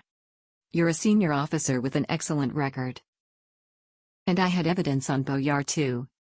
But Dudley had taken it and now it had disappeared. I had met Boyar's eyes and read in them the lie. Without evidence, all you have is a story that will destroy the credibility of this city's police department. If I throw you to the wolves, the same thing happens. What did you think you were doing, you fucking idiot? Don't you know to leave things alone? Guess not. Sir? I replied, hiding behind the crooked grin that Rachel had called the wall. I had been in the interview room for about 8 hours. I knew what was happening. Someone somewhere was trying to decide what to do about me. Can't let me loose to talk to the press. So here's how this is gonna go. If you stay in New York, you're gonna die. And I ain't gonna stop that. I'll put out the story that you were the dirty one, and there's plenty of guys will do time to get to you. Understand, son? But if you're smart, you'll take a deal. I can arrange for a transfer. Not as a captain.